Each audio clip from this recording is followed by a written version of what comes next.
If you're looking to further understand the mind, consciousness, the occult, symbolism, the ancient Egyptian mythos, philosophy, and truth discovery, make sure to tune in to the Cubbyhole podcast hosted by myself, Nate Cap, and co-hosted by Brandon Martin.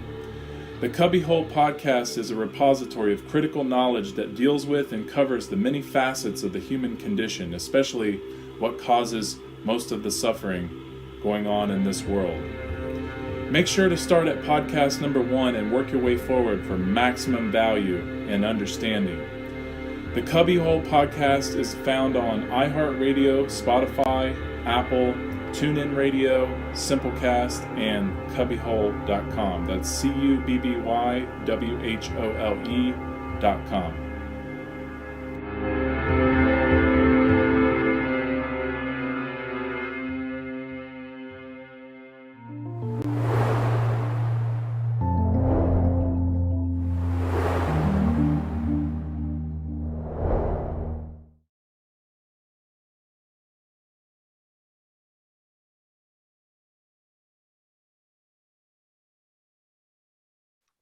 Morning, people. Welcome to the second day of the S.E.E.D for Growth Conference. I'm so excited to have this event kicking off with another epic or eptacular day with great presenters, with information ranging from knowledge about consciousness, mind control, truth, spirituality, Freemasonry, the Egyptian mythology. There's just such a plethora of knowledge coming to us from all these great presenters today. And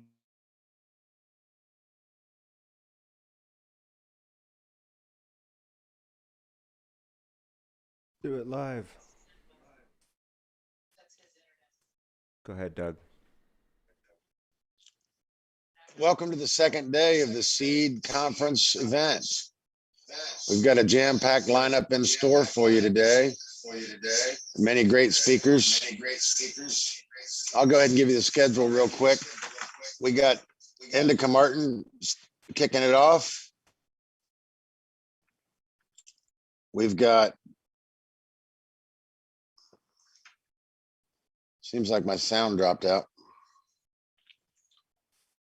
Nope, you're good. We can hear you. Keep going. Okay, we've got Indica Martin kicking off the event for today. She's going to do a presentation on her new book, Give to Nature and Nature Will Give to You. 10:30, we got Brian Esterday from the Wizard Factory. Short break at 11:30 a.m. and then a musical performance from Ryan Swisher. Brandon Martin's presentation at 11:45, Sight Beyond Illusions. Nate Cap's presentation 1 p.m., Re-Illumination of the Imagination, Cubbyhole.com. Regina Zwelling is going to do a 30-minute meditation at 3 p.m. Logan Hart at 3:30 with 3 ideas that can evolve the natural law perspective, thewizardfactory.com. 4:15, we have Colin Smith. 5:45, we're going to break. Another musical performance from Ryan Swisher.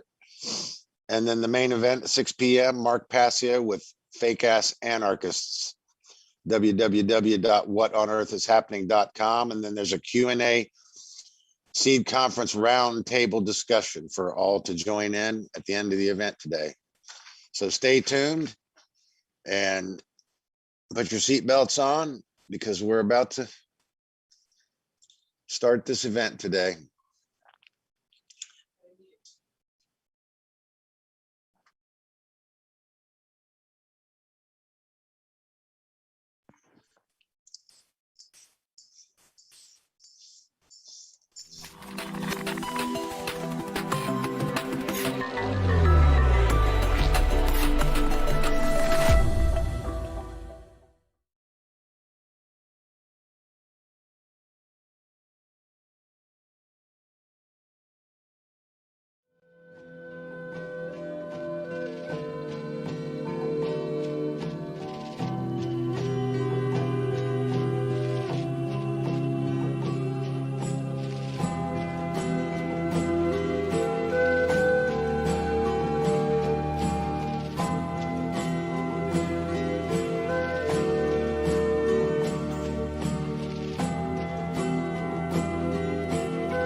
Good day to everyone in nature.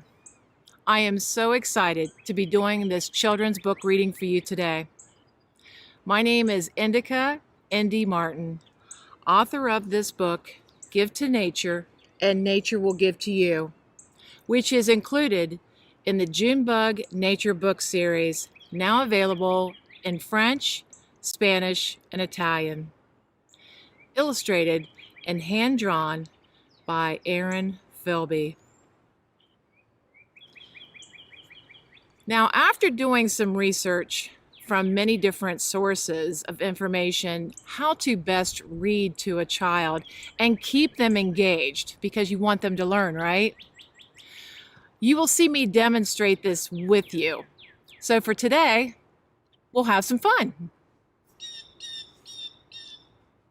So number one, I would like to give you an example, is underlining the words with your finger, okay, while you're reading. Number two is commenting and questioning and answering questions too while you're reading. It's not just a race to get through. And number three is allowing some time for the children to look at pictures, okay? So they want to be able to look at these images before they hear the words. And that way, that connects them with the words and the images or pictures a little bit easier so they can understand. So let's get started. Give to nature and nature will give to you. Look! There's the sun and a moon and a star in the sky. I wonder why this boy has a bunch of dirt in his hands with a plant growing out of it. Maybe we can find out when we turn the page.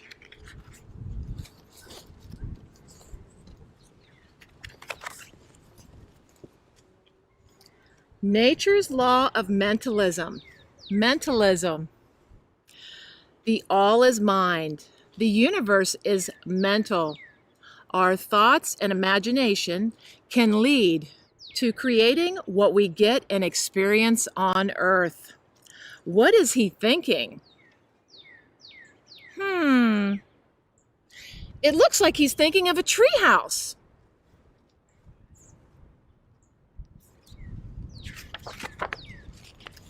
Manifestation. We can manifest in our minds bad or uncomfortable things into our physical life. Or we can manifest fun things like tree houses. Do you think he wants to find the golden key? I don't know. Let's find out.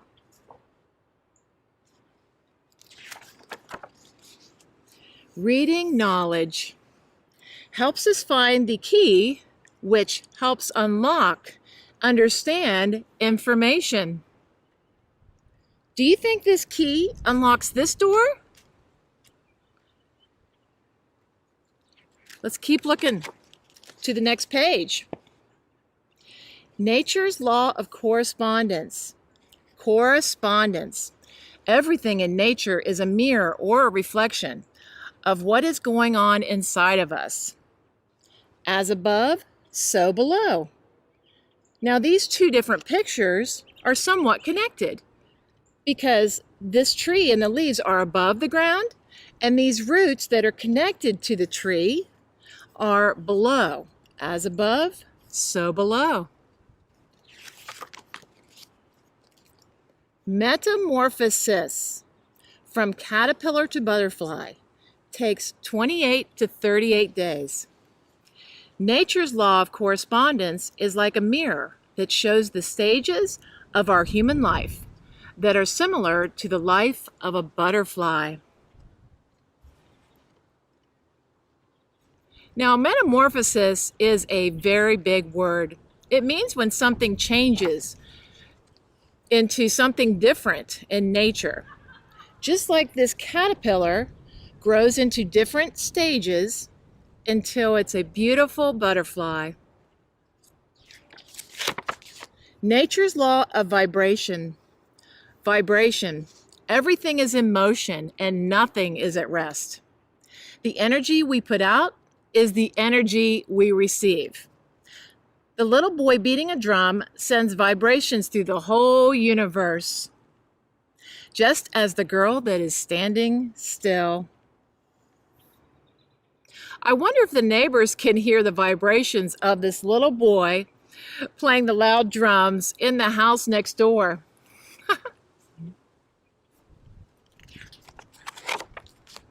Seed germination. A growing seed. Seed germination is how a seed grows into a plant. The life of a plant can grow and develop just like our consciousness. Here you see the seed in the ground. It turns into a cotyledon. Then roots are over here. And then it grows out of the ground, and then leaves start to grow, and then flowers, and then yummy strawberries. Have you ever been to a garden? My dad used to plant seeds in the garden when I was little, and he really smelled P.U.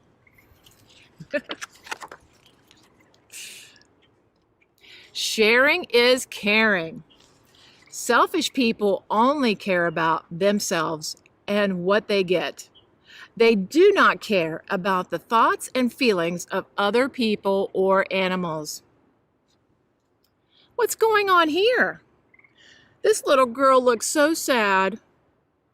And all she wants to do is play with this other girl, and she is being selfish.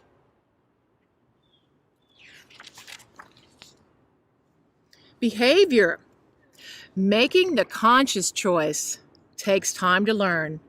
You can control your behavior, and no one else should be blamed. You and you alone are responsible for your actions. Look, he is holding up his hand because he wants to be fair and give the other people in the class the right to talk and not interrupt them. This page is called Why. What is my purpose? What does love mean? Why am I here? Why do I care? Why am I connected to the whole universe? What is the difference between right and wrong? Why do I need to question things? Why do I need knowledge? I think she just wants the adults in her life to take the time to help her find the answers. What do you think? Good parenting, time and attention. Children learn from the behaviors they see and the attitudes and conversations that they hear. Also, they learn by how they are valued and treated at home. It looks like this girl and boy are listening to her using their hearing, and they're listening to the words that she is stating in this book. So they're learning, and they are seeing her care to sit down with them and take some time and give them some attention. Consciousness. It's about knowing what is going on in our minds, our bodies, and our spirit. It's also being aware of what is happening in and around us. See, she is reading to him, learning to be conscious,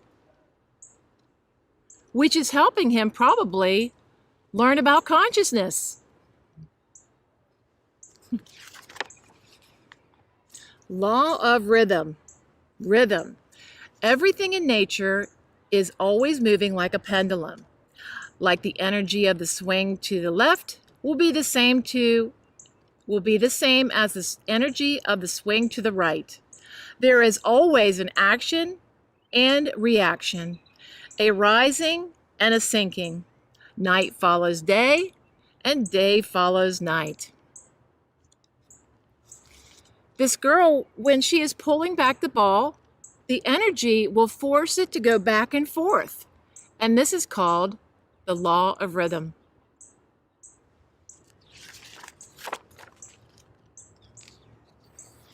Force of gravity. Nature's law holds everything together and does not require your belief. It just is. You see this apple? It just fell from the tree. Just like this apple that I'm holding in my hand. No matter what, when I let go of this apple, it will fall to the ground.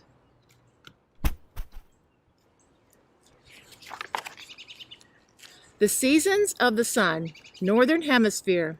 The cycle, the circle, or wheel of life is a symbol showing you the seasons of the sun.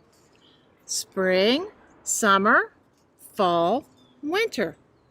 In the springtime, the leaves start to come out on the trees. And in the summer, everything blooms. In the fall, the leaves fall to the ground. And in the winter, it gets really cold and almost all the leaves fall off the tree. Ether, energy, invisible. Earth, air, fire, water. 5 elements of nature. These symbols show you the energy that relates to each element. Ether is energy invisible. Now, invisible means that there's something there, okay, but you can't see it.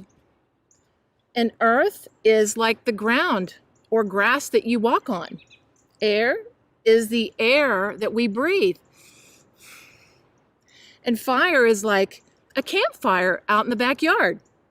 And water is the same as rain coming from the clouds. Caring.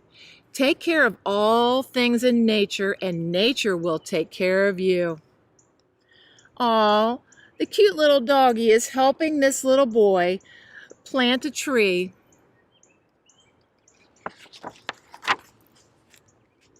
Nature's law of polarity. Polarity. Everything is dual. Everything has poles. Everything has its pair of opposites. For example, light to dark, cold to hot. I wonder why this boy is so sad and this girl is so happy with her doggie.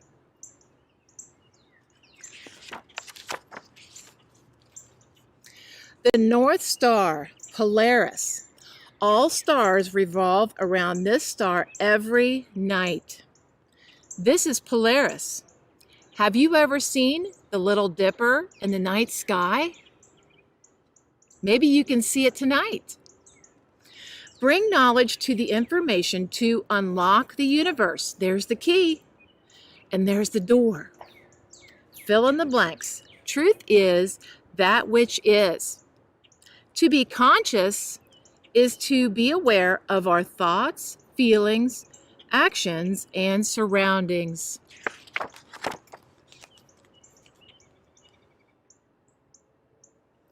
Don't do unto others what you don't want done unto you.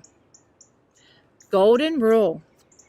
Do unto others as you would have them do unto you. This is an important one to remember.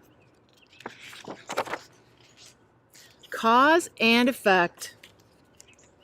Nature's law of cause and effect helps us understand and know the world that we create together.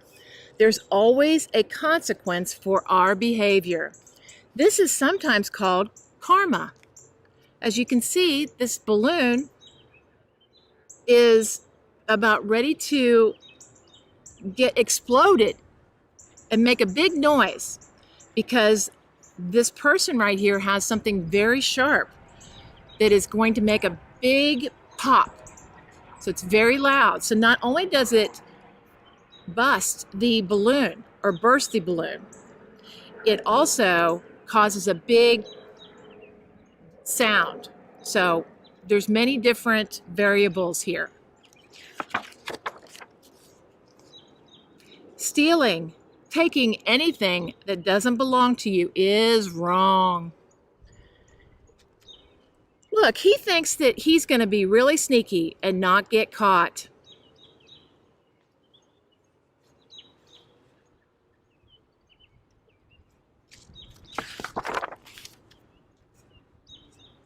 Lying. It is wrong to let someone else take the blame for your behavior.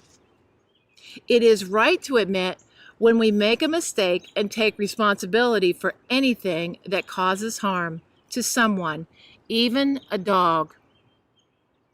You can see that he has a bat that he's hiding behind his back because he just broke this window, and he is letting his dog get in trouble for something that he did. How would you feel if someone did this to you? Not very good. Violence versus self-defense. Violence causes harm and is never okay. The person who hits first is always wrong. It is our right and our choice to protect ourselves using self-defense. No one has the right to do any harm to anyone. When you play with fire, don't cry when you get burned. Consequences. Every action has a reaction. If you do anything dangerous, don't be surprised if you get hurt.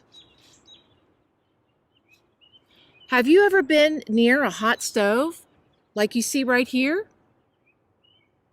It's probably a good idea to stay away, or you may get hurt.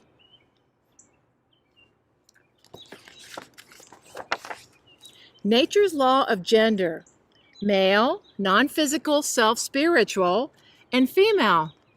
Gender: everything in the universe has a male and female energy to it. Truth. Truth is that which is. It's what has happened and what is happening. When we don't want to see or hear truth, it is because we are afraid to be responsible for what we know. Oh my goodness. Someone is trying to tell this little girl truth, and she is pretending like she doesn't hear anything. That's why she's covering her ears. Have you ever seen anyone do this before?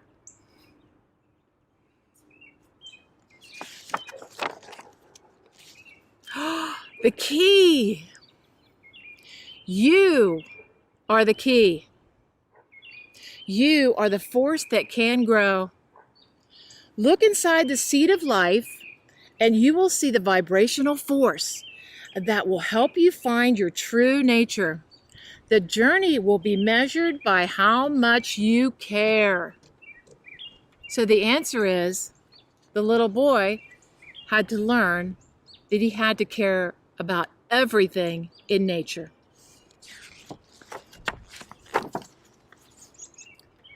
The seed of life. The seed of life is formed from a relationship of 6 circles around one. In fact, 6 circles will always fit exactly around a 7th circle of the same size. It shows 7 days of creation.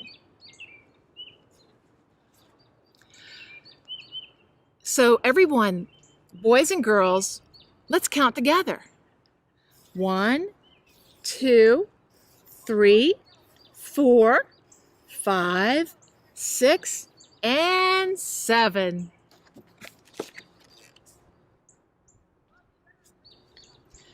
Balance. There's the key again.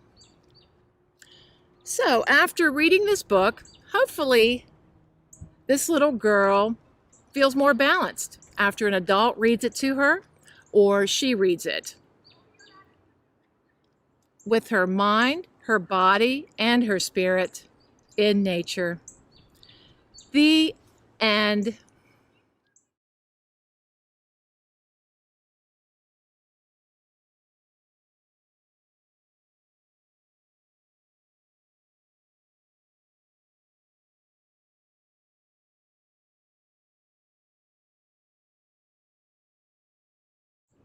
Now, after reading this book to a child, I would ask them a couple of questions to see what they remember. And as far as their answer back to me, that would be depending on the age, of course. But I would also reaffirm that they did a good job just listening and answering the questions. This is very important because it helps with comprehension and memory skills. So hopefully everybody will do that. There's absolutely no doubt that children need our caring guidance, especially at this time. Also, in addition to knowledge and protection, with what they see and hear, and of course their emotions, which is very crucial during the very, very early ages of their life. Now, I know that you've all heard the saying, reading is fundamental, and that knowledge is power, right? Next, I would like to share with you some brief but very profound conclusions by Dr. Bruce Lipton, who has worked over 30 plus years on an extensive amount of research when it comes to consciousness. Number 1 is delta, lowest frequency, first 2 years of life. Number 2 is theta, critical programming years, ages 2 to 6 years old. And number 3 is alpha, calm consciousness, 6 to 12 years old. If you want to learn more, I'm sure that you can find various podcasts and numerous videos and books on this subject. This is a message from Dr. Bruce Lipton. The most influential perceptual programming of the subconscious mind occurs from birth through age 6. I'm going to repeat this. The most influential perceptual programming of the subconscious mind occurs from birth through age 6. Simultaneously, the child's sensory systems are fully engaged, downloading massive amounts of information about the world and how it works.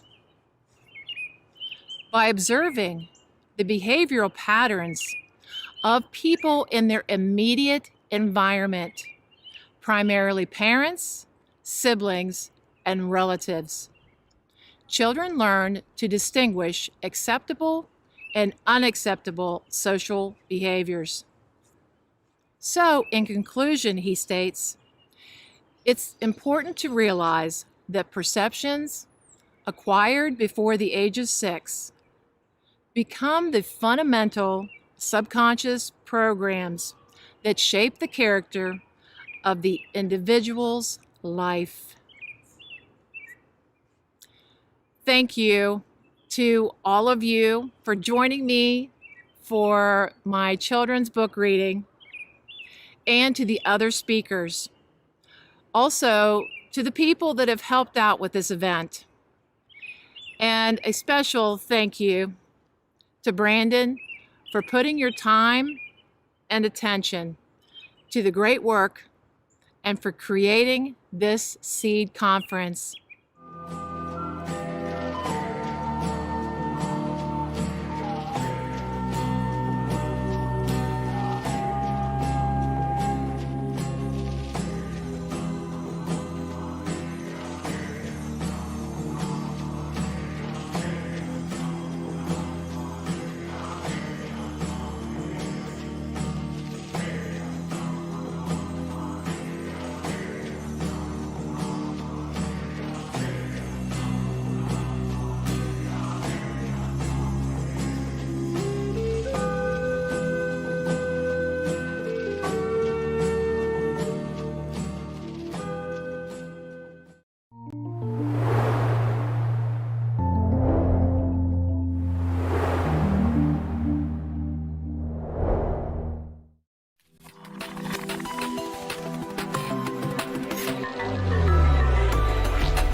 Well, how wonderful was that?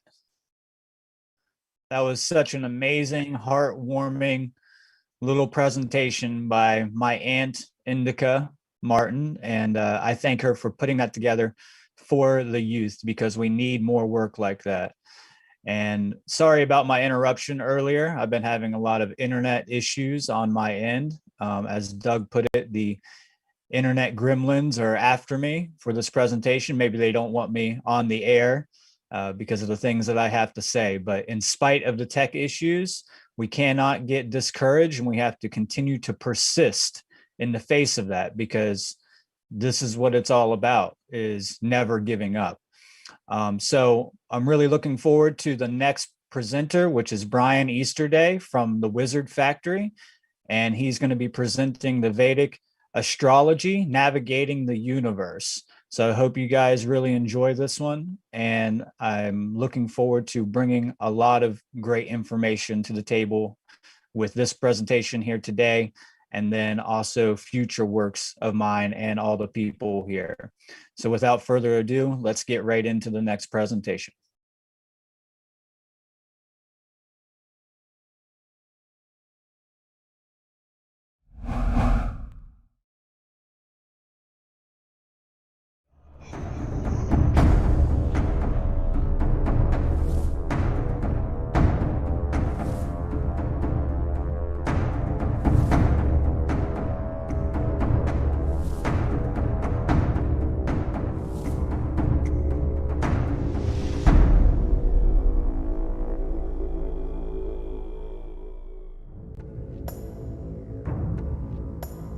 Welcome to the Wizard Factory YouTube channel, the primary platform for our weekly video podcast, where together we explore deeper understanding of the universe and ourselves.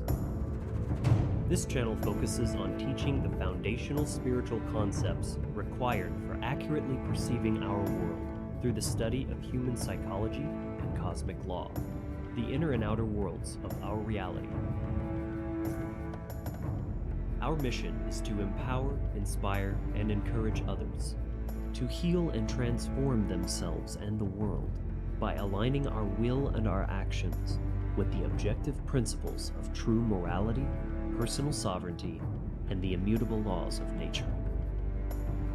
And ultimately, we want to assist our human family to remember the tribe by connecting with each other and our ancestors in the spirit of cooperation and community. Join us every week for rich and balanced commentary and engaging interviews with prolific thinkers as we explore a diverse and holistic array of topics related to spirituality and philosophy, esoteric psychology, individual sovereignty and freedom, healing and health, the arts of self-gnosis, paganism, ancient traditions, the occult, and much more. Our content is freely available to those seeking to actualize the full potential of their own personal power, sovereignty, and creativity. Please subscribe to our channel and opt in for notifications so you never miss an episode. And follow our audio podcast, available on Spotify, iTunes, and other major platforms. To find out more about us, our mission, and other products and services, please visit our website at thewizardfactory.com.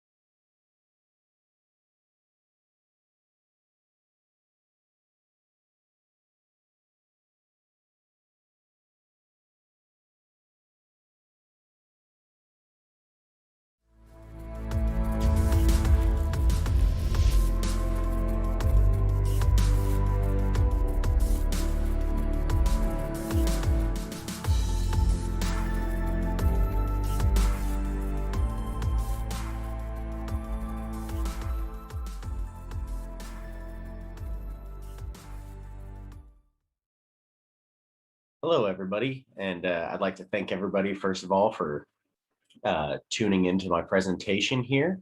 I am Brian Easterday, and I am a husband, a father, a Vedic astrologer, and many of you will also know me as a co-creator of the Wizard Factory podcast, which is probably where most of you will be familiar with me at, that I do with my dear friend Logan Hart.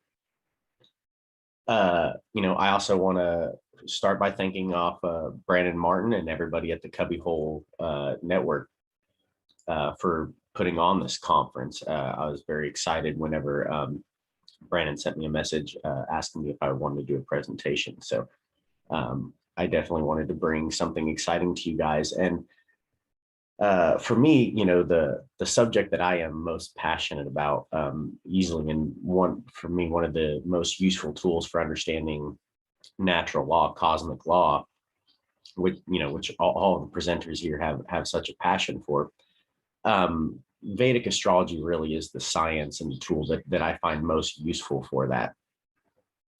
So I was really trying to figure out how to set up a presentation that covers such a vast and complex subject in a limited amount of time. So that being said, I made this presentation to kind of work in conjunction with a series that I have on the Wizard Factory YouTube channel that you can find, and you can also find it through the One Great Work Network, called Vedic Astrology and Cosmic Law. And it's an entire playlist, an entire series that I'm making, going through Vedic astrology and different aspects of it and how we can use that to understand cosmic law. And, some of the clips I have up on there already were taken from a recent course I taught teaching how to actually go about doing that. So keep that in mind, that this presentation, I am trying to keep it as brief as possible, to cover as much information as possible in a short amount of time. But if this does interest you and you're wanting to look into more, that playlist is made specifically to kind of go along with this presentation. So that being said, let me go ahead and set this up. So my presentation I'm calling Vedic Astrology, Navigating the Universe. And this was something I was kind of thinking about a few weeks ago, of, the word universe, and like, really, what is that? What does it encompass, especially in the context of cosmic law, as we see, with the principle of mentalism, we see that the mind is all, so everything in the universe is included in the mind of the all, and is a part of that. So to really dive into what that is and what that means, I just kind of started following this train of thought that I'm going to lead you guys along with me here. So first, let's look at our terminology. Let's look at what is the universe. On to my next slide here. Okay, so etymology is always a great place to start with when we're wanting to look at the meaning of words, right? So the etymology comes from the Latin unus, meaning one, and then versus, which is the past participle of vertere, which means to turn back, be turned, to convert, to transform, to translate, or to be changed. It's very interesting to think about that. In the Vedic text, some of the things Vishnu says that, he's constantly turning back in on himself. And from the Vedic or the Hindu perspective, the universe, everything is Vishnu, right? And then there's just many different forms or avatars of Vishnu, which we're all a form of Vishnu, if you're looking at it from that perspective. But it's a cycle of turning in on itself. We're the all experiencing itself. Well, in order to do that, you have to have reflection. We have to have an experience and then to reflect. So everybody is a different manifestation, a different fractal of the all, and it's just creating and turning back in on itself. It's this cycle. And the other thing here to look at, is green language. That, sometimes it's very fun to take a word and to just kind of play with it a little bit and see what you come up with. And with universe, I found there was kind of a couple different ways you could break it down phonetically. And each one kind of has its own meaning or connotation here. So first one is just breaking apart uni and then verse. So you could look at that as like the one, you could think of it as inversive, and like with music is the one song, right? It's kind of an interesting way to think about it, because when we're looking at cosmic law, obviously we have the law of vibration. We see that everything is moving. Everything at some level is all part of this one giant song. Then you could look at it as the you and I verse. So it's not just the one song, but it's our song. It's a song that is made of you and I, and every little fractal. We all make up a part of this whole. Then you could think about it, the you in verse. Where is your place in the song? So as I was thinking about this, I was seeing, just kind of thinking about this theme of music, right? The idea that everything is just a song, everything's vibration, and then tying that back to, natural law. And then in relating that to astrology, I kind of started thinking about how astrology really allows me to become a conscious creator, to then move into more awareness. And that then dawned on me that just in the way, like, if we want to take the same theme of music, right? You could think of there being two different kinds of people when it comes to interacting with music, right? You have people that they don't understand music theory or how to play an instrument or anything, and they can enjoy the experience. They could be out in a crowd at a concert and enjoying it, but they're not necessarily contributing to the song. They might be contributing some noise to the atmosphere, right? They're screaming or they're clapping, they're applauding, whatever it may be. Like, we're always creating, but are we consciously creating? But then you have the musicians, right? They're the ones that probably understand music theory, or they at least understand how to play their instrument, at an efficient level in order to create what most people would consider music versus just senseless noise, right? And the difference between those people is what that knowledge, that awareness of the fundamental laws of how music theory works, how you actually use this instrument to create patterns that people then find enjoyable, versus someone who's just taking it and, just like I said, making a bunch of senseless noise. So that really leads us to seeing that there are two kinds of people.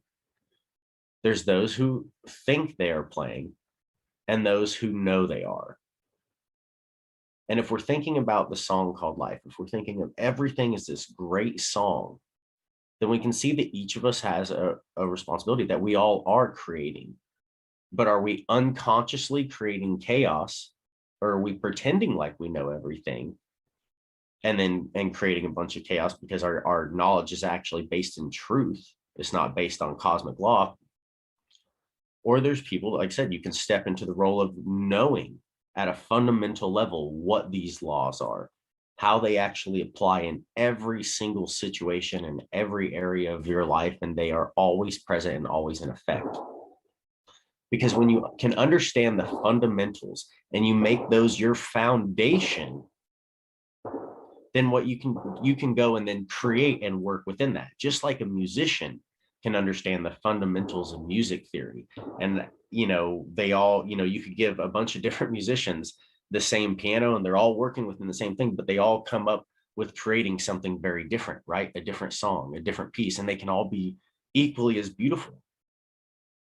That's just like it is with life. Each one of our lives is a song that when we can start to integrate at a foundational level the knowledge of cosmic law, of how our reality actually works, we can choose to become conscious creators with that.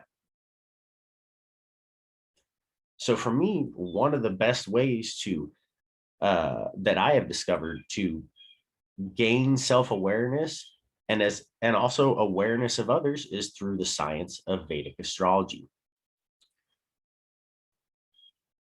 So, as I mentioned with cosmic law, it's best to start with the basics. That sometimes the basics in astrology, like you get down to, say, the elements. And so I'm going to kind of set this all up. I'll try to make it really, really brief because it's something I can get going on easily enough. But this is a great place to start in order to start seeing how astrology is a really good tool for observing cosmic law.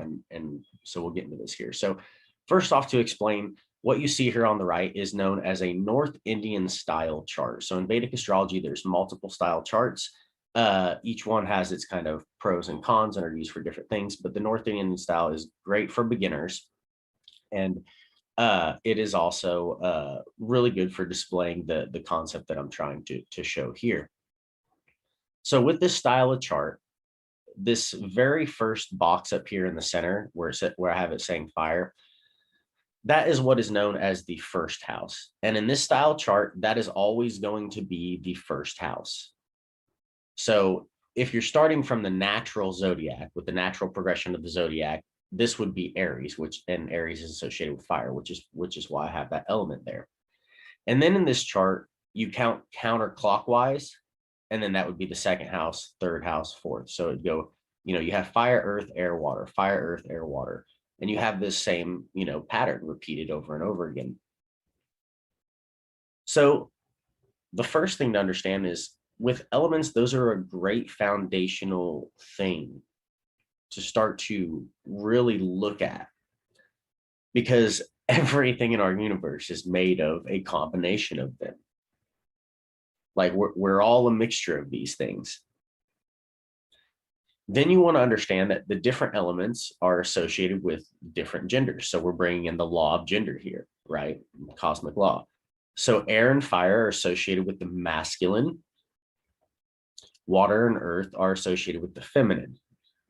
Different expressions of the same gender. So air and fire being masculine, water and earth being feminine. So as you can see here, there's a few things that we can start to look at if we look at this chart. Well, if you're starting with, fire, earth, air, water, well, what's the first thing we can see there? It's masculine, feminine, masculine, feminine, masculine, feminine. This balance back and forth, just, it's the progression, it's the walk of consciousness, this play between masculine and feminine. When you start to really understand the essence of masculine and feminine, so much in the world becomes clear.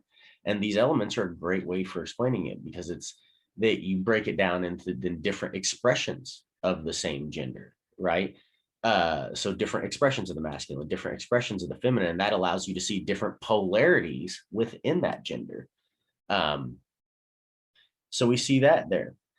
Then you can also look at, if you're looking at the direct reflection of any element in the chart. So if you're looking at fire here in the first house, and then if you go to the bottom, that center box where there's air, that would be the seventh house. Those are both what? Masculine, the masculine gender, but they're different elements, different expressions of that, the different polarities of that. And when you start to really understand what the first house and seventh house are about, the first house is your sense of self. It's your fire. That's why when you see someone and they're kind of down out at you, what's an expression? Oh, they've lost their fire. They're down on themselves, right? So you can see that there. The seventh house is our relationships. It's air. So that's associated with communication and the intellect and connecting with other people. But what happens in our life? Our relationships, will very much feed our sense of self. That air element can feed that fire. If you have a lot of people like really, approving of that sense of self, or giving you a lot of feedback, what's that going to do? That's going to grow that fire, inflate that sense of self. So you can see that this, this play back and forth between the different polarities, and again, the law of polarity. We're talking about cosmic law here and just different expressions. And, understanding elements and seeing how they're set up in the chart are very useful for that. Because what you're keeping in mind, what you're looking at here is just a map of the sky. So you're looking at the physical manifestation of the thought patterns of the mind of the all. And then you're looking at the natural zodiac here and the elements associated with each zodiac sign. So this balance, no matter which sign is in the ascendant, is always there. There's always going to be the pattern of fire, earth, air, water, of masculine, feminine, masculine, feminine. It's always present. That perfect balance is always there. It doesn't matter which way you slice this chart, you're going to be able to find all four of those elements. Like with water here, we have, earth on the other side. So both expressions of the feminine. The earth element is the feminine that is steady. It's grounded. It can always be there and be firm and be, a support, right? Like you think of women in the family traditionally, that maternal nature, that grandmother, that mother, they're really that kind of person that really brings and binds the whole family together. But then we also look at water. Well, water is associated with the emotions, with movement, with flowing. They're both the feminine, right? But they're at different polarities. One is being able to be solid and move and be firm. The other is being able to flow. With fire and air, you can associate fire with our actions, with taking initiative, moving on things, creating things. With air, it's the thought process, it's the intellect, it's our communication. So when you start seeing how these work together, you can start to observe some interesting lessons. For example, anytime you're wanting to study one placement in the chart, or you're thinking about one element, study its opposite, study the polarity, because that's going to give you the full spectrum of the picture. And I'll give an example of how this can play out. Imagine a person is very stuck in the air element. They're really in their head. They might have a lot of heavy air placements and energy in their chart. So it keeps them in their head. They're always talking about different ideas. They're coming up with brainstorms, and that's great unless you never put it into action. So if you're thinking about things all the time, but you're not actually creating something, how do you balance that back out? Well, you lean into the other polarity of the masculine. You lean into fire. You take action on those thoughts. You take action on those goals. And then when you're using both of those together, that's how you're truly creating with the masculine. The same with the feminine. So if you get, the earth element, one of the maybe downsides to it, if you're in an imbalance with an earth energy within the feminine, is that the feminine can get stuck. It can be stuck in the past. So how can you sometimes get yourself unstuck? Well, lean into water, lean into the motion. You have to care enough to get yourself unstuck. There has to be some kind of an emotional need that you have to go and fulfill, that actually motivates you enough to change whatever circumstance you're in order to get unstuck, in order to create a flow in your life. What happens if a person is too wrapped up in their emotions? They're too watery. Well, lean into the opposite, lean into earth, become more grounded, try to become more stable, look at things from a down to earth perspective, try not to get swept away by all the circumstances. You can see how these work back and forth, but you have to understand each one. And a huge thing for me for understanding the law of gender is really understanding that there are different expressions even of the same gender. Whereas, air and fire, they're both masculine. Like I said, they're just on different sides of the pole. So you start to then observe the law of polarity. And this is a theme with natural law, cosmic law, that you'll see is that each and every one of these laws are integrated. They're working together. Where you look for one, you'll see the others. If you look for the others, you'll see the one. They're all there. And this is a chart you can study again more and more. I actually have a short little episode on that series that I'll be putting out, that I took this chart from my course that I was teaching. But this is definitely one that you could study and look at quite a bit, and keep observing cosmic law in there. But again, I want to keep it to I want to keep within my time here, so I'll move on from this. So now that we kind of have some basics, we can move into, well, what are areas of focus that we need to look at in the chart?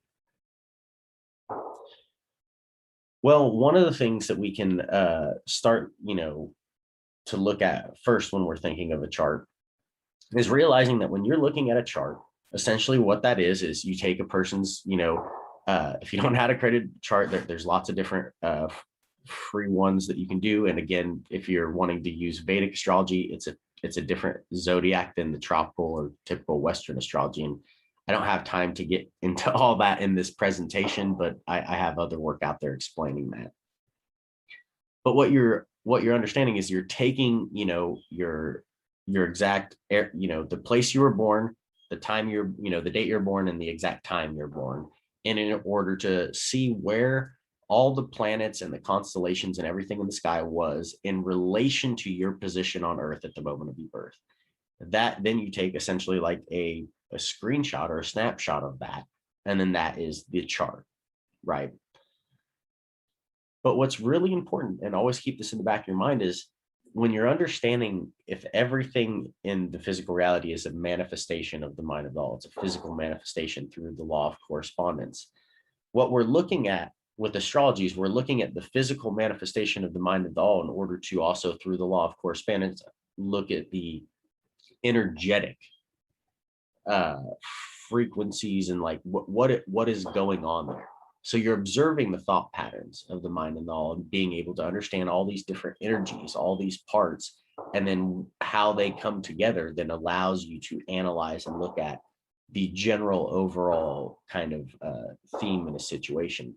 So that then applies on the macrocosm of looking at the collective consciousness or just things going on in general, but it also works on the microcosm with you as an individual, because you are a fractal of the consciousness of the mind of the all. And when you came into manifestation, that is the energy that was present when you came here. So that's why it becomes imprinted as a kind of underlying foundational blueprint.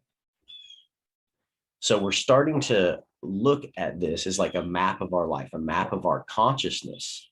So then as we become aware of it, we can then choose how to work with that. I'm not a doom and gloom astrologer. I'm not a fatalistic astrologer. I use it to create awareness, because awareness creates choice. So if you're wanting to start learning about yourself, where are some areas that you should start focusing at if you go and create a chart and you want to start studying? Well, I have a few here, and keep in mind with astrology, it is so vast. You could study your chart every day for the rest of your life and you would still have more to learn. There's always something new to be unlocked. This is just a very basic scratching the surface where you should kind of start with things and why. And also with the purpose of knowing yourself and then learning to also not only have a better relationship with yourself, but then be able to interact with others in a more healthy way. So if you're wanting to do that, the first place that you're always going to want to look is what is known as the logna, which means to tighten down in Sanskrit, or it's also translated as the self. This is also known as the ascendant, or in the Western, they'll call it the rising. But this is the zodiac sign that was rising in the east at the moment of your birth.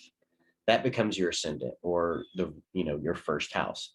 It becomes a huge pillar of your personality. There's really three big pillars of your personality. And in the Western system, they tend to focus on the sun more, but we focus on the logna, the ascendant, and the moon more in the Vedic system. And the reason for that is that everybody born in the same 30-day period is born under the same sun sign. So yes, that does give you some qualities and some perspective, but it's also still a very kind of a broad period of time. Obviously, all those people born in that same period of time aren't going to be exactly the same, right? There's going to be a lot of differences. Well, the moon, it changes signs every 2.5 days. It's also our mind and our emotions. So that's a little bit narrower of a period of time. But then we have the logna, the ascendant. Well, that changes every 2 hours. You have 24 hours a day, 12 signs, 2 hours per sign. Okay, so that's a narrower period of time. And in the Vedic system, we also have lunar constellations known as nakshatras and things like that, but I'm not going to get that far into it today. So that's why we start with the lognas, because it's that narrowest period of time. So it's going to give us the most accurate glimpse of that person as an individual. That's why it becomes one of these pillars. So that logna is always going to be that first house. So in this North Indian style chart, that's always going to be this big box in the top center here. So in this chart, as the example I have, this person is a Gemini ascendant. So being that they're a Gemini ascendant and it's in their first house, their sense of self, you could see that, this would be your Gemini person. For them, Gemini is It's ruled by the planet Mercury, which is our intellect and communication, things like that. And it's associated with the element of air, which is again associated with the intellect, communication, relationships, connecting with people, technology, all these types of things. So for a Gemini person, a huge part of their sense of self is they'll really appreciate the intellect. They'll be able to be left brain people. They'll have a sense of duality to them though, because Gemini is the twins. They're going to enjoy communication, connecting with others, having friendships. They'll enjoy comedy, because Mercury, is a notice the young prince. It's a very kind of fun planet. So Geminis will have that kind of Mercurian quality, that there's also that slight trickster kind of energy there. So they'll probably have a good sense of humor.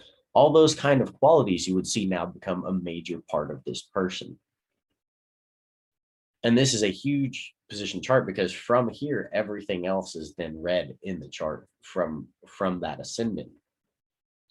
So really digging into that and understanding those qualities will help you understand a lot about the person. Like the first house is always the truest reflection of a person. And then each of the other houses are different areas of our life. So there's different aspects and energies in our life, and they come together in different combinations. So you have, the energy of the planets that have all their own qualities, the signs, and then the houses are like areas of life. So it's like you're taking the qualities and the tendencies of the planets and the signs, combining those, and then bringing that into different areas of your life, into the different houses, if that makes sense. So the next place we would want to look at would be our moon, because as I mentioned before, our moon is associated with our mind. And this is not our intellect. This is the higher mind, the unified mind.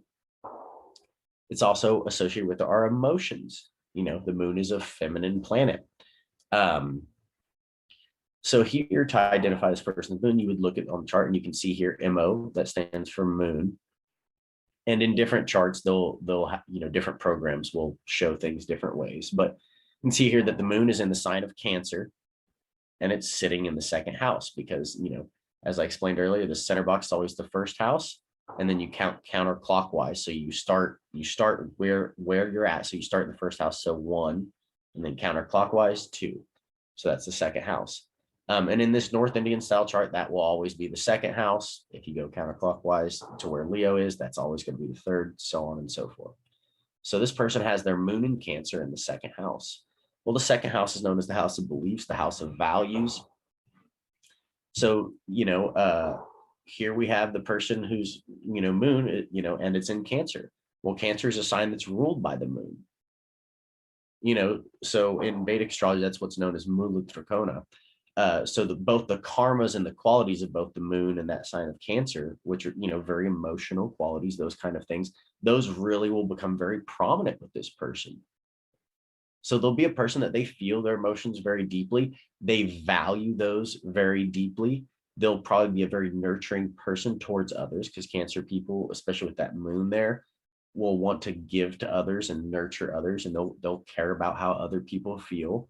But they also might be a little bit guarded, just like a crab has a shell to protect all its soft insides. A Cancer person can have an appearance of a shell, but really on the inside, they're very soft. They're a very caring type of person, and again, not all Cancer people are the same, because we also have the lunar constellations known as nakshatras behind that. And each one of those will kind of have a different quality of that Cancer energy that gets brought out. But that's where you start to look at the finer detail. But, this is the first place that you start. You want to start at looking at the planet, if there's any other planets sitting with it, what sign they're sitting in and what house they're sitting in. That's your foundational level that you start assessing things off of. And then you can dive into it deeper from there. So, after you identify where the moon is, you then want to look at where the sun is. So we've looked at, our sense of self, our ascendant. You're looking at your mind and your emotions, and then the sun is associated with your soul on the higher level, but also your ego, right? So we can see that each of these is a different part of ourselves. They're all part of us, but they are slightly different things. So, and when you're looking at each one, you're looking at the different details, the finer details of yourself. So in looking at the sun, we could see that this person's sun is sitting in their 7th house here, the house of relationships, and it's sitting with the planet Mercury, and they're in the sign of Sagittarius. Well, definitely some interesting stuff I can see here. The first thing I would note would be that like Mercury is the ruler of Gemini. So this is the planet is the ruler of the 1st house for this person. And it's in their 7th house of relationships. And Gemini is a sign that is all about relationships. So what you can see here is this theme of the importance of relationships, the importance of communication, of connecting with people on a deeper level, on a soul level, would be really important for this person. They wouldn't want to just connect with anybody for the sake of connecting with them. They'd want to connect with this person on a soul level because their soul, their ego sitting here, it's with Mercury, a planet of communication, and it's in a sign of like Sagittarius, which is all about finding the higher truth. You know, it's a sign that's ruled by Jupiter. So finding that higher truth, finding cosmic law, natural law, what is real and what's practical in order to be able to change my life. So this person would want to connect in relationships that were very practical, that they had a fire to them, because Sagittarius is a fire sign. So there was a spark there. They were relationships that inspired action, those type of things. So you could really see that, you know, that 1st house and the 7th house, again, are reflections of each other. So if you're ever wanting to study one part of the chart, be sure to always look at its opposite. Look at that polarity. Look at you could look at it through polarity. You could look at it as the law of correspondence, in the 1st house, as above, so below in the 7th. So, all these cosmic laws can be observed through observing, the science. And I could go much deeper into each of these, but again, I'm just trying to hit on it very brief, so I stay within my time period. The next little thing that I'm going to look at here are Rahu and Ketu, which are the nodes of the moon, the north and south node of the moon. So these are not actual planets. They're what are known as shadow planets. So because they're not planets we can see with our visible eye, they work on a unconscious or a subconscious level, right? They're not in the conscious mind, they're in the subconscious and the unconscious mind. But these are 2 mathematical points that are calculated by seeing the place along the solar and lunar ecliptics where they cross on each side of the planet there. Those become the north and south node of the moon. And in Vedic astrology, there's a very rich mythology with these. And I don't have time to get into that because it is a little bit of a longer one. But in short, Rahu represents our desires and what we're pulled towards in life, like the things we really want to achieve. K2 represents kind of our foundational or our formatted programming from early childhood, or things that we're really familiar with. And the way there's always a dance between Rahu and K2. And the way this works out is if you're thinking about Rahu as things you're going after, and K2 is a place that you're familiar with, you're comfortable.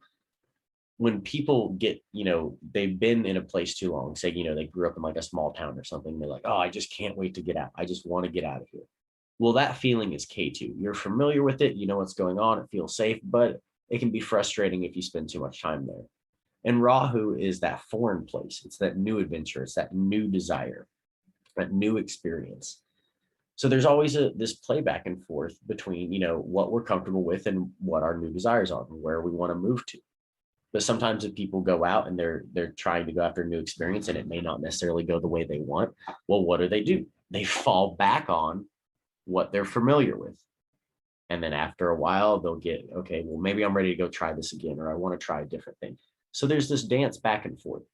And in the chart, Rahu and Ketu are always extremely important to look at, because any chart I've ever looked at, they will always play a very prominent role in a theme in someone's life of this energy and this dance back and forth.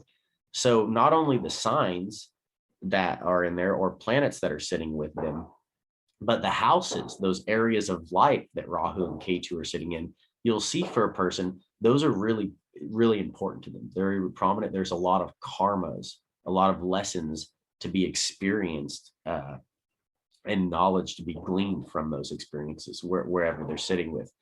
So in this person, we would see that obviously K2 We can see KE, that's K2, is sitting in the sign of Leo in the third house of communication.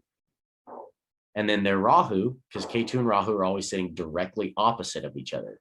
So if, one's in the third house, the other is going to be in the ninth. If one's in the first, the other will be in the seventh. If one's in the fourth, the other will be in the 10th. Always going to be opposite of each other. So this person's Rahu is sitting in the sign of Aquarius. It's all about, creating a better world, being a sovereign individual for yourself and for the rest of humanity, wanting to do, incorporate technology, wanting to create a new age, create a world that's based on cosmic law, natural law, because Aquarius is ruled by the sign of Saturn, which Saturn governs cosmic law, natural law. So if anybody is out there thinking Saturn is a bad thing, it's quite the opposite. That is actually the archetype that you really need to work with most to truly understand cosmic law. So we have it here, and it's in the ninth house, which is of spirituality, of teachers. It's the original home of Sagittarius. So all those Sagittarius type of energies, wanting to find that higher truth, wanting to find, have the arrow hit the target. Sagittarius is the archer. When an archer's taking aim, they're not, it's just not a spray and pray type of technique like you would use with other types, certain types of weaponry. There you have a single shot and you're aiming it very directly and very intentionally. But it's the same thing with Sagittarius. They're trying to find that truth, that what is truth? Where's the bullseye? What's actually practical? So that ninth house deals with this type of energy. So this person, with that Rahu and Aquarius would really then want to have they'd have a strong desire to want to create a better world, to have those, tap into those Aquarian type of experiences, and they would be drawn to the spiritual side of life, of wanting to be, a teacher that is like sharing these type of things. They might even, someone like this might even be like a tech teacher or something like that. That could be one thing you could see. That K2 in Leo would mean like their sense of self. Well, K2 in the mythology is a headless body. So this can kind of be an interesting place for to go into Leo, because Leo is very much as the sign that's associated with the ego, because it's ruled by the sun.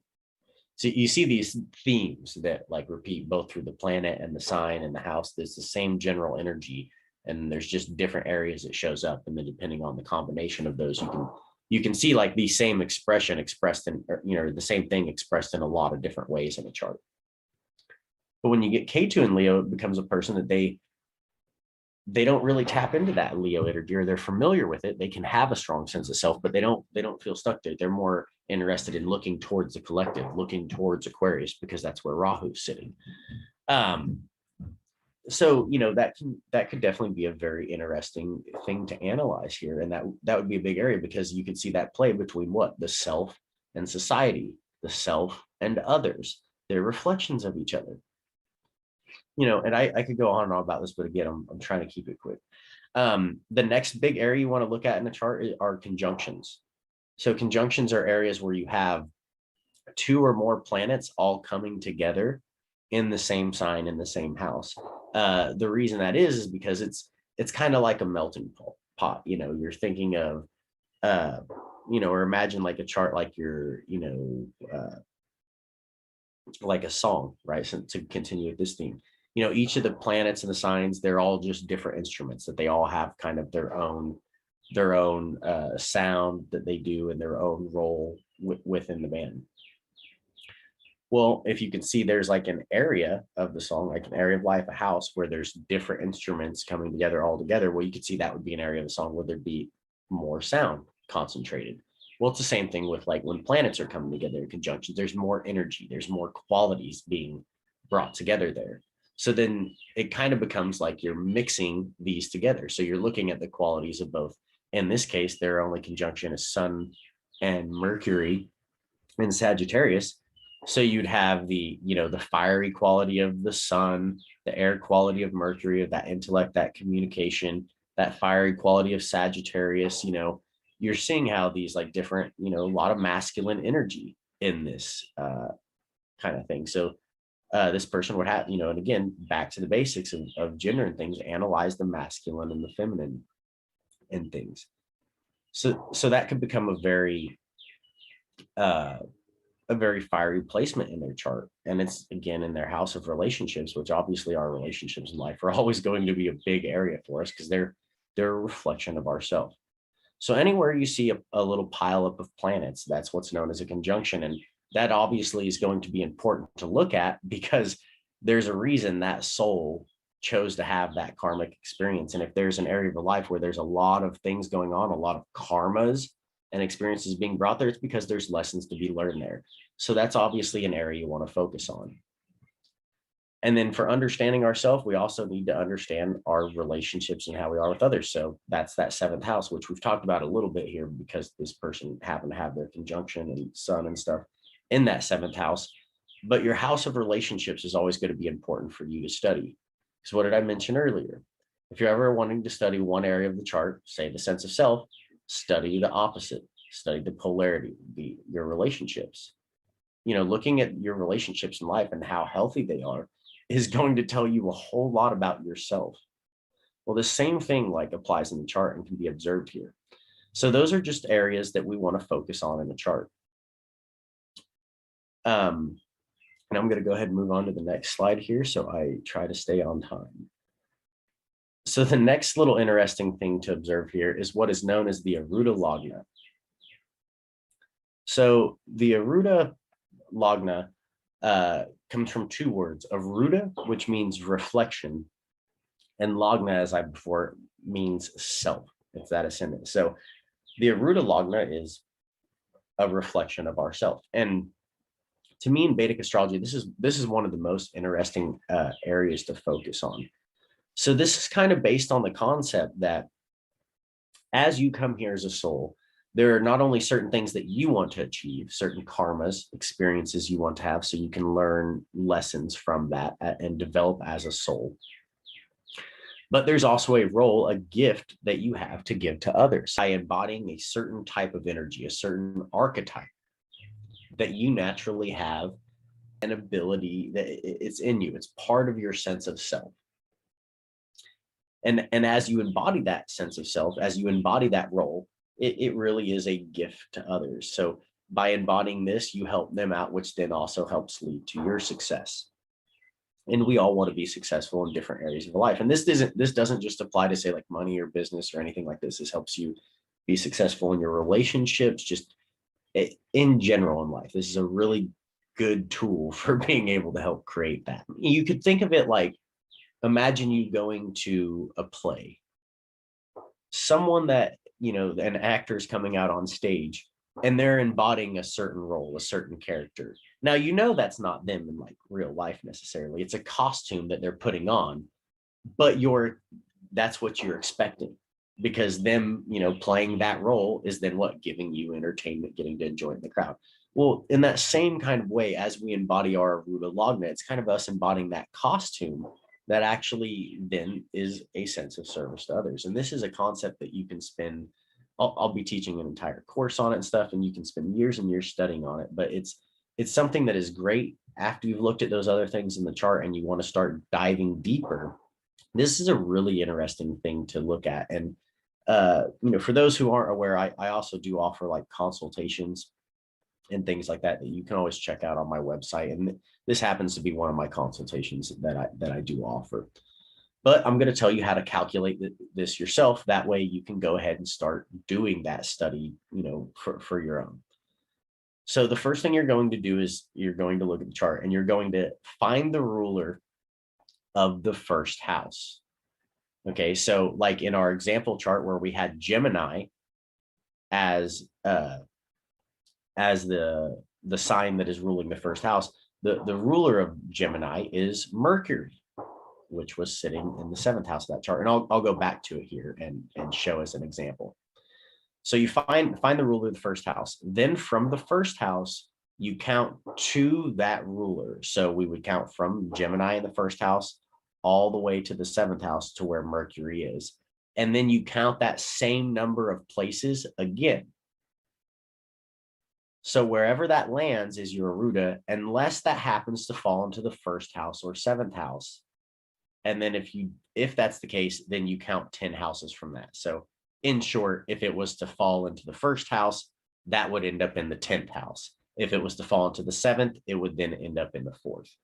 Because as you're counting, remember, you always start from the place that you're at. So let me go back one slide here just to demonstrate here. So in this chart, we can see that we find, the first house and find the ruler of it. So as I said, we have Gemini, which is ruled by Mercury. So you count 1, 2, 3, 4, 5, 6, 7. Then you count that number again. 1, 2, 3, 4, 5, 6, 7. So because that landed back in the first house, we would go 10 houses from that. And the 10th house is right over here. So this person's Aruda Lagna would be Jupiter and Pisces in their 10th house of career. So you can see a person obviously being a very spiritual person, someone who's supposed to be a teacher, teach about deep emotional things.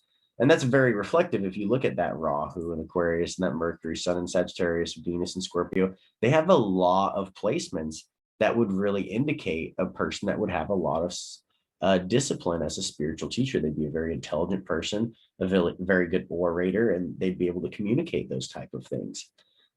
So that's how you would calculate that.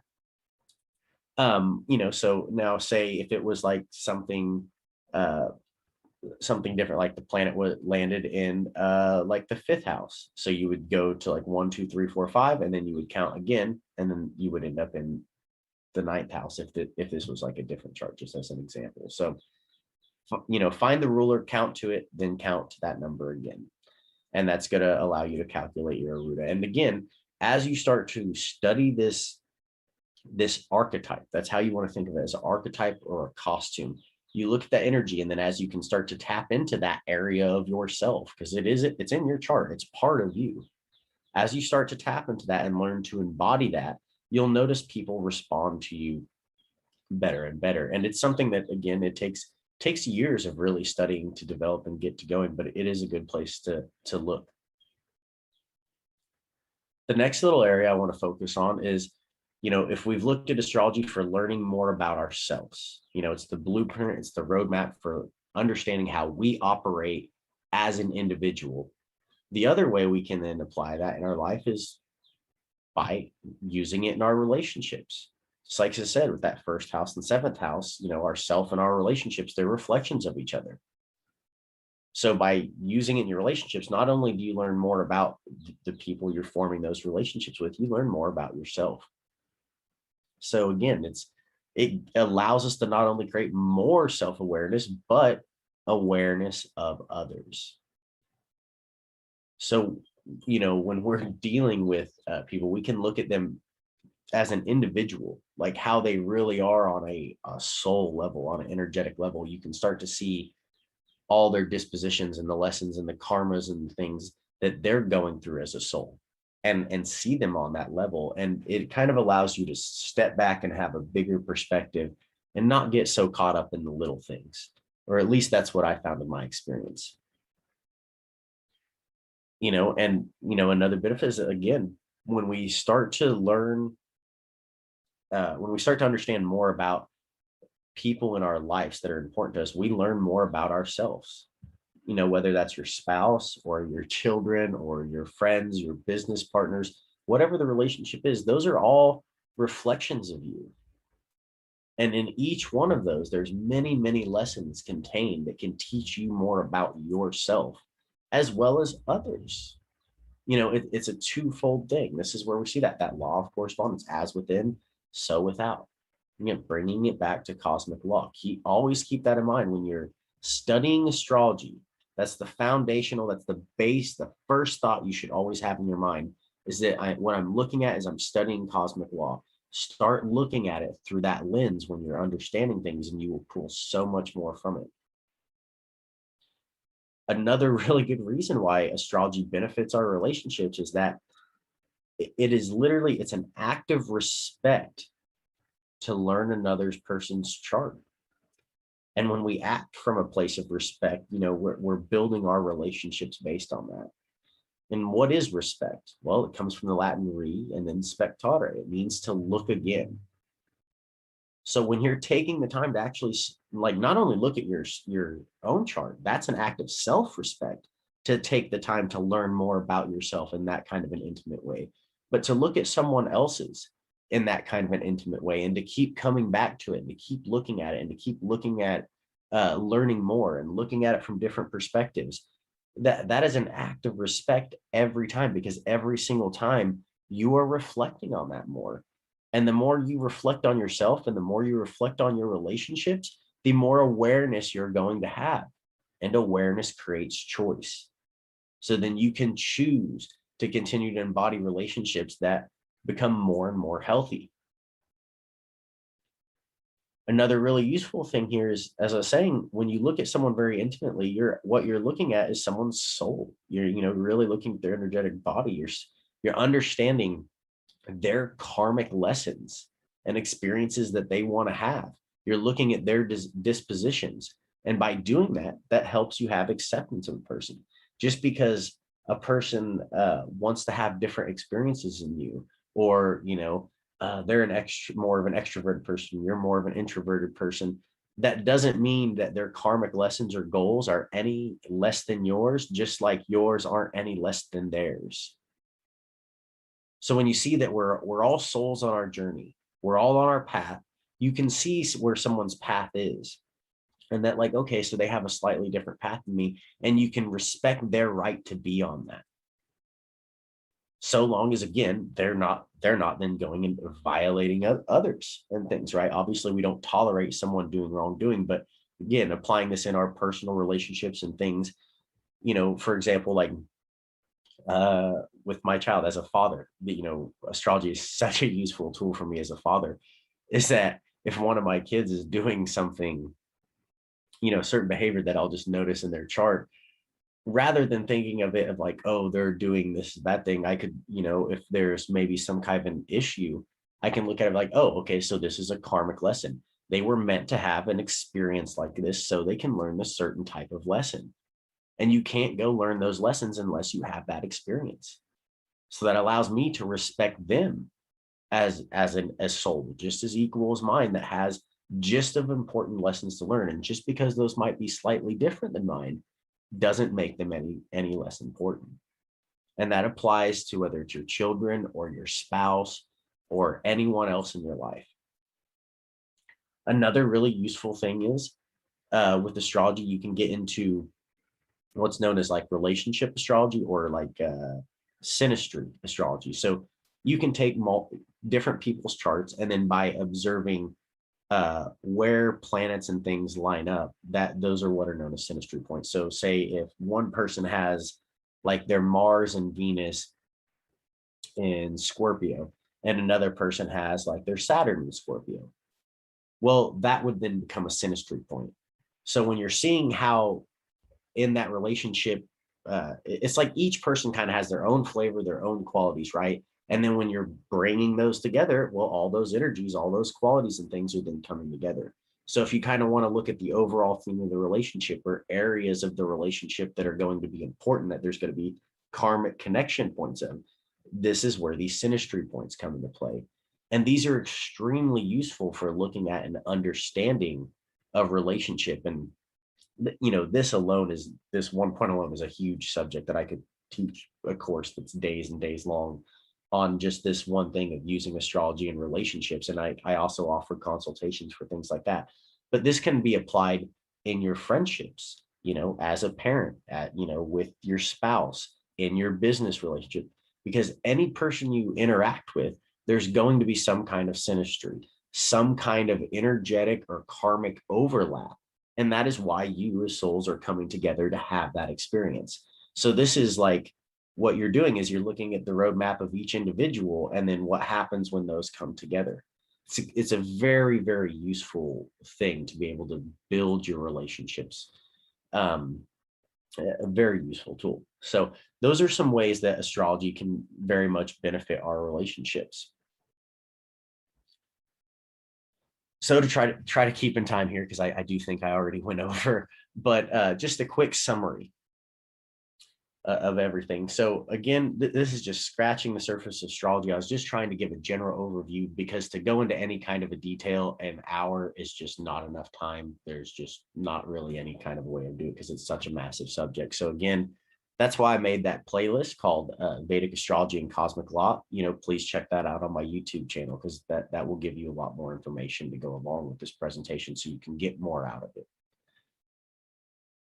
But the first little, summary point here is that awareness creates choice. And, for those who have watched, if you watch that little segment that I did for my course on cosmic law, I consider that statement a cosmic law just as much as any of the 7 Hermetic principles. Awareness creates choice.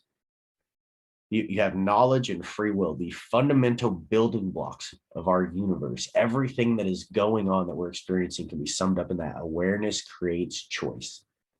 And this is why knowledge of cosmic law, of natural law, is so important, because then you have the choice to exercise your free will. And this science of astrology helps create, it brings more awareness. So then we have more choice, both with how we interact with ourselves as an individual, with our relationship with ourselves, but relationships with others. When we're using astrology to learn more about ourselves and others, it is an act of respect.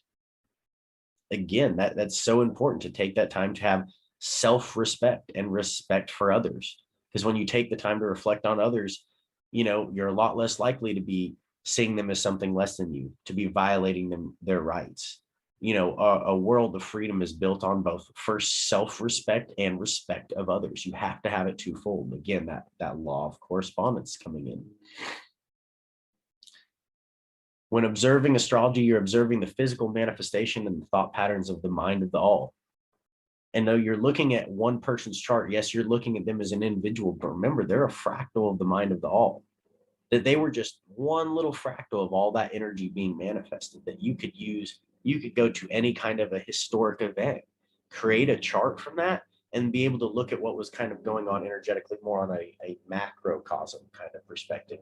Just like you can take it all the way down to the microcosm at the level of individual. It is a science that can be used to understand everything. It's the study of the law of correspondence, as above, so below. You're using the sky to study the inside of the individual, using the outer world to study the inner, and the inner to study the outer, because they are reflections of each other. So really look at that. Like when you think of a chart, it's not just a chart. You're looking at like a little snapshot of like a moment in the mind of the all, and then being able to analyze that. And the last little thing is to remember that, you can create senseless noise, or you can become a conscious creator. And astrology is just a tool that helps us play in the band, to where we can consciously create something that is beautiful, something that a world that we all want to listen to, versus, a lot of the senseless noise that, we will see that people have if they don't actually have the fundamental knowledge of how to step into a role as a conscious creator. So that's go to summarize my presentation for the conference. So again, definitely want to thank Brandon and everybody at the Cubbyhole Network for having me do this.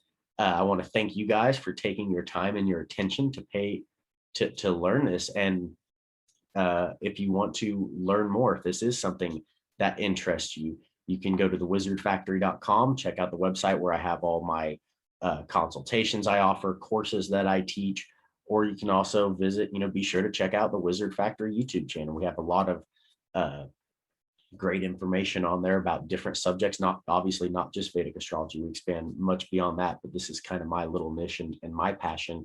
And check out that playlist, because I did create this presentation to go along with that. So you'll get a lot more from it by being able to also take in that information. That's going to wrap everything up. So thank you again, everybody. And I hope everybody has a wonderful day. Enjoy listening to the rest of the amazing speakers.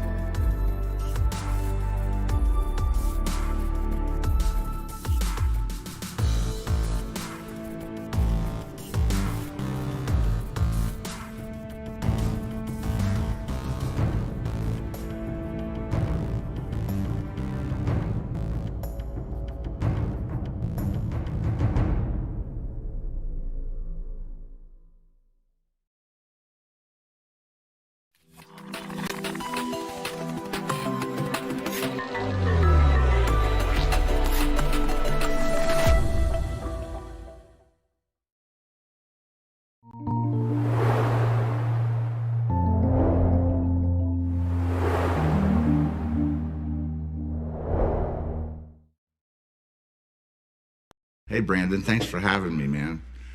This song is for you and Nathan by me and Doug.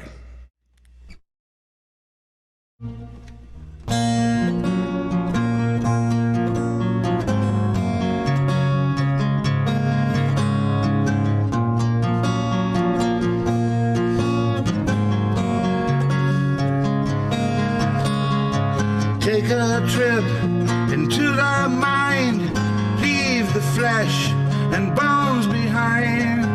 Go as far as you are inclined, where the dream and reality seem to be intertwined.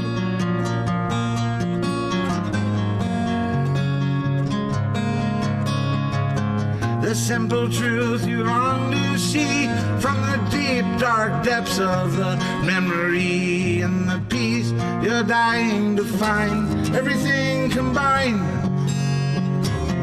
it's all in the mind.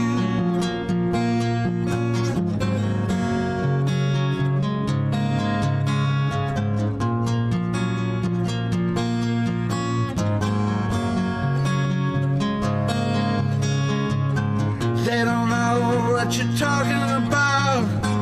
They don't care, so they shut you out. They're afraid of an alternate route and the light to begin shining in on their shadow of doubt.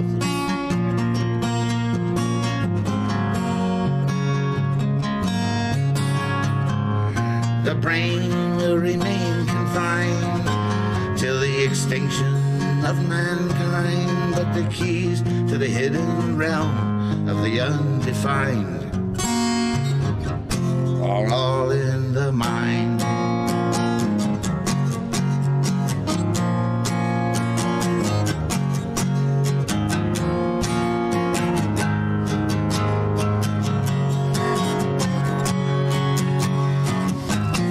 It all relates, it all ties in. As sure as the sun comes around again, it changes once, changes again,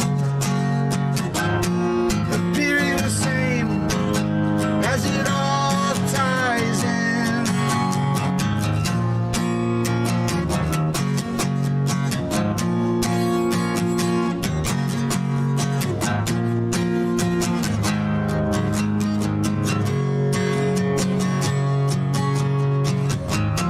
Is this your life or fantasy? Nothing is ever what it seems to be.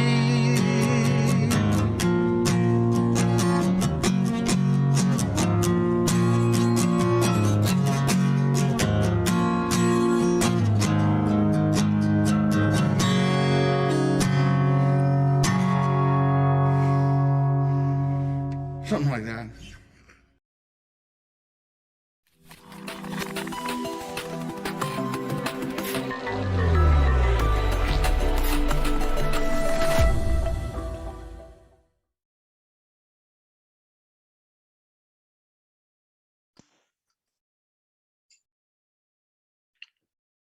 Thank you. Thank you, Ryan Swisher, for that wonderful musical performance. We got a lot more coming up here for you today. Up next, we got Brandon Martin giving his presentation, Sight Beyond Illusions. And you can find Brandon's work at cubbyhole.com. And at 1 p.m. after Brandon, we got Nate Cap with his presentation, the Reillumination of the Imagination, also cubbyhole.com. Following that, 3:30, we got Logan Hart with his presentation, 3 Ideas That Can Evolve the Natural Law. And just before Logan, at 3, Regina Zwilling is going to give a guided meditation. And if I didn't say, Logan Hart's presentation, 3 Ideas That Can Evolve the Natural Law Perspective. And then following that, 4:15 p.m., we got Colin Smith. We got a short break at 5:45, and then another musical performance from Ryan Swisher. And then the main event at 6 p.m. with Mark Passio and Fake Ass Anarchists.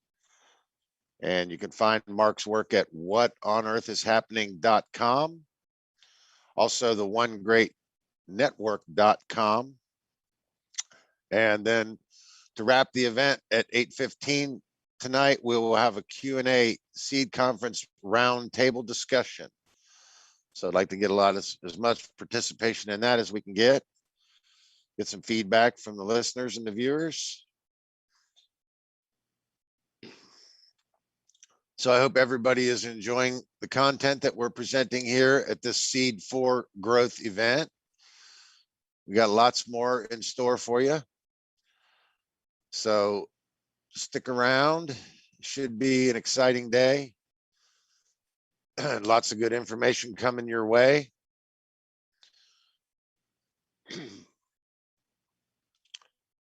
And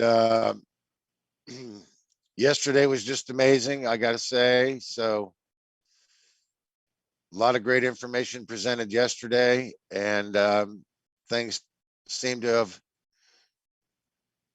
gone smoothly overall. We made it through the first day, and we've reached cruising altitude here for the second day, so things are going well. I hope everybody is enjoying the material. If anybody wants to make a donation, you can make donations at cubbyhole.com. You can also find the individual content creators at the onegreatworknetwork.com and make donations there. You can also donate at whatonearthishappening.com and check out the gift sections there. We've got t-shirts available. I believe, I mean, yeah, you can find all of Mark Passio's merchandise on his website. And we have SEED merchandise available. I believe the links are in the chat. And if anybody needs the links to purchase any of the SEED merchandise and can't find the link, just mention it somewhere in the chat and we'll try to find that and make sure that you're provided with the link. And I just want to say on a personal note, I've seen a lot of events and attended a lot of events, and never really seen an event with a lineup as a powerhouse lineup like we have here at SEED 4. So it's really great to be a part of it, and I hope you're enjoying it as much as I am. It's really a great conference event, and we were originally supposed to do this live at the Baker University, and I was really looking forward to sharing the stage with these gentlemen. But the fact that we're doing it virtual, it has its pluses too, and it's a great experience for all of us. We're all learning a great deal, and things seem to be going very smoothly. I'd like to thank Tyler Bloyer and Lawrence there in the control room for all their help. Lawrence Driggs, thank you for all your help, and Tyler, and Brandon Martin for hosting the event and helping put the event together for all of us and bring all of these wonderful speakers into the same place so we can access information for the cause of ending human slavery and bringing freedom here onto this wonderful planet for progeny and posterity. So I hope you're enjoying the material. I hope you will donate or at least indulge in some of the wonderful merchandising that's available. And your support is much appreciated. These speakers are very giving of their time and their efforts and their research to bring us this kind of information. So anything that you can do to help them out is always greatly appreciated. And our common goal is human freedom. And anything that you can do to help to support that is always greatly appreciated. So stay tuned. We've got a lot more coming your way. Up next, we got Brandon Martin with his presentation, Sight Beyond Illusions. And that's Brandon Martin at cubbyhole.com. And there's a lot of other great information there, including some of my work and Nate Cap's work you can find at the Cubbyhole as well. And I'm just amazed by all the great content we've seen so far. Looking forward to more jam-packed information. And hope you'll stick around and enjoy the rest of the conference. I just, I'm really grateful to be here speaking with you today, and guess a little, anxious to see what's coming up next myself. So I'm getting excited. I've been excited, and I'm going to stay excited until we get through this. But hang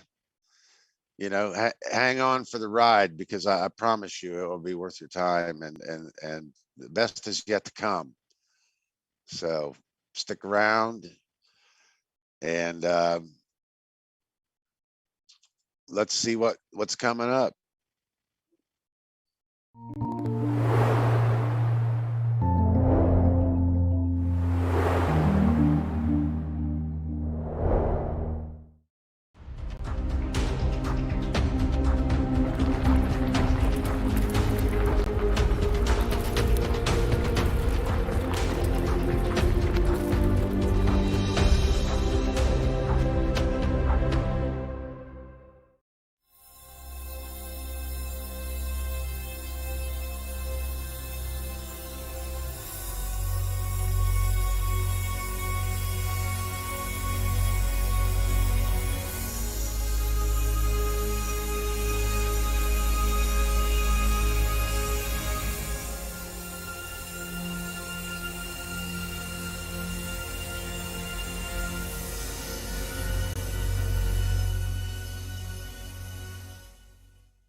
If you're looking to further understand the mind, consciousness, the occult, symbolism, the ancient Egyptian mythos, philosophy, and truth discovery, make sure to tune in to the Cubbyhole podcast, hosted by myself, Nate Cap, and co-hosted by Brandon Martin.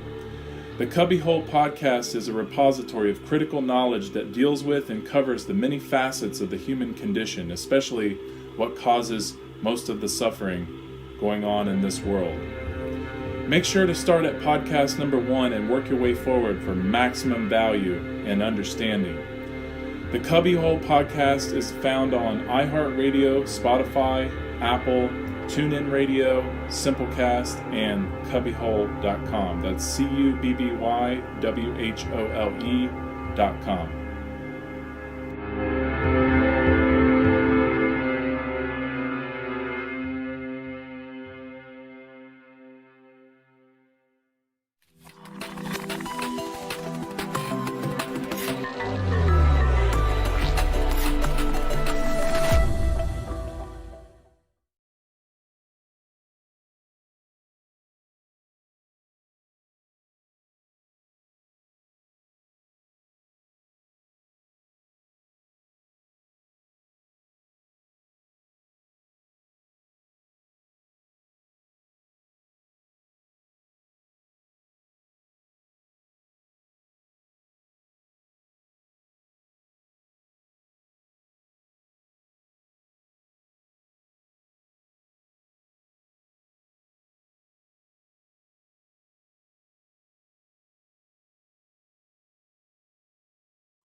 Hello and welcome, one and all. My name is Brandon Martin. I am the primary curator of the S.E.E.D for Growth Conference.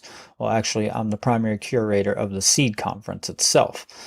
I'm also the primary host of this conference. So I would like to give my personal appreciation to all the guests and attendees for taking time out of their daily lives to watch these presentations that these amazing light workers have brought together to help humanity spread freedom and knowledge as far and as wide as possible. I'd also like to thank the presenters themselves for putting in all the hard work, because it's not easy to get things like this going. I'd also like to give my personal appreciation and thank you to the tech team, the people who are behind the scenes helping out with this presentation and with this whole entire conference. Without them, this would not be going on.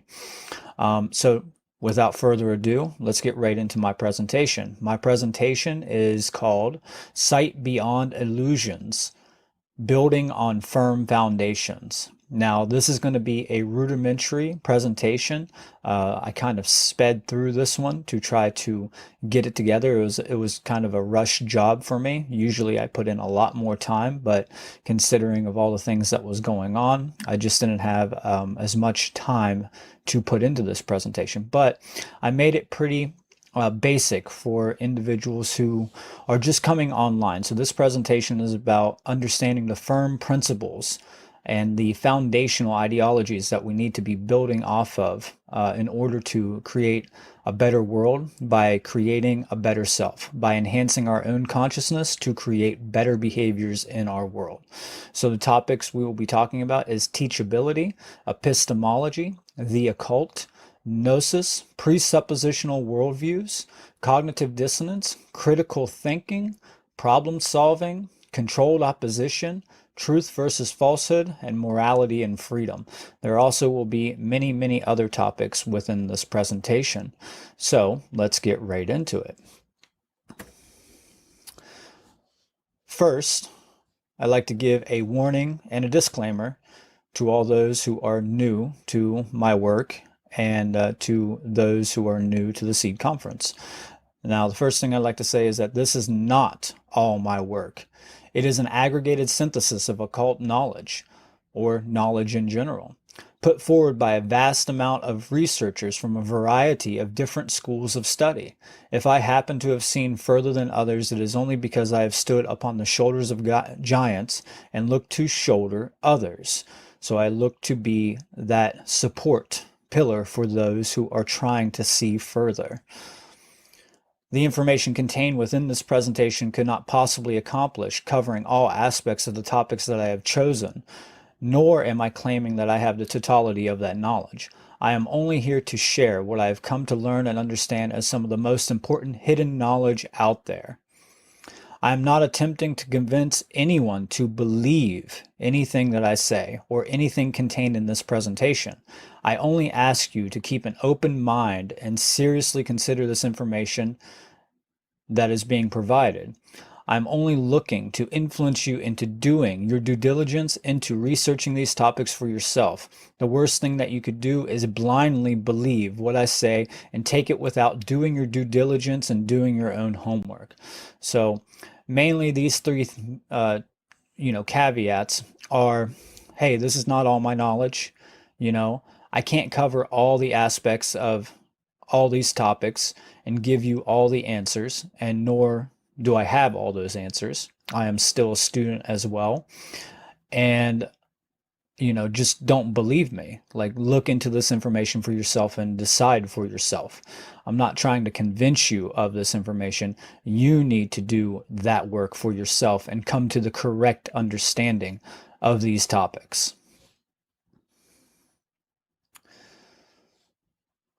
Another thing I like to point out is that we find a lot of time that people will attack the messenger. So I made this slide called Killing the Messenger. Some people may take offense to some of the information contained within my presentation here today. And if that is the case, so be it. Get as offended as you like. One of the most fallacious things I see happening is people attacking the messenger. So this is the slide called Killing the Messenger. And the truth of the matter is that when you first come online, when you first come in contact with the truth, you probably will be uncomfortable because you are awakening to the truth of the current issues that are plaguing your own mind, thoughts, emotions, and behaviors, and that which is plaguing the entire world.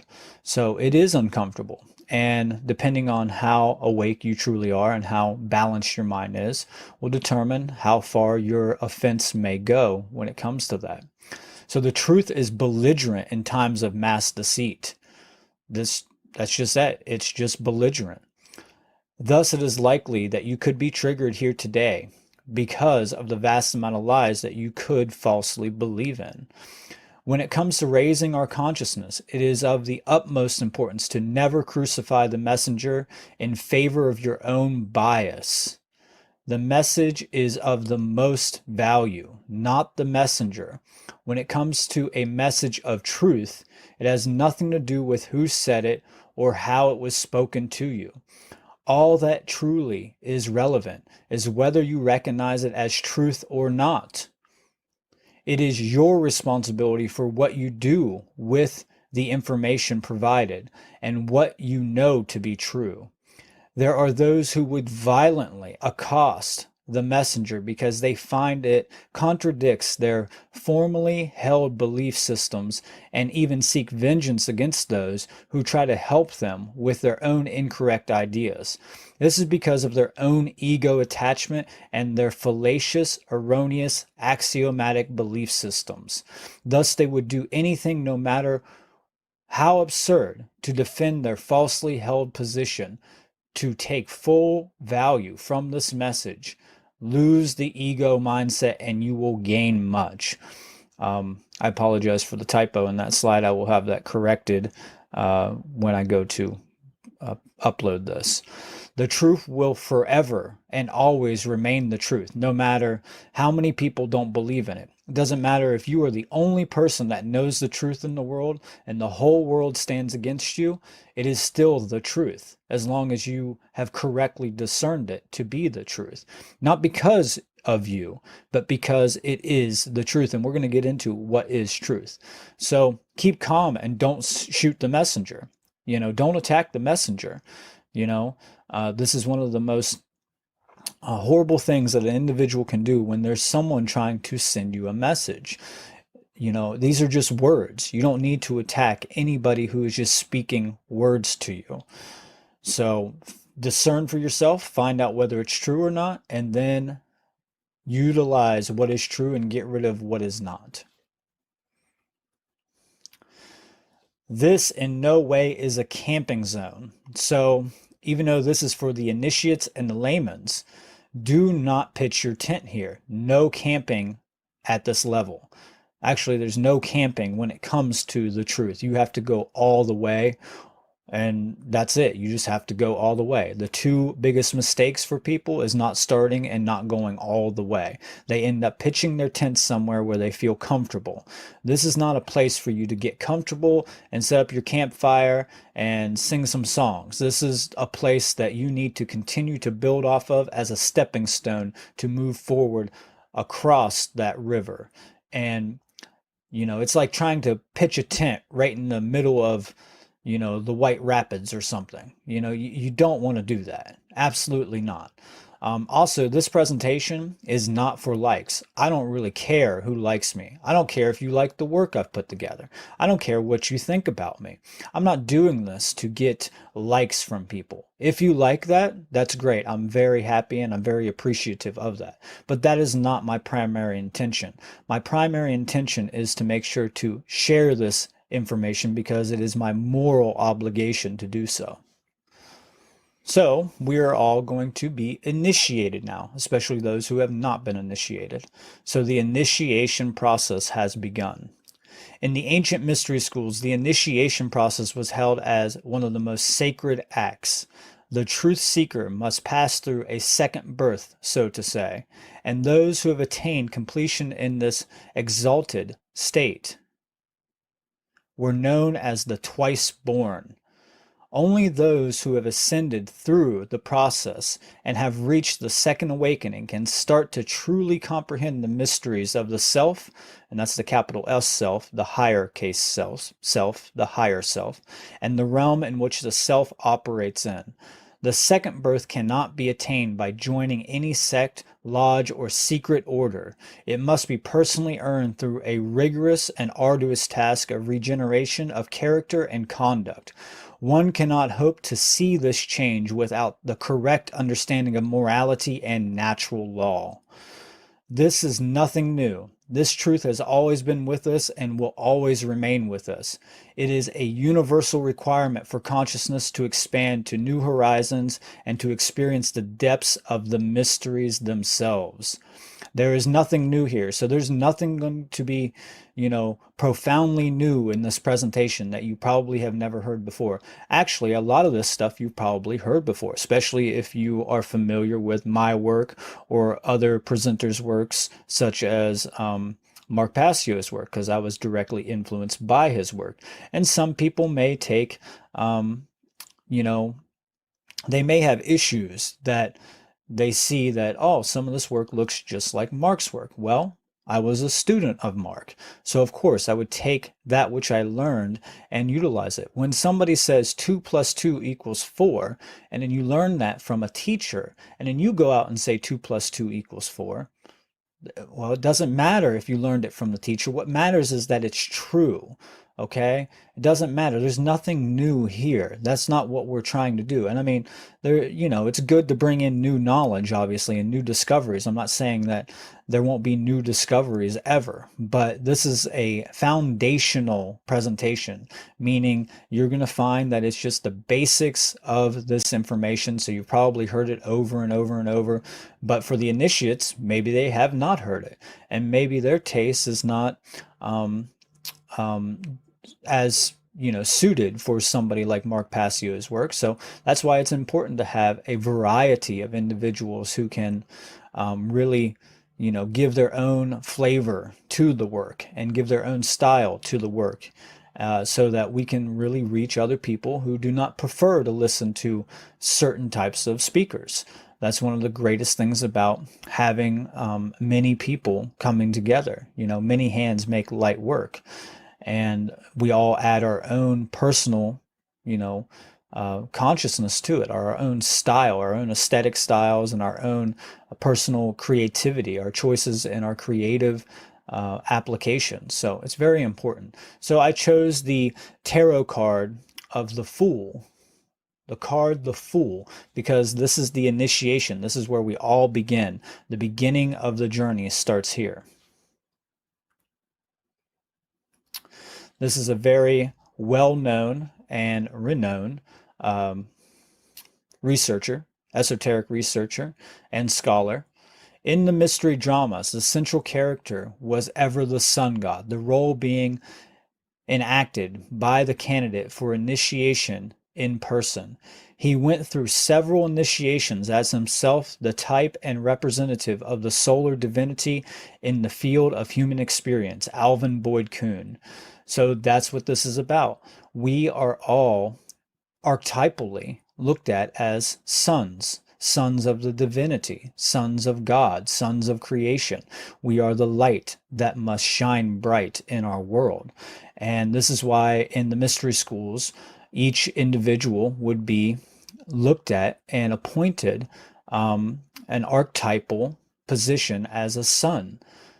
And, this is about rising out of the depths of darkness into light. And we're going to see that. And here is another amazing excerpt from The Secret Teachings of All Ages by Manly P. Hall, who is probably one of the most amazing and well-researched esotericists and light occultists that has ever existed.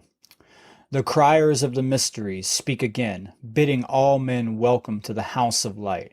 The great institution of materiality has failed.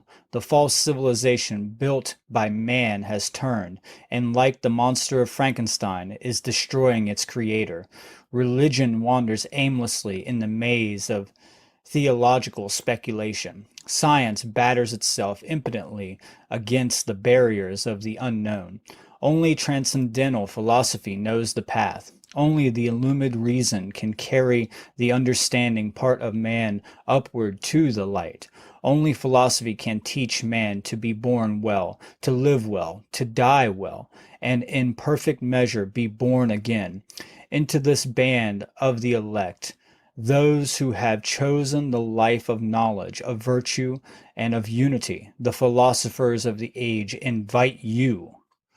So this is about an invitation to you to become initiated, to turn yourself online, to do your due diligence and ascend up Jacob's ladder, up the stairway of heaven, metaphorically. One of the major problems in our world today is that of censorship. And I mean, this is so heavily, blatantly, and brazenly destroying our liberties left and right. Censorship by the mass corporations, by the mass tech industry, and by government specifically, by these military operations within government itself to make sure that people do not have this information. It is the most devastating thing that we are seeing happen. Well, one of the most devastating things. There are quite a few devastating things obviously happening, but I look at it as a return to the Dark Ages, or a place of anti-intelligence, not just anti-intellectualism, but anti-intelligenceism, if that's even a word, but anti-intelligence. We are currently in the age of anti-intelligence by way of blatant ignorance and emotional mind control.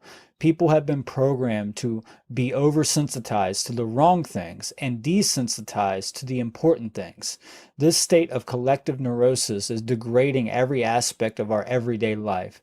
This is the dark age of the dogmatic fervor that can only lead us in one direction, which is the destruction of all that which is sacred, freedom, and life. When speech is limited by the collective or the few, it is an act of sheer tyranny. We cannot engage in civil discourse anymore due to this overwhelming cult mindset. And what I mean by cult is a grouping or cabal of individuals that espouse a belief system that is a danger to the rights and liberties of other people. It is completely based in fear and will only lead us into a world filled with passivity, anxiety, conformity, mundanity, and will result in unnecessary chaos and is an act against the betterment of humanity. So, as we see in this picture, we have dogmas, protocols, authority, doctrines, orders, code of conduct, norm, establishment. Everything here is, false principles. Everything here is, looking to censor each and every person through political correctness, through burning out all that information that does not conform with the default standard of the authoritarian ideologies. So anything that does not go with the overall agenda of this new dark world order will be burned out, is how they're doing this. So censorship is the pathway to death. So if we look in history, if we look at our history, we can see that anytime censorship has come about, there has been blood shed afterwards. So we need to be very careful, because as censorship starts to restrain our ability to express ideologies more and more, I guarantee there will be blood shed because of that. Guaranteed, that's going to be the result of that. And I don't want that. I'm not saying I want that, and I'm not advocating for that, but that is what happens when you restrain people's ability to have civil discourse about ideas. So we need to be very, very careful when it comes to this. And that's what the S.E.E.D conference is about. It's about being egalitarian with this information, because for far too long has there been a power differential between those who hold the information and those who do not. So whether that's from religious organizations or cults or, secret societies or anything like that, from governments, from intelligent agencies, we need to get this information out far and wide and get it to the people so that they can make their own decisions, because they are wise at some level and they are capable of discerning for themselves. And we're going to talk a little bit about that as we move forward. And one of my favorite founding fathers, Thomas Paine, he who dares not to offend cannot be honest. So, we're in this world where everybody wants to sugarcoat and euphemize everything.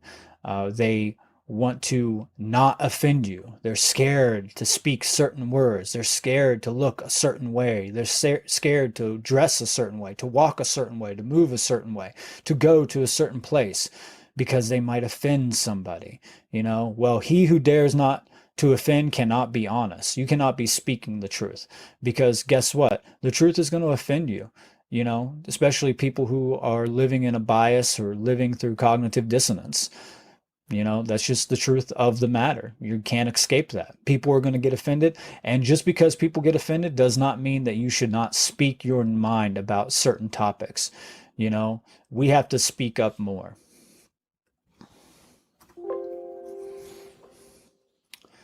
Moving right along into some of the main topics. So one of the biggest things here is that we have to understand what it truly means to be teachable. And I have a very simple diagram on the screen here, moving from one extreme to the other. We have on the far left, which would be absolute closed-mindedness, a left brain imbalance, which would be arrogant. And then as we move to the right, we have cynical, skeptical, teacher more so in the middle of the bell curve, and then student on the other side of that middle point, trusting, gullible, and naivete. And that's moving all the way into the right brain imbalance, which would be too open-minded. So what we need to do here is to strike a balance between being a teacher and a student. I am a teacher and a student. I'm constantly learning and I'm constantly teaching. That's how we do this. That's what we need to do, is be in the middle of this bell curve, because this is where you're going to get the most learning from. How much do you learn? This is one of the biggest issues I find with people. Most people are rigidly skeptical or arrogant and cynical, and they just do not have an open mind at all. And this is especially true with left brain eggheads. And then a lot of the New Age community is completely so open-minded that they'll believe anything. They'll take anything into their mind and not filter it. And they tend to be very emotionally mind-controlled because of this. They tend to be, very, very at risk for dark manipulation. And they just don't see this. They just don't care at a certain level, it seems like. So to truly be teachable is to be in the middle of this bell curve. And the way that we do that is by balancing the left and right hemispheres of our neocortex and of our polarities in consciousness. This is an amazing quote by Albert Churchward. Only one has to think and understand that the pursuit and acquisition of truth is of infinite concernment to mankind in the study of the evolution of the human race, and the origin and beliefs and meaning of all the doctrines found throughout the world. By the cultivation of our reason, we are better enabled to distinguish good from evil, as well as truth from falsehood. Both these are matters of the highest importance, whether we regard this life or the life to come. Okay, so this is all about being in that, teachability position. Are you the most teachable? Are you the individual that will learn the most?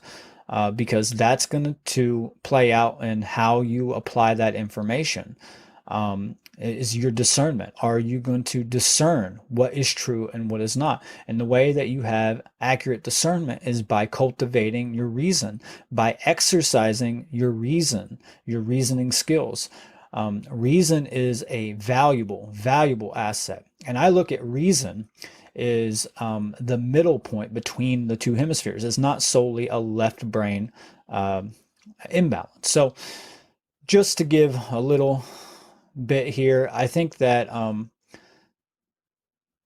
for those who are not familiar with the left and right hemisphere dynamic and the triune aspect of the brain, you can find that information all over the place. I recommend going to the Cubbyhole, www.cubbyhole.com. That's CUBBYWHOLE.com. We go over the triune aspect of the brain very thoroughly.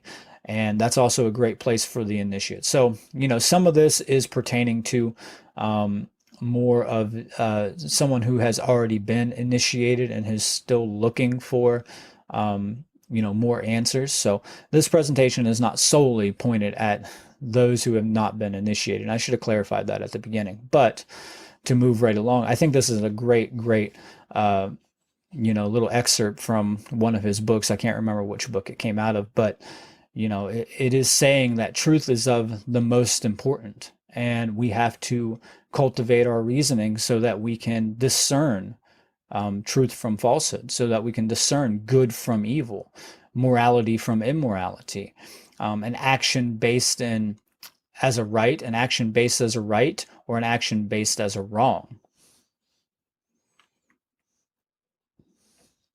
So what is the occult? What is occult knowledge? Most people, when they hear this word, and I still get it to this day, I ask people constantly, what is the first thing that comes to your mind when you hear the word occult? And immediately people say evil. They say Satanism. They say, people sitting out in the woods doing rituals, when it has nothing to do with things like this. I mean, it can have some to do with some of that, but that's not what the word actually means. The word occult is derived from the Latin adjective occultus, which means hidden from sight, which comes from the Latin verb occultare, to hide, to conceal, to keep secret. Both are in turn derived from the Latin noun oculus, which means eye. So this is hidden from the eye, hidden from sight. And it could be looked at as the third eye as well, the spiritual knowledge that is hidden from us. So the whole truth is often hidden out of plain sight.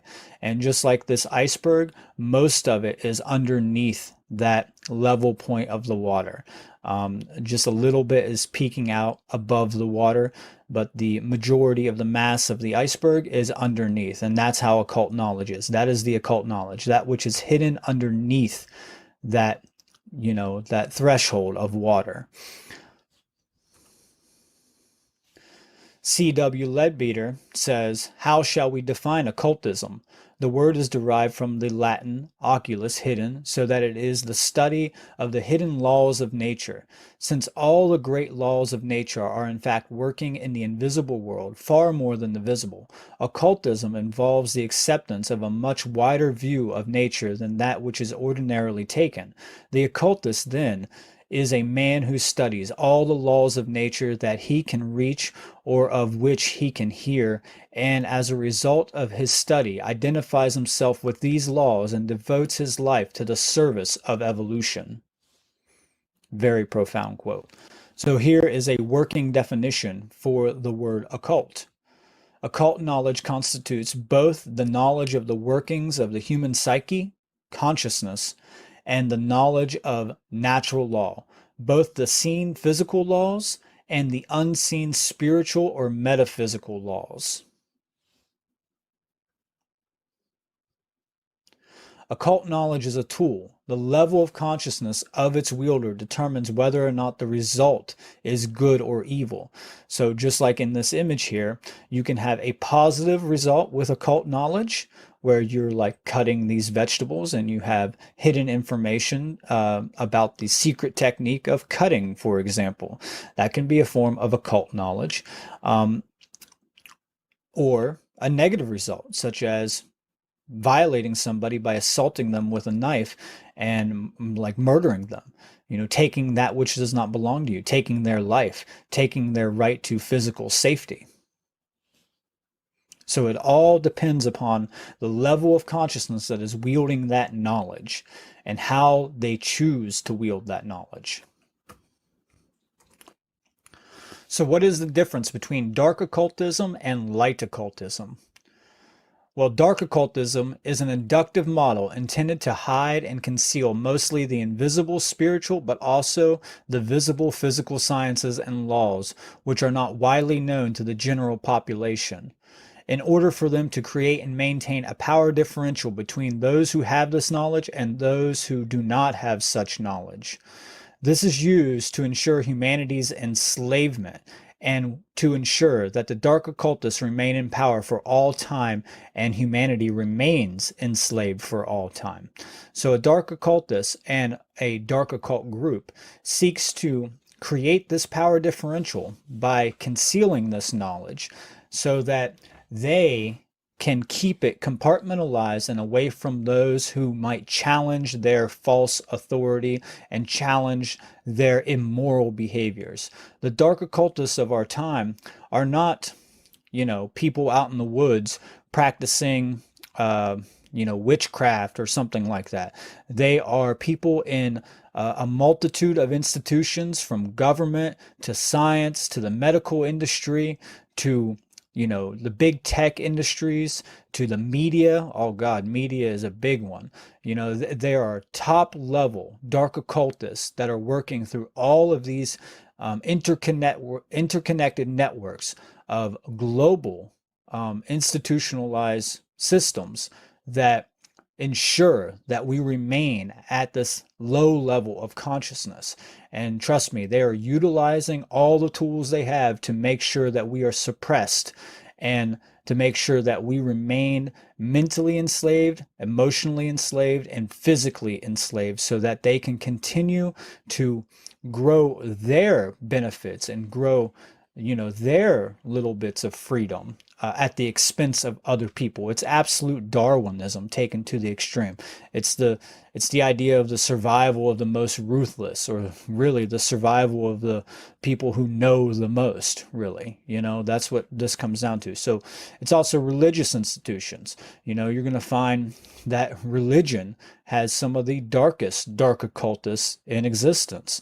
And I'm pretty sure that a lot of people here are pretty familiar with how dark our world is and how dark these individuals are and how immoral they are for what they are doing. I just want to make it clear, like, this is not something to be romanticized or sugar-coated. These people are evil. They are the evil incarnate. They are absolute evil incarnate.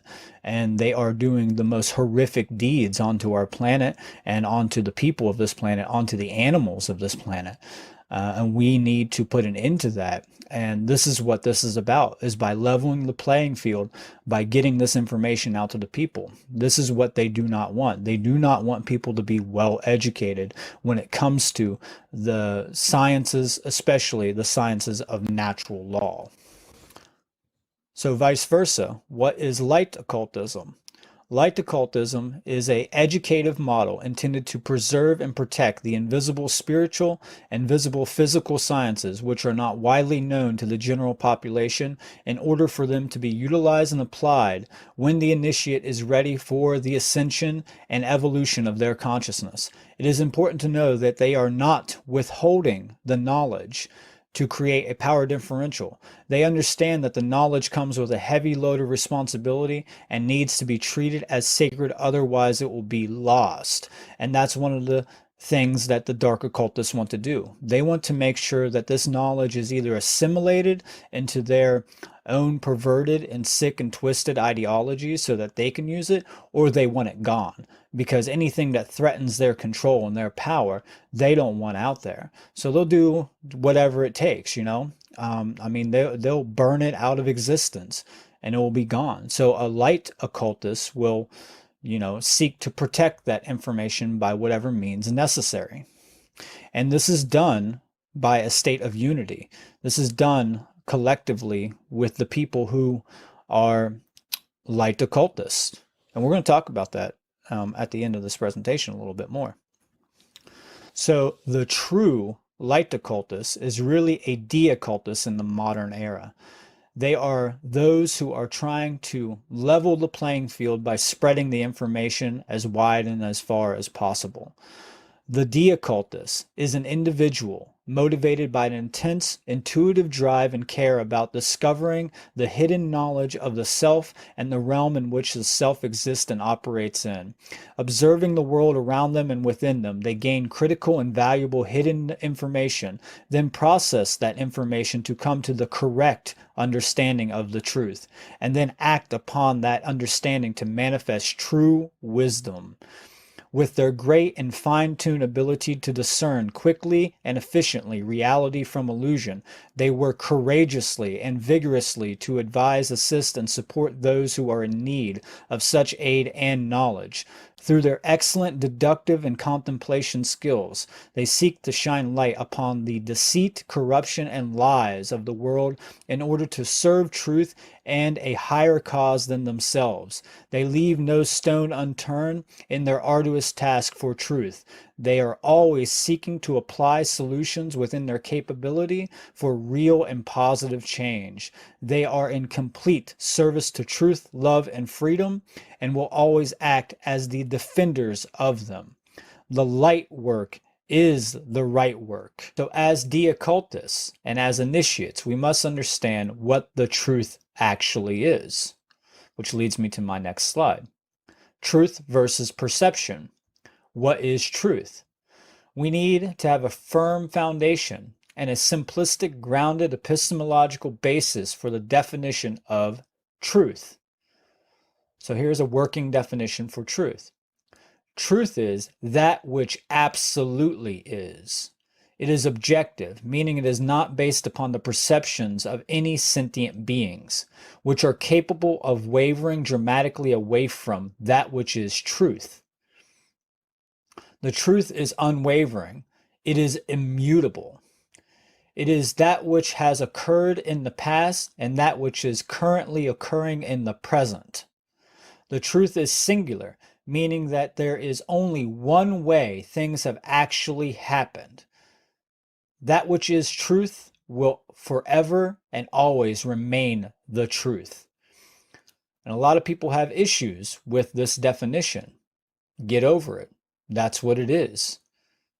It is simply that which is, or that which absolutely is. And I picked this image of Ma'at, the judge of morality in the Egyptian tradition. She's an Egyptian goddess, and you weigh the heart against a feather on the scales of justice, and if your heart is as light as a feather and comes out balanced on the scales, then it means you have been a moral being. And I highly recommend that people check out my first presentation, an occult synthesis, or a synthesis of occult knowledge, part 1, an introduction to natural law, to understand more about Ma'at, where I define her much deeper.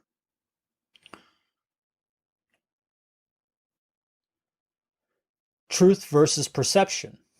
What is perception? Etymologically, the word perceive is derived from the Latin verb percipere, which is in turn derived from the Latin prefix per, which means through, and the Latin verb sapere or capere, take in, to seize, to understand. So a working definition for perception is to become aware or conscious of that which is, to discover, recognize, discern, and or understand with clarity, direct or indirect intuitive cognition and awareness of elements of the environment through physical and spiritual sensation interpreted in the light of experience. So if we take this picture, this is a illusion of perception. Is that person actually as tall as that church? Is that person actually grabbing the peak of that church? No, absolutely not. It's an illusion of perception, meaning that it is not true. It is an illusion. And this is how illusions work. From a certain point of view, they look real. But once you broaden your point of view and you change your perspective, then you understand that that is actually not the truth. So perception is a tool, like a lens. Our work is to focus our perception to see reality with clarity, to see clearly. So perception is like a lens.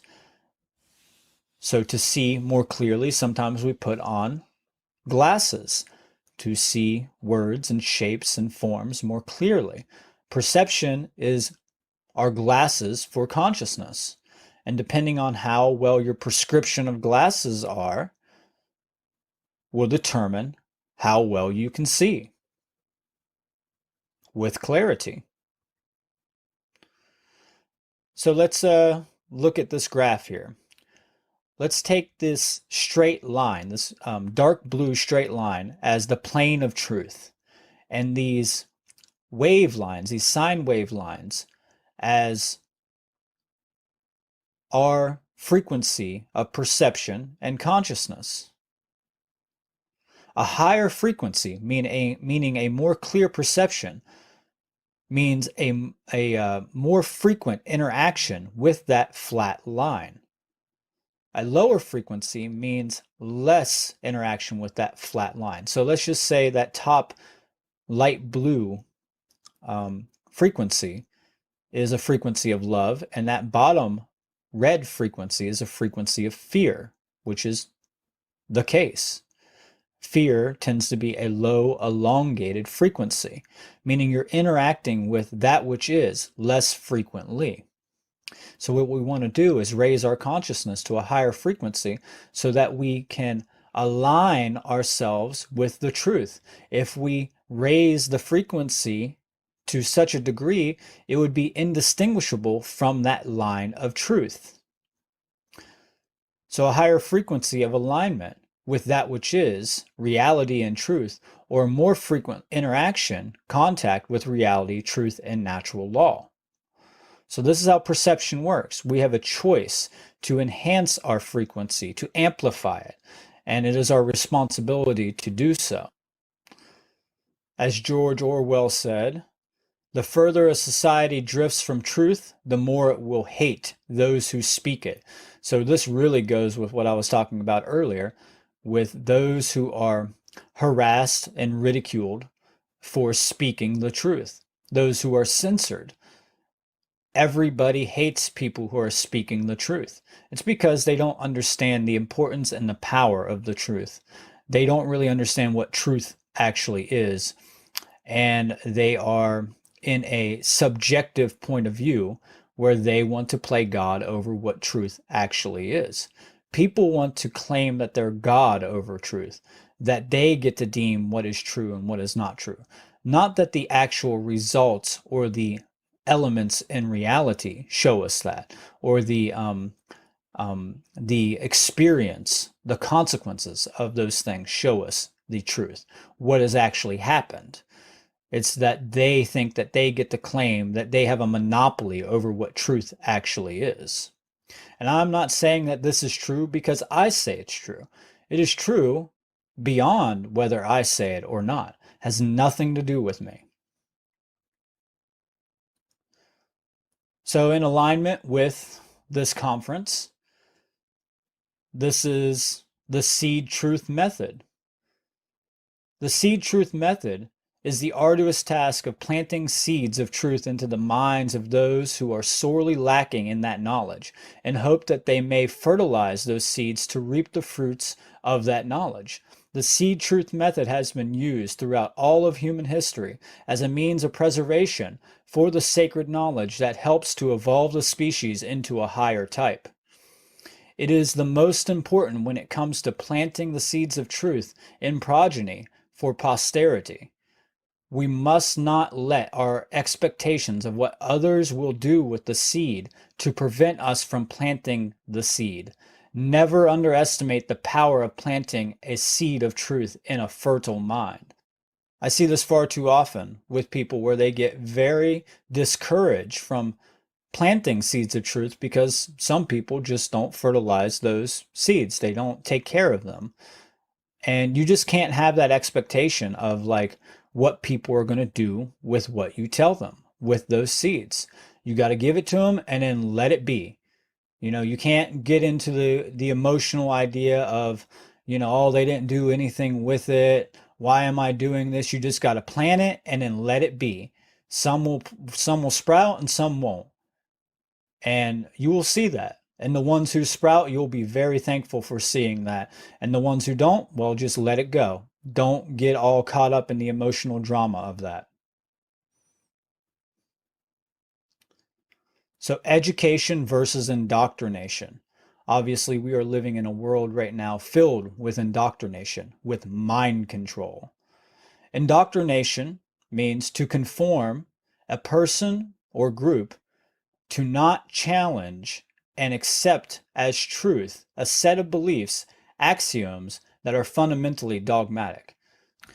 The idea here is to make sure that nobody challenges the dogma of the state or of religious institutionalized belief systems so that those can continue to go on. So indoctrination is about getting you to conform to a set of ideas that are dogmatic so that you do not challenge it, that you do not seek the actual truth. You just blindly believe it.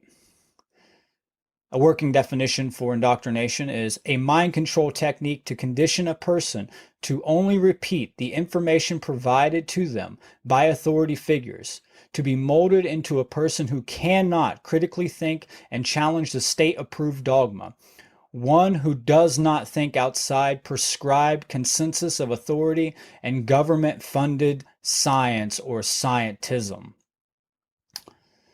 And as the great George Carlin said, when your education limits your imagination, it's called indoctrination. So literally it is the death of imagination. You can't think, you can't imagine anything else besides what they've given you. Education is the most powerful weapon which you can use to change the world. And as one of our other founding fathers said, an investment in knowledge pays the best interest. So what's true education? A lot of people don't understand what true education actually is. So what is true education? A lot of people confuse indoctrination with actual education. It has nothing to do with your degrees or any papers that you have to prove that you've been educated by the state. That's not true education.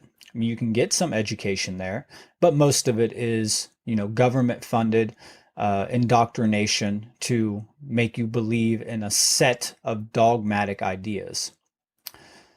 So let's look at the word, education. The etymological definition of the word education is derived from the Latin presupposition or e, meaning out of, and the Latin verb ducere. I think I'm pronouncing that right. I could be wrong. Meaning to lead. So it means to lead out of. To lead somebody out of what? The process of education is an alchemical transformation of one's own ignorance, meaning darkness, into knowledge, meaning light. True education is that of a process of illumination. It is the ever-progressive journey of raising one's own consciousness into a higher state so that they can make better use of their psyche and the tools in which they were gifted with from creation. So it literally means out of darkness into light. Education means coming out of darkness of ignorance and into the light of knowledge. And I used here the Freemasonic first degree tracing board. And for those who have been initiated, especially into Freemasonry, they will understand why I have used this degree and this tracing board, because it literally is an allegorical, artistic statement of the alchemical transformation of one coming out of darkness into light, coming off the checkerboard floor of ignorance and internal duality up to the light of knowledge.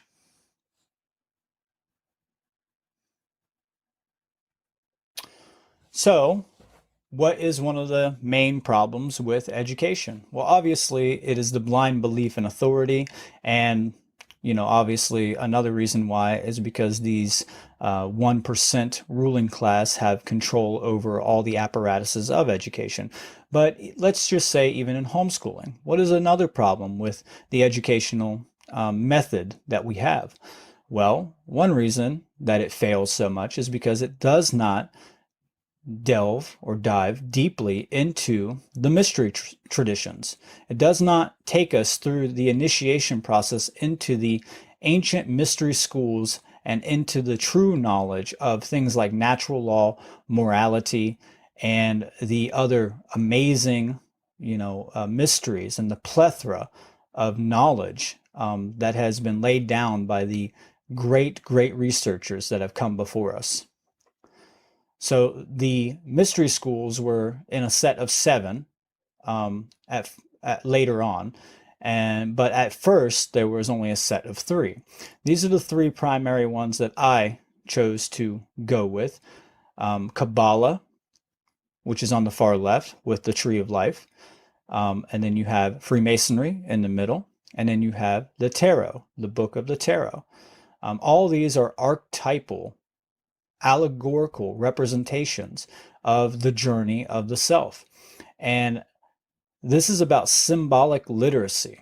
And that's one of the major things that modern education tries to eradicate from an individual's mind. They want to make you symbol illiterate rather than make you symbol literate. And they want to push you into a left brain imbalance mainly, become a drone, make you a dunce, really. So Kabbalah is an amazing tradition, and I highly recommend that each person study all 3 of these in conjunction.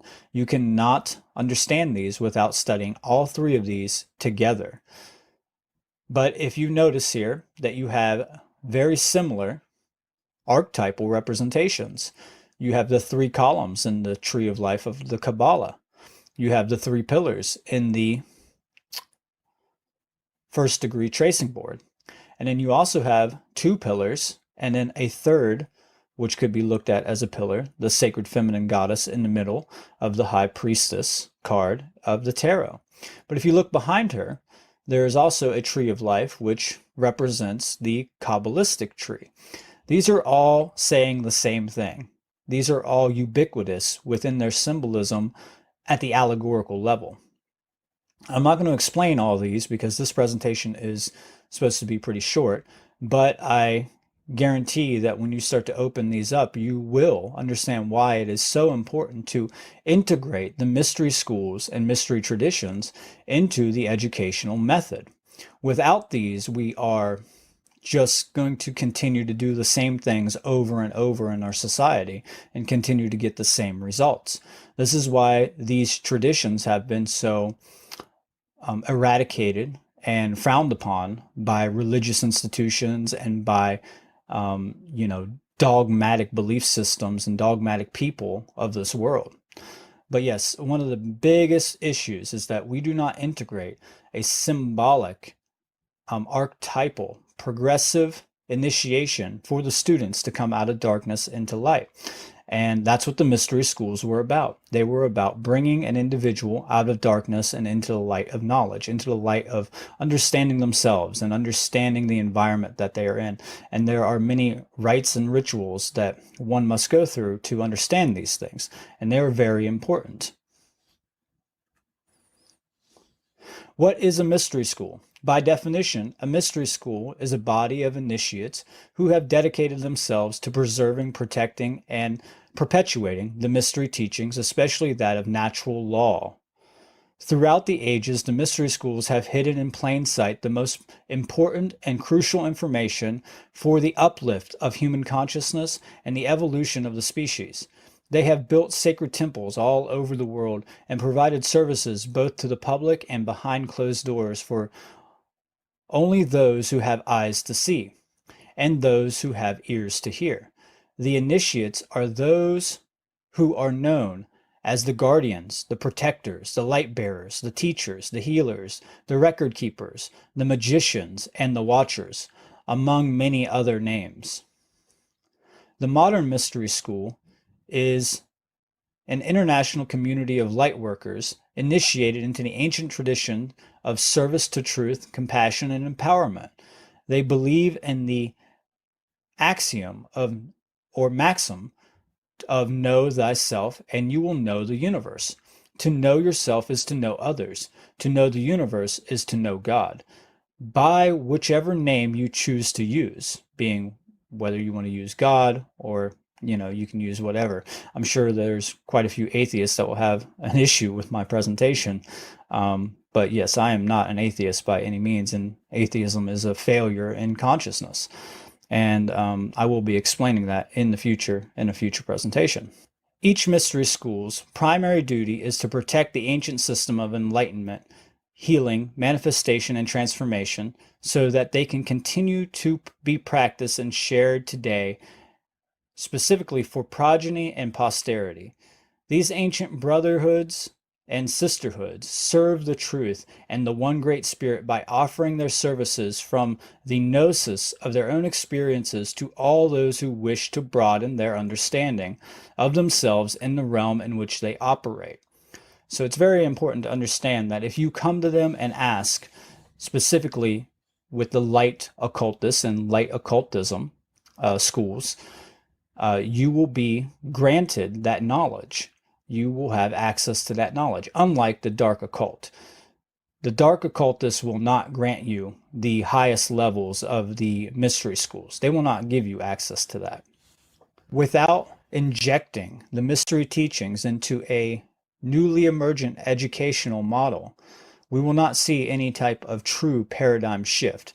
That's what all the light workers are trying to truly do, is bring all this knowledge into a synthesis so that we can really, preserve, protect, and perpetuate this knowledge out, especially to the youth.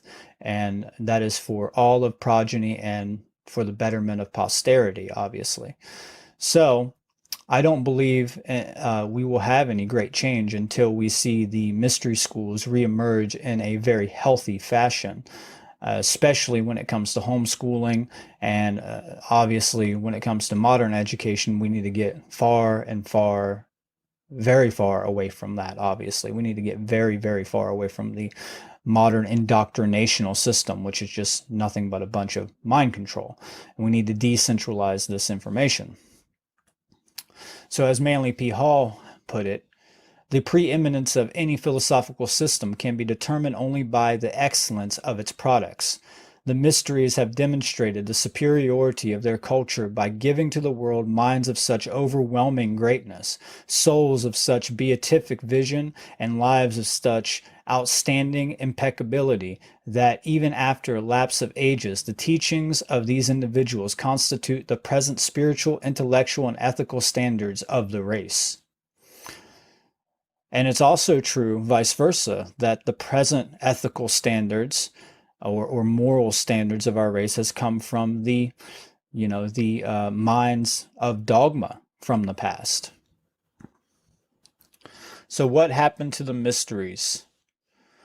Well, one reason is the mob destroyed the mysteries. This is not the totality of the reasons that the mysteries have been pretty much obliterated. Obviously, there's a lot to this, and it's very sophisticated, but this is one reason that I'm going to point out. One reason is because it was due to the mob that the mysteries were mishandled and ripped out of the temples by force. Of course, we should all have access to this knowledge, but with this knowledge comes great responsibility to treat it with care and ensure that it is not destroyed for future generations. Unfortunately, this was not the case when it was taken from the temples, and due to this lack of responsibility, we are now worse off, in my opinion, than we were when it was kept in the hands of the occultists and the esoteric teachers. Imagine if the mob went to Harvard and demanded for their PhD in neurology, and then without ever learning how to handle that knowledge or learning the knowledge itself, started to do neurosurgery on people using their papers as credentials to boast that they know what they are doing. What would unfold from this? Undoubtedly, it would lead to lots of death and suffering onto the people that they practice neurology onto or neurosurgery onto. I'm not saying that the knowledge should be withheld, but I am saying there is a reason for an intuitive structure to teach us the knowledge and how to be responsible with it. The knowledge belongs to all of humanity, and it is our personal responsibility to keep it intact for the well-being of all life. The knowledge has to be completely distributed freely to the masses, including those who may use it for negative purposes, to help balance out the equation of the extreme power differential between those who hold the knowledge and those who do not. Unlike the past light occultists, our job is now to ensure that the knowledge is preserved by decentralization. The knowledge belongs to all of humanity, not one group or individual. So my point with this slide is that with this knowledge, we have to understand there was a means for a hierarchical structure to teach individuals how to preserve and how to distribute the knowledge properly. And that's what we need to do. We need to understand how to handle the knowledge so that it is not misused by ourselves. It is our responsibility to not misuse the knowledge. And we really need to fully grasp what that means and take full accountability for what we are doing with what we know. So the next part of the presentation is called axiomatic premises. So what is an axiom? An axiom comes from the Latin word axioma, which means authority. Literally, that which is thought worthy or fit. Axiom, a fundamental belief that is widely accepted as true because it is perceived to either be self-evident or particularly useful to those who accept it. So when it comes to axioms, they can be in alignment with truth, or they could be far out of alignment with truth. So we need to understand that this is a fundamental part of, our belief systems. It's like a belief that has been firmly calcified in the mind that we are absolutely going to behave off of. So what we need to do is we need to align our axioms, our belief systems, completely with objective truth for us to create that which we say we want. And to do that, our axioms should be based upon 4 basic, fundamental philosophical concepts.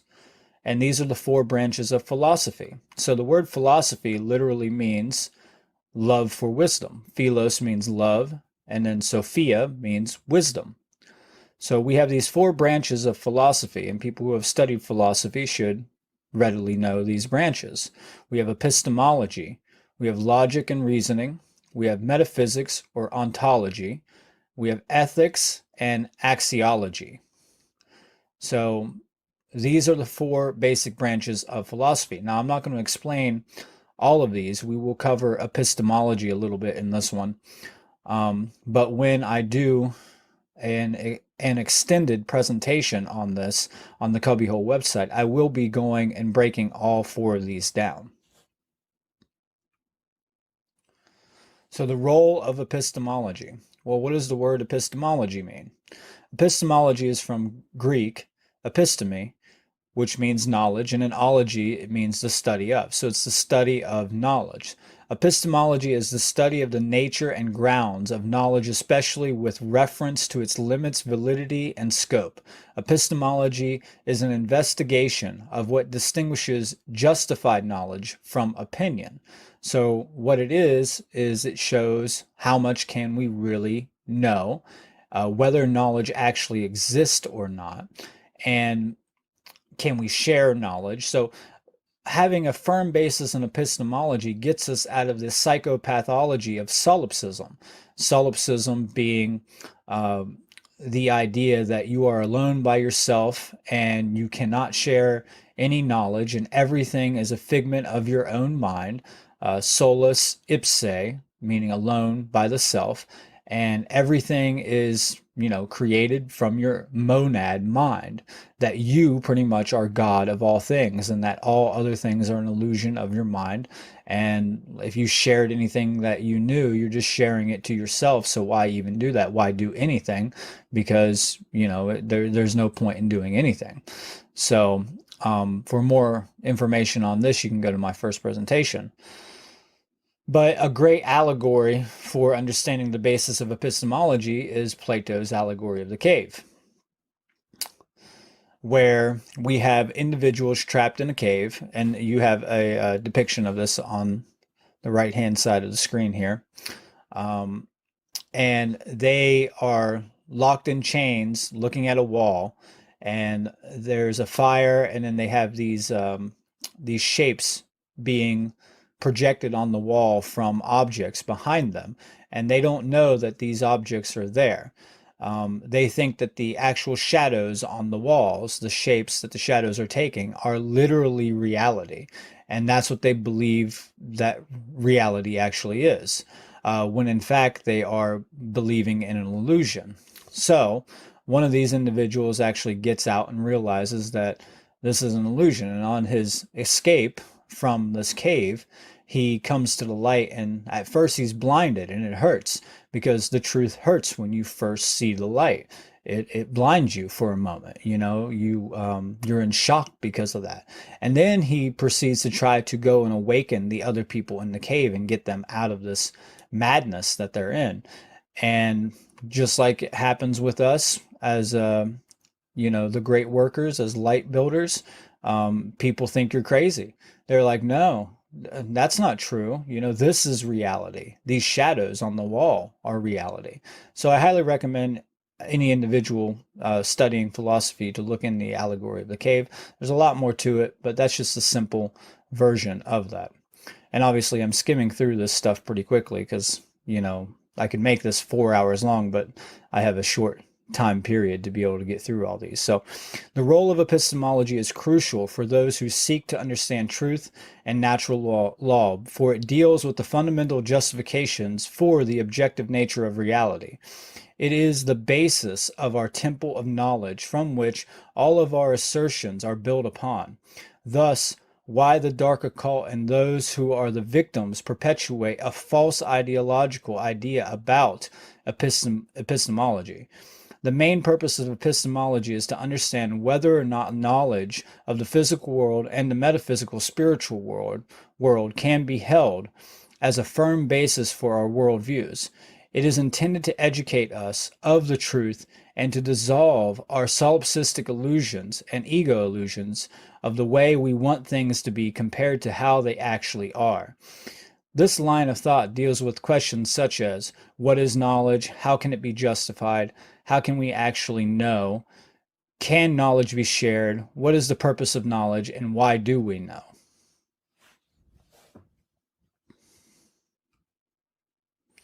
So a great allegory that's very similar to the allegory of the cave is the Matrix. And when he first is logged out of the Matrix and they're doing rehabilitation on his muscles and on his body and on his mind, he wakes and he opens his eyes and he says, why do my eyes hurt so much? Neo wakes up and says that. And Morpheus says, because you've never used them before. This is how most people are. Their eyes are atrophied. They've never used them before. Before we can break out of prison, we must first realize that we are caged. Okay? So, you know, that's the whole thing here. If you don't realize you're in a cage, if you've been so conditioned that you think that the condition of slavery is actually freedom, then why would you ever fight for freedom? You think you are free. You don't know any better. You've never used your eyes. You think what you see is the reality of the situation. One of the problems with epistemology, especially when it pertains to modern philosophy, is that it has been balkanized. So this is called balkanization of epistemology. Balkanization means to take a geographical region and split it up into fractures, like fracture it into different components. Pretty much it's a divide and conquer method. So you fracture a geographical region, a country, into smaller states, and then they fight amongst each other because they all have different moral codes based upon moral relativity, or different standards for their laws and their belief systems. So this is a great divide and conquer methodology. But how does this apply to epistemology? Well, the knowledge itself of philosophy has been balkanized across the world. It has been fractured. This is one way that the dark occultists keep themselves in power, by keeping the knowledge divided in our minds. So this is why we must create a synthesis with all this knowledge, especially when it pertains to the mystery schools and our origins. Due to the balkanization of epistemology, humanity has been led into a position where synthesizing the fragmented pieces of true knowledge is our moral responsibility and one of the most arduous tasks that we must undertake. This process was done intentionally by those who hold this knowledge in order to keep humanity in a state of ignorance that it is currently in. It is literally the divide and conquer strategy through the level of information we have access to. By keeping the information divided and fractured, it ensures that humanity will be in a cycle of bickering over the trivialities while the dark occult continue to push forward with their agenda and of world domination. This is one of the biggest issues in philosophy, is that modern circles of philosophical discussion, nobody ever comes to the objective truth or conclusion or a conclusive place of understanding. Rather, this incorrect approach to philosophy is simply empty, rhetorical, or rhetoric that does not get us the answers that we need. Apologize for not getting through that very well, but the point is that, you know, in modern philosophy, we just see these never-ending debates about, specifically about whether God exists or not. But they do have never-ending debates about ethical theories, about ontology, about the nature of reason, about the nature of knowledge. And, you know, these debates have led us to come to an understanding of quite a few things. But it's simply a lot of rhetoric, empty rhetoric specifically now, because all the answers that to these questions have already been answered for thousands of years, and we're still asking the same questions. We've never grown beyond this stuff.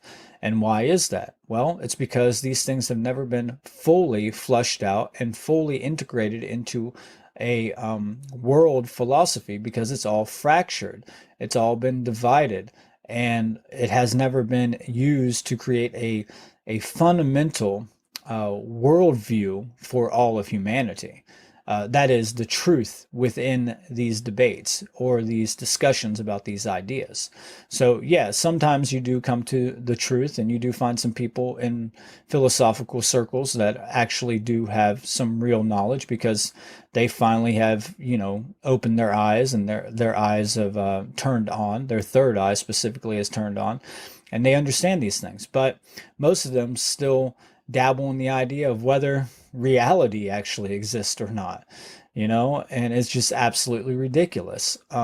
So it's very important to study these things, especially when it comes to trying to make a change in the world, because without tackling these ideas, then we really aren't going to change anything, because what we're changing is truly in the mind. That's what we have to change, is the mind, to change the physical reality.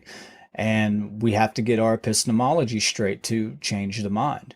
And one way of doing that is by synthesizing all the knowledge, by reconstructing all the knowledge back into one tapestry. And that's kind of what we're all doing here today.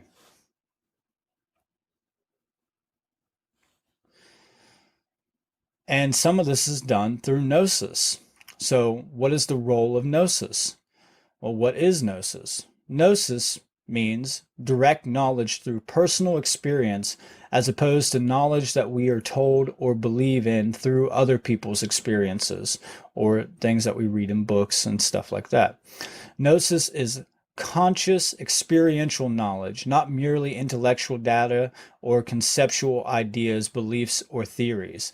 The role of gnosis is an evolutionary process of ascension and consciousness. It helps us to shape our character and our overall moral integrity. Gnosis is not only an intellectual experience, but also an intuitive experience, which both must strike a balance with each other in harmony with nature itself to receive the full benefits and gifts from the divine.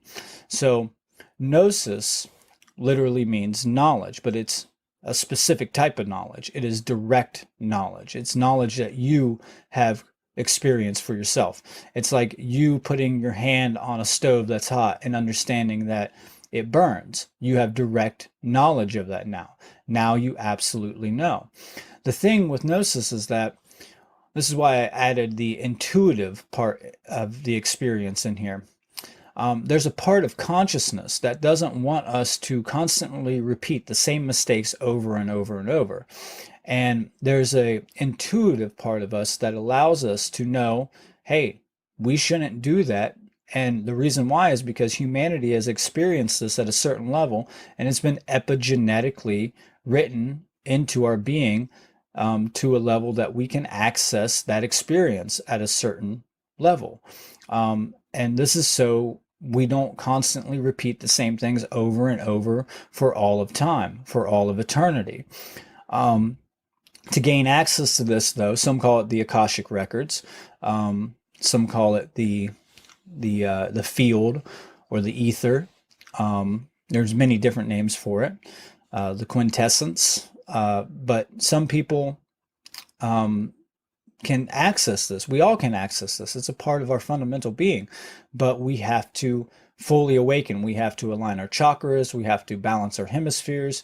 We really have to get in alignment with ourselves and with nature itself. And then we can access this deeper part of the experiences that our ancestors had. And that way we don't have to suffer the same things over and over and over for all eternity. Yeah, there's a point for going through trial and error as a child, but at a certain level, once you've grown out of that, for the betterment of the all, for the ascension of the entire species, there's also a part of us that gives us access to that file set of data from our history, our ancestral history of experiences that allows us to move forward. So that's part of our collective gnosis that we have to tap into. And I really enjoy this depiction of a being who is obviously suffering, and then his astral spirit or his true being, his higher self, is ascending up with his wings spread wide. And I just really love this depiction, because that's what real gnosis is, coming out of that state of being in that lower vibration into that higher vibration, and raising up and flying and gliding up high into the light.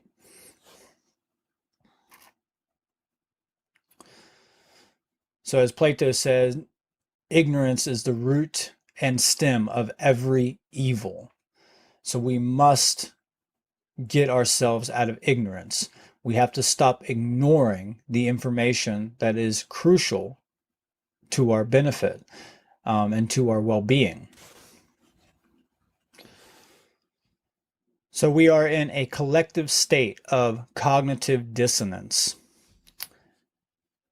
And this is something that must be mended. I'm sure that all of us have experienced cognitive dissonance in one way, shape, or form or another.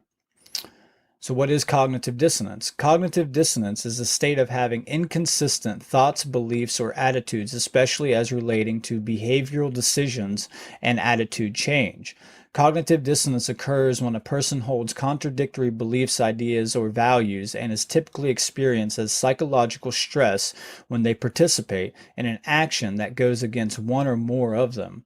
The discomfort is triggered by the person's belief clashing with the new information perceived, wherein they try to find a way to resolve the contradiction to reduce their discomfort. In this condition, when two actions or ideas are not psychologically consistent with each other, it is the individual's responsibility to become consistent and non-contradictory.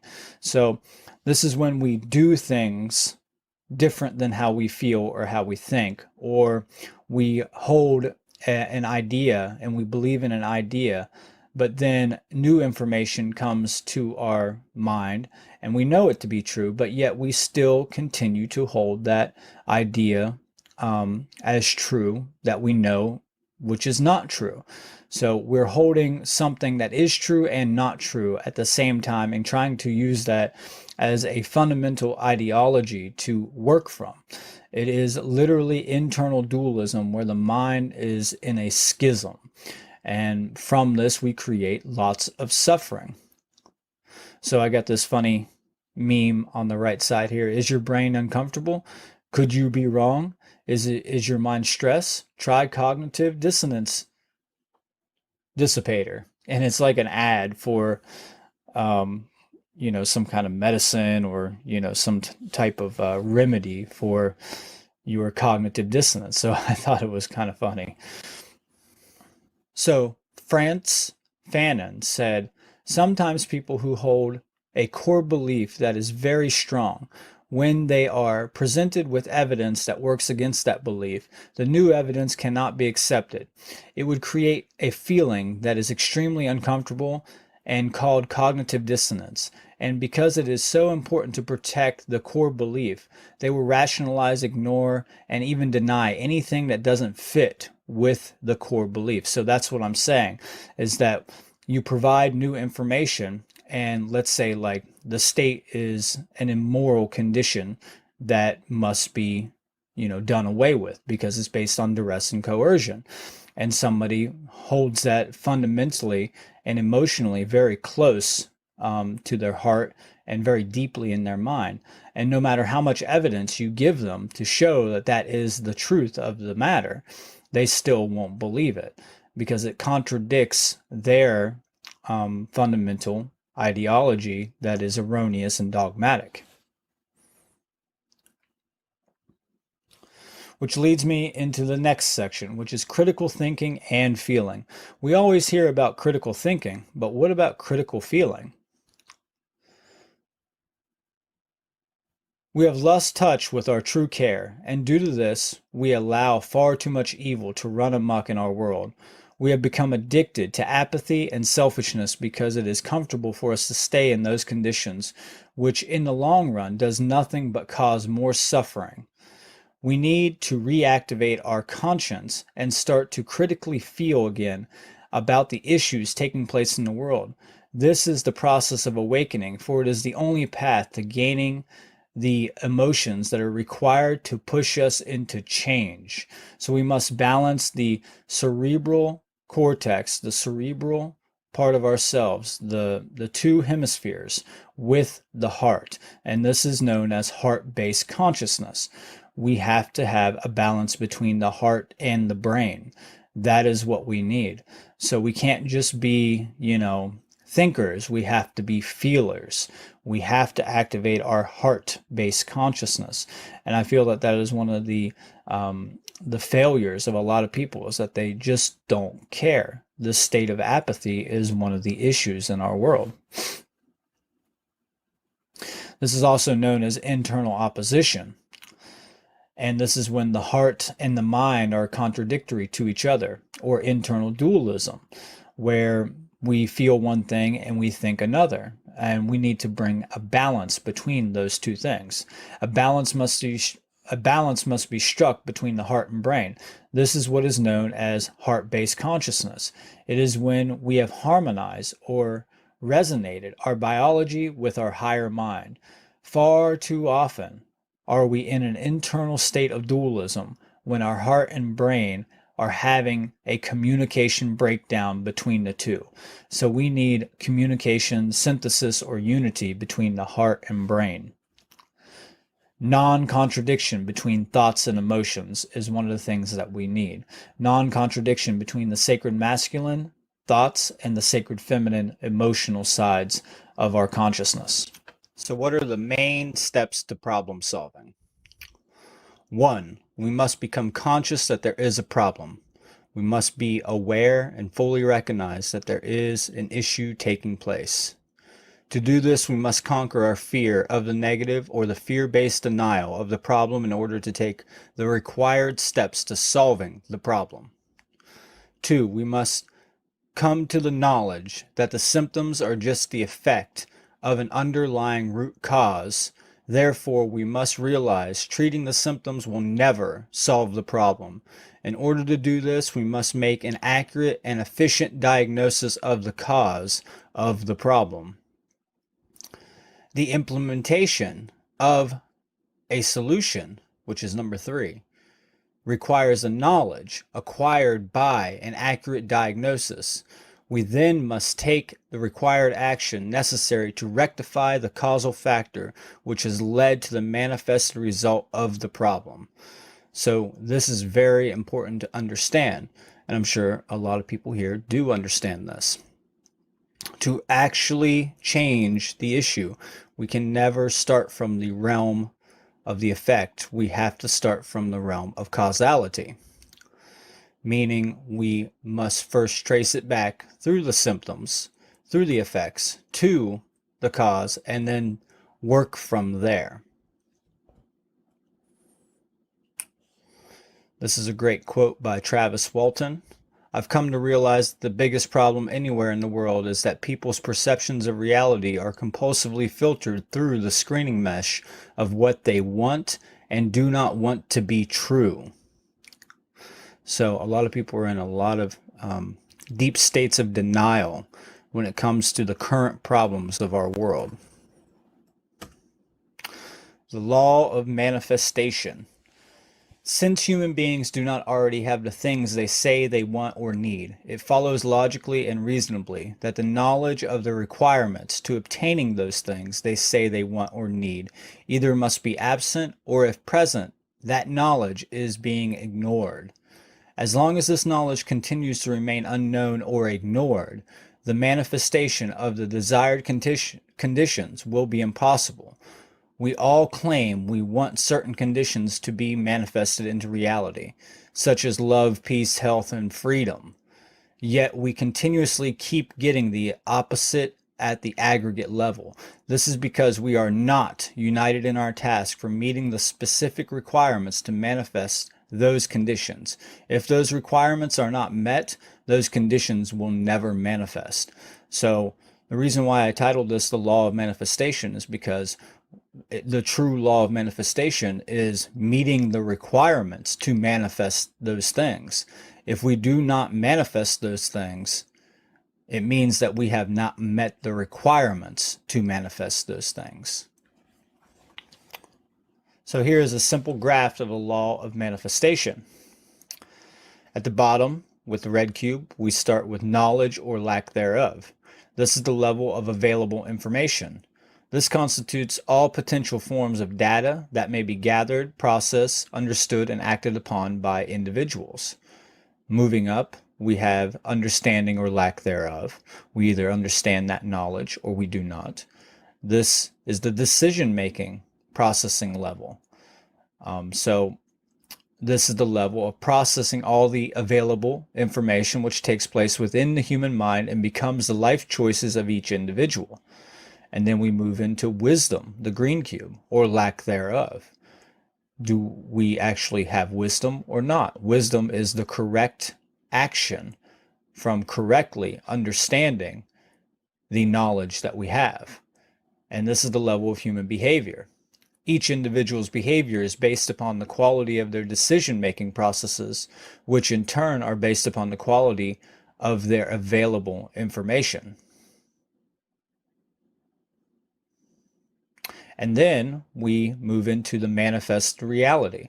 This is the condition of society at the aggregate level, the result or consequence from our behavior.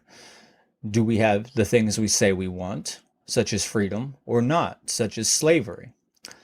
The quality of the condition which is manifested in any given society is based upon the aggregate quality of behaviors within that society. So, it stands logically that to actually get what we say we want, we have to start at the bottom of these building blocks. We have to start with knowledge, the available information, and that is what the S.E.E.D conference is all about, providing the information that is needed for individuals to make a good decision-making process and then correctly understand that and then apply that into reality so that they can create wisdom in their own lives and then create a better outcome in society and in the world. So some people may know this method as the trivium method. And this is just a simple breakdown of what the trivium is. I highly recommend that all the students of the mysteries dive deeply into the trivium methodology. Trivium means the three pathways or the three roads. So you have the classical trivium, which is grammar, logic, and then rhetoric. You have the esoteric trivium, which is knowledge, understanding, and wisdom. That's kind of what we just went over. And you have the modern trivium, which is input, processing, and output. And we kind of just went over that as well. So think of it as like a computer. You put the data in, the computer processes it, and then it is projected onto the screen or the output device, such as a printer. And here is a simple breakdown of the way the trivium works. At the top, you have the scene or the effect, what has been manifested. And this is kind of like a strange loop or a feedback loop within reality. So you have one, grammar, input, data, knowledge, or reality input, what's coming from reality. And then we have the mind, which is where everything is caused at, because the mind is all. So what generated it? But this is also in the monad mind where we process and understand things. So this is two, logic, the unseen. It's in the unseen realm. And then we have back into reality, output into reality, which is three, which is rhetoric, output, action, wisdom, or back to the effect, what has been manifested. So this is the trifold unity of learning.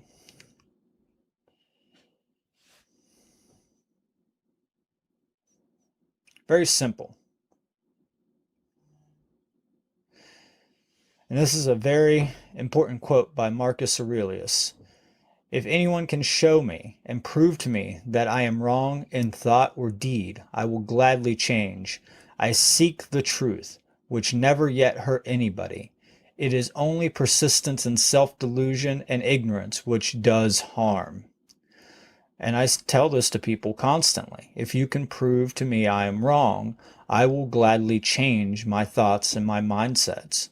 And I think this is, one of the issues with a lot of people is that after they have been proven wrong, they're in that cognitive dissonance and they will not change because they are egoly fixated on being emotionally identified with their previous behaviors. So one of the major issues in the world is people are always trying to treat the symptoms of the causal factor rather than getting to the actual root cause. One of the major issues with people when they are trying to create great change in the world is that they lack the understanding of cause and effect. Most are constantly trying to change the causality through the symptoms with the effects. There is absolutely no power to affect change from the level of symptoms, but this is where the aggregate of human consciousness is stuck or imprisoned. To change the symptoms, we must get to the root causality of the problem. All power to effect change lies in the plane of causality. Thus, this is where human consciousness must go. The plane of causality constitutes the plane of mentality. It is the plane of mentalism, or the mind. The plane of causality is where all things in which we are speaking are set into motion prior to manifesting as form realities or into the physical world. The plane of causality constitutes the why, or the underlying causal factor which precedes all manifested things and events. So it has to do with the why. Why is this taking place? And I think this is a great image of an individual standing between a circle of dominoes, and he's pushing over the dominoes, and eventually that effect will come back and knock him in the back of the head. So cause and effect is separated by time and space. So this is the thing that people don't realize, especially when it comes to karma, is that it takes time for that effect to come back around and then hit us. This is why we are just now experiencing a lot of the aggregate issues that we are, because a lot of these causes were set into motion in our past, and now we're suffering from that. It doesn't happen instantaneously at the aggregate level. It takes time to build up before that effect comes back around. So we really need to understand that let's say if we did a wrongdoing and karma came in and dropped an anvil on somebody's head, usually somebody could correlate that, oh, I did something wrong, I harmed somebody, and then this happened to me because of that, because it happened instantaneously. But since karma doesn't work instantaneously in the majority, it does sometimes, but normally it doesn't, especially at the aggregate level. People don't connect the wrongdoing with the harm that happens to them later on. It's just a disconnection or disassociation of the events. And that's one of the issues when it comes to karma, because they're not understanding and using pattern recognition to see, oh, okay, I did this in the past and now I'm receiving this in the future, in my present.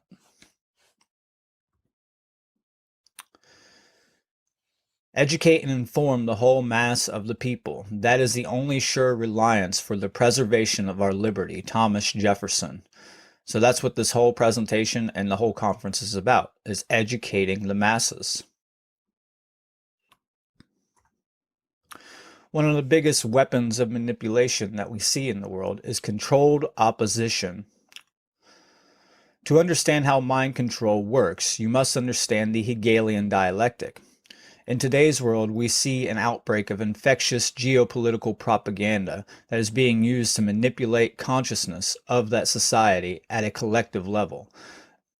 This is the works of the social engineers of our day that purposely create and design the majority of these problems, anticipating in advance the reaction of the people that these techniques are used against.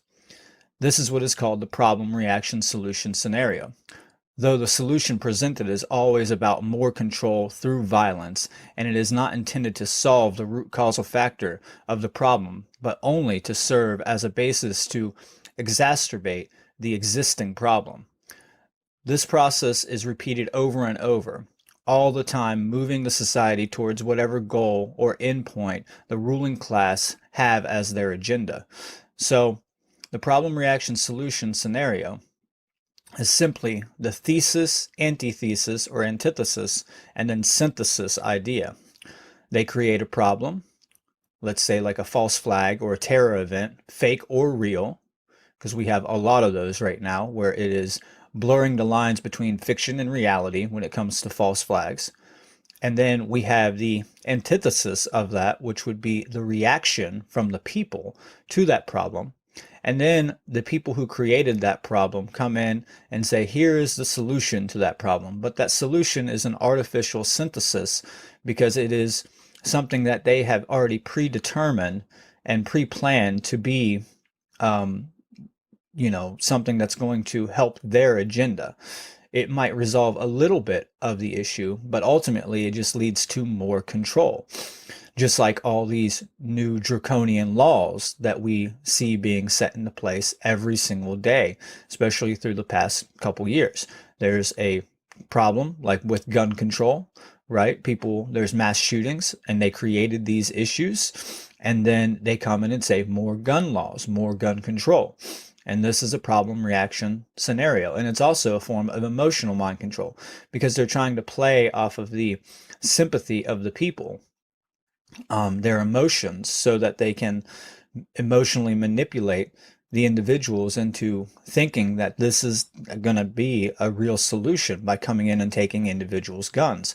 And absolutely it's not. It just makes everything far worse. And I'm sure everybody here who's listening knows this as a fact. So Hegelian dialectic. This is George Frederick Hegel, and I do recommend looking into his work. There is a proper use for the Hegelian dialectic.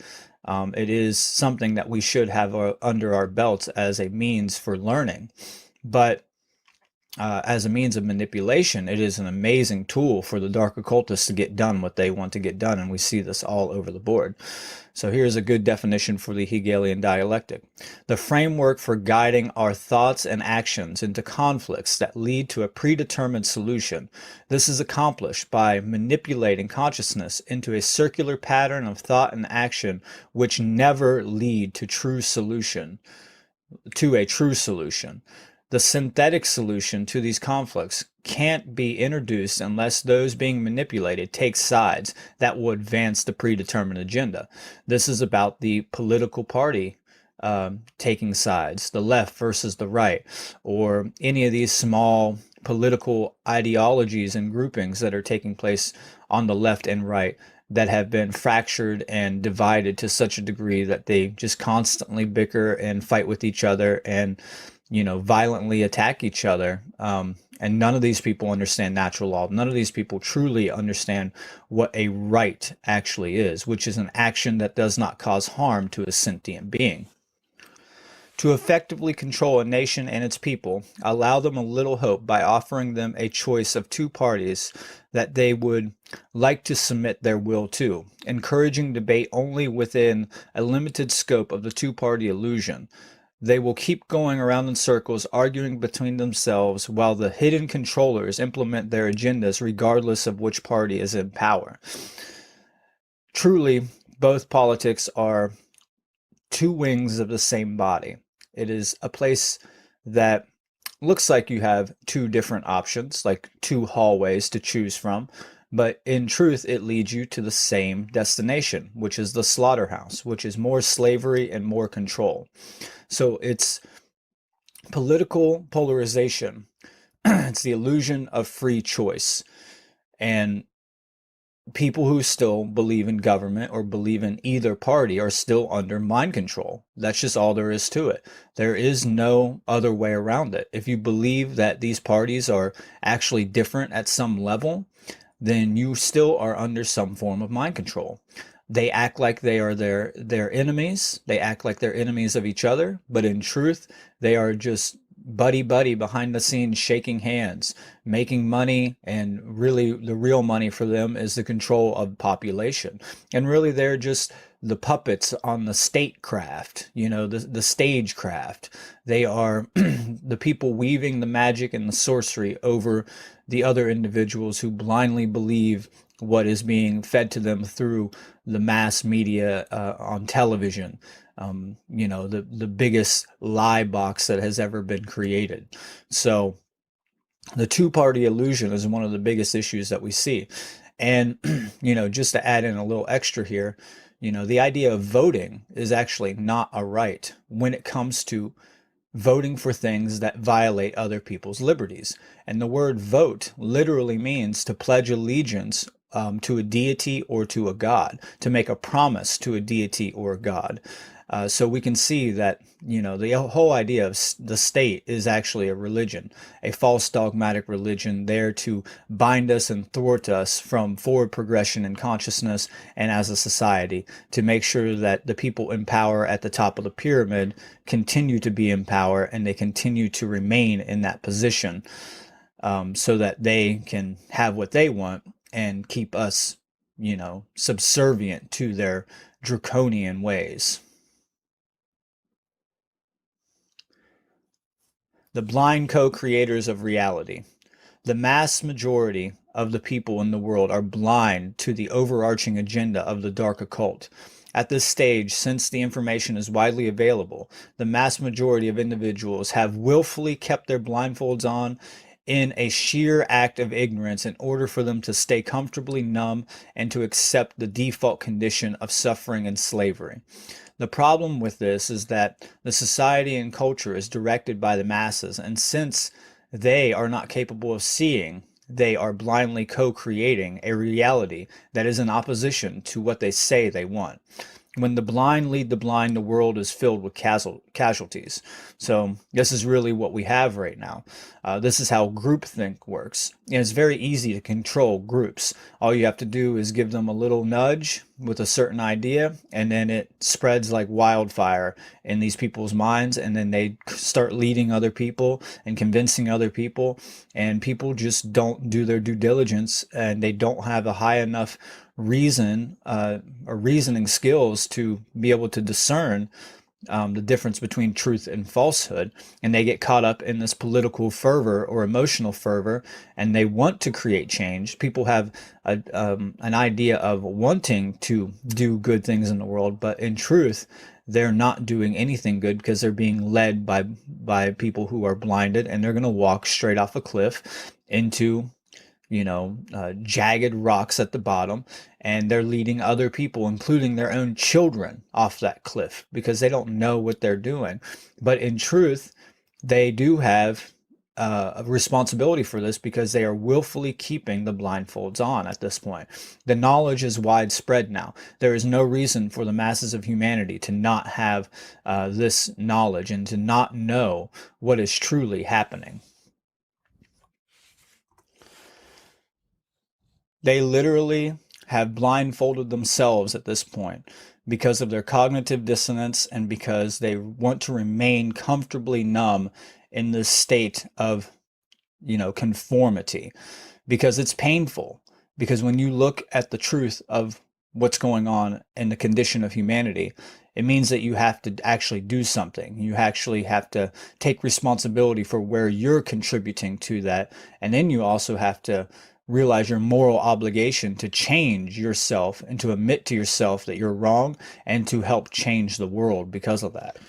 One of the other major problems that I see is that people just don't read. And if they are reading, they're absolutely reading the wrong things, and they're not using their reasoning to discern and filter through the inaccuracies or do comparative research. Comparative research is one of the most important things to do when you're, looking up stuff on the internet or reading blogs or even reading books.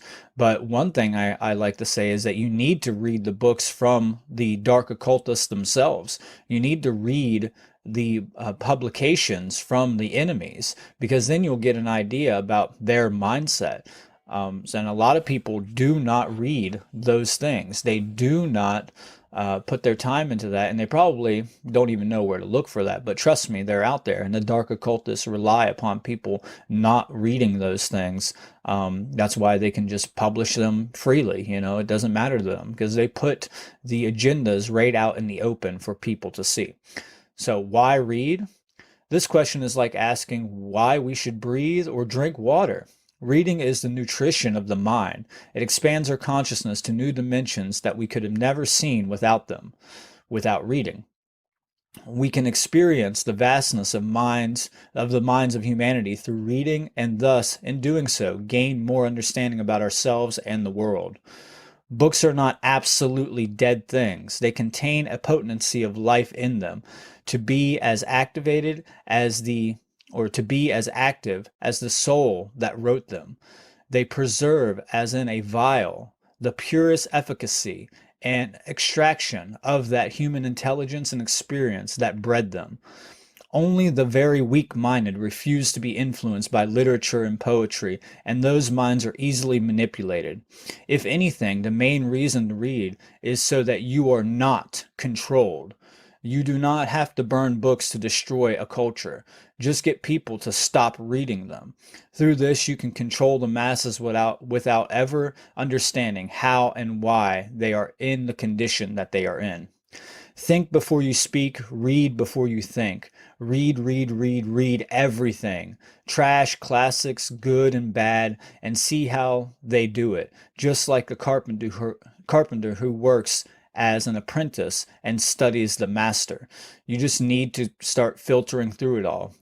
Like I do recommend to be careful about your sources, but at the same time, as long as you have a high enough discernment faculty and your ability to do comparative research, then read it all. Read as much as possible, and you will gain the benefits from that no matter what.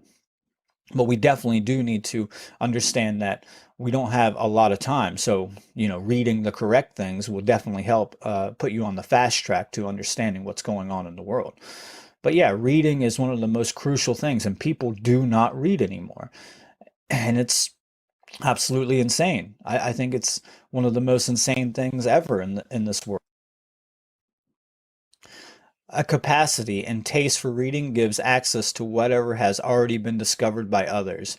It is the key, or one of those keys, to the already solved problems. And not only so, it gives a relish, a facility for successfully pursuing the yet unsolved ones. Abraham Lincoln. Presuppositional worldviews. So, when it comes to presuppositional worldviews, what do I mean? I mean the presupposed ideas that our worldviews have. So, whenever we're dealing with a lot of our assertions about the nature and grounds of reality, knowledge, the self, the ontological questions about the nature of who we are, our purpose, etc., there are foundational presupposed ideas that we build upon that we are not normally conscious of. They are stored within the subconscious mind and they help to guide us with our actions. And one thing that I see is that this also plays into that cognitive dissonance role where we are saying and doing things contradictory to, specifically saying things contradictory to our presuppositional worldviews. Presuppositional worldviews are the precognitive assumptions that are part of the programming of our subconscious mind that guide our behaviors normally without us being aware of them. The most simple example of this is to show it in an apophatic method, which means a method of negation. When one states there is no such thing as truth, the presuppositional idea underlying the statement is that it is true there is no such thing as truth, thus dismantling the entire conclusion based upon the presupposition and the inherent reality of the objectivity of that truth. If it is true there is no such thing as truth, then there is such a thing as truth, making the argument or assertion self-defeating. If the statement is false, then there is also such a thing as truth. Either way you go, you end up back that there is an objective truth. These types of presuppositions go unrecognized when most people assert certain concepts. It is very important and crucial for one to take a step backwards in their conceptual ideas to understand the firm basis of the idea or the concept being proposed. We can go on and on with numerous examples of these types of fallacies or fallacious dogmatic assertions that do nothing but hold us back and impede the reasoning and logical skills of humanity. So there are all kinds of these examples, such as, let's say, an atheist uses logic to come to, well, I wouldn't really call it logic. It's not real logic, but they assume that they're using logic to come to the idea that there is no such thing as God, or here's a better one, that that all of creation is in a chaotic state, that nothing can be orderly, that everything is based off chaos, right? And there's arguments against what I'm going to say here because this isn't the absolute of all atheism, but this is one thing that I've dealt with and debated many atheists on. So they are using the idea that they can come to an orderly conclusion through logic to say that all things are non-orderly, which is a contradiction in their presuppositional ideas. And it's a contradiction of the objective truth of the matter. So, we could go on and on, like I said, about these presuppositional worldviews. But whenever somebody says there's no such thing as truth, just ask them, is that true that there's no such thing as truth? And if so, then it is self-defeating. And if not, then there is such a thing as truth. Either way that you go down that path, you cannot escape that. Breaking through the illusions. It is our personal responsibility to break through the illusions of the ego barriers in order to see the objective truth of reality. Shattering the illusions of our programming that has been laid as the foundation of our characters from childbirth forward is of the utmost importance to our change. We have to have the audacity to admit to ourselves that we have been wrong about certain ideas and concepts when the evidence shows us that. One of the biggest things about the ego is that it never wants to admit that it is wrong. To break through these barriers of illusions, we must acknowledge where we have been wrong and admit to ourselves and stop lying to ourselves in order for us to progress into a higher state of consciousness. Contrary to what most people erroneously believe, the ego is not solely a negative aspect of our consciousness. There is a direct evolutionary importance to the ego. The ego allows us to distinguish one thing from another, and without this capability, one would not be able to distinguish their own experience from the experience of other beings. If one was standing under a tree branch broke, and then a tree branch broke and came flying towards their face. It is the ego that allows the individual to be able to distinguish that they need to move in order to protect themselves from being smashed by the tree branch. It allows them to tell the difference between the tree branch and themselves. Because if they didn't have the ego, then they would think they literally are the tree branch. And yes, we are all connected, even us and that tree.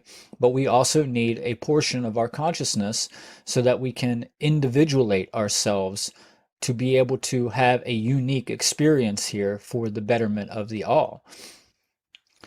Every man's true teacher is his own higher self, and when the life is brought under the control of reason, this higher self is released from bondage to appetites and impulses, and becomes priest, sage, and illuminator. Manly P. Hall. Emancipation from bondage. And I'd like to say here that I'm sorry for moving through these so quickly, but I have a narrow time frame to be able to get through all this. Honestly, this presentation should be about 4 hours long, and it was a rush job. So, bear with me with what I put together here. We are currently being held under duress by the governments of our world and their enforcers, aka order followers. Duress is the condition of coercion of an individual or groups of individuals by other individuals or groups, and through threats of violence, we are prevented from exercising our free will to engage in rights which we actually possess if those who are being coerced do not comply with the demands or the commands they are given. They are accosted with violence until they do comply, up to death. This is by de facto a system of slavery. That's what statism truly is. And on the right here we have the great meme, statism, the brilliant idea that we give a small group of people the right to kidnap, steal from, and kill us so that we can be protected from people who kidnap, steal from, and kill us. When in fact, that is not a right. You can't give that right. That's trying to delegate wrongs to people, and you can't do that. Those forms of behaviors are all forms of violence, which means that you cannot grant that to any other being. You can't say, oh, you can go steal from these people. That's an illusion. That's ego. That is moral relativity is what it is. Slavery is the claim of ownership over your body, your product of labor, or your possessions in whole or in part. All innate rights are property rights. Without understanding this, one cannot comprehend what slavery truly is and is not, meaning we can't truly understand what freedom is. We all must have the ability to exercise our natural rights. We never have the right to infringe upon another person's rights. Thus, any action that does so is not a right and is an action that leads to theft and harm. It's not just leads to theft, it is theft, and it is harmful. It's a form of violence, which means to violate somebody else or some other sentient being. Anybody who violently prevents a person or persons from exercising these rights is making a claim over what they can rightfully do with their body. Thus is a claim that they own those people's bodies, which is the very definition of slavery. To claim that you own the product of labor over somebody's body is an extension to claim to own somebody's body, which is why taxation is a form of slavery. It is not consentful, it is not voluntary. It is literally theft, and it's a claim of ownership over a percentage of your product of labor, which in extension is a claim of ownership over your body and what you do with your body. Those who do this or condone this can never be holistically a good person, and this should never be seen as an acceptable behavior or behaviors. None of these should ever be seen as behaviors that are acceptable in society. Absolutely not. Ever. Never, ever. And here's an amazing quote by Max Heindel. It should not be too difficult for any person of average intelligence to acquire a knowledge of at least the outlines of the scheme of evolution. That such a knowledge is of the utmost importance will, we think, be conceded by every intelligent individual. We live in this world, governed by the laws of nature. Under these laws we must live and work, and we are powerless to change them. If we know them and intelligently cooperate with them, these nature forces become most valuable servants. If, on the other hand, we do not understand them, and in our ignorance we're contrary to them, they become most dangerous enemies, capable of terrible destruction. Therefore, the more we know of the working methods of nature, which later is but the visible symbol of the invisible God, the better able we shall be to take advantage of the opportunities it offers for growth and power, for emancipation from bondage, and for elevation to self-mastery. This is one of my favorite quotes. And obviously he's speaking about natural law and the ascension process and us living in harmony with natural law principles. The sacred gift of anger. This section of the presentation is directly inspired by Mark Passio's The Sacred Gift of Anger presentation. I'm as mad as hell and I'm not going to take it anymore. That's the type of resolve we have to have when facing the current iniquities and inequities that humankind is suffering from. The concept of anger has been demonized in human society as only a negative emotion. The expression of rightful anger or righteous anger is discouraged and is perceived to be solely wrong or bad. This idea that anger is solely a negative emotion comes from the lack of understanding about the valid purposes for all the emotions that we experience, especially anger. It is very clear that in our modern culture, this is deliberately propagated through society as part of the agenda to create docile and obedient slaves. Anger itself is neither good nor evil until wielded. What determines its result is the level of consciousness that is wielding that emotion. It is very common that those who express anger are highly shunned and shamed for doing so, without ever asking the most critical question regarding why the person is expressing such an emotion. Why is this person angry? So that's one of the major issues. Like, are you angry for a legitimate reason, for a true good cause, or are you just angry over some triviality? Oh, you spilt coffee on the table today, so I'm extremely upset. Or you didn't text me back in time, I'm extremely upset about that. Or are you angry about the condition of slavery? There is a justifiable reason to express righteous anger, and we need to understand that. But anger is a double-edged sword, so we have to be very cautious with it. It's a very powerful sword, very, very powerful sword. Anger is an emergent property of our consciousness that is much more than a simple emotion. Anger is a sacred gift from creation and has an evolutionary purpose and reason for existing. Anger can be a transformative force when it is used for the right reasons and the right circumstances. It is a powerful tool to not only create much needed change, but also to stand against the injustice in the world. Authentic righteous anger is an expression of true love from the essence of objective morality and goodness. When the condition of immorality arises in our presence, it becomes a moral obligation to activate the heart-based consciousness to create positive change in a world that has been led astray from morality. Righteous anger is the most sharp sword to be wielded against the evil in our world. When our anger is tempered with true courage, it becomes an unstoppable force in the battle for true freedom. And I really love this picture that I found of the Hulk, protecting the pure, sacred feminine goddess from the mob, from the immoral mob that's coming to destroy the sacred goddess. And some people may look at it a different way, but I look at it as, the true heart-based consciousness coming online, and him being green correlates to the heart chakra. And this kind of relates back to the sacred mysteries being ripped out of the temples by the mob, because you could look at the sacred feminine principle as those mysteries which need to be protected and nurtured.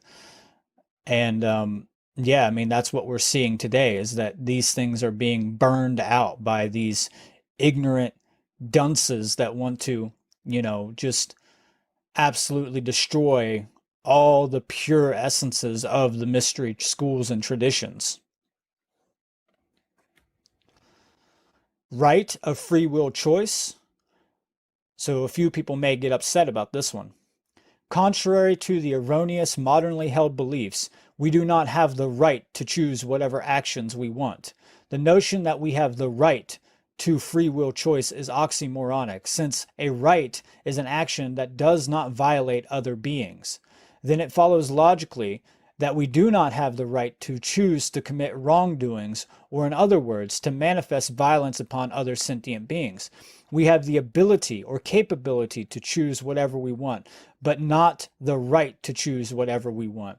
This idea is a moral relativistic notion which obfuscates the definition, the definitive definition of what a right actually is.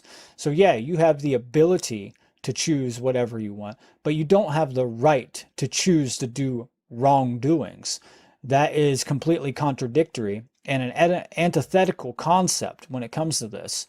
So you don't have the right to free will choice. You have the ability to free will choice, or the ability of free will choice. And we just really need to understand this. I hear this all the time. And what it is an excuse for people to get away with choosing to do wrongdoings. That's really what this comes down to, is that people want to do whatever they want to do without suffering the consequences. And that's the problem with people, is that they don't care about the consequences of doing harm unto other people, including themselves. Silence as violence. Contrary to the erroneous, modernly held beliefs, we do not have the right to remain silent about whatever we want. We only possess the right to remain silent about things that do not diminish the rights and freedoms of others. In truth, it is not a right to not speak about the current iniquities and inequities, such as slavery, because this silence is a form of consent and is a form of violence onto other people. If you sit back and say nothing in the face of violence and evil, you are part of the problem, and you are part of the violence and the evil. Silence hides violence. Nothing strengthens authority so much as silence. Da Vinci. When freedom is at stake, your silence is not golden, it is yellow. Tom Anderson. Passivity is a psychopathology that prevents an individual from creating real and positive change in themselves and the world. If we are passively accepting evil and remaining silent when we have the capability to speak up about the iniquities and inequities in our world, this becomes a form of consent to the current condition. Thus, we ourselves are condoning the evil in the world through our silence. Those through their silence allow evil to go unchallenged are equally, if not more, immoral than those who are actually doing it. It's like sitting back and watching somebody rape a child and you doing nothing when you have the capability to stop that or prevent that. You are a coward is what you are, and you are not a moral being for doing that, and you're consenting to that behavior if it is going on in your presence and you're not stopping it. We must seek the truth and speak the truth. It is our moral obligation to seek the truth and speak the truth as wide and far as possible by using the tools that we have available to our consciousness. These tools include many forms of media publication platforms in which one must learn the ins and outs of how to use these tools to ensure quality content is produced. Even though this is a daunting task to some, it is an absolute requirement in the increasing technological advancements of our society. We must be the beacons of truth, a bonfire shining so bright that all those in the pits of suffering and agony can see the light and have a guiding force to help them pull themselves up out of the darkness. Words are not enough, though. We cannot just rely upon words. I don't trust words, I trust actions. People can tell you anything, but actions tell you everything, especially about their moral character. So we need actions. So yes, at a certain level, words are a form of behaviors to a certain degree, but it's a very, very low degree. We actually have to take the willpower, well, we have to enact the willpower to actually act and do something about this. And that's what this conference is about. These are actual actions. So even though there's a lot of words being spoken here, this is also a big form of action. But it goes back to, we just have to know when to act and when not to act. We have to have the wisdom to distinguish what actions we need to take in these current situations and which ones that we should not, depending on the risk versus reward scenario and the ultimately, where we're at in this condition. The lost aphorism. What is an aphorism? An aphorism is a conscious statement of a principle. Well, what is a principle? A principle is that which comes first, which ultimately is the objective truth and morality. All other things must be built upon the first principle. With our principles, we must care enough to consciously state them in a well-formatted and composed way so that other beings of creation can come to understand them without needing to filter through the ambiguity and dogma. It is crucial as a great worker to ensure that their aphorisms are composed to a degree that matches the level of consciousness of the listener. Revelations through the occult.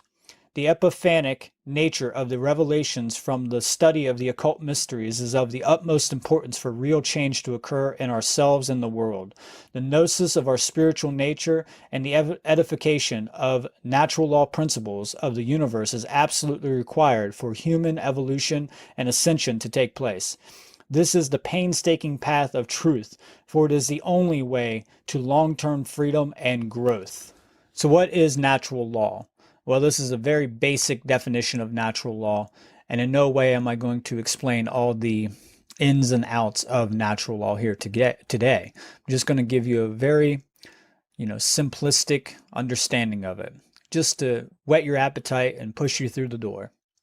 Natural law is a set of universal, inherent, objective, non-man-made, eternal, and immutable conditions which govern the consequences of behaviors of beings with the capacity for holistic intelligence, or in other words, the ability to understand the difference between a violent action that destroys freedom and a non-violent action that expands and expresses freedom.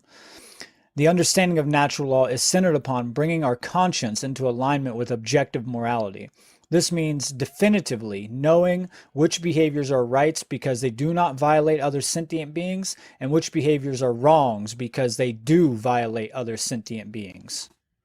When human beings in the aggregate live in harmony with natural law and therefore are objectively moral, they become and will remain free, as long as they continue to remain objectively moral at the aggregate level. When human beings in the aggregate live in opposition to natural law and therefore are objectively immoral, they become and remain enslaved. This is the law of freedom. No being with the capacity for holistic intelligence can escape this universal law. And this is another way to put it. As the aggregate morality increases, aggregate freedom increases. As aggregate morality declines, aggregate freedom declines. And I use the card of justice here to give an example of true natural law, of true balance of justice in the universe. The banes of change. The most devastating enemies of change are ignorance, self-loathing, and apathy. Contrary to the erroneous, modernly held dogmatic beliefs, we do not have the right to be apathetic or to not care about whatever we want. We only possess the right to be apathetic about things that do not encroach upon or diminish the rights and freedoms of others. In truth, it is not a right to not care about the current condition of slavery. So do whatever it takes to find your true care, because most people just don't care at all in this world anymore. Contrary to the erroneously modernly held dogmatic beliefs, we do not have the right to be ignorant about whatever we want. We only possess the right to be ignorant about things that do not encroach upon or diminish the rights and freedoms of others.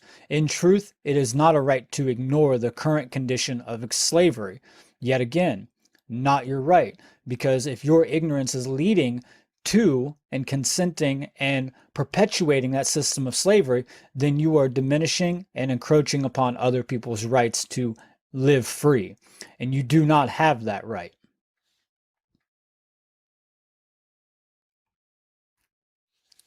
Contrary to the erroneous modernly held dogmatic beliefs, we do not have the right to be self-loathing. We only possess the right to be self-loathing when it does not encroach upon or diminish the rights and freedoms of others. In truth, self-loathing leads us into accepting the current condition of slavery, because if we or you do not care about your own enslavement, why would you care about other people's enslavements? If you hate yourself, then why would you care about other people? If you're in a self-loathing condition, then being enslaved isn't going to matter to you. If you're apathetic, if you're ignorant, or if you're self-loathing. And these are all directly related.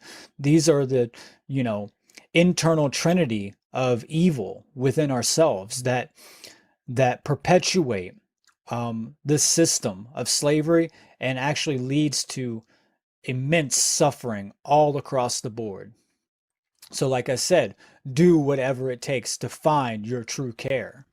All three of which are an abdication of personal responsibility to the process of generating true healthy change in one's own life and the world. These are all forms of incompetence used to build monuments of stagnation through the lack of purpose and drive. These psychopathologies need to be healed at the root causal factor in order for us to manifest what we say we want in our world. And the way that we heal these things is by, finding true self-respect, by remembering who we truly are, by getting in contact with our higher self, by getting out of the abuse victim cycle. So we have to stop making excuses and start making change. Stop saying I can't, I won't, I might, later, or tomorrow. Start saying I can and I will. I will make a change. I will do this. I will do what is right, no matter what is going on, no matter how big the tsunami of ignorance is around me, or how much peer pressure I have that's, telling me to not do that. I will be that change.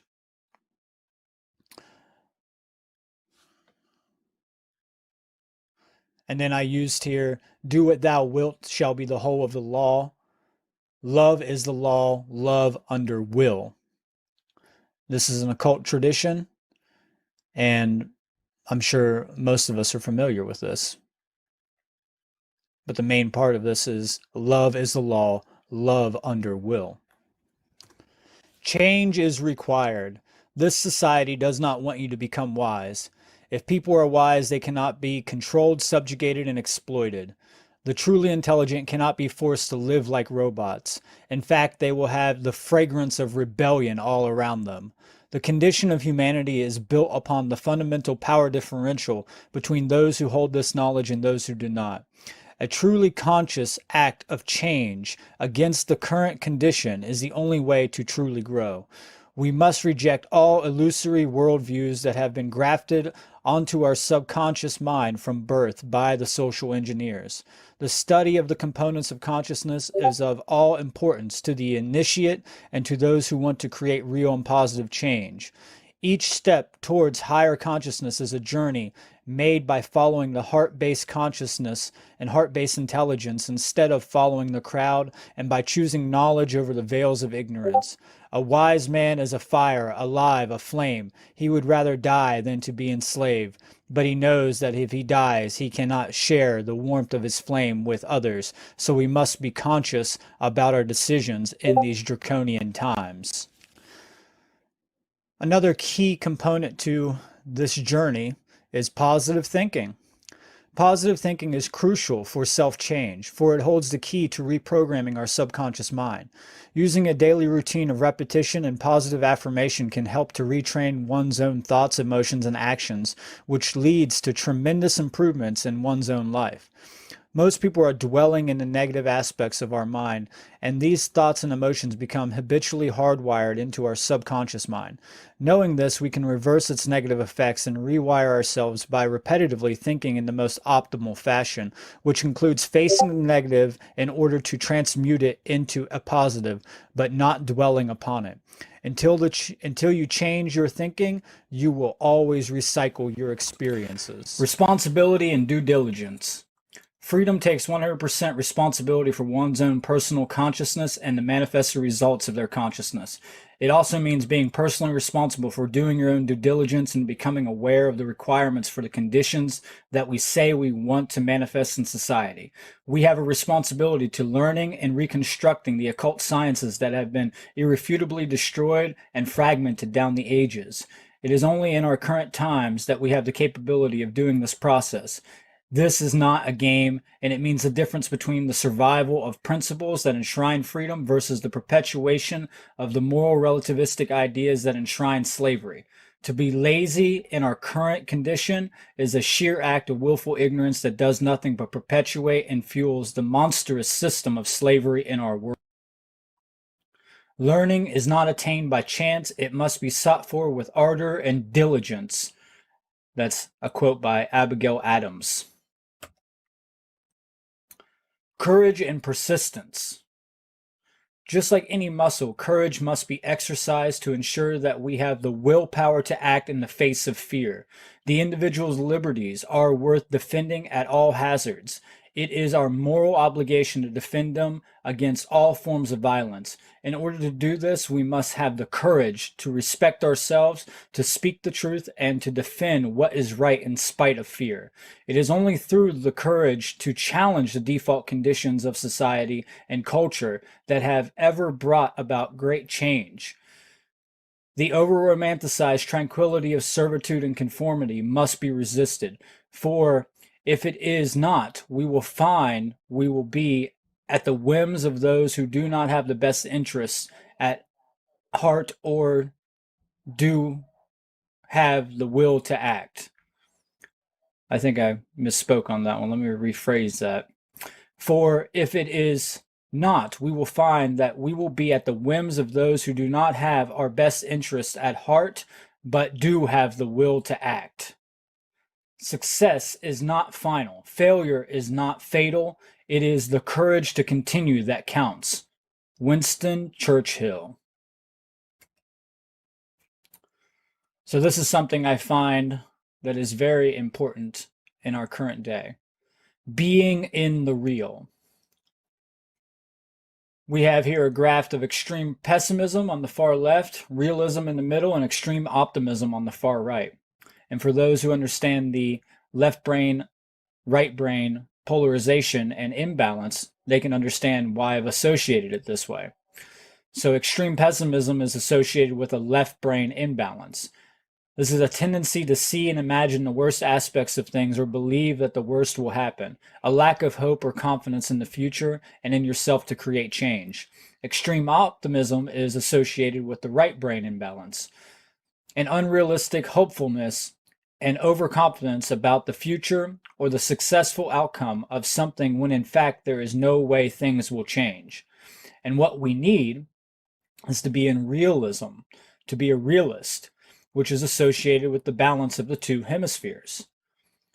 The pragmatic approach to the current situation or things that an individual must both be willing to face the consequences of those things and the potentials of those things to change if the requirements are met. Changing the things that you can change and accepting the things that you cannot change. Many people assume that pointing out the current condition of humanity and its state of consciousness is pessimistic, such as the truth that all of humanity is currently being held under duress and is currently enslaved by a hidden ruling class. A person who is not willing to face the realism of the situation is in a state of denial and under a form of emotional mind control. Nothing will change this truth, no matter how it is euphemized or romanticized. Realism incorporates both pessimism and optimism and balances it with objective truth and reality. It is important to not confuse a realistic approach to the condition of humanity with either an extreme optimistic or a pessimistic one. Those who are in the real will be the most beneficial to create the most powerful change in the world. Being in the real is the most optimal way of functioning and is the only state of consciousness that will lead us to true solutions. Who is behind the curtain? This is something that we all get asked so much. Who are they? Who are these people in control?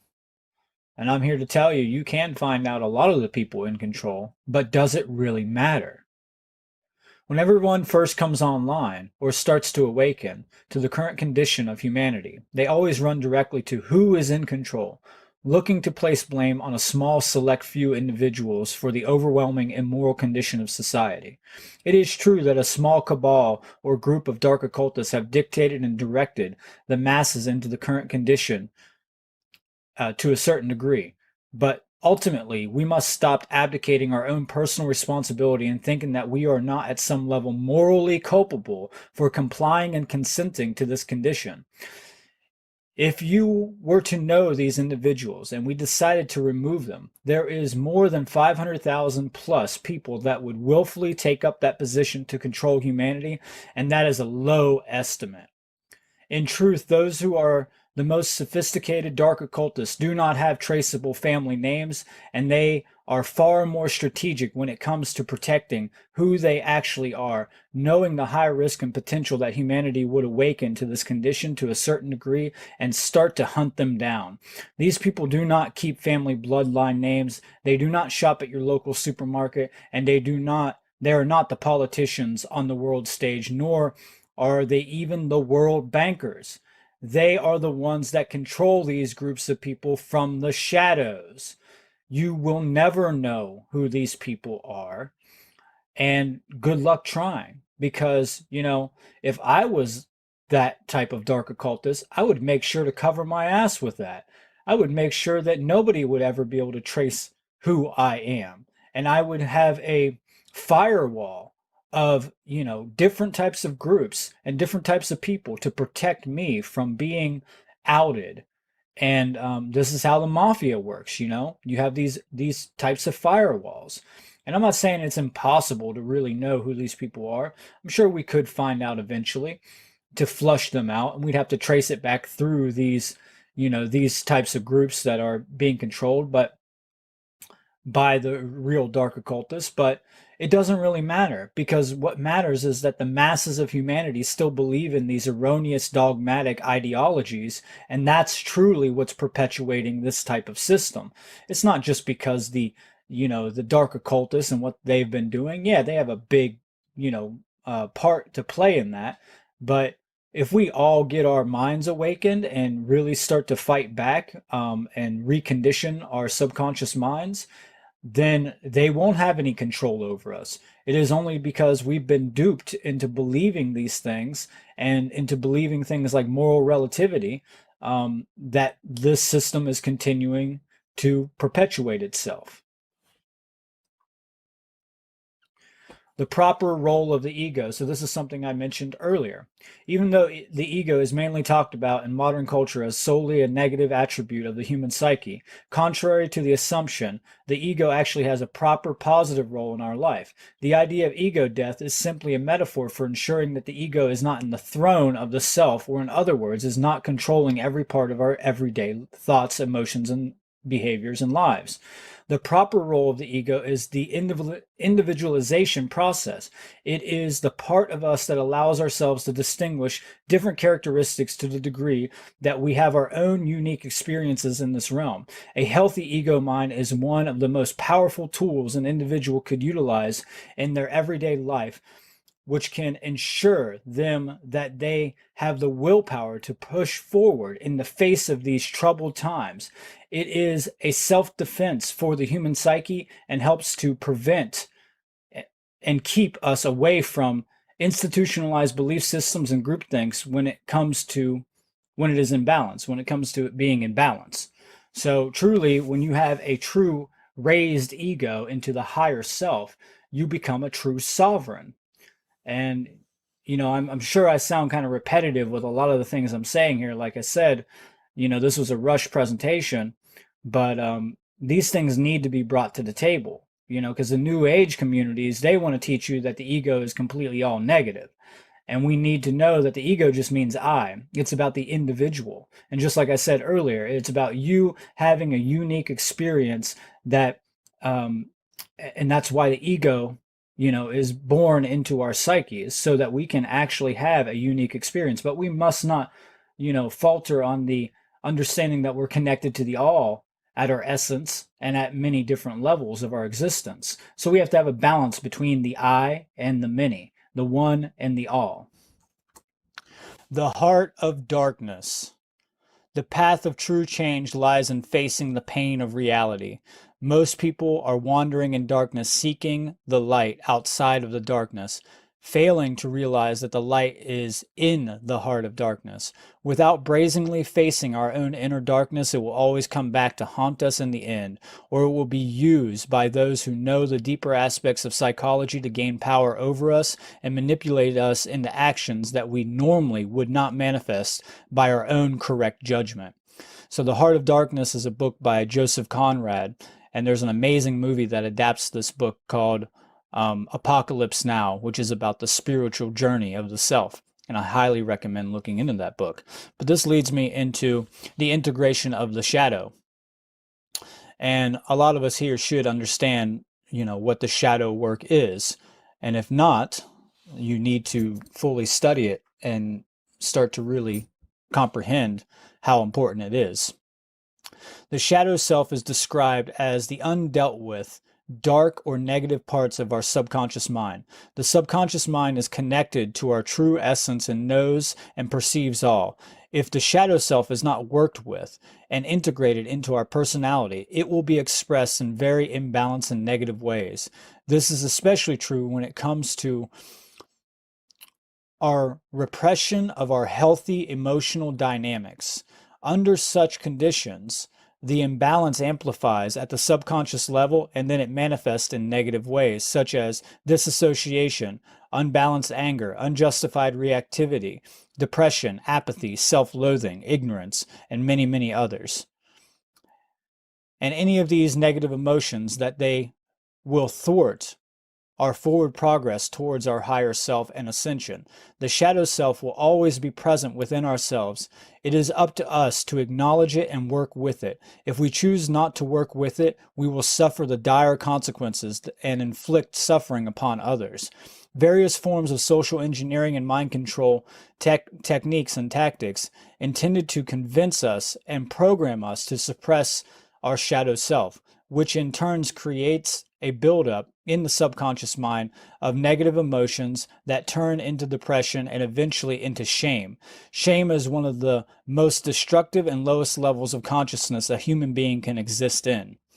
So, in Jungian psychology, the shadow or the shadow aspect is a part of the unconscious mind consisting of repressed weaknesses, shortcomings, and instincts. Everyone carries a shadow, Jung wrote, and the less it is embodied in the individual's conscious life, the blacker and deeper it is. It may be, in part, one's link to more primitive animal instincts, which are superseded during early childhood and by the conscious mind. Elevation to self-mastery. You will never have a greater or lesser dominion than that over yourself. The height of a man's success in ascension is gauged by his self-mastery. He who does not control his own mind will be controlled by those who seek to control. To be a master on a specific skill, practice one thing 10,000 times rather than practicing 10,000 things one time. You can't master who and how you are in the world without becoming mindful of your innate infinite value and the way the human mind operates. Without mindfulness, we are susceptible to becoming passive spectators of life and potentially victims of circumstance but most importantly, we become mental slaves to the external sorcery and internal incompetence and self-abandonment. A true master is not one with the most students, but one who creates the most masters.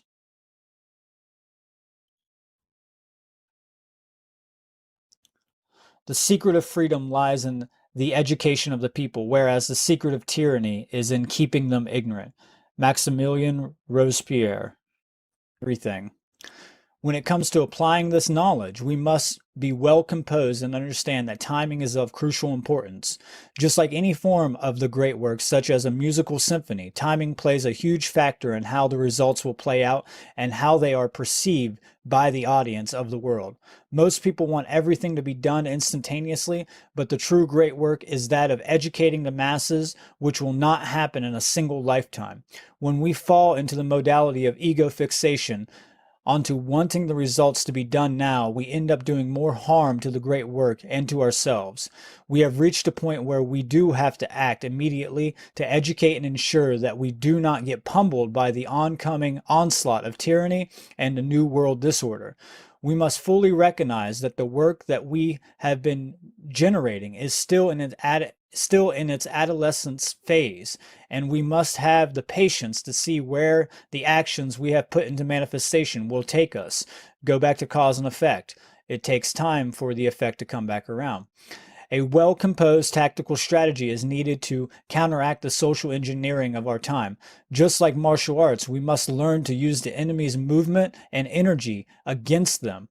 And this can only be done by understanding the mindset of the enemy. This is why it is of crucial importance to study the dark occult and their techniques of manipulation. And there's no other time than to do that now. So get in the work. Start studying these things, especially within yourself. Study your own darkness and you will understand the darkness of others. Because honestly, all the evil deeds that are being done we are all capable of doing at some level. We might be less inclined to do those things, but we are capable of doing those things. Doesn't mean we will do those things, but we all have it within us to do those things at some level. Because the same darkness that's within me is the same darkness that's within the dark occultists of the world. It's the same darkness that's within you. It's all part of the same archetypal part of our psyche. Nothing great is created suddenly, any more than a bunch of grapes or a fig. If you tell me that you desire a fig, I answer you that there must be a time. Let it first blossom, then bear fruit, then ripen. Epictetus. So we need to be united in our task. One of the biggest failures I see in the freedom and truth communities is that we are not strongly bounded together and united in our task for ending slavery. One of the main reasons for this is that the mass majority of people still do not understand the requirements for manifesting freedom. They still lack the in-depth knowledge of natural law and the application of that knowledge to generate a different result. It is important that we understand that the union of our consciousness and the efforts must be brought together in order to create a different outcome. We must have the resolve to never give up and never surrender, but also organize ourselves and work with others who are like-minded individuals to ensure that we are amplifying our efforts into manifestation. We have to come together. That's what the S.E.E.D conference is about, is coming together, bringing like-minded individuals together so that we can amplify this work out into creation, to amplify it and put it into the field of creation. The true one great work. The magnum opus of humanity is that of true freedom. The great work is not the easy way out. It is the arduous task of dissolving your ego illusions to help raise yourself and others up into a higher level of consciousness. The process means that we each must abandon our dogmatic beliefs, which are binding and impeding our progress as a species. The widespread ignorance of natural law and truth has led to the ultimate forms of suffering here on earth. It is the highest responsibility of each and every individual to stand firmly against the current state of slavery and live in harmony with natural law, love, and truth. To be awake means you cannot, by definition, support or condone any forms of violence, which include all violence from authority and government. The truly awakened one resists and confronts the evil that most people refuse to acknowledge. It does not take a majority to prevail, but rather an irate, tireless minority keen to set brush fires of freedom in the minds of men. Samuel Adams, one of my favorite founding fathers. And here are 3 quotes for the ending of this presentation. Most people do not really want freedom because freedom involves responsibility, and most people are frightened of responsibility. Sigmund Freud. Better to die fighting for freedom than to be a prisoner all the days of your life. Bob Marley. He who has overcome his fears will truly be free. Aristotle. Thank you very much, ladies and gentlemen, and I hope that you have found value in this presentation today. And as a final statement, all beings have infinite value. Love is freedom. Fear is an illusion. All rights are innate. Truth can never be destroyed. Let us come together in this task to help end the suffering of humanity. Thank you.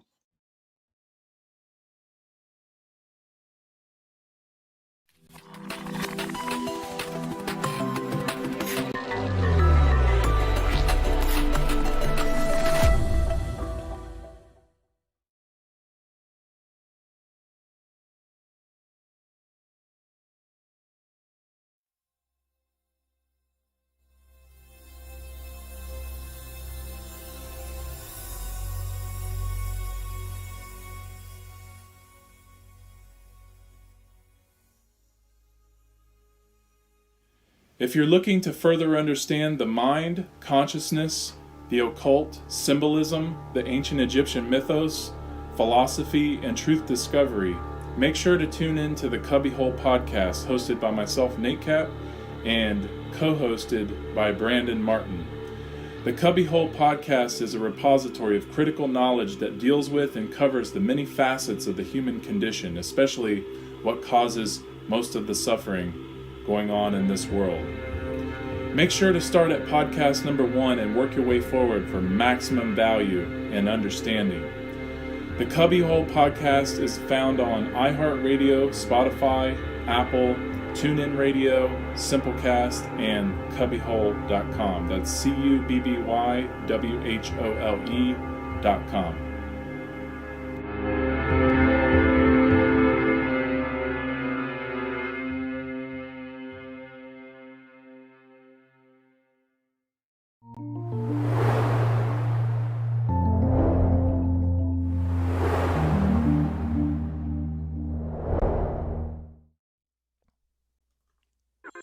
The intention of Natural Freedom League is to expand the understanding of natural law, which is based on objective morality, and to expose the illegitimacy of the belief in authority, and thus the inherent immorality of all government. We be the Natural Freedom League, cause we become no longer unbegun. We seek in the wisdom, and that's why we did come to this prison, a prism. And that's why the beat thumps, and that's why we speak up. We be the Natural Freedom League, cause we become no longer unbegun. We seek in the wisdom, and that's why we did come to this prison, a prism. And that's why the beat thumps, and that's why we speak up. We be the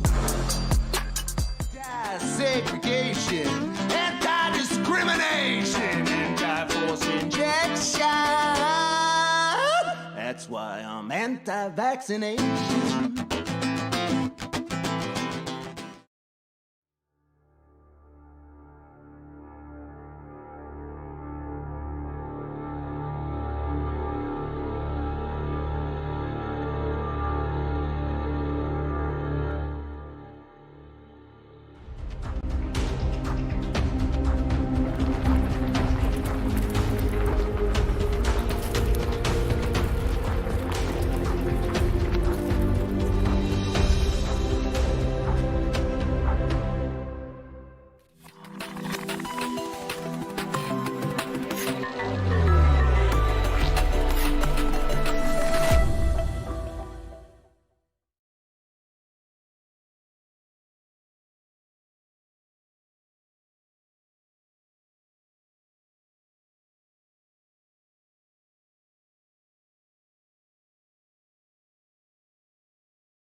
Hello, Hive Mind.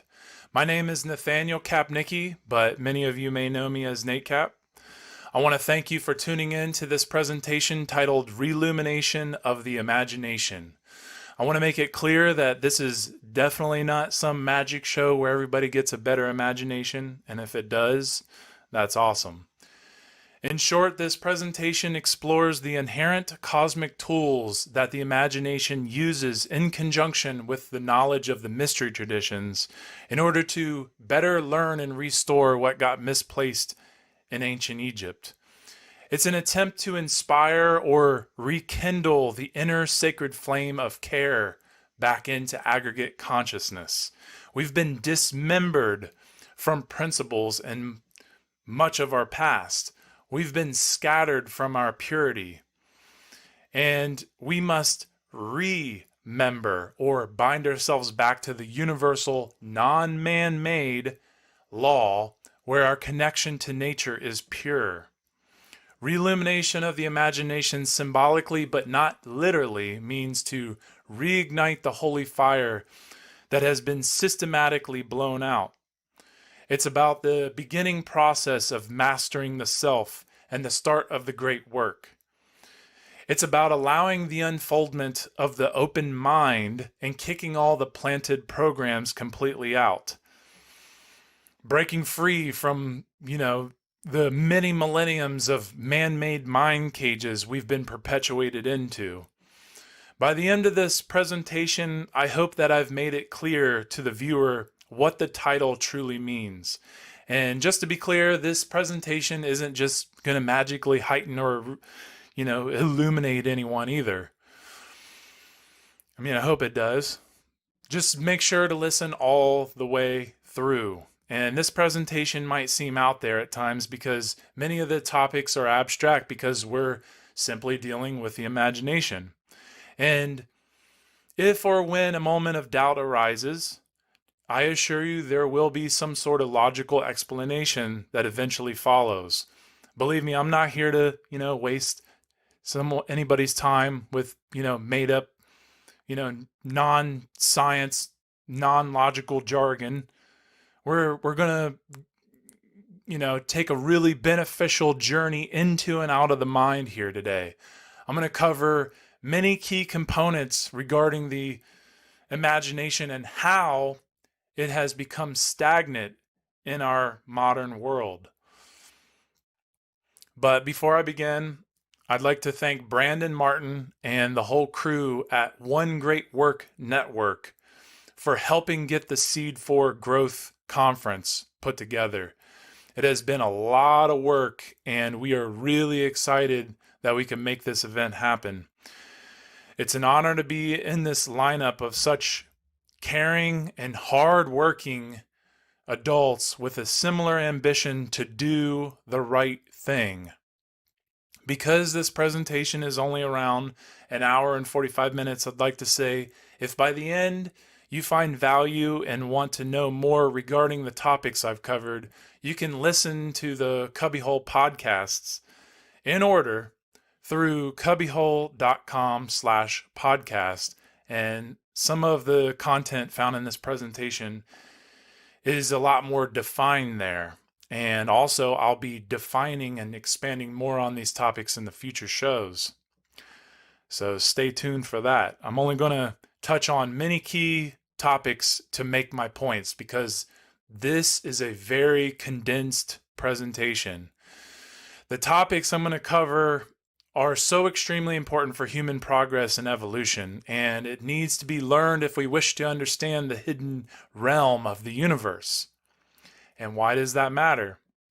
Well, it matters because it is one of the most powerful keys towards achieving freedom. How do I know this? Well, because freedom doesn't involve man's authority, which is holding most people back from evolution and aggregate consciousness. So, this is about helping that evolution to advance collectively. And maybe, that's not what you want. But if you know deep down that working towards freedom is the right thing to do, then you're right where you need to be.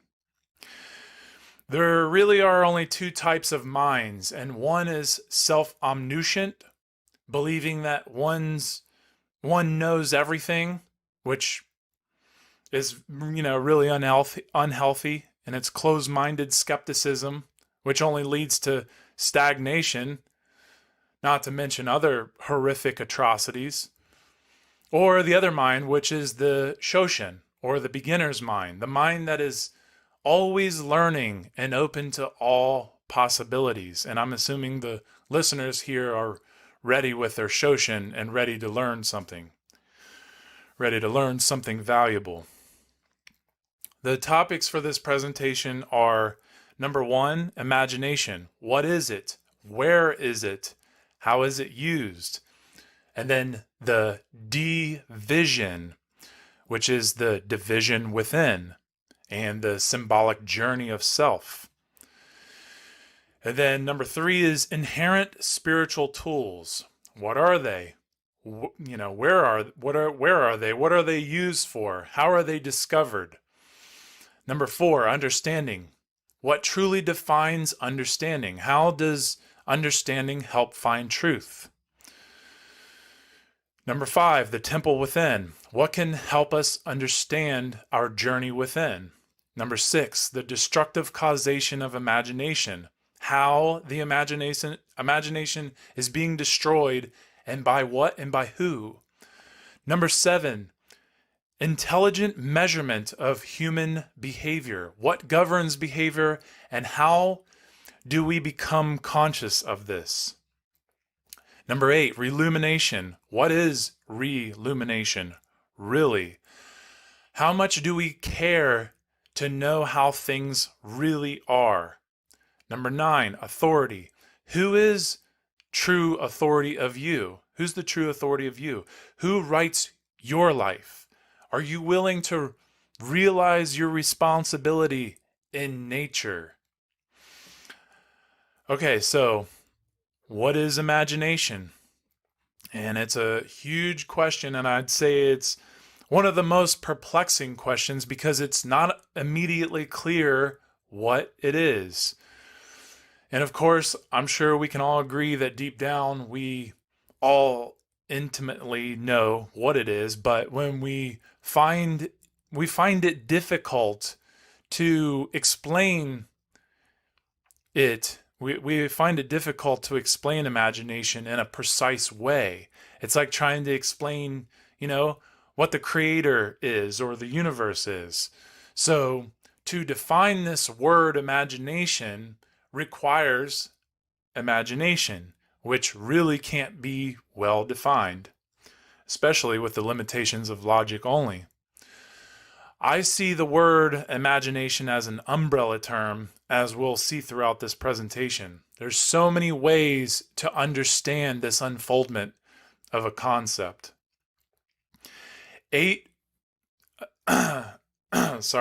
Many people tend to believe what imagination solely is or solely means is creating or making up random things or recreating events in certain redefined ways, or weird theories or abstract or exaggerated expressions in art, or pretending, like the act of role-playing.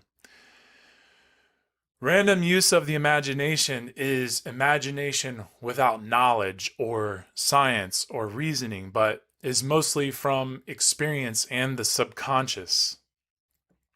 Looking at the etymology of imagination, we see it's from the Latin imago, which means image, and the noun imaginari, which means picture to oneself.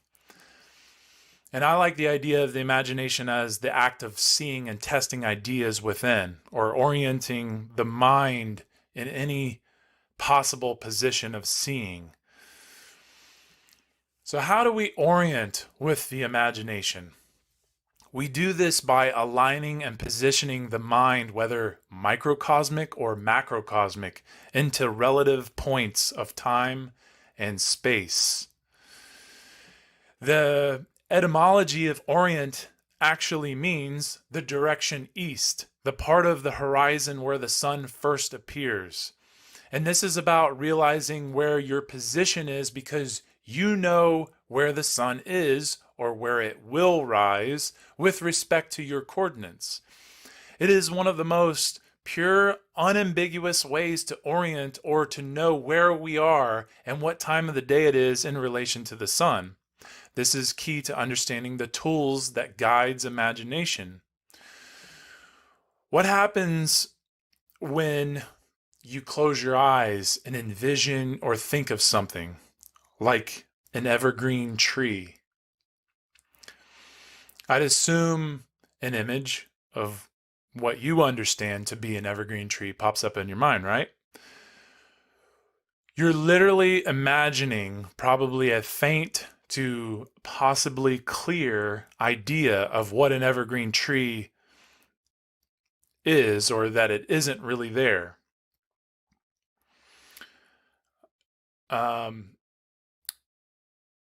But you know, or you can feel its essence or idea, right? Now, there's a reason we have this tool. It's to give us power to see verbal stories and potentialities, to focus on or manifest ideas. And these images might not come through clear, but we know what they are and can kind of, see into the future based on the knowledge and experiences we have regarding these ideas or images. When it comes to the organ that is most associated with these abilities of imagining is the pineal gland, which is the pine cone-shaped tissue located in the middle part of the brain between the two hemispheres. And it is in conjunction with the imagination as the eye that processes and joins knowledge. It joins creativity and experience to generate vision that has the potential to decode the mysteries of ourselves and the universe. It's also what we use to empathize with, to try and think what others think, to orient ourselves to feel what other sentient beings feel or experience. For this next slide, I want to mention that the higher imagination is a term I'm going to use to help me make some important hard points. Higher imagination is the ability to orient one's mind anywhere in the universe, combined with higher knowledge to intelligently envision beyond the logical threshold, to think, entertain, and visualize dualistically, literally, and symbolically above what could ever be taught. When higher knowledge, aka knowledge of the self, origins, principles, and or the esoteric mystery traditions is taken in, imagination applies to the processing and understanding of that knowledge, which then can generate many intelligent ideas and help solve many equations of life that come up as a result. Higher imagination is the generated capacity to push beyond the limitations of logic, especially because knowledge can only take us so far. It is imagination applied with and transcending higher knowledge of self. And the higher knowledge of self has been recorded and stored for hundreds of thousands of years. It's about evolving consciousness towards freedom. That's what imagination can do, and it does. It's about overcoming the five sense illusion. Much of the higher knowledge of self is abstract, which requires imagination in order to decode and unveil the mysteries and secrets that are hidden all around us and in us. It's all about the requirement of having an adult vision along with the key of patience. Patience with the ego. We have to be able to keep our patience with the ego because it wants to dismiss what it fears and doesn't understand. And this is why those who are more left-brained have a harder time with abstract concepts like this, like what I'm sharing. Skepticism ruled by ego will never pierce the veil to see beyond the material realm. That's really important to understand. And Gary Lockman, the author of Lost Knowledge of the Imagination, said, true imagination has a transformative power. It can alchemically transmute information from the senses into symbols to be deciphered or language to be translated. In essence, it turns facts into meaning by linking parts into wholes. It does not construct something unreal.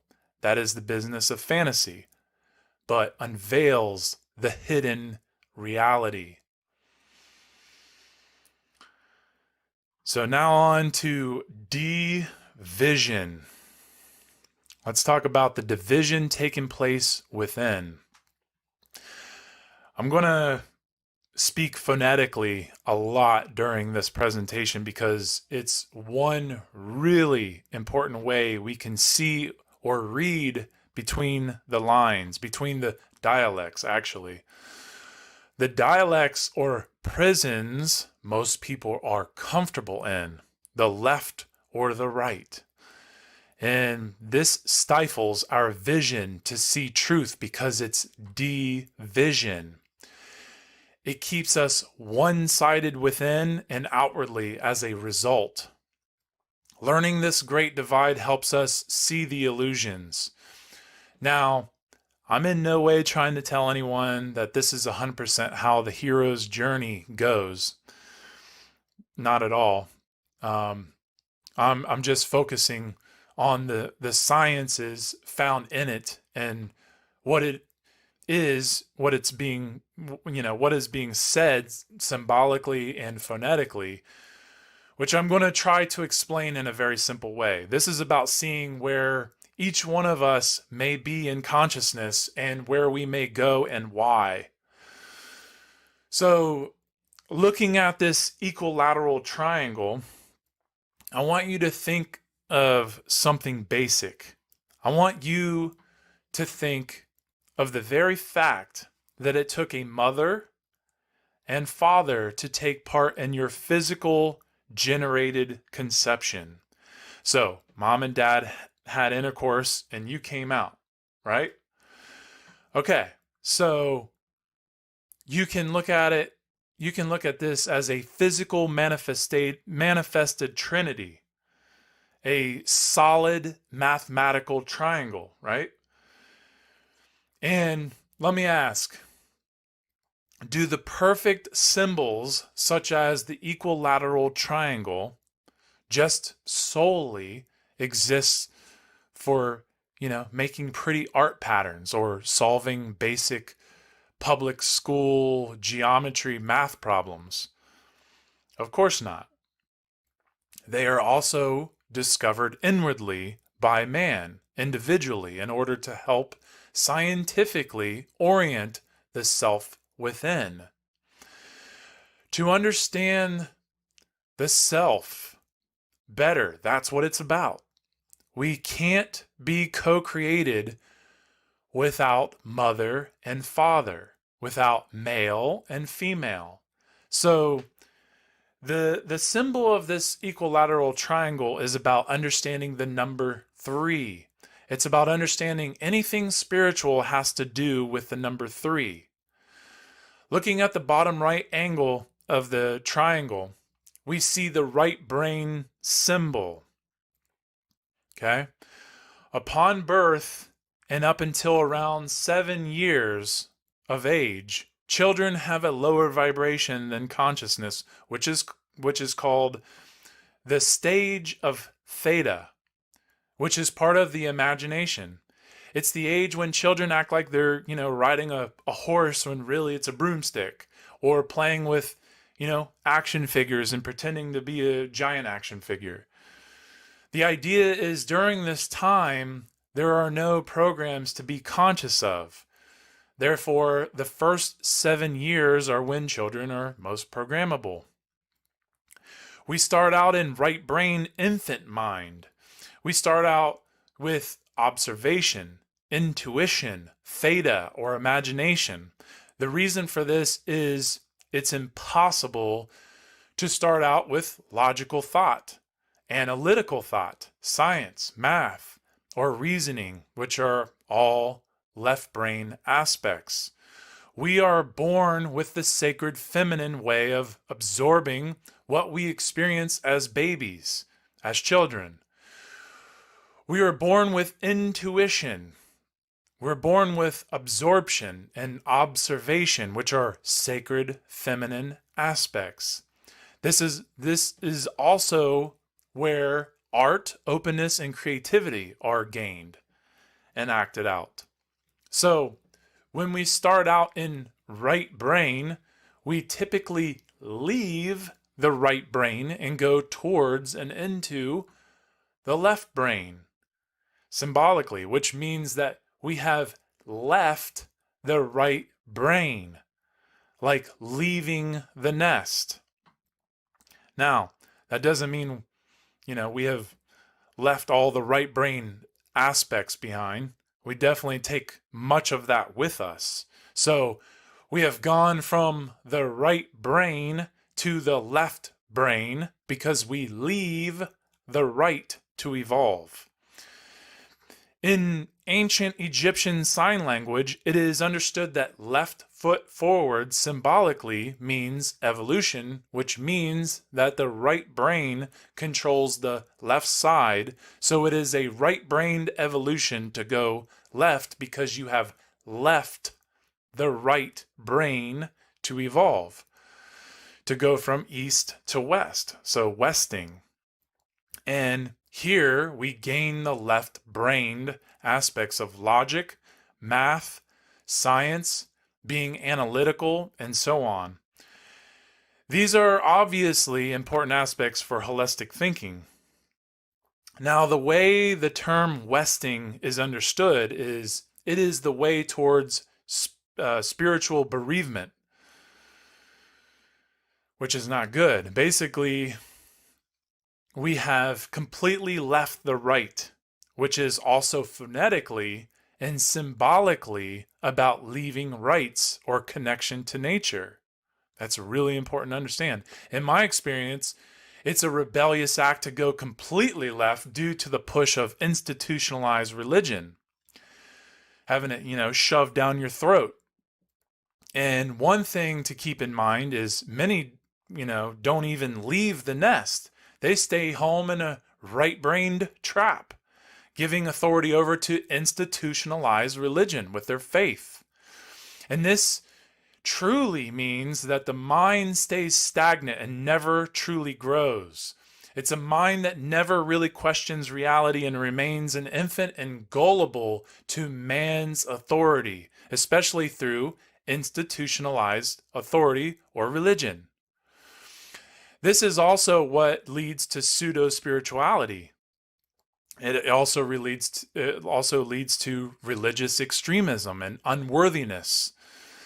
Without elders or parents who are versed in the science of morality, it becomes really difficult to go into the right direction, and we have trouble understanding objective right from wrong, which is why we go westing or, drift far into the left brain.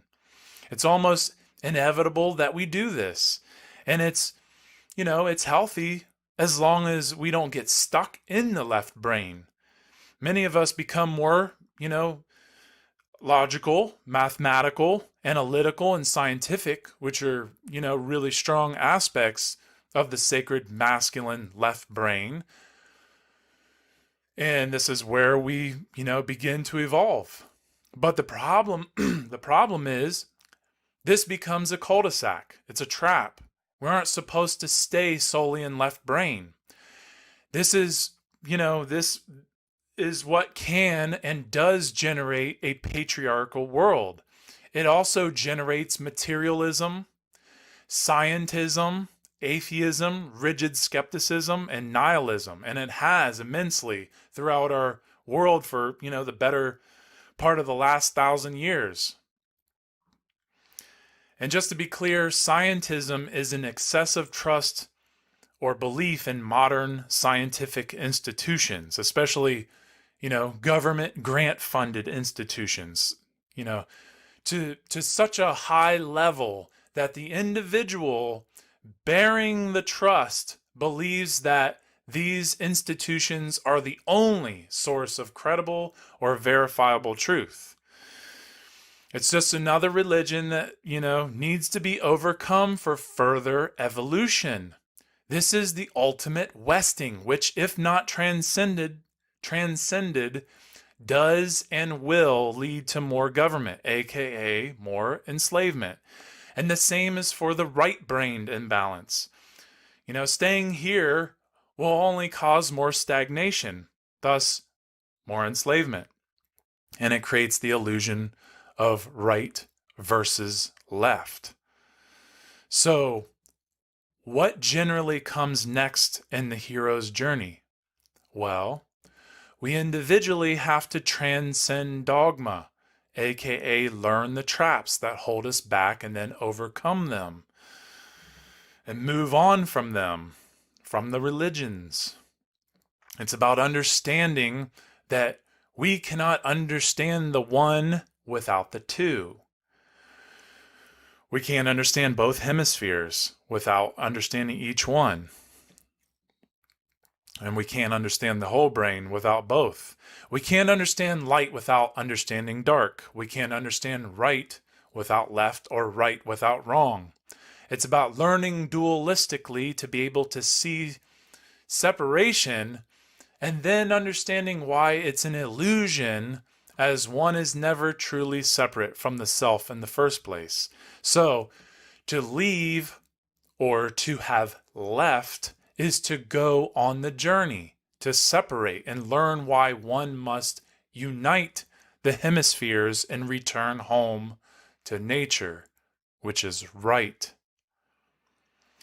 This is why there are only two mistakes one can make on the path to truth: not starting and not going all the way. Which in this case translates to the first mistake being, not starting, or to not have left from the right brain on the journey to have knowledge, science, arithmetic, and the important facets of the left-brained modes of consciousness. The second mistake is learning all these things and not uniting both hemispheres and coming back home to nature, to the right place, which is all about finding your care and going all the way. So once one gains the courage to go up and reach the apex of higher knowledge, where an alchemical symbolic wedding takes place between the sacred feminine right brain and sacred masculine left brain, where one aligns in natural law, being reconnected with nature, but also, bringing the science back to nature. Then comes illumination of care, to be illuminated of care, and we fall in love back to home, back to the right place, which is down the mountain, to help others who are ready to learn. It's about giving back. This is part of the unfoldment of spirituality. You're the true hero on your unique journey. And, there's a lot more to this concept, and I hope this symbolic expression helps the viewer understand consciousness more holistically. We are all visitors to this time, this place. We are all just passing through. Our purpose here is to observe, to learn, to grow, to love, and then we return home. And that is an Australian Aboriginal proverb. On to the inherent Cosmic or spiritual tools and what they're used for. Well, first, what does inherent mean? It means built in, fixed, or permanent. And this spiritual being, the growth and unfoldment, and spiritual being the growth and unfoldment of the human soul, and the tools are the instruments, the implements, which are built in for the navigation and growth within. These discoverable tools are what we use to search with, to see with, to decode with, to help us understand what we can and cannot see or address with language fully. We use spiritual tools to build a strong foundation within. And, because these tools are inherent, they can't be and never have been granted by man. They are discovered. The individual wielder of these tools is the only authority of how and when they are used. These specific tools I'm speaking of are the Hermetic principles, green language, retrospect, and pattern recognition. And there's many other tools as well. In short, Hermetic principles help one to discover the inner workings of the cosmic law. Green language helps us discover the mysteries hidden within language. Retrospect helps us go back into the past self to face the illusions we've bought into, along with facing past traumas. Pattern recognition grants us the ability of awareness to understand our surroundings clearer through inductive and deductive thinking.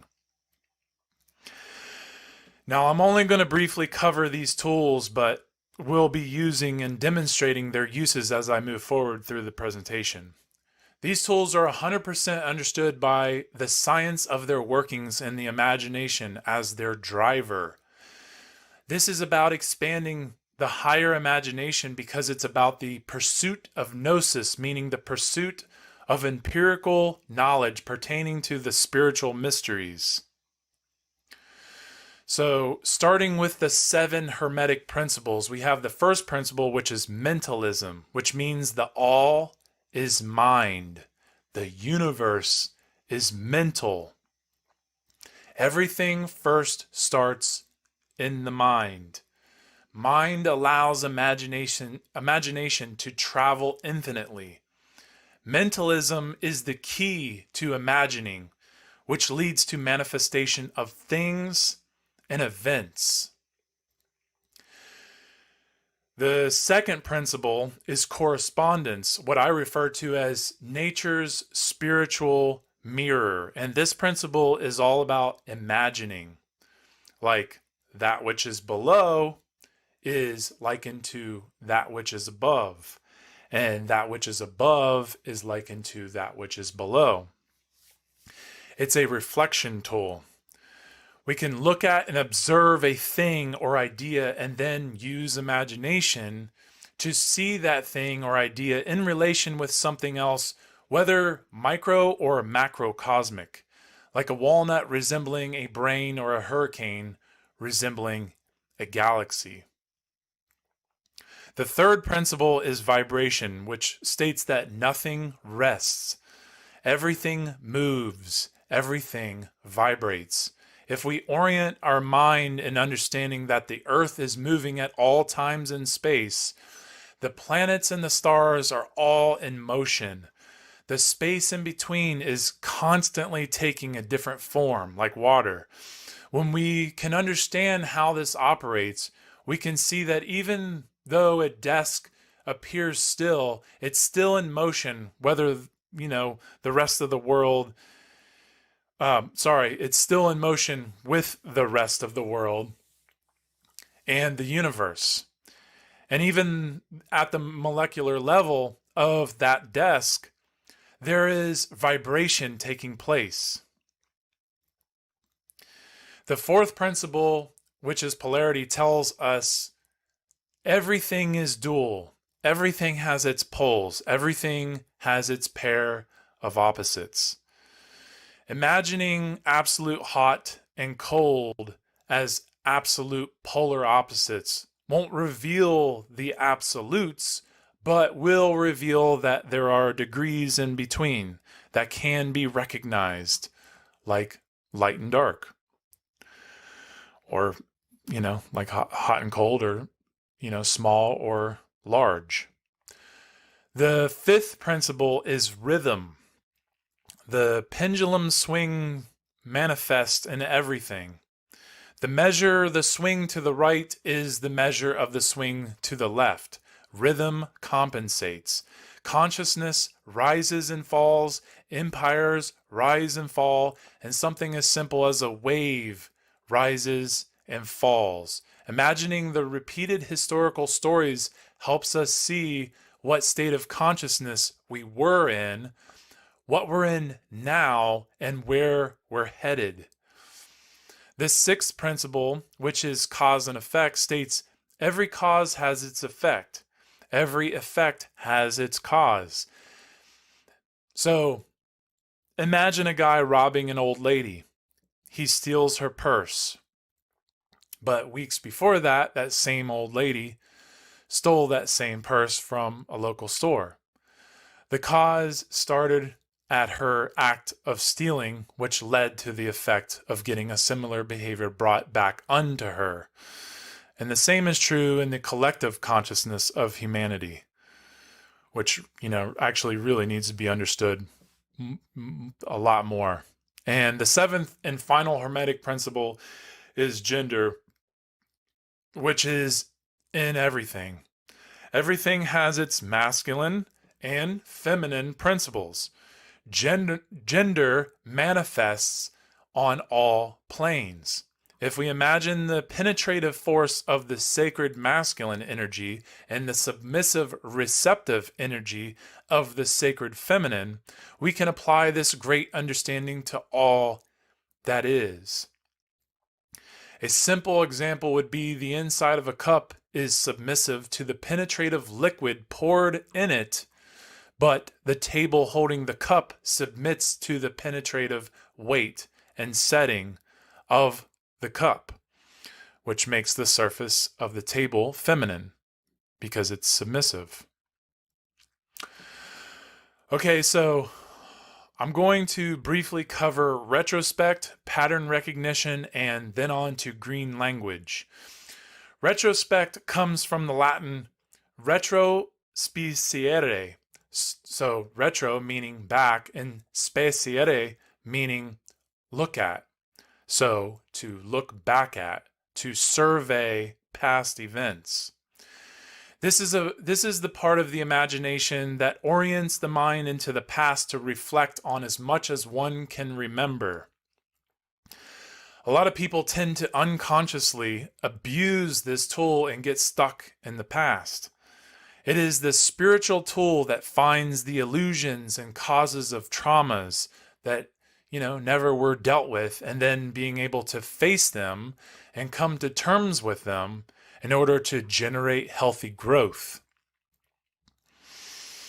So looking at pattern recognition, this is the special ability to not only notice a connection in things, but then logically imagine what those connections suggest about what may happen next. It's about consciously catching consistencies and inconsistencies in things like dialogue, math, science, symbols, behaviors, and so on. Pattern recognition works subconsciously as well, which can, spark a surprising conscious reaction when somebody finally picks up on or recognizes the pattern or patterns in things. So another spiritual tool that is key to using while in search for truth is the highly dismissed and totally overlooked language of calibration, which is green language. This tool, like many tools, can be improperly used. And of course, that can and has turned many skeptics away from further investigation of this tool.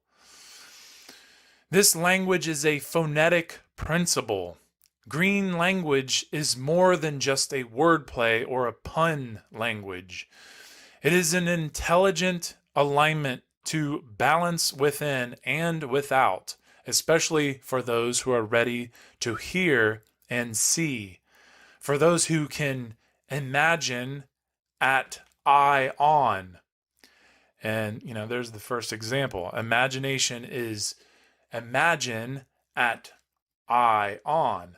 The I is the E-Y-E-I because the imagination used is the ion. Green language is one of man's oldest spiritual technologies and part of understanding the alchemical wedding. This green language is a balanced frequency that allows one to see and hear phonetically, acronymically, allegorically, symbolically, anagrammatically, etymologically, and morally. Green because green is the middle frequency of the visible spectrum of color, which is about understanding electromagnetism and the wavelengths of visible light. Green is also the healthiest foods to eat. Green is the color of a healthy, visible nature, and it's the middle Anahata heart chakra color in the Vedic chakra system. It's a universal tongue where all language potentially meets in the middle for a higher understanding and communication.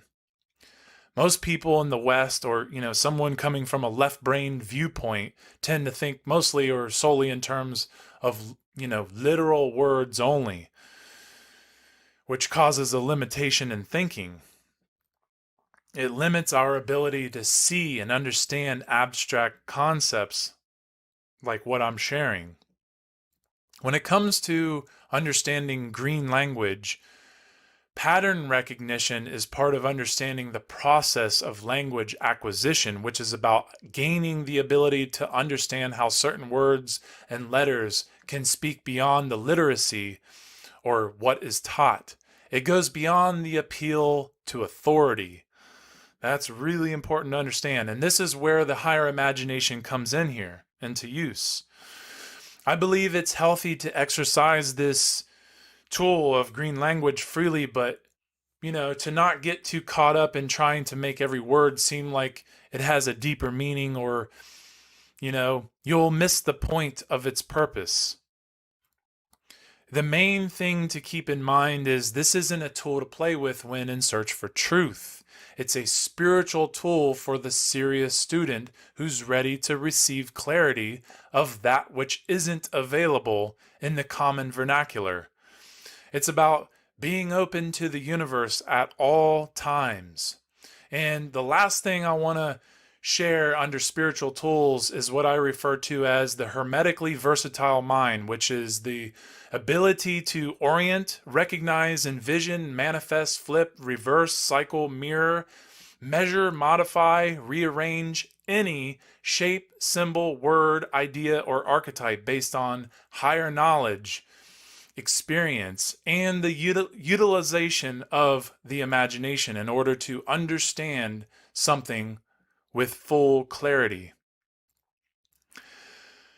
So let's look at the word understanding.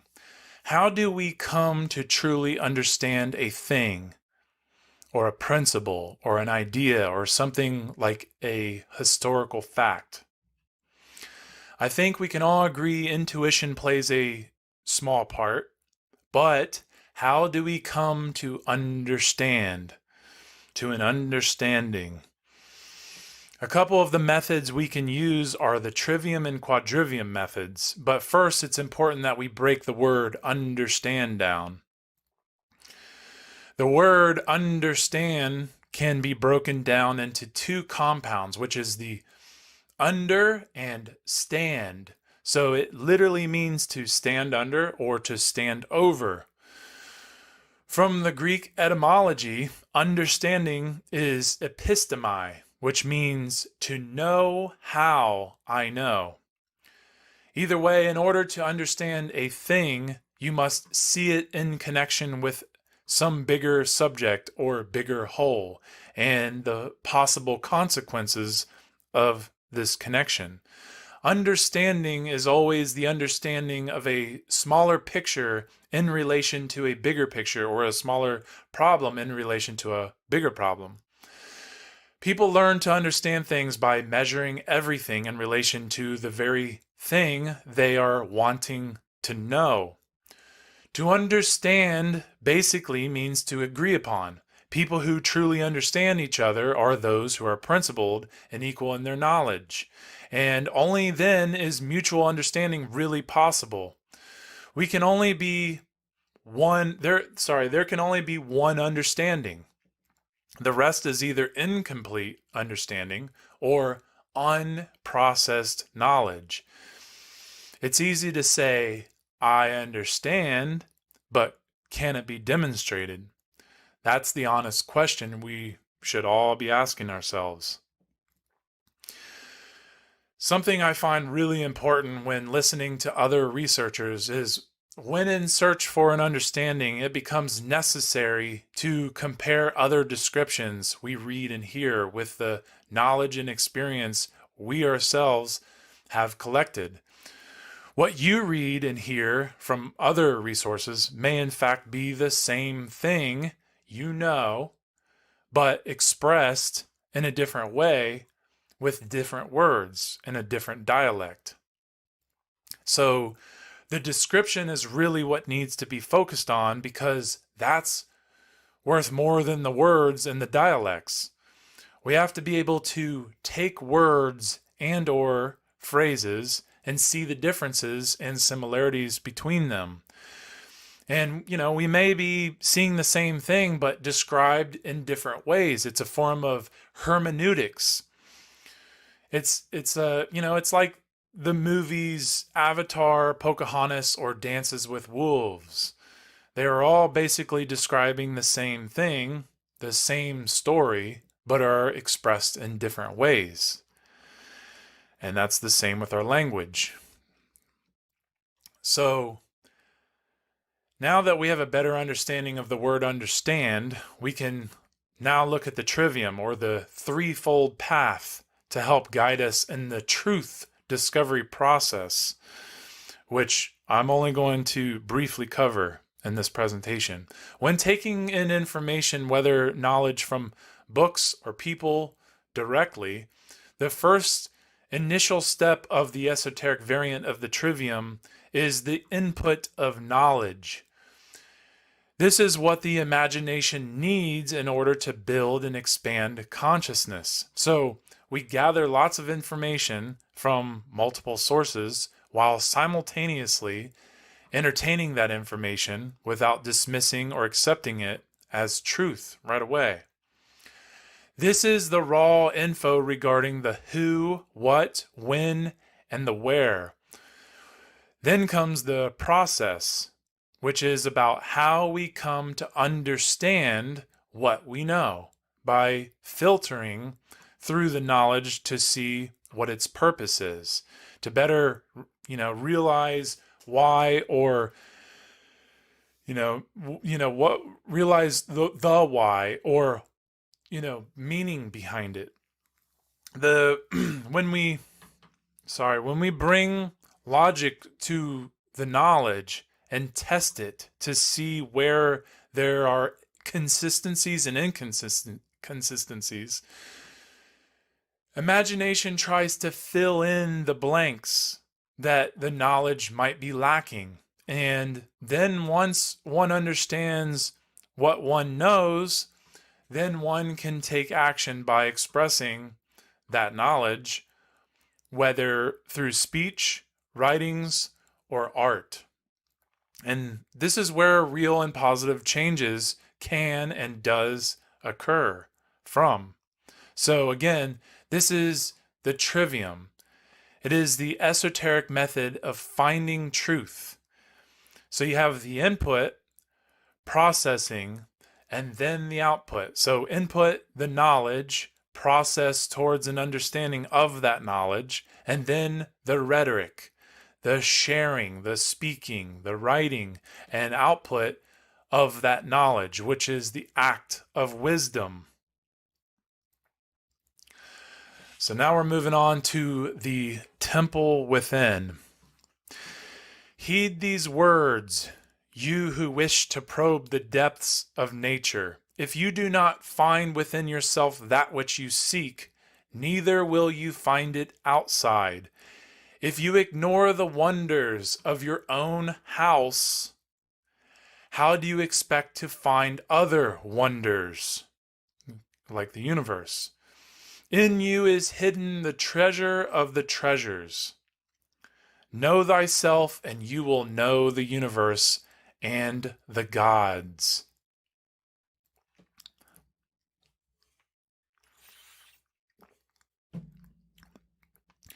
The ancient Egyptians saw the world symbolically, which is a lot of what this whole presentation is really hoping to inspire. They were able to read the world in this way, with the ability to hold different, sometimes contradictory ideas together simultaneously. On the literal side, the hieroglyph of a hawk stood for the animal, representing its outer meaning. But it also had another meaning, an inner or spiritual meaning, which is the cosmic function, or the cosmic function of the flight corresponding to the inner rise and fall of consciousness. Because of this, the hawk itself was a living hieroglyph. The symbol evokes this cosmic function, and one who reads it properly can participate in it or experience the forces behind its existence at work. This is about looking at and into the world, into the self. We have to really think and see symbolically to go back in history to see the answers that have been coded and preserved for progeny and prosperity. Through symbolism, we communicate with all that is, all forms of life, the divine creator, the universe. And this cosmic creation is filled with hidden, intelligent, fixed codes or scripts for us to discover, which ranges from something simple, like jumping up and feeling the force of gravity pull you back down, or something advanced like understanding what the Great Pyramids can do for our evolution in consciousness. And the reason we have to go in or out to discover these codes in the first place is because that's where we learn the depths of appreciation. Appreciation is one of the most ultimate gifts or forms of respect we can give to the artist who created this whole universe. And it's by doing the great work and aligning with the universal law. The way I look at it is it's almost as if we were created for a purpose of potentially showing the creator what appreciation feels like. So putting the time into ourselves and appreciating is an ultimate form of respect of the higher self. A great philosopher by the name of Owen Barfield said that asking about the origin of language is like asking about the origin of origin. So in order to speak about the imagination, we must use our imagination. And in order to talk about language, we must use language.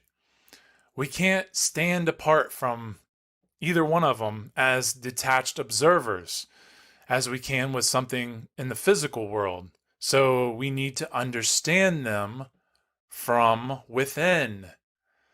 from the inside. I think many people can grasp the idea of the temple within, but have never been shown or guided to the discoverable beauty that's truly found there.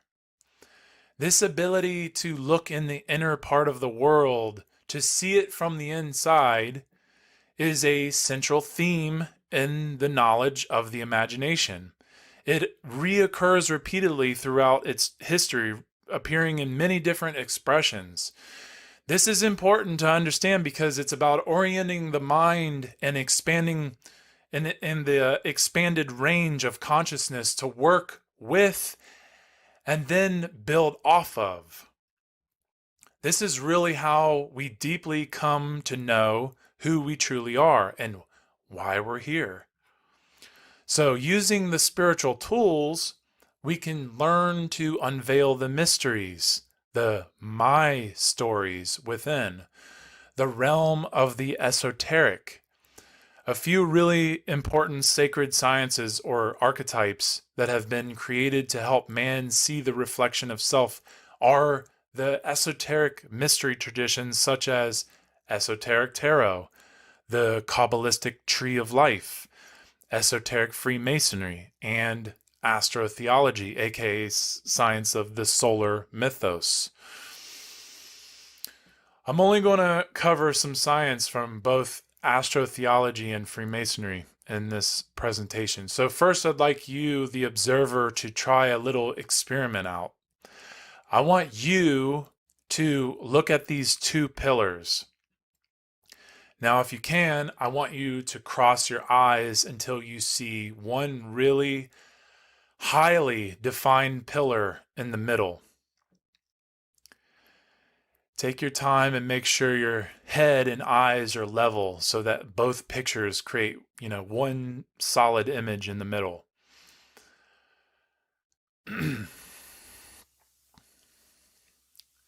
Now, you should be seeing a way more defined pillar than what you see when looking at each pillar regularly.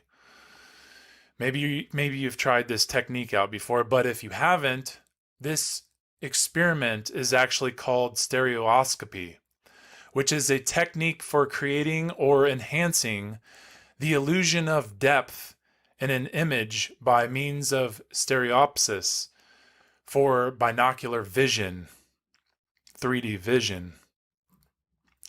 The word stereoscopy derives from Greek stereos, which means firm or solid, and scopio, to look, to see. It's a way of seeing three-dimensional. But the reason I'm having you try this idea, this technique, is to help your imagination get the idea of two eyes or pillars coming together in order to have a higher resolution of seeing. Both hemispheres of the brain working in unison to gain a fuller clarity of understanding knowledge inwardly. So it's a reflection. It's like an old 1990 box TV compared to a new, 2021 4K flat screen. Right? The definition is way better. And the reason for this is because technology advanced. Well, the same is true for our mind. In evolution, as we individually advance inwardly, we evolve spiritually. We're able to see the unseen realm clearer. This is also about rising out of our sleep state to our awakened state. So, with that experiment, we are looking outwardly with eyes crossed, to cause high definition of one pillar made by two. Now imagine with the tool of correspondence. Imagine that experiment reflected inwardly. This is the spiritual reflection. So instead of both eyes crossing to find the definition of the one pillar. It's the two hemispheres of the brain symbolically coming together inwardly in unison to find clarity in what we know. Now, how is this done? It's done through knowledge. Knowledge of the self. Knowledge of aspects of both hemispheres. Becoming conscious of both of our right and left brain. Here's another image to try out just for fun. I really like this one a lot with the bird. It's got a lot of really cool depth. So to understand this inwardly is to understand spirituality. And what is spirituality? In short, it is the science of moral and natural law. It is the quality of seeing dualistically, literally and symbolically. The whole universe is a symbolic unfoldment. Symbolically, spirituality is the ability of one who tears down the dogmatic walls within, or who, faces and transcends the illusions within. And this helps us gain higher resolution or wisdom and a higher understanding. So to better understand the science of self, we have to work with and understand the science of esoteric Freemasonry. Freemasonry, in short, is a system or science of morality veiled in allegory and illustrated by symbols. The science of Freemasonry traces back its roots to the dawn of the Egyptian mysteries and is at the center of all mystery traditions. This sacred science requires higher knowledge of self brought to it along with the orienting power of imagination in order to render a solid spiritual house within. And as far as I'm concerned, this science allows one to align with the divine in the most conscious, intelligent way imaginable. Freemasonry is really about the discovery of self, and in my opinion, the most beautiful way possible. I'm not going to cover this esoteric science in depth here, but I'm going to show you this symbolic mirror. It's the spiritually symbolic house within you. It's you. This archetypal image is the esoteric science of self. Now, I know this whole presentation is probably really difficult for many people, especially if you're coming from a purely left brain modality. And believe me, I'm doing my best to really point everything out as logical as possible with the limited time I have. But what I'm going to say is, looking at this image, we see that it's also a carpet. So now bear with me on this next part. That's because it's a magic carpet. And it symbolizes the way we orient our mind or use our imagination to take us anywhere we want to go in our inward universe or mind. So remember, the universe is mental. The all is mind. So this magic carpet can basically take us anywhere we wish within the limitations of principles, the laws of creation. This image is what's known as a tracing or trestle board, which is the symbol for natural or moral law. Its allegorical name is the Temple of Solomon, or Solomon's Temple. This is an esoteric reflection that helps us understand our temple within. Here we use the principle of correspondence. As within, so without. Left, looking at the pillar with the sun on the left and the pillar with the moon on the right, we see these are symbols that represent the sacred masculine brain on the left and the sacred feminine brain on the right.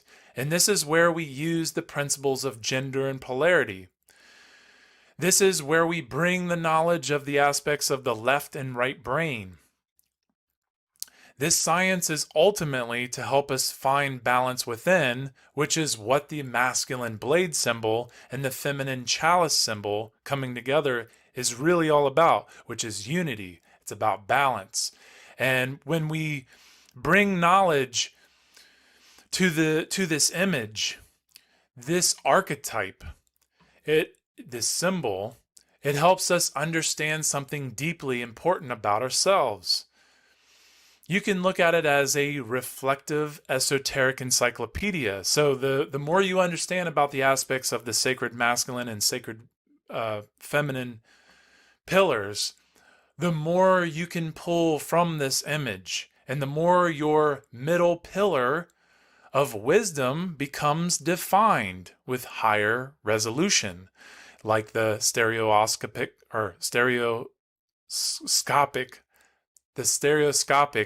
3D experiment I just had you try a little bit ago. If you look at the cube looking stone between the middle and left pillar, that's equivalent to the old 1990 TV, and the goal is to evolve towards the 4K resolution TV, which is about perfecting the ashlar, like you see on the right, between the right and middle pillar, the ashlar being the cube. This symbolizes our ability to refine what we know, to visualize inwardly with a higher resolution. So now we're moving on to the destructive causation of the imagination. Our imaginations have been hacked, and it's our individual moral obligation to take it back. What disrupts and gets in the way of the imagination is ego. It's emotion and it's belief. And what happens when ego gets in the way? The mind lives in the R complex of the brain. So survival mode, which is the perfect way for others to easily manipulate that kind of a mind. And the elitists, or dark occult ruling class, are professional psychologists who gladly fill most people's imagination with their mindset and their ideologies that keep us in this low egoic frequency. Much of humanity has become their conductors, who unconsciously carry out their fantasies, their agendas towards what? World domination.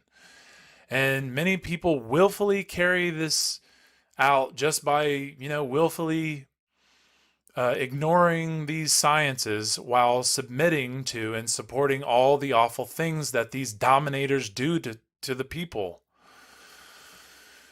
And the other two ways of manipulation are emotion and belief. Emotion being straight from the limbic part of the brain, and the reactive part of us that doesn't look at things rationally. So reacting rather than envisioning or being rational, being in the moment. And then there's belief, what destroys or stagnates our vision to see further. And that belief may be based in someone else using your imagination. And it's about overcoming the authority that's been indoctrinated into us since birth. When your education limits your imagination, It's called indoctrination. A very powerful quote by Nikola Tesla, and it's extremely true. We are living in what's known as the Maya matrix. Maya meaning the illusion of reality, and matrix meaning complex system of living inside that illusion we call life. So the phrase, the Maya matrix, means reality as we know it, as we think we know it, which is a perception of life and not life itself. Now, I'm going to cover many ways that our imagination is being manipulated. So, whether we are aware of this or not, the ignorant masses are being force-fed useful garbage for the sole purpose of control. And as long as the masses stay in ignorance and obedience to these dominators, then they have them right where they want them. A suppressed human mind will explore only what it has come to know, while struggling to think outside the box. There's the controlled opposition. This is where both sides, both dialectics, buy into one of the dialectics while endlessly imposing their will on each other through violence and the religion of authority. The political spectrum is a constant war zone and always has been. A condition of mind control that stifles consciousness is what that is. It keeps the masses spiritually bereft and in fear of one another. And this is taking place constantly, and it is really, really sad. But it's because we don't know this information. We don't understand the dialectics. We don't understand the aspects of the left and right hemispheres in consciousness. And how else do they continue keeping the masses in a constant state of fear? Well, one major way is selling the perpetual boogeyman, or for more security, aka more enslavement. This is done through the Hegelian dialectic, aka problem, reaction, solution. They create and manipulate actual problems, which causes the reaction, the outcry, which generates the usual proxy solution.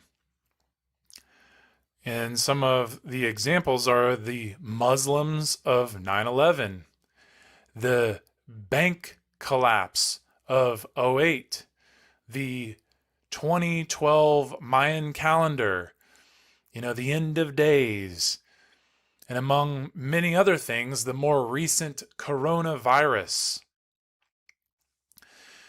This is what makes people allow this to happen. The worship of authority. This is the monster destroyer of imagination, actually. And here is what keeps the masses in fear more than anything. And it is the driver of a delusional life. And that is money. Money makes a man act funny. Really. And not really in a good way. Money is most people's one true God, and people sure can use their imagination when it comes to what they do with the money that they would get or the money that they have, but can't imagine what they do without it. And that's a shame. It's really sad. Many people will argue that, that's just life, but actually it's mind control. And by the way, the last 5 slides are screenshots I took from the short film In Shadow, created by Lubomir Arzov, who is brilliant. He's a brilliant animator and brilliant mind. And this animation has so much true reflection of our society and how dark it has become. And of course, there's a beautiful, deep, positive spiritual solution, which makes it much more awesome. Definitely check out that video if you haven't already. So, what are many of the major destroyers of the imagination? Let's look at the abuse of entertainment, the abuse of entertainment. I'm pretty sure everyone watching this knows the mainstream news is a brainwashing session. More importantly, its purpose is to push and pull our imagination in all directions, north, east, west, and south. And each first letter of each direction spells the word news, anagrammatically. So it's an anagram. It's a word spell, broadcast. So the spell and the cast, to cast a spell, because they are casting spells through the tele-vision with a news compass to keep the ignorant masses confused. And they do a really good job of it. And then there's the abuse of porn, where people are imagining themselves as the people on the screen. And I'm not saying it's wrong to watch other people fornicate, but we have to understand how this addiction or easy route is used as a weapon. When it's abused, not only does it exhaust the brain of the important chemical called dopamine, but it disconnects the viewer from reality and degrades the potential strong relationships between men and women, making it much easier to be controlled.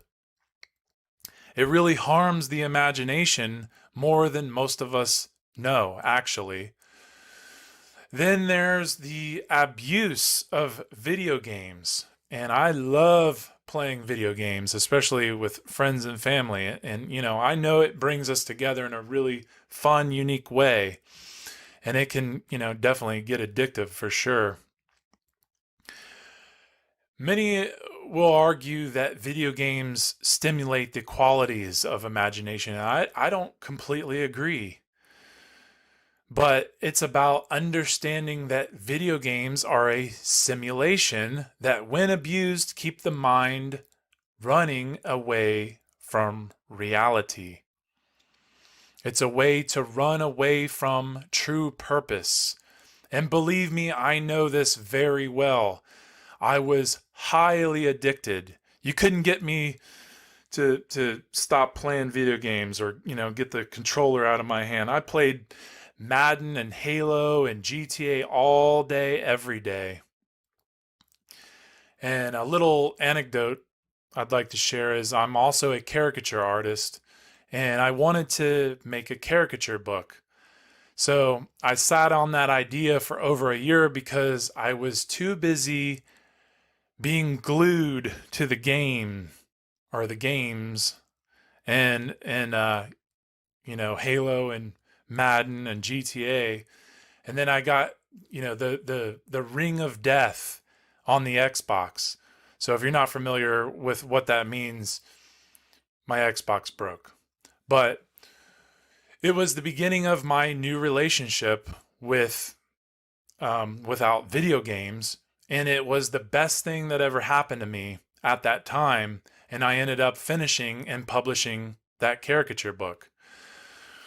So the other form of abuse is what we watch and how much of it we watch, like movies, TV shows, and sports. So watching all this is more than, like when we're, watching all these things and doing this more than working on ourselves. This is about autopiloting the true power of imagination. It's about allowing others. It's about allowing other forms of entertainment to run our mind and manifest what we absorb. Just think of all the useless, trivial things we learn from these forms of entertainment. And yes, there is value in some of it, and Yes, it's fun to use specific sayings from movies, and yes, sports is awesome to follow. But what's the worth in spiritual currency? Where's the growth at in ourselves?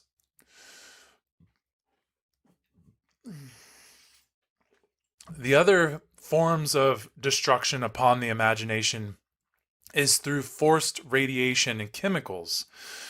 Anything that slows the mind and body down slows the imagination down. We are surrounded by 5G radiation towers now. We are sprayed with aerosols, chemicals sprayed out of airplanes, such as barium and strontium and aluminum.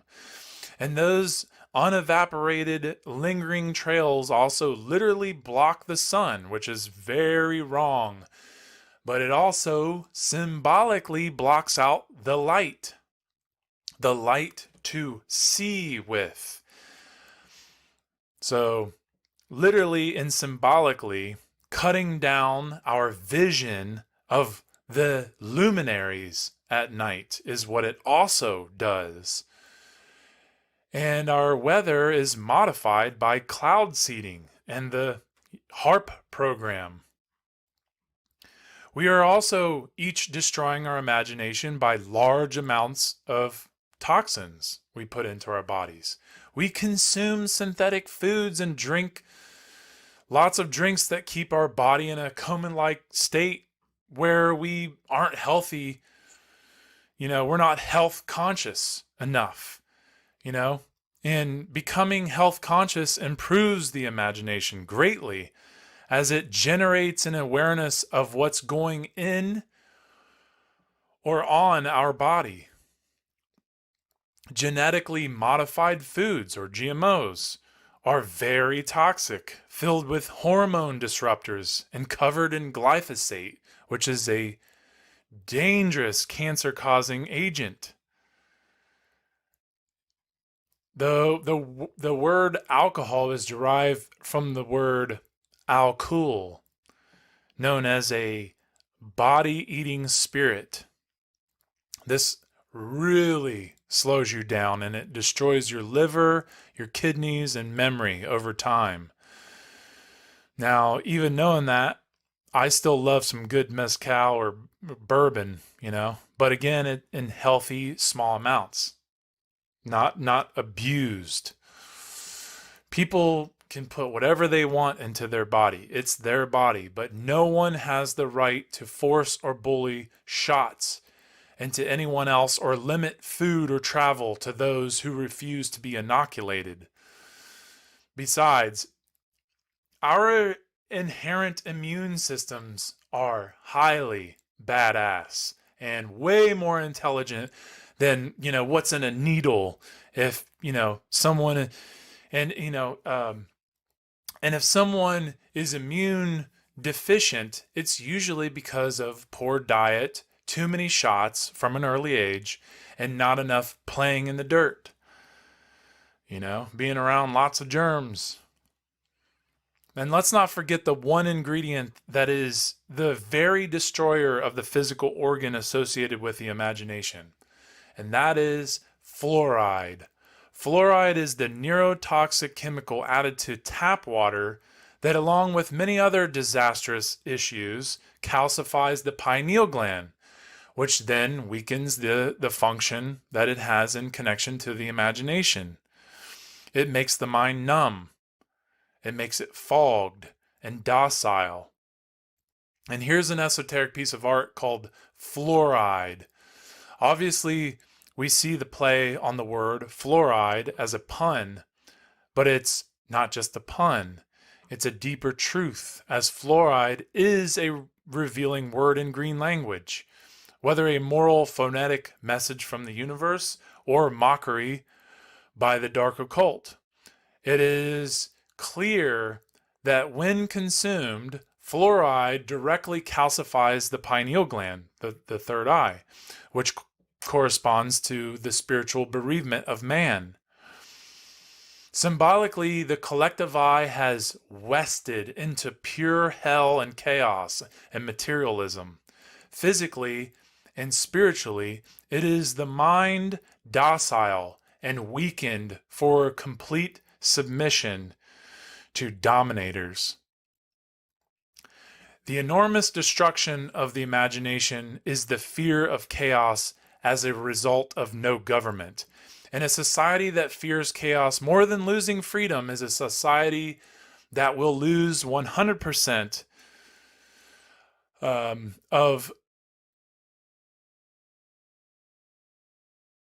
sorry. And a society that fears chaos more than losing freedom is a society that will 100% fall into complete enslavement. I hear people say things like, without government, people would be more dangerous and it would be a more chaotic environment. Or if there wasn't government, it would be boring and people would be too giddy and happy, and utopia just isn't realistic. Well, first of all, I don't believe in any such thing as a utopia. And I also don't agree with the new agey idea of kumbaya. And saying it, would be dangerous without government is illogical because government itself is dangerous. Very dangerous. Just look at the history of government and you'll quickly learn how dangerous it really is. With the power of imagination, one can envision or manifest a different condition than what's currently in place. The principle of mentalism helps us realize that for a different state or condition to manifest in the physical realm, it must first exist in the mind. And this is impossible when one's mind is in fear or their imagination is stagnated or used and manipulated by others. And here is the bane of freedom right here. Order followers. They carry out orders which manifest the order givers' ideas and control structure. All order followers are bereft of their own imagination.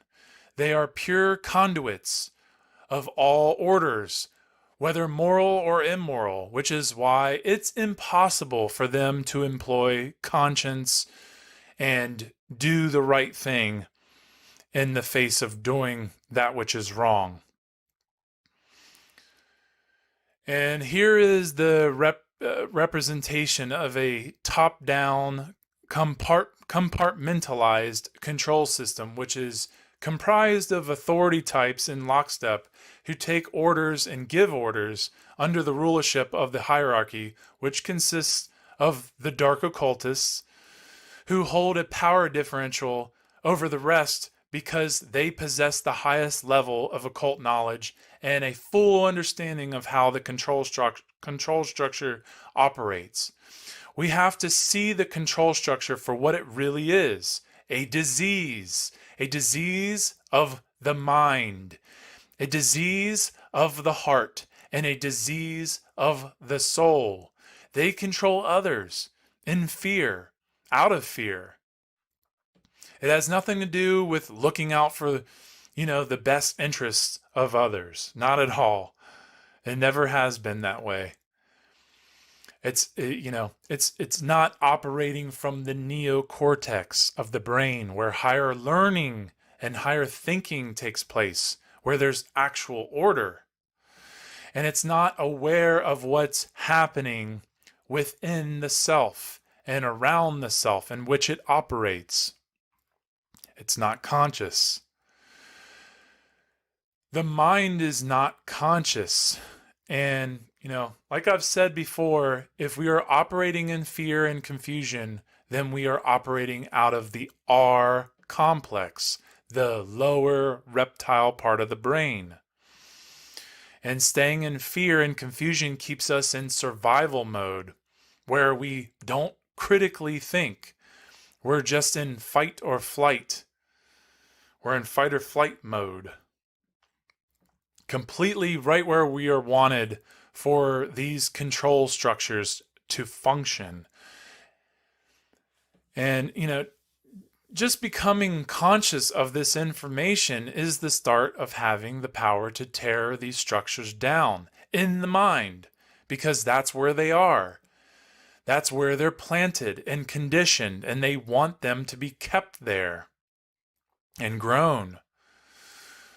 You know, what prevents us from realizing the control structure and understanding the hidden knowledge that it works through is mind control. We've been conditioned to not care, to not love, to hate, to not think for ourselves, to only imagine what they want us to see. And this is all due to being separate in the mind. It's a conditioned illusion of being separate. It's division, separate from nature, separate from source, separate from true self-love. The dominators who erect the dark pyramid control structures around our world are only able to do so by manipulating and controlling how we think and how we feel through mind control. That's how they get their agendas done. It's about hijacking, the imagination to the point where one never questions anything, and they comply with and obey authority, and has no vision of how things could be other than how and what they are right now. It's about keeping those who don't use their imagination comfortable and where they're wanted at in the mind for as long as they're wanted there. This is ultimately what mind control is all about. So no one has the right to control others, and this is what needs to deeply be understood. We have to understand our rights in nature. And that's what this next part is really all about. The intelligent measurement of human behavior. One of the many reasons most people won't imagine a real solution to the suffering of this world, or won't imagine a world without government, is because they either don't know about natural law, or they willfully ignore this science. Like gravity, natural law is an unseen condition that we can really only understand by its effects. And I'm only going to briefly explain this. It's one of the most, if not the most important pieces of information anyone could ever learn and align with.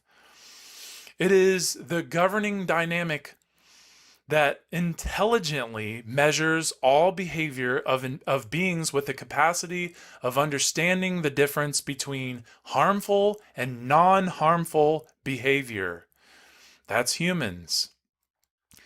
This cosmic or moral law, this non-man-made, eternal and immutable condition governs consequences of these harmful and non-harmful behaviors. It is the binding conditions of behavior, and all humans are bound to this condition. Yes, we have the random component of free will choice to do as we please, but we do not escape the determined consequences of our free will actions. Imagination used in conjunction with the Hermetic principles, retrospect, and pattern recognition helps one to understand how the whole human behavioral system is governed. It's about understanding that every action we take is intelligently measured and reflected back unto us individually and collectively within a certain intelligently timed period. What we admit is what we attract. And this includes supporting something that is good or something that is bad. Does the action we individually initiate cause harm or does it not? Natural law or moral law is what governs and measures these actions. If we didn't have moral law, we could do whatever we wanted and get away with it with the most evil, harmful actions known to man with no consequences. Obviously, everybody knows that's not true. but we are bound by natural law, whether we believe this to be so or not. This is how we learn our life lessons. It's exactly why it's there, why it exists. It's mechanized perfectly to help us learn our lessons.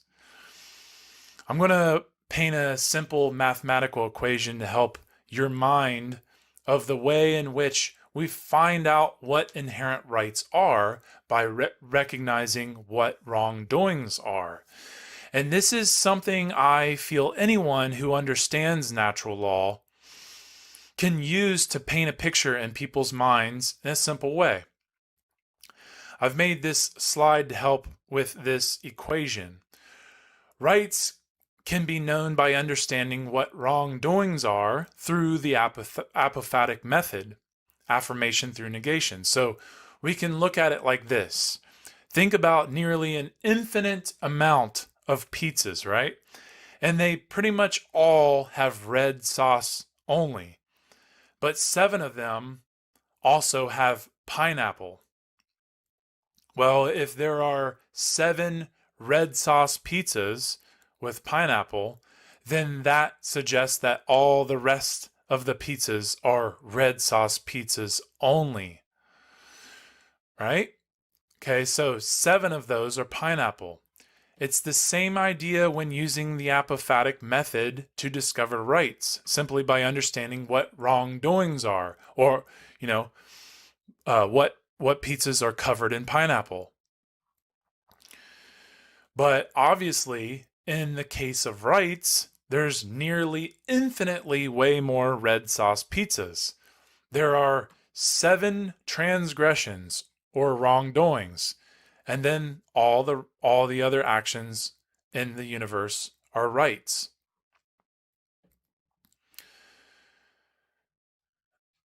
So the understanding of natural law is centered upon bringing our own conscience into alignment with objective morality. So choosing right behavior over wrong behavior, which means definitely knowing which behaviors are rights, because they do not cause harm to other sentient beings. And then understanding that behaviors that are wrong are the behaviors that do cause harm to other sentient beings, which are, like I just showed, murder, rape, trespassing, coercion, theft, assault, and willfully lying. Not understanding this is why most people are being manipulated, why most people's imaginations are being used to usher in world domination. Any societies of human beings that believes there isn't a natural objective difference between right and wrong behavior, and believe that human beings are arbitrarily or can arbitrarily create or decide or dictate what right and wrong are for themselves and others, is a society that can never truly be free. This is a society that embraces moral relativism.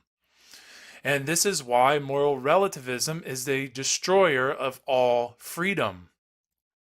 Symbolically, from the ancient Egyptian priest class, morality is all about acting on the square. This is why an angle of a 90-degree square is a right angle. So it's to act rightly, to act justly and truthfully, or to act according to Ma'at, the goddess of law, the goddess of justice and truth. Ma'at is founded on the Masonic square. So looking at the papyrus, the square is the seat of Osiris, the god of the dead and underworld, in the judgment hall, where all are judged from the past and must be found perfect before they could proceed further towards bliss. This is just a scientific expression of the workings of moral law through archetypes from our, ancient Egyptian brethren. Symbolically, this shows the seat for judgment of objective right from wrong, to bring the material into perfect form, and to reject that which is not perfect, and to build on the square forever as a fourfold foundation. In other words, I look at this as meaning to build on a firm foundation of the understanding of natural law, and then working outwardly aligned in thought, emotion, and action.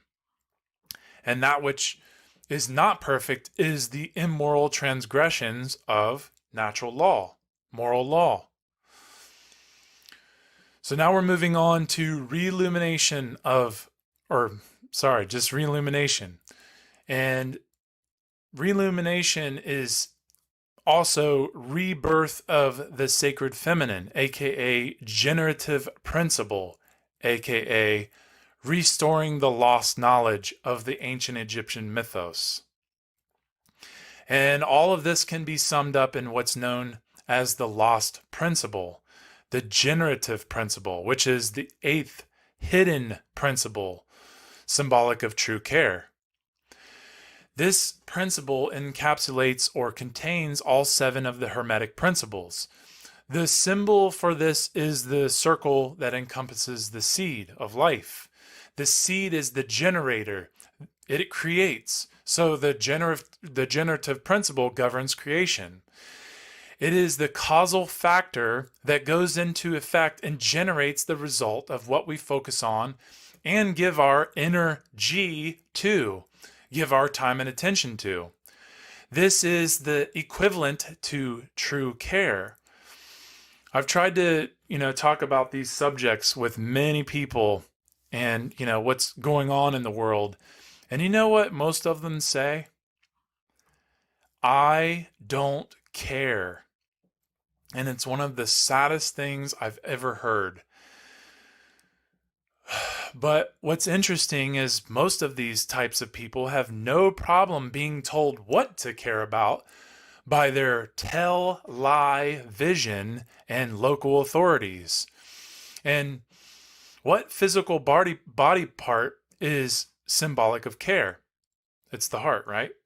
So we have to fix, reignite, or rekindle our collectively broken, scattered, dismembered heart back together, back to fire in the middle, balance.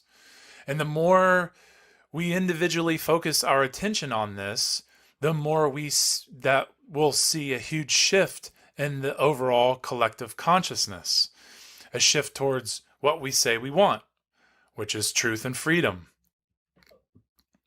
And this takes courage to look, to listen, to research, to talk, and, write about what truly matters on a day-to-day basis, which acts as a driving force of our thoughts, emotions, and actions, which manifest into our reality. This is a huge, important part of reilluminating the imagination.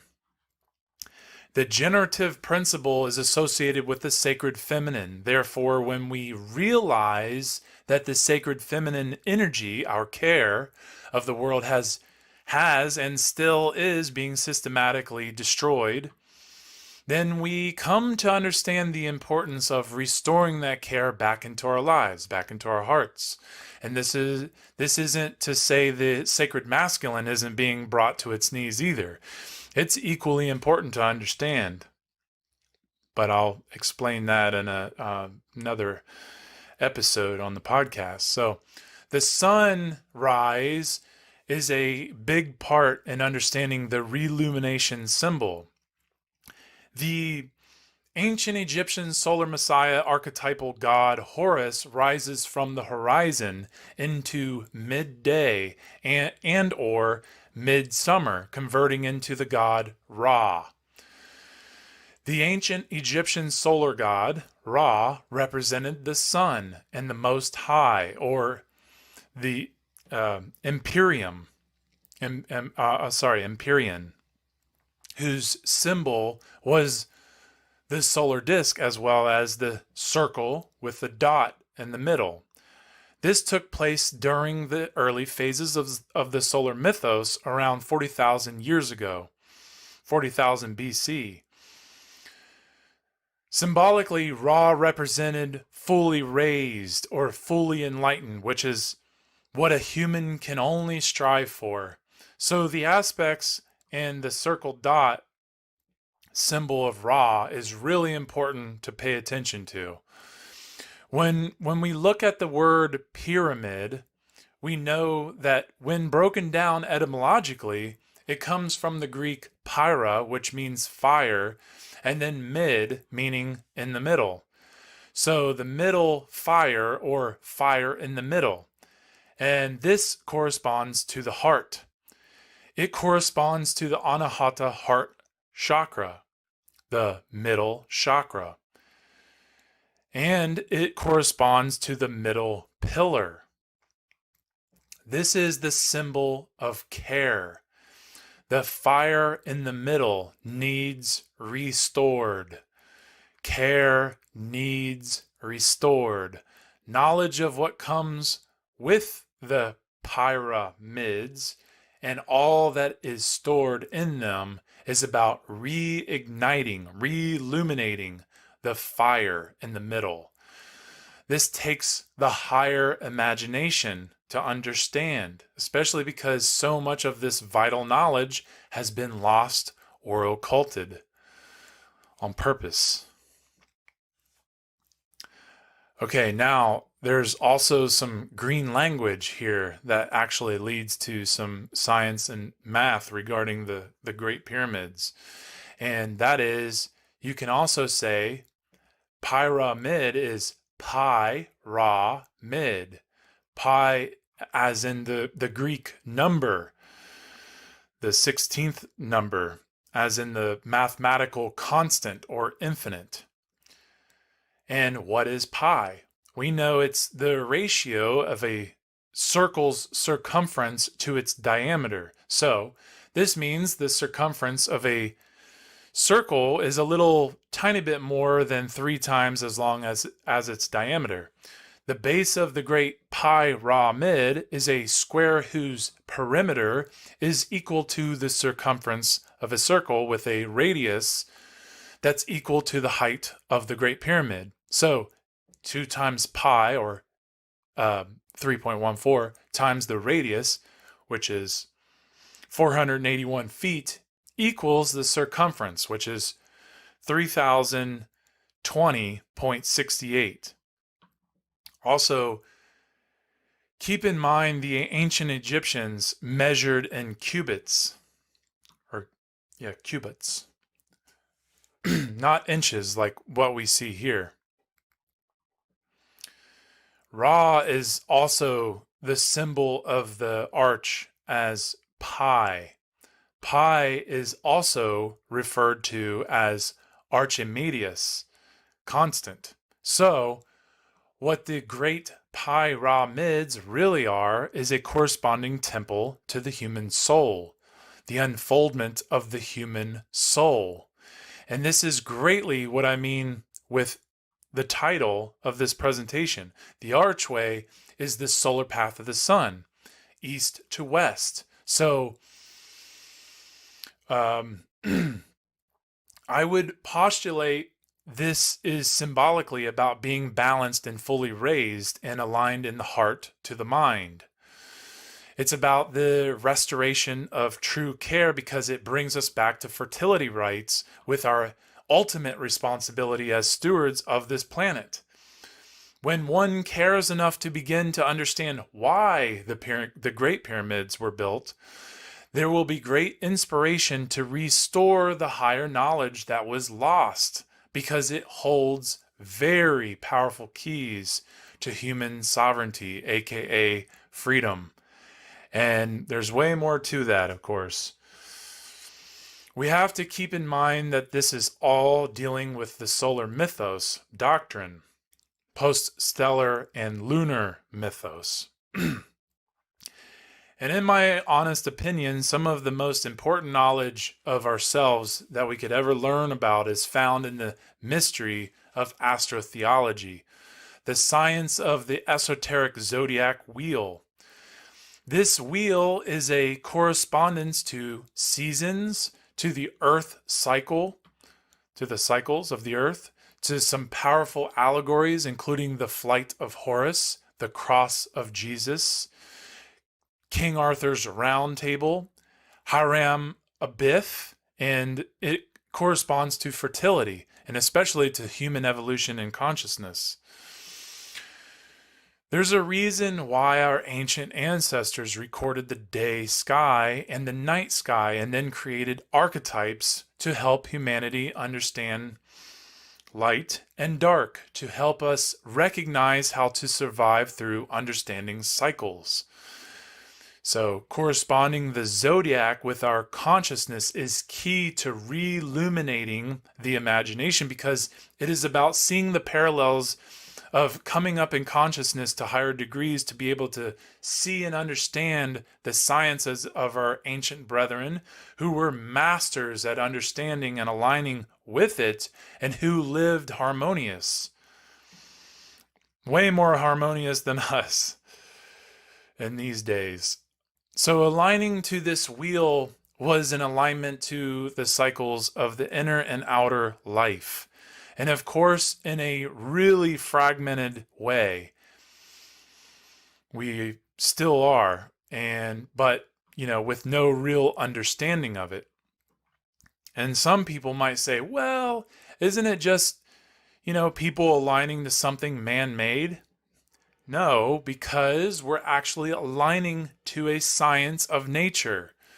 We have to understand the difference between what is man-made that aligns in nature and what is man-made that is solely to benefit man's ego.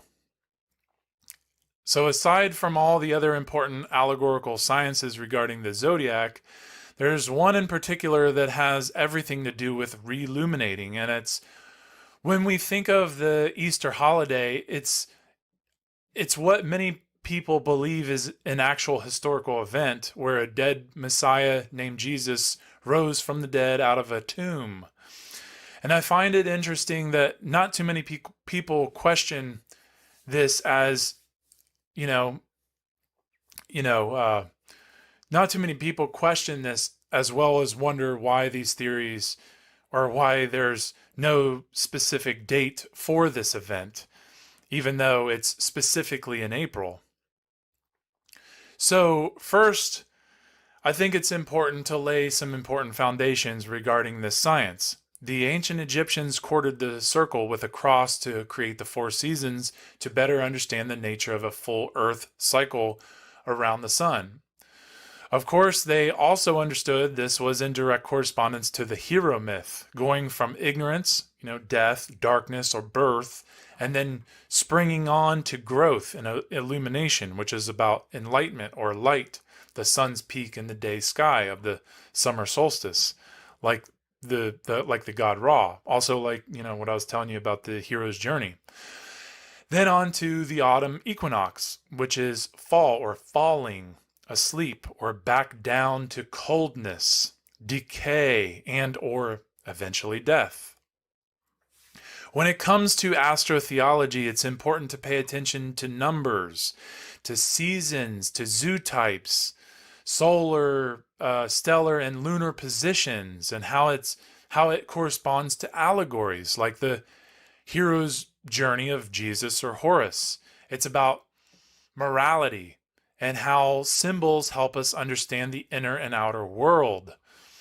It's about the solar ecliptic path of the sun and how it moves through each zodiacal house to help understand agriculture better. The ecliptic is an imaginary line on the sky that marks the annual path of the sun. It's the projection of Earth's orbit onto the celestial sphere. It's about the sun seemingly moving through each constellation of each house of the zodiac, the zodiac. It's how we understand agriculture through knowing the seasons of when to plant and when to harvest. It's about fertility, seeing patterns naturally when it comes to time to plant. So the sun is the principal symbol of deity and represents order, life, resurrection, fertility, and inward illumination of the soul. And, of course, the archetypal Jesus and Horus are venerated as the sun in the zodiac. The spring equinox represents birth and rising out of the dark or dead from the horizon, or Horus zone, or Horus rising. The rising sun or light. It's about regeneration, when to plant, and the beginning of the spiritual journey. It's important to know about December 21st, as the following 3 days are shortest in sunlight and the longest in darkness.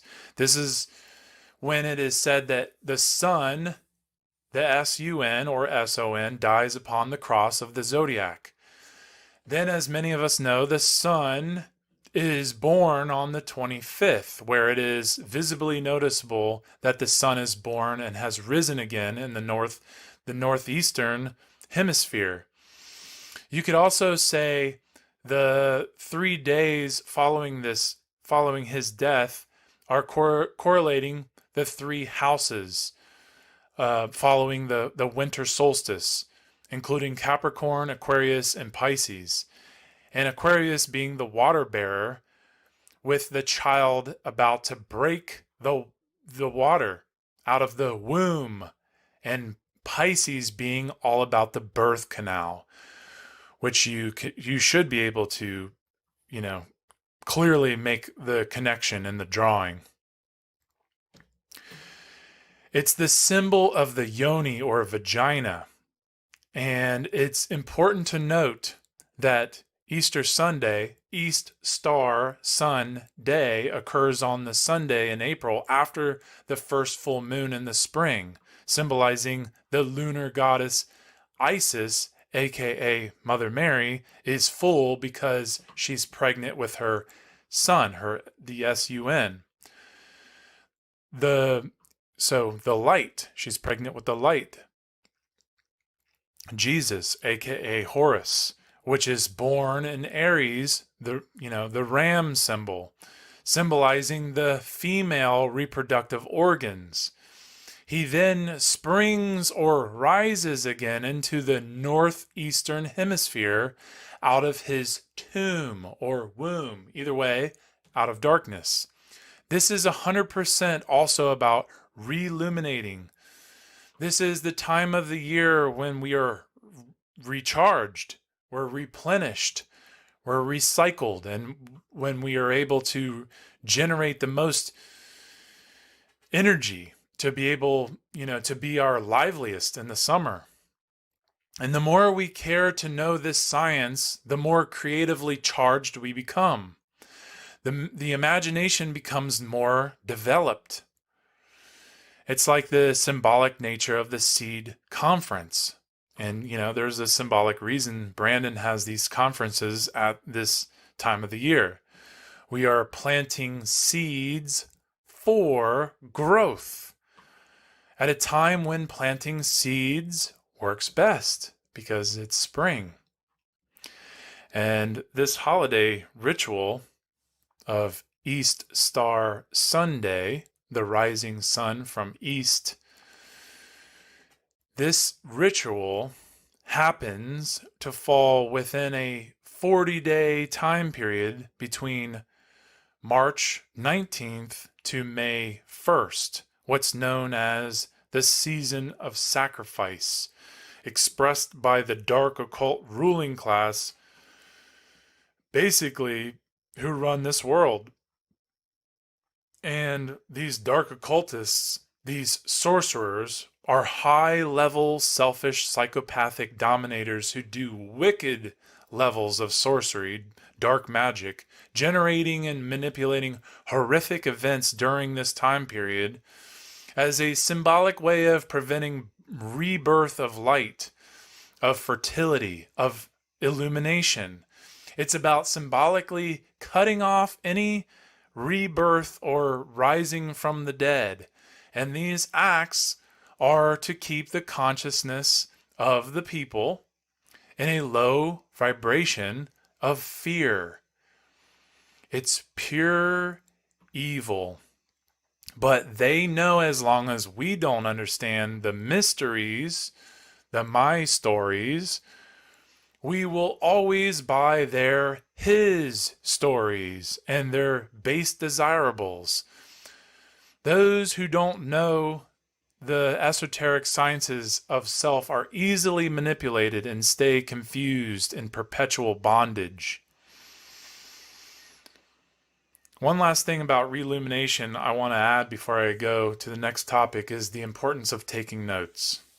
We must care enough to take notes. And that's something I can't stress enough. And it's really important, because it really does fuel the imagination. So to align with truth automatically aligns us with those who are aligned as well. And this has nothing to do with groupthink. There is no authority higher than truth. This is why you can't believe me or anyone else. You have to do your own research. You have to see for yourself. We have to remember that we're not here to live according to his story. We're here to unveil and unfold the my story, the mystery. Each one of us is solely the authority, the authority of our own individual self. No one has the right to rule over another or be ruled by another. We are the authors who write our own lives with our own imagination, bound by the laws within creation. We are all naturally and inherently sovereign beings, and that's the truth in nature. And I know it doesn't seem that way, but it's true. The ruling class of this world have really done a great job at making most of us believe the contrary, which is why there's so much suffering. To have authority of self is about being the internal monarch, not a ruler over others and not ruled by others. The state in which one controls only one's own thoughts, emotions, and actions. And doing this by bringing them into alignment and non-contradiction accomplishes mastery of one's own consciousness, being unified and not living dualistically. It's about having control. It's about having mastery and ownership over self and recognizing we're not here to be ruled. We're not here to be owned or a slave by someone else. So to be sovereign, which we are, means not a slave. So allowing our faith, trust, and imagination in the hands of the authority of man never works out well, and can never bring about true freedom. Imagine a selfless world that you want to live in within the laws of nature, a world not inspired by selfish ego. Things that I imagine that I find to be very realistic and based in natural law are, well, and this is not everything that I imagine, but I imagine way more people understanding and aligning to natural law. No slavery of any kind. That's what I imagine. More pineal glands activating at their highest potential. Order followers quitting their jobs, their cults. More bartering. Free Tesla energy. Hemp used to make many, many, many, many things. Cultivating much of our own food. Collectively, collective courage to defend what's right, making more time and attention for the self, more, reading and healing esoterically, volunteering, no more slaughterhouses, logical conversation, balance, and restore the pyramids into our hearts. And like I said, there's a lot more to it. There's a lot more that I imagine. So that concludes my presentation, and I deeply thank you for making it all the way through, and I highly hope that it has brought clarity into your mind and into your heart. Much love, much agape.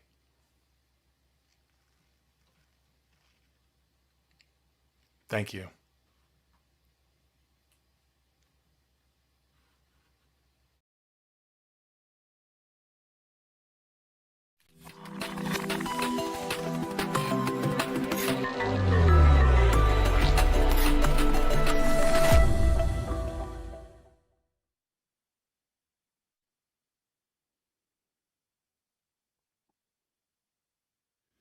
If you're looking to further understand the mind, consciousness, the occult, symbolism, the ancient Egyptian mythos, philosophy, and truth discovery, make sure to tune in to the Cubbyhole podcast hosted by myself, Nate Cap, and co-hosted by Brandon Martin.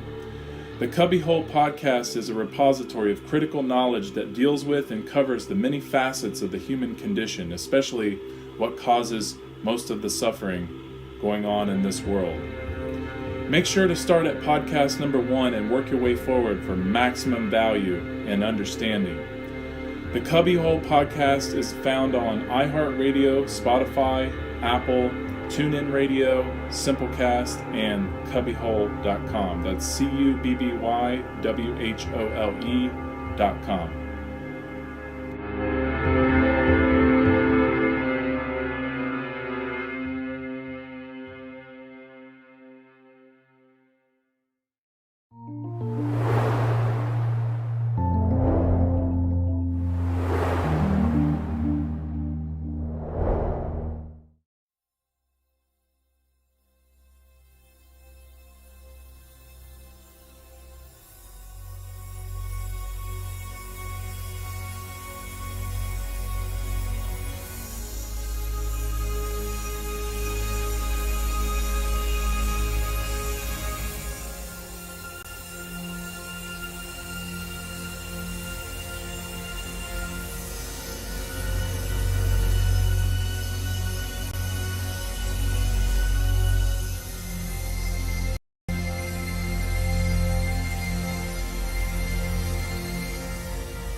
The intention of Natural Freedom League is to expand the understanding of natural law, which is based on objective morality, and to expose the illegitimacy of the belief in authority, and thus the inherent immorality of all government. We be the Natural Freedom League, cause we become no longer unbegun. We seek in the wisdom, and that's why we did come to this prison of prism. And that's why the beat thumps, and that's why we speak up. We be the Natural Freedom League, cause we become no longer unbegun. We seek in the wisdom, and that's why we did come to this prison of prism.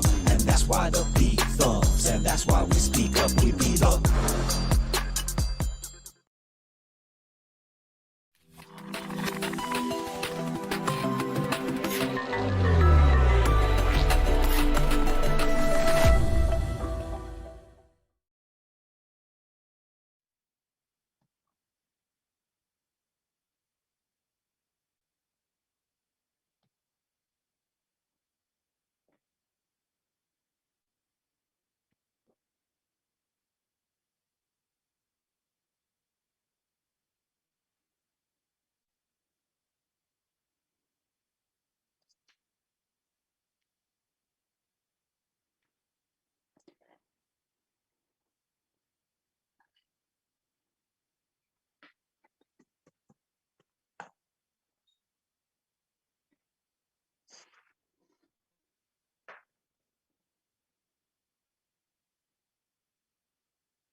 Hello, hello, everyone.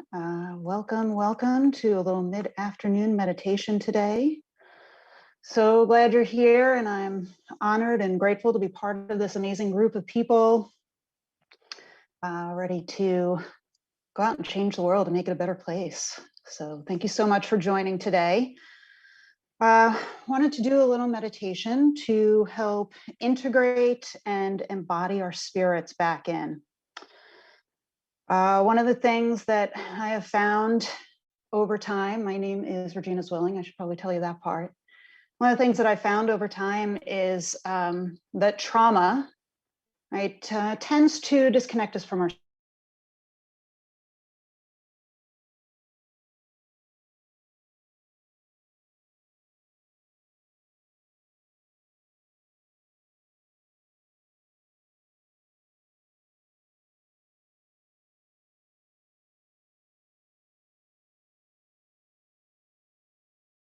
So we don't have time to go into all the reasons and all the ways that that's happened over the years.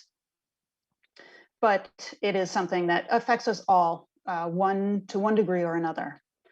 So in our meditation today, I wanted to go into bringing our spirit back in, right? Connecting our spirit back into our bodies, embodying that feeling of knowing that comes, right? When we're really connected, deeply integrated with our spirits.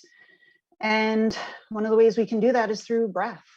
Over the years, over the many cultures, the words breath and spirit have often been the same or very closely related. So let's go ahead and start by taking some deep breaths. You can make yourself comfortable seated position or lying down, whatever feels best to you. And gently close your eyes, just getting comfortable. Noticing your breath, noticing the inhale and the exhale. Not trying to change anything just yet, just feeling it, just noticing.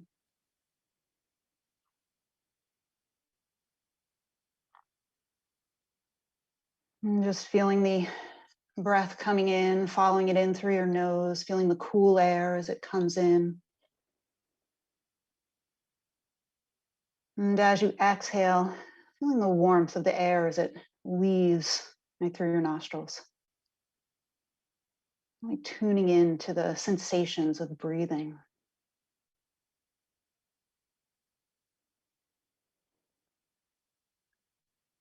And now go ahead and bring your hands on your belly and chest. So one hand on your belly, one hand on your chest. Doesn't matter which one goes where. Eyes still gently closed.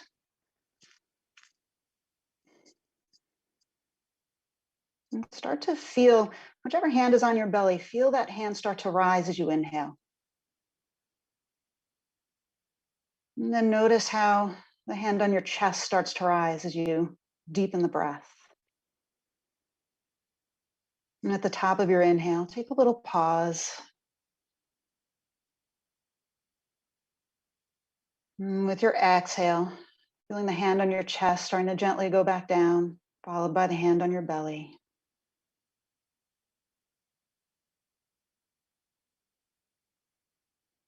And again, inhaling, feeling the hand on your belly rise. Hand on your chest rises as you continue the in-breath.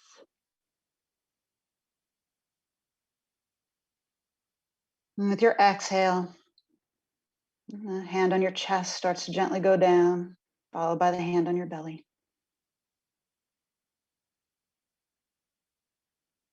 Another breath like that, inhaling, hand on your belly rises. Hand on your chest lifts up.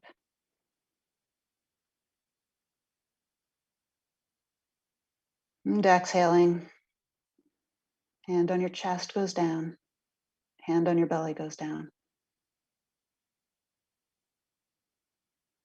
And if you find it helpful to keep your hands there to stay connected to that deep, deep breathing, please do that. If it feels more comfortable, place your hands, palms up on your legs or by your sides or just whatever feels comfortable. And go ahead and Place your hands in whatever is the most comfortable position for yourself. But keep that deep breathing, keep that full inhale and that soft exhale. And notice, just after a few simple deep breaths, notice the difference in your body and your mind. Your body starting to feel a bit more relaxed just by focusing on the breath.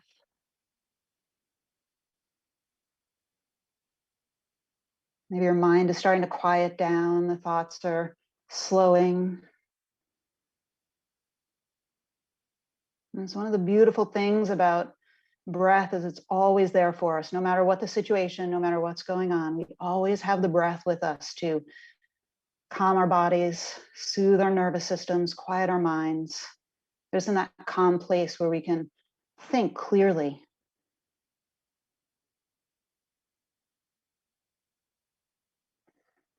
Now, keeping your breath going.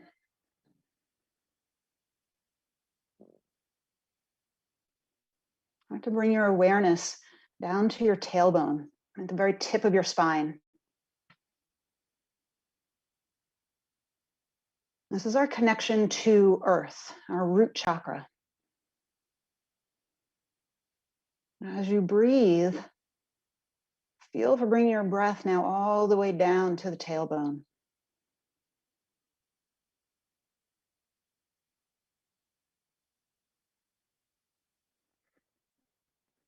We are, as humans, we are both matter made of earth and spirit. Right? We are that combination.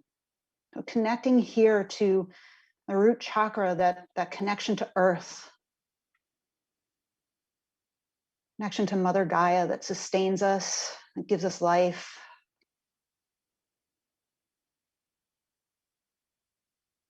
And feeling that connection, and start to draw the energy from your tailbone down into the heart of the earth, down into that fiery center of Mother Gaia.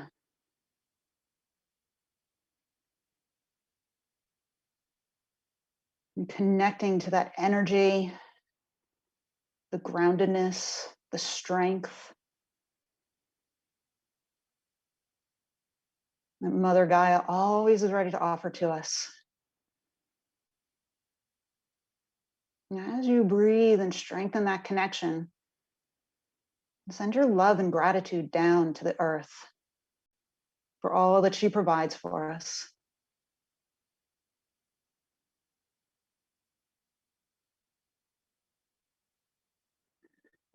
And feel, maybe you can start to refine your awareness, focus your awareness to feel the energy of Earth, of Mother Gaia, right, reaching back to you. Feeling her love come back to you as you breathe down, offer your love and gratitude, and she's offering that same back to you.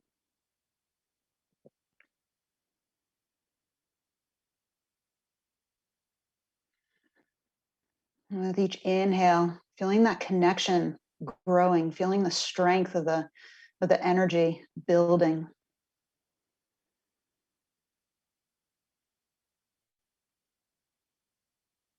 And with each exhale, feeling your body soften, feeling muscles relax, and the mind continue to quiet and slow down. And this is where we can really focus our awareness internally.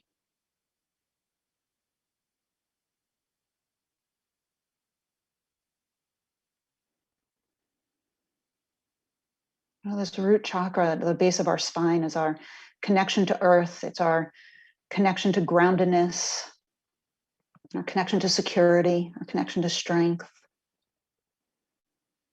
And keep that connection and then start to breathe into your second chakra located just below your belly button. This is our place of creativity, our place of sexuality.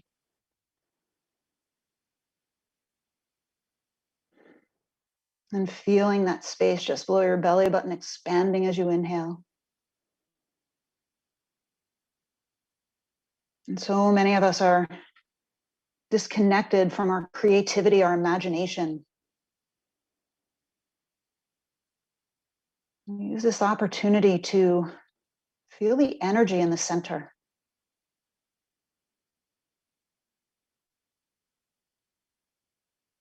Feel how your deep breathing, when you draw the breath all the way down into the center, helps to wake it up, helps to enliven it.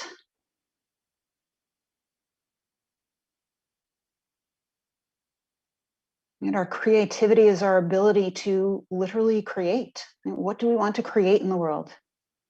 What did you come here in human form to create in this lifetime?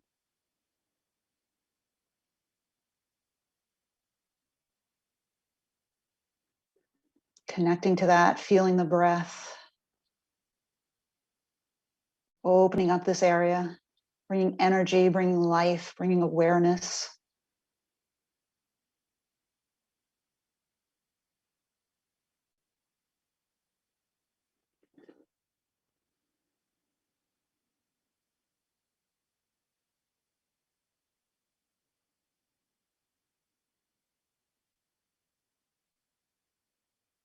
And staying connected now to both root chakra and the second chakra. It's chakra of creativity and sexuality.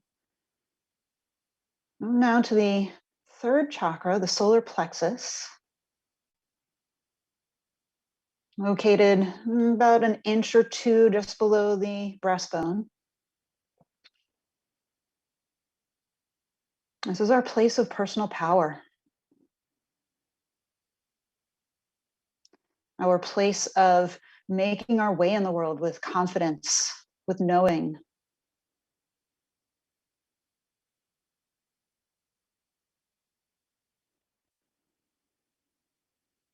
Another place where we get very disconnected in terms of being able to manifest our reality, manifest our desires, manifest the creations that we've come here to make in this world.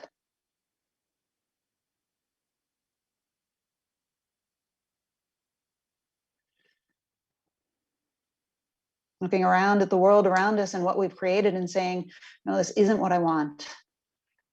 And so here's your opportunity to connect to what it is you do want, connect to the strength, connect to the power, the energy within, to create the life in the world that you want to see.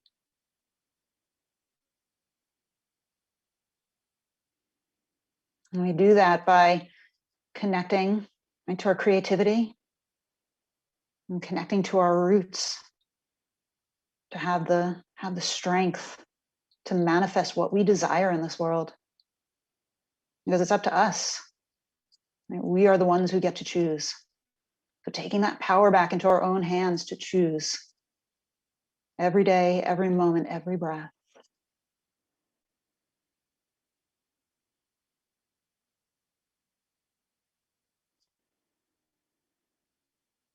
Keep that deep breath going, inhaling fully.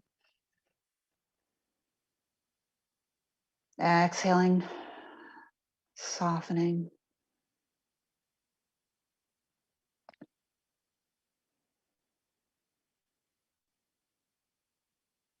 And using the breath to create space and opening around these energy centers in our body.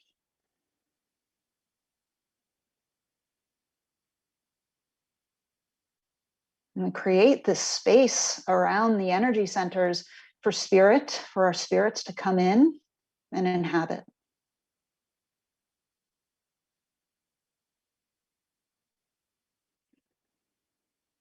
So feel the breath swirling in these centers. Feel the energy waking up here.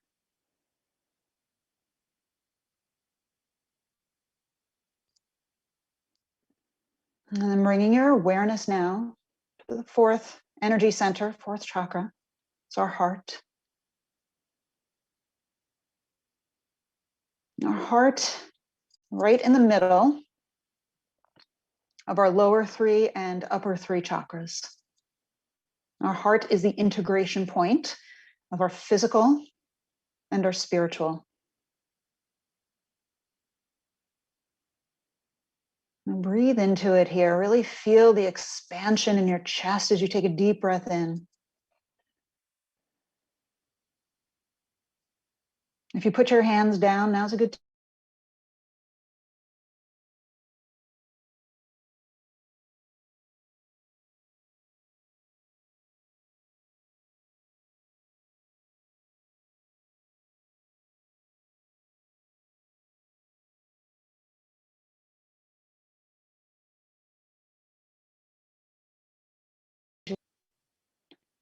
We create layers of protection around our hearts. And as we go through life, protecting the tenderness, the openness that we come in with. When we're little babies, trusting, open, loving, with no shields. And as we go through life, we learn to armor up our hearts out of protection.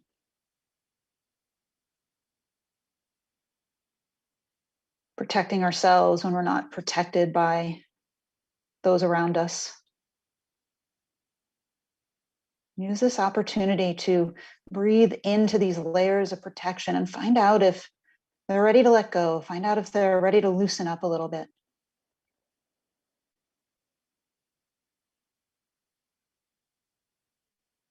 And with your exhale, let some of the protection go if it feels ready, if it feels safe. And breathe into the back of your heart here as well. We put a lot of our traumas, a lot of our broken dreams, a lot of our disappointments in the back of our heart, out of sight, out of mind, as they say. And bring your awareness, that space between your shoulder blades, and breathe so that you feel the expansion there. And the area just behind your heart opening up and expanding.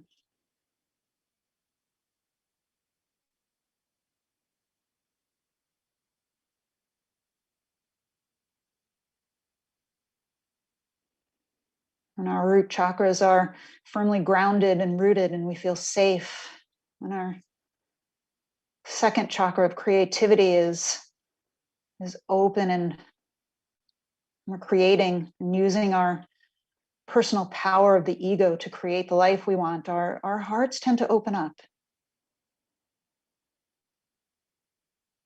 As you breathe here, feel this connection, these first 4 energy centers in your body.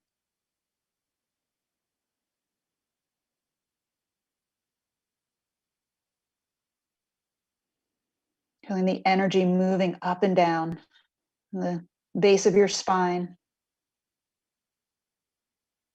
all the way up the spine to your heart center here.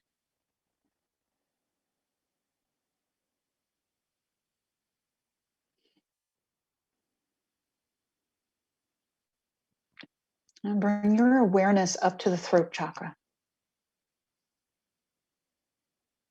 And our 5th chakra, it's our place of speaking our truth. And many of us hold our voices back and we don't speak our truth because we're afraid, we're scared of what others might think. We're scared of being judged, not wanting to rock the boat, not sure we know enough to speak from a place of authority.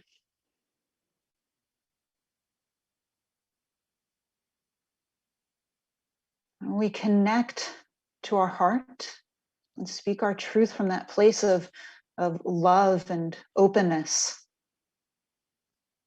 The words flow, they just come.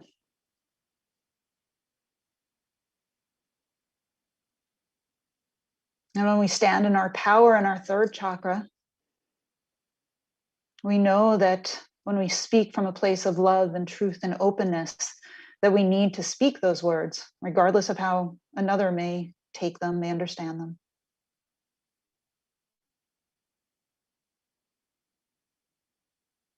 Notice if there's blockages, notice if there's tightness, or if something feels stuck in your throat here.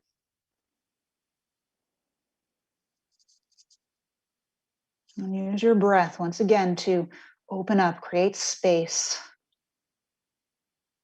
A little bit of opening here for spirit to come in. Spirit to come in and inhabit our place of speaking our truth.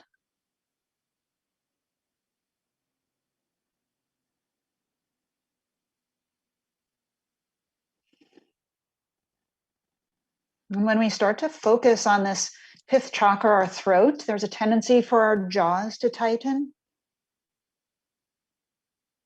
So feel for letting your jaw soften and maybe even letting it hang heavy a little bit here.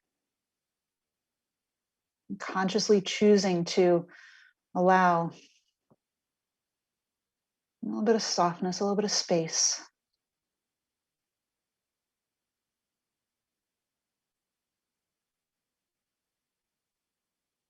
And that can sometimes take courage, the energy of our hearts, make that courage to open up and speak our truth. As you take an inhale here and connect all of these energy centers and bring the energy of the heart up into your throat chakra, the energy of courage. Courage to speak your truth.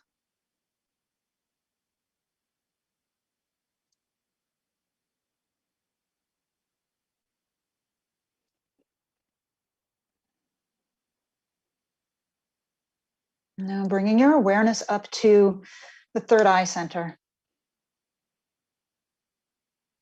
in place of the pineal gland, our place of intuition, our place of knowing, our place of imagination, our inner sight.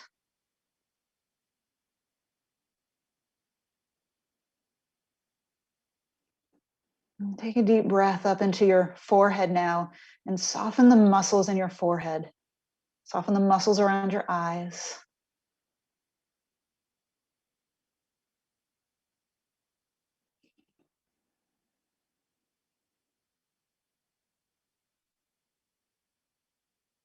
And our imagination is our ability to imagine a new world.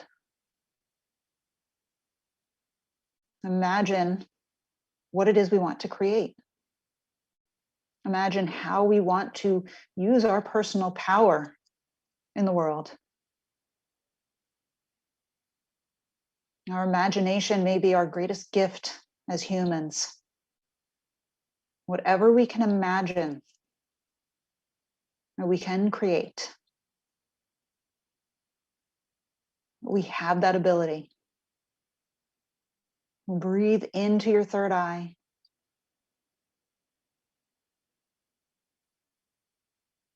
Opening it up.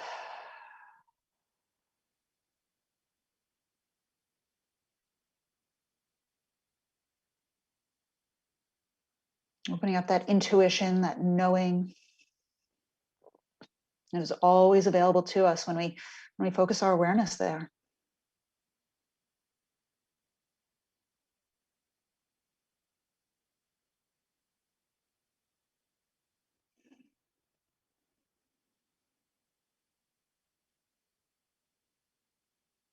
And keep the breath flowing full and deep. Inhaling, feeling the expansiveness in your belly and your ribs and your lungs.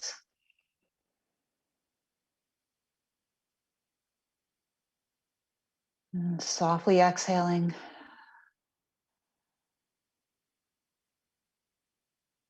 Notice as you continue this deep breathing and this connection, this focus and awareness on each of these energy centers, what comes up? Letting any energy that comes up, any emotions, letting them flow freely and maybe exhaling out whatever's ready to be released.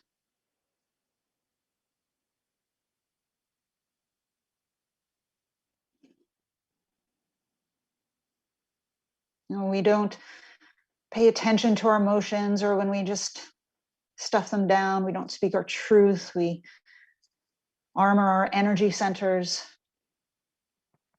That stuck energy can lead to confusion, lead to disease, lead to all sorts of things that hold us back. And so here's an opportunity to let whatever is ready to go, go. Right? Let it release if it's ready. Take a few more deep breaths.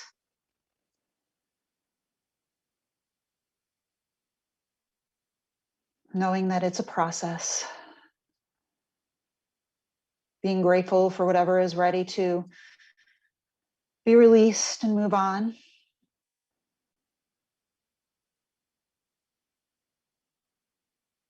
And grateful for the experiences that have brought you to this point here today.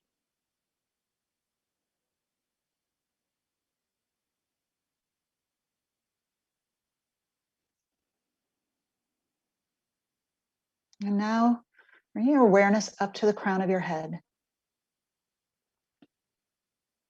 This is our seventh chakra. This is our connection to source energy, source creator. Whatever that means to you. You can use the word God, creation, source. This is our connection to our spirits.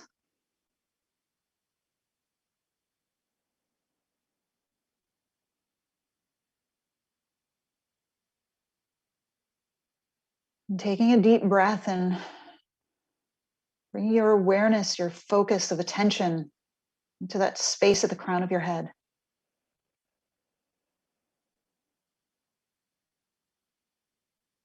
And as you take these deep breaths, notice how the energy can flow up to the crown of your head.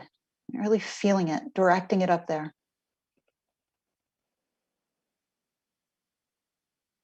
You may feel a warmth or a tingling or a vibration, an electrical sensation. Whatever it is, deepen your breath and focus your attention even more. Notice how that helps it to grow and strengthen.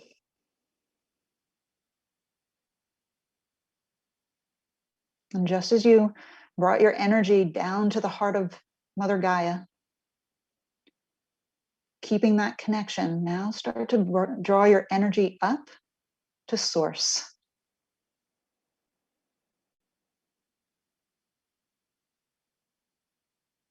This place of unconditional love and acceptance.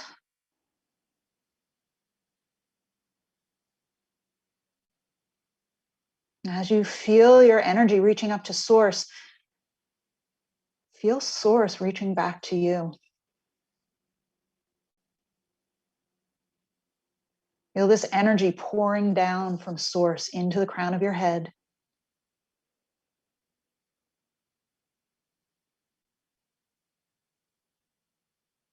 Filling you up.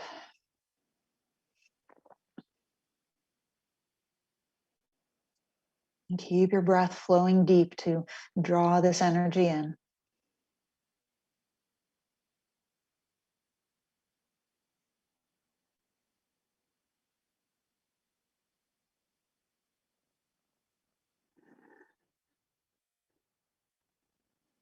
And letting the energy pour down from source all the way down through your spine, down through your root chakra, down into the earth. And then feeling the energy from earth, right, reaching back up through the root chakra, up through your spine, out through the crown of your head, back up to source. And this is the truth of who we are. We are the conduit between earth and source. And that's powerful. And feel that energy, feel that power flowing through you here as earth, as matter, mother, Gaia, and source flow through you. Mixing, joining, flowing through. And the place where they join together and flow together is in your heart center.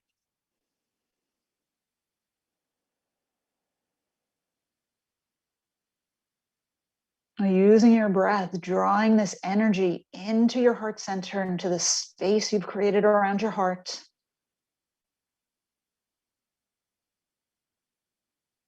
And drawing it in.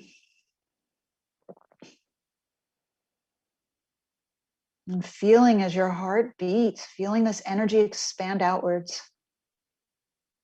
Soaking into every cell of your body, right down to your DNA.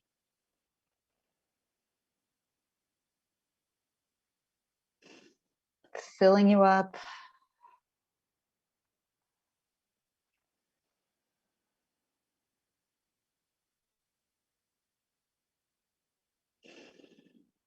And now this energy, as you inhale, feel the energy expand beyond the confines of your physical body. It's starting to fill the space around your skin. Growing stronger, growing brighter, growing bigger.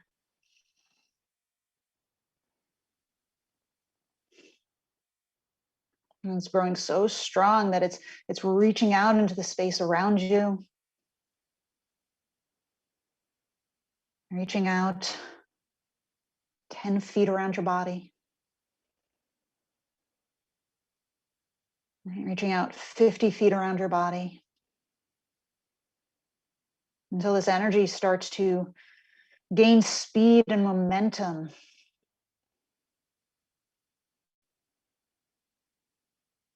And reaching out and connecting with all the other people who are listening in and joining in on this meditation today. And joining the strength of our energy.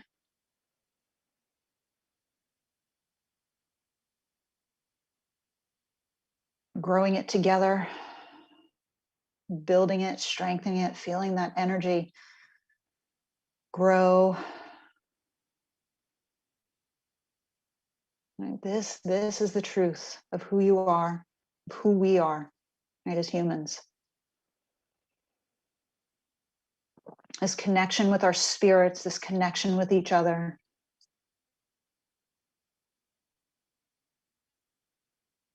And this is the power that we hold within ourselves. Breathe it in, feel it.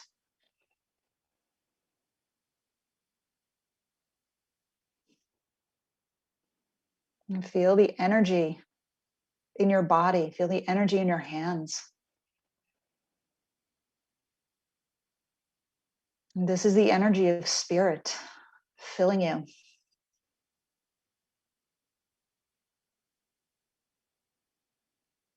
Your spirit filling up your physical body, your physical matter.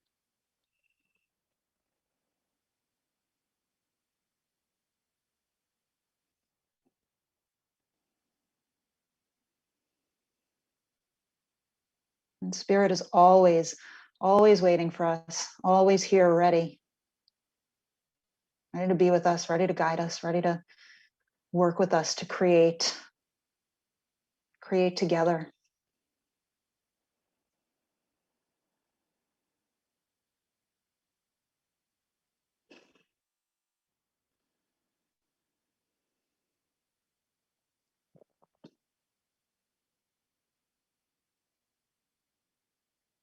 Now starting to draw your energy back into your own space, your own body, and keeping the connection with the earth, with source, with your spirit, and with all the others that you've touched here today.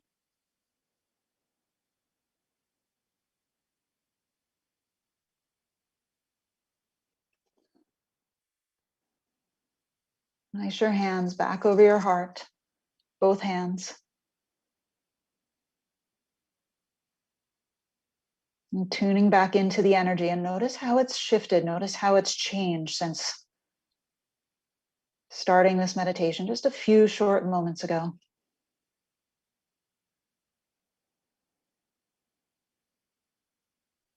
Feeling the energy of your hands pouring into your heart, and the energy of your heart pour back into your hands.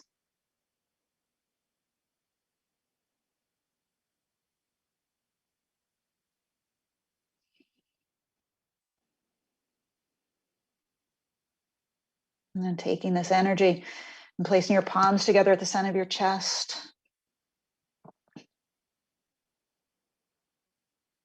Bowing our heads for a moment of gratitude. Gratitude for the opportunity to be here together. Gratitude for the opportunity to be here in human form, right? In a physical body, with all of the joy, all of the challenges, right, that entails. Because really the two are the same, the joys and the challenges.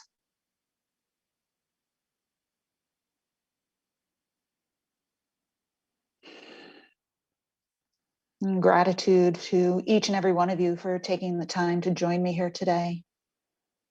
From my heart to yours, I say thank you so much. Much love, many blessings.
Wizard Factory YouTube channel, the primary platform for our weekly video podcast, where together we explore deeper understanding of the universe and ourselves. This channel focuses on teaching the foundational spiritual concepts required for accurately perceiving our world through the study of human psychology and cosmic law, the inner and outer worlds of our reality. Our mission is to empower, inspire, and encourage others to heal and transform themselves and the world by aligning our will and our actions with the objective principles of true morality, personal sovereignty and the immutable laws of nature. And ultimately, we want to assist our human family to remember the tribe by connecting with each other and our ancestors in the spirit of cooperation and community. Join us every week for rich and balanced commentary and engaging interviews with prolific thinkers as we explore a diverse and holistic array of topics related to spirituality and philosophy, esoteric psychology, individual sovereignty and freedom, healing and health, the arts of self-gnosis, paganism, ancient traditions, the occult, and much more. Our content is freely available to those seeking to actualize the full potential of their own personal power, sovereignty, and creativity. Please subscribe to our channel and opt in for notifications so you never miss an episode. And follow our audio podcast, available on Spotify, iTunes, and other major platforms. To find out more about us, our mission, and other products and services, please visit our website at thewizardfactory.com.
Hello, everyone. My name is Logan Hart, and I'm very honored to be speaking to all of you here today. And I want to thank you all for showing up here and supporting the great work. What I'm going to be talking to you about today is 3 things that I think can help evolve the natural law perspective. I had a really hard time deciding what to do this presentation on. My original intention was actually to do a very comprehensive delivery of a work that I've actually been working on for a couple of years now. And the more I tried to make that work, the more I realized that that would just be too vast to cover. So I'm just going to focus on what I think is the most important thing that I can say to all of you in context to what everyone else is speaking on as well. So first, a little bit about me. I've been a student of natural law for about 11 years, and I've been teaching it for 3 or 4 of those. I'm the co-creator of The Wizard Factory, which is a spirituality-based podcast founded in the principles of natural law, along with my good friend Brian, who's also speaking here today. So it's a subject that I'm extremely passionate about, and I'm always thinking about and pondering and trying to develop these ideas in a way to make them more useful, because already as they stand, I feel no other body of information has been quite so life-changing as this. So I just have a few things that I think can really help us all grow more together in this community. And this is really just scratching the surface, but this will be the most succinct and potent presentation that I can deliver in this time. So the first point that I want to touch on is that natural law is not limited to just the Hermetic principles. They are certainly a great starting off point, and I see them as extremely foundational to the understanding. But the Hermetic principles are a framework, not a biblical blueprint. And stagnation follows this type of rigid dogmatism that I see very often. And so this is why I'm bringing attention to this, because I think we should be using them as the foundational understanding, but continuing to build on that foundation, discovering new laws, finding new perspectives, and continuing to evolve our understanding of this important topic. So to get into a couple of examples here, first of all, an easy one would be the principle of care introduced by Mark Passio in his natural law presentation. This is his own personal expansion on these ideas. And if you want to learn more about that, I highly recommend going and watching that thing in its entirety. And what that is essentially embodying sort of all of the rest of the Hermetic principles into heart-based intelligence, or what I would say is holistic intelligence. In other words, applying all of the principles, both hemispheres of your brain, your heart, your soul, all of that, and applying it holistically and acting through care. You're not going to see any of that in the Kabbalion, for example. Mark expanded on that himself. Another example would be this idea that Brian Easterday of the Wizard Factory and I have been developing, called awareness creates choice.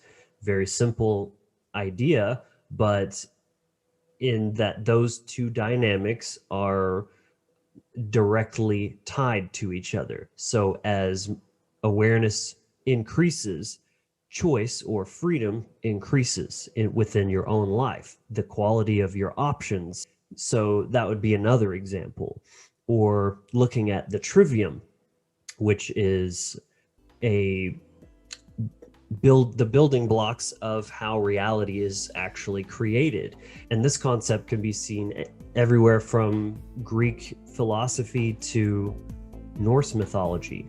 But the concept is the same because truth is persistent and universal.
So moving on to my second point. Morality is not limited to simply cause and effect, which is one of the 7 Hermetic principles. And I'm probably going to spend the most time here.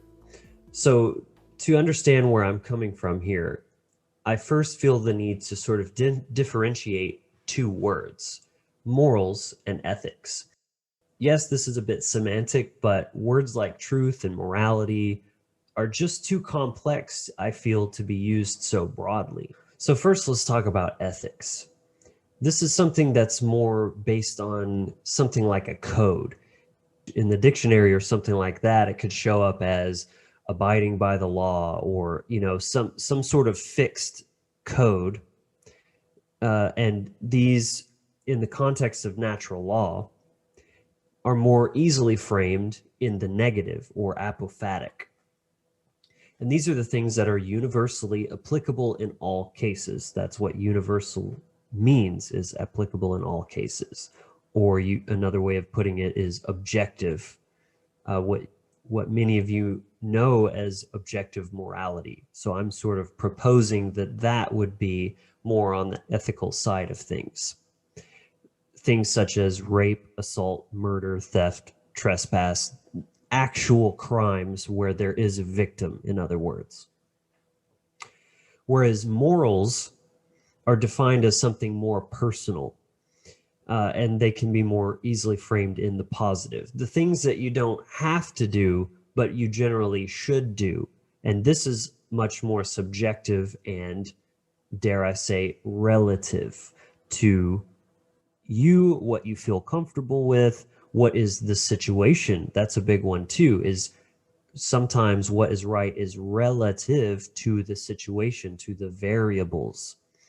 So morals can be things like, say, to do with others, like feeding the homeless, when to end a relationship or a business partnership, how often to call your mother, or how you speak to other people and how you treat people. These aren't things anyone can really tell you exactly what's the exact right way to do it. It's kind of just up to you to go with what you feel, kind of use your conscience. They can even be something to do with only yourself. For example, choosing to eat a healthy diet, or whether you want to seek Western versus alternative medicine for a problem, or whether to listen to Nickelback or watching too much TV. You know, you can say that those things are bad and they are harmful, but it's still that person's choice to make, and no one can really rightfully stop them from doing that.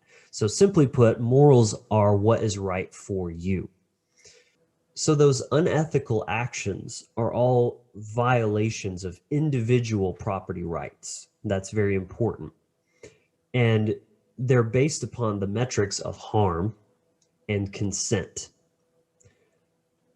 So if the action taken is a consensual act but causes harm, you could say that it is immoral. In other words, for them, it's harmful, but it is not unethical in that it is a right that can be taken. It's an action that can be taken. If the action is not consensual, then regardless of the harm or even perceived harm, that action is unethical, because that consent is foundational to living in a free world. And so only if it is consensual and not harmful is it then ethical and moral. In other words, in harmony with the higher good of yourself, your health, things like that.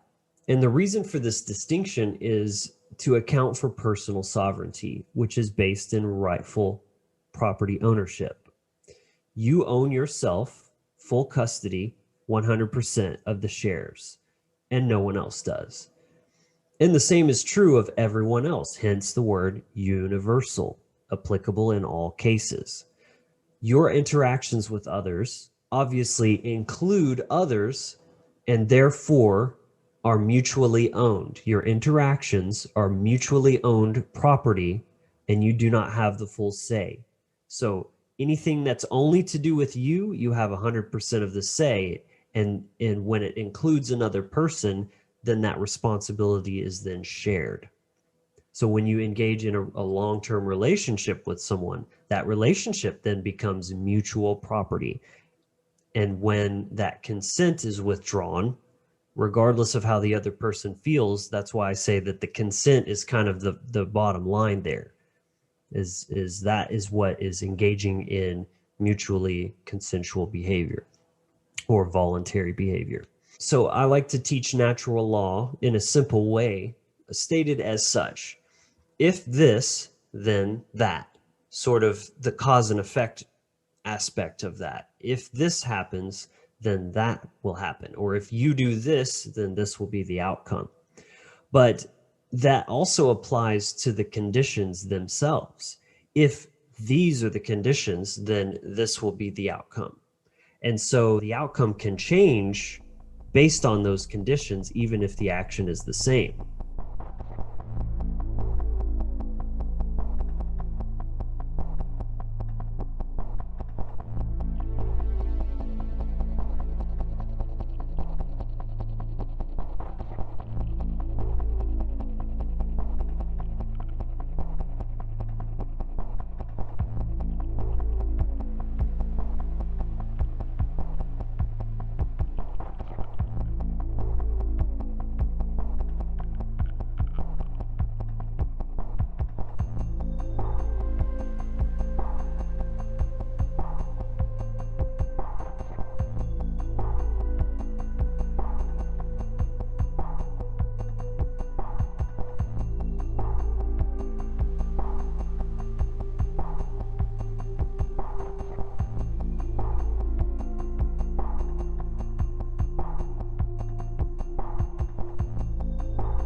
So to touch on the Hermetic principles, to begin with what is most likely most familiar is the approach of, as I just said, cause and effect.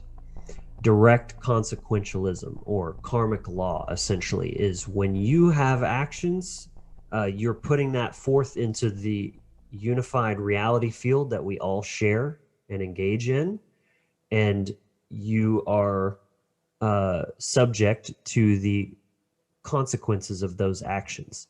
Another way I like to put this is you're free to do anything you want. You're just not free from the consequences of those actions. So you can look at it like a right isn't necessarily an ability and vice versa. This really is a very good place to start, again, with that foundational level of understanding the things you don't do.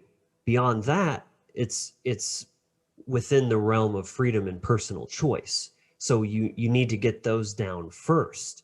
And if people could do that, we'd already be 80%, 90% closer to a better world, because in this context, and why this is such an important one to understand, is with the cause and effect here, when you perpetrate one of those actual natural law crimes, you are creating slavery for someone else. So that is the effect of your actions, is creating or enslaving someone, essentially. So again, that really is the most important one to understand, but don't stop there. Keep going. You can look at, even within the 7 principles, there are other ones that relate to morality and ethics. For example, the 4th law of polarity.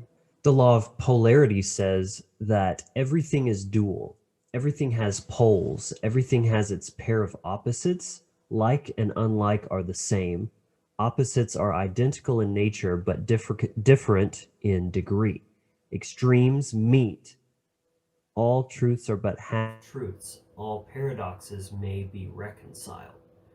So again, extremes meet. Just those 2 words right there really kind of dial in on what I'm pointing at here. Is that we're talking about gradients, variables, dynamics, things that shift and move, because that's what energy is always doing. And these polarities are just how energy is measured. You have the extreme on each end. You can look and see what those are, but there is no actual line between them. There's no point in which it goes from end to middle to end. It's really all just one thing. So, for example, even consent and harm have these sort of parameters to them. So you can look at this as, again, where the variables come in, where the different factors, the circumstances come in. You can clearly hear when a person says no. There is no mistaking that.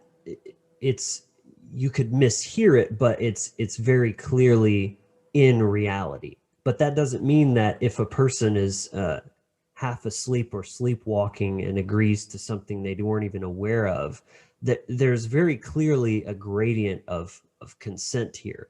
Or even, and there's a lot of ways you can look at this, say the age of consent, literally, or the maturity spectrum is a gradient. There's no one day that a person wakes up and they're fully autonomous and mentally developed enough to make their own decisions fully. That it happens on a timeline over time. So again, there aren't these hard lines, and trying to draw them, I feel, really disconnects you from that holistic intelligence, that balanced perspective. You also have the law of gender, which is masculine and feminine, positive and negative, essentially how there is a dualistic aspect to everything. I think the most potent way to apply this perspective is seeing that there's that subjective and the objective element to everything. Take something like beauty, for example. They say beauty is in the eye of the beholder, and there is truth to that, but all truths are but half-truths.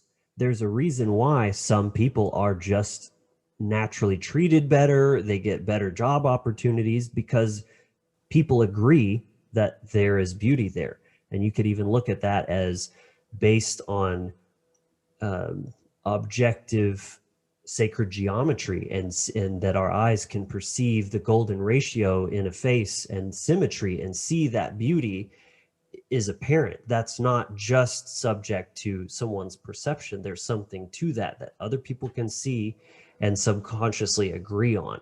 So there is both a subjective and objective aspect to beauty and pretty much everything else, including morality and ethics.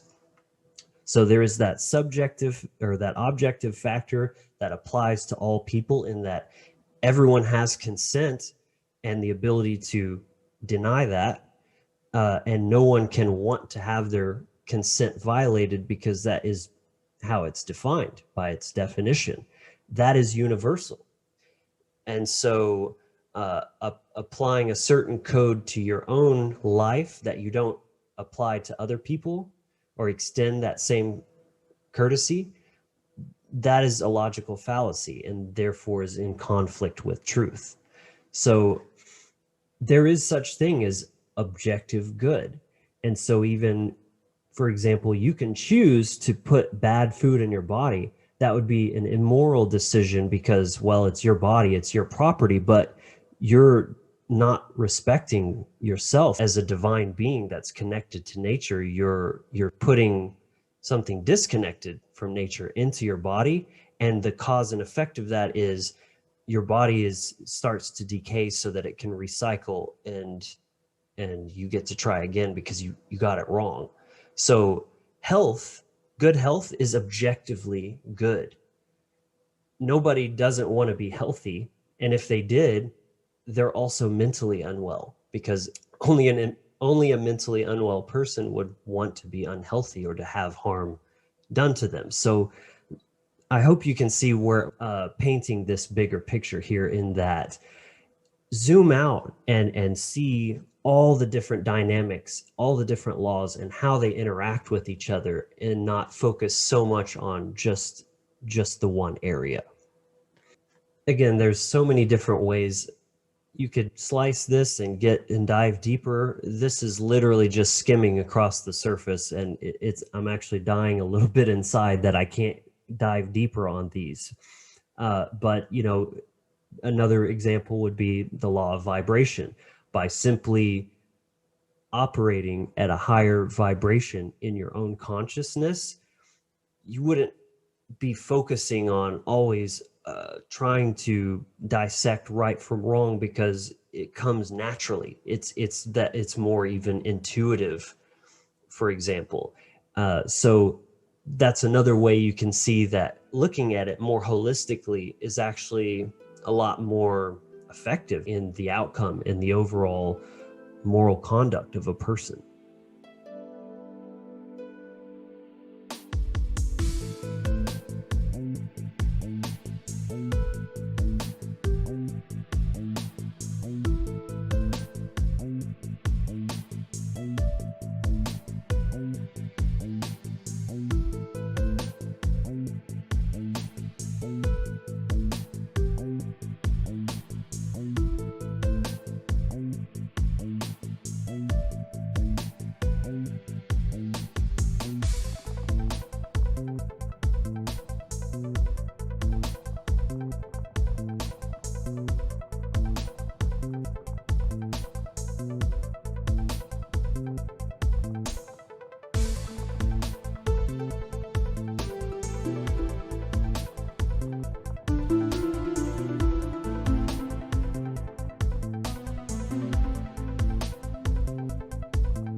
So finally, that brings me to my third point that I want to touch on here, and that is comparing the monotheistic to the animist mindset.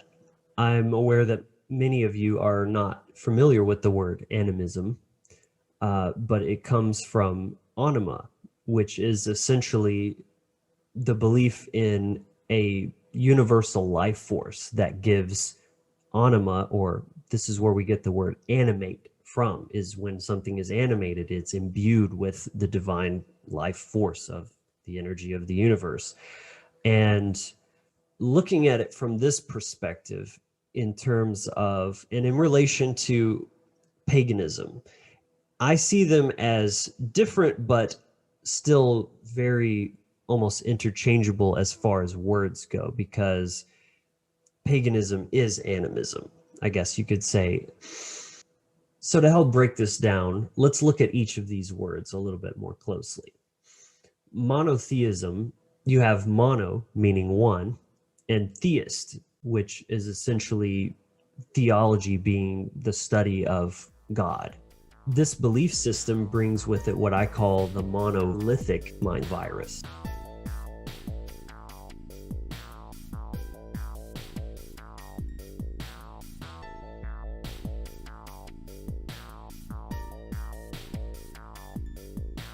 Again, mono means one. These are monolithic belief systems. Monolithic meaning centralized and static, stagnant. Think about monoculture, where a single crop is completely obliterating a ecosystem and scorching the earth just to grow this one vegetable. It's stagnant and toxic, and it destroys nature, literally. Monolithic belief systems, such as monotheism, do the same thing on the mental plane. They create a disconnect between the subject and the actual spiritual experience, the human experience. So to me, animism and paganism is essentially observing nature and its laws directly, creating your own scientific experiments and actually interacting with them. It means having a direct relationship with nature, with the gods, with the stars, the planets, the signs. These are all just archetypal concepts that are depicting very real cosmic energies that are all around. And by all around, I mean out there, but also in here, because as law of correspondence states, as within, so without, and vice versa. This is why something like astrology is such a profound study of human and cosmic psychology, because they mirror each other. And the more you learn about the one, the more you learn about the other. This is all a process of self-discovery. Discovering yourself through the universe, discovering the universe through yourself. So treating books and YouTube channels and presentations like Bibles reminds me of Christian denominationalism. It's essentially intellectual masturbation, and it has no basis in reality. So you need to cultivate those relationships with those universal cosmic energies, come to know them.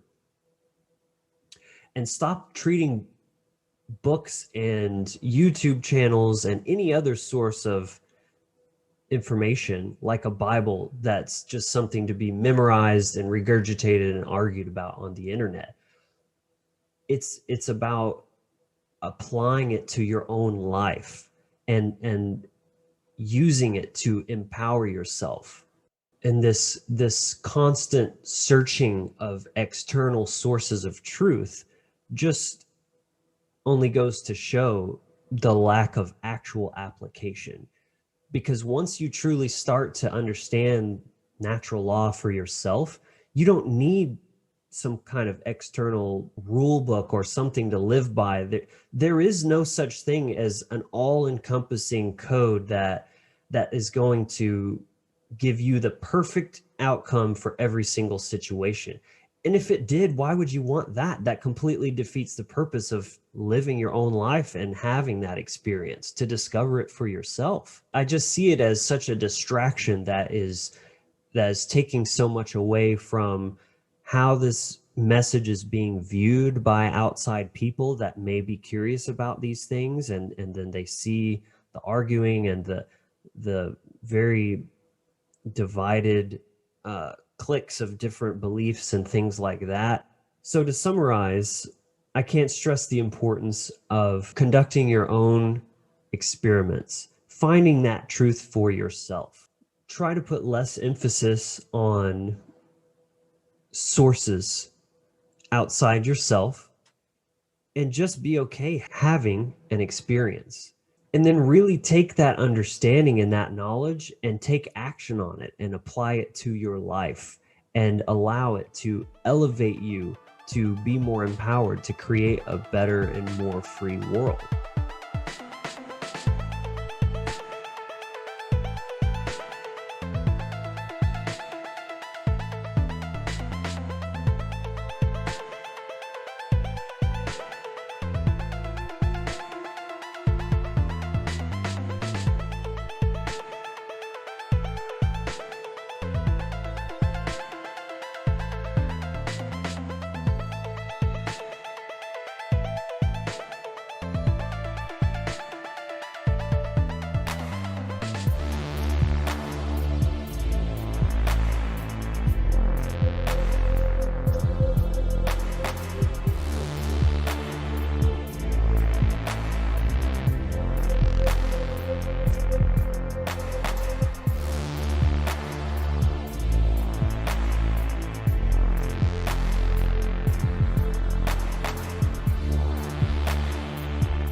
So I hope that this has helped broaden some perspectives for some of you. I hope that you found some value in this. If you would like to see more of my work, I would love for you to check out the Wizard Factory YouTube channel. We have a podcast and thewizardfactory.com to find out more about our platform, where we offer various spirituality-based services such as personal consultations, rune readings, astrology readings. You can also find my other channel, Heartfire Visions, on YouTube, where you can listen to the full-length musical soundtrack which I produced for Mark Passio's upcoming Natural Law documentary. So again, I hope you enjoyed this presentation. It was a pleasure and an honor to speak here, and mad respect and shout out to all the other speakers here. I love you guys. And until next time, I hope you all stay empowered, inspired, and encouraged.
Hey everyone, my name is Cullen Smith. Welcome to Lifting the Veil.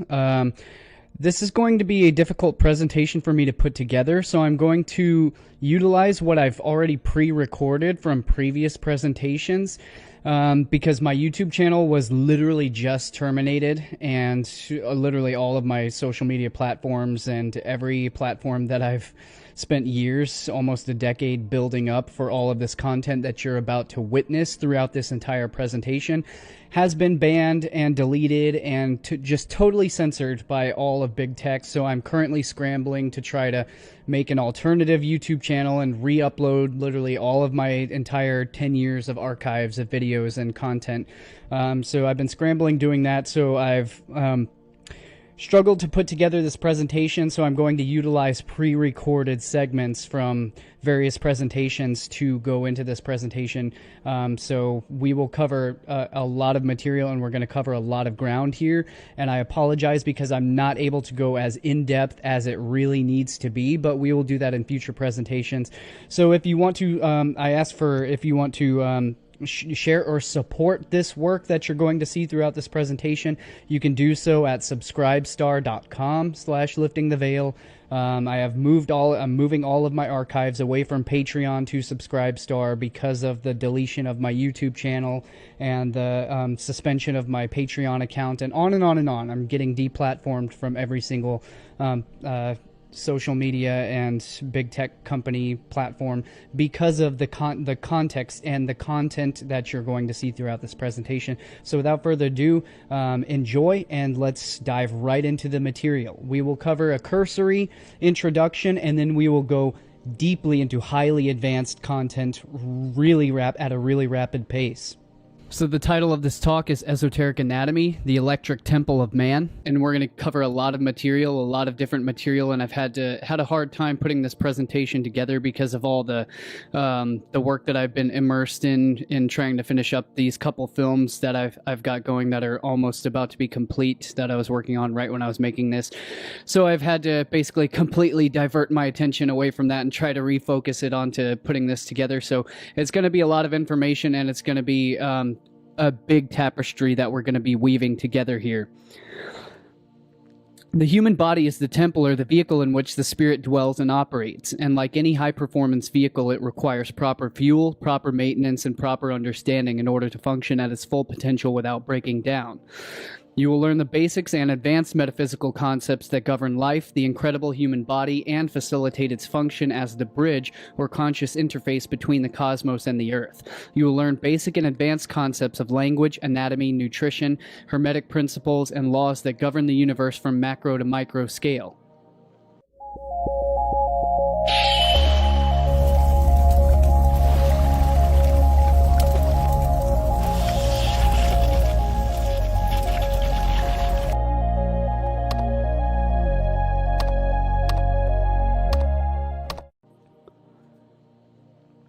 Logia is the study of. I have hewn a sacred log from the logos at the root of the sacred tree of knowledge, and we are going on a log ride of logic. We are embarking on a quest, an initiation through the sacred portal into a rapid overview of the universal mysteries. We will cover the 7 liberal arts, the 7 hermetic principles, doctrine of signatures, epigenetics, and as always, lots and lots of scientific symbology. This is the essence of the Sacred 101, of the gateway of initiation into the portal of the sacred mysteries, to embark on the journey, on the hero's quest. To embark on this quest, we will need foundational tools in order to help decode and decipher the reality and understand the world and ourselves at large. These are the 2 inner truths. These are the inner truth and the outer truth, what I call the twin pillars of knowledge. Gnosis means knowledge in ancient Greek, and it refers specifically to knowledge of self through the internal subjective experience. Scientia is Latin for knowledge, from the root of sciere, of sciri, meaning to know, more specifically referring to knowledge of the external world by means of experimentation and dissection of the parts in order to study the whole. These are the two pillars of knowledge of self, inner and the outer. One must know thyself in order to understand our relationship and role in the cosmos in relation to one another. One can subsequently also come to know thyself by knowing the other. The biblical usage of knowledge of knowing the other meant intimacy, as in sexual union, as in to get to know you better. This is the knowledge of the forbidden fruit of the tree of knowledge. This is the fundamental knowledge of nature and its reproductive life cycle that is capable of inflicting either great harm or potentially revitalizing and invigorating, enriching the human experience. The keys of knowledge include the 7 liberal arts, which is composed of the 3 roads and the 4 roads, the trivium and the quadrivium. Symbolism is the language of the mysteries, the means by ever which man shall come to know things yet to be understood and intrinsic to his being. Symbolism is a fractal and multidimensional form of communication, condensing and distilling vital knowledge of physics and principles of nature into simple memes, which means that which can be memorized or passed on. And that is the very essence of the ancient Hebrew meaning of Kabbalah, which literally means a circle of select individuals, and it also means the knowledge or the wisdom of the elders passed down traditionally, generationally over time. So it's essentially the sacred torch, the sacred flame of Freemasonry, the sacred flame of knowledge, the Olympic torch that is being lit and carried throughout the ages, through the underworld, from the golden ages through the dark night, the long night, and back into the golden ages once again. It's the keeping of the sacred flame of knowledge. Symbolism is capable of conveying far more informationally dense subject matter than most other forms of conveyance, and is therefore fractal in its capacity. Fractality means self-similarity, and is a key component of this presentation. The universe is fractal or holographic in the sense of the ancient Greek root word holos, is its origin of holographic, meaning whole. The same root word of health and the same root word of holy, because to be holy is to be healthy, and to be healthy is to be made whole. By syncretism and integration, assimilation and appropriation, it means that every part within the whole contains the whole within it, hence a hologram. The arts faculty was considered the lowest of the higher was considered the lowest, but was required of all students before entering into the higher faculties. The trivium, or the 3 roads, includes grammar, rhetoric, and logic, and this conveys the ability to be able to convey meaning and communicate the sacred mysteries to those around us and to the world at large, to take the internal and the external world and cross that boundary or the barrier between the two. Whereas the quadrivium, based on Pythagorean division of mathematics, includes arithmetic, which is the measure of number, geometry, which is the measure of number in space, and music, which is the measure of number in time. Astronomy or cosmology is the whole picture, the big symphony, the measure of number in space and time. It's the complete synthesis of all of these elements of the fundamental foundations of nature. These 7 liberal arts also correspond hermetically to the 7 hermetic principles, as originally written by the 3 initiates in the Kabbalion. And these principles compose of the principle of mentality, which states that all is mind and the universe is mental.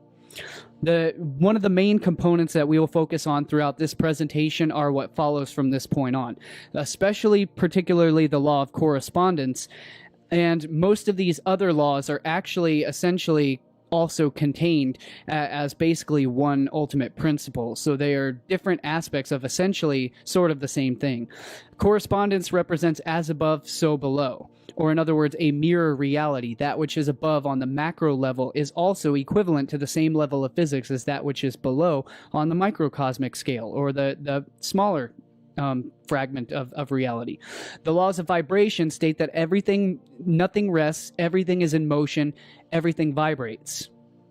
And this is because everything is essentially a resonation of sound. Everything that is physical matter is literally arises from sound is an effect of vibration. When things move, things vibrate, and when things move and vibrate, that creates sound as a byproduct. The laws of polarity state that everything is essentially has its polar opposite, which equates essentially as well to the principle of gender, which is, as Walter Russell suggests, is that all of nature is divided into twin opposing sex pairs of opposites, which act like pistons of the universe, interchanging and seeking balance and rest within its polar opposite, where that balance and rest lies, where in the stillness, the center point of the fulcrum between those oscillations of motion or movement, that still point of the fulcrum is the unification that ties it all together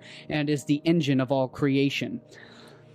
And so this is the two dualistic polarities of nature, which composes the laws of rhythm, which states that everything is in ebb and flow. Everything breathes in in-breath and out-breath in nature. Everything is animated through this motion and this alternating change between polarities, which creates motion and movement in the universe.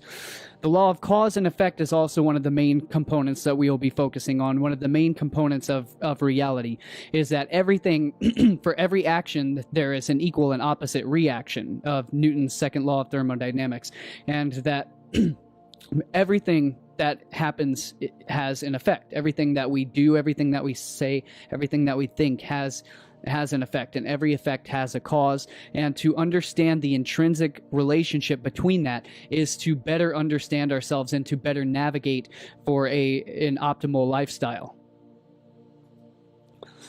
Pythagoras had said that, "Man, know thyself, then thou shalt know the universe and God." Protagoras of Abdera had said, "Man is the measure of all things." An ancient Egyptian proverb has said that the kingdom of heaven lies within you, and whosoever shall know themselves shall find it, which then transferred to the later ancient Greeks, which also says which says temet nosce, meaning to know thyself, which was a Greek aphorism hanging above the temple of Delphi, suggested to have been uttered by the oracle of Delphi.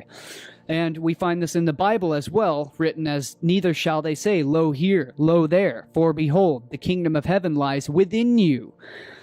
Pythagoras had also said, in one of the main rules, one of the main most strict rules of the tenets of the Pythagoreans, was, "Let no man enter into the temple who is ignorant of geometry." And this is sort of interesting because if no man is ignorant, if someone is ignorant of geometry, they obviously aren't going to be able to learn about geometry by not being allowed into the temple. So that is why the de-occulting of knowledge and information is so important, so crucial at this time, because we now have to initiate each other into the sacred mysteries, because if you cannot gain knowledge of geometry unless you are first initiated into the knowledge of geometry. So it's sort of a double-edged sword there. So the point is to liberate information that men will no longer be ignorant of geometry. So that's what we're going to give you a vast and a broad overarching scope of throughout this presentation. So let no man enter who is ignorant of geometry. So we will give you the rundown of geometry so that no man will remain ignorant of geometry.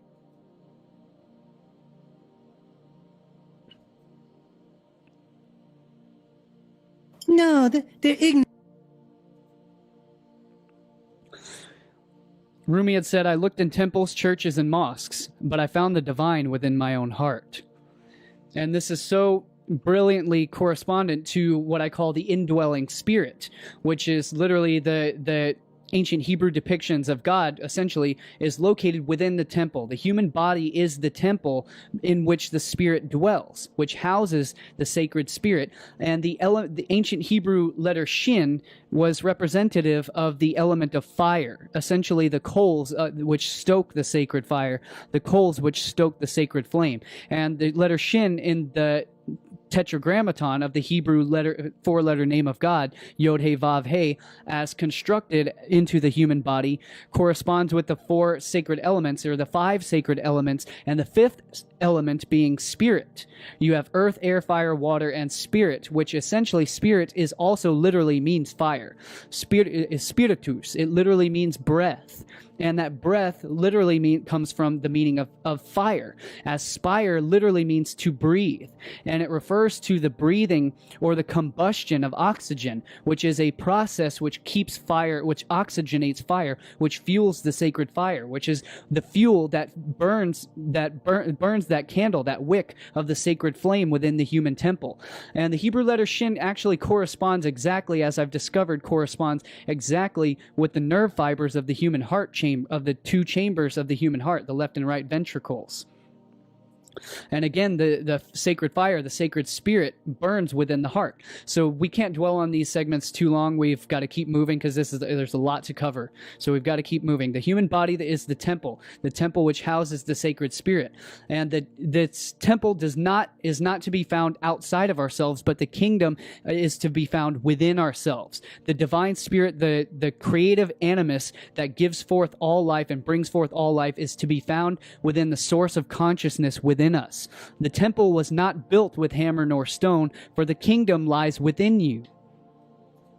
You will not find him in kings' palaces or churches or in mosques built of stone, for the temple of your head is the temple. The temp is a place of worship, as well as meaning temporary, as meaning tempo, meaning a measure of time, a measure of things to pass, things yet to come.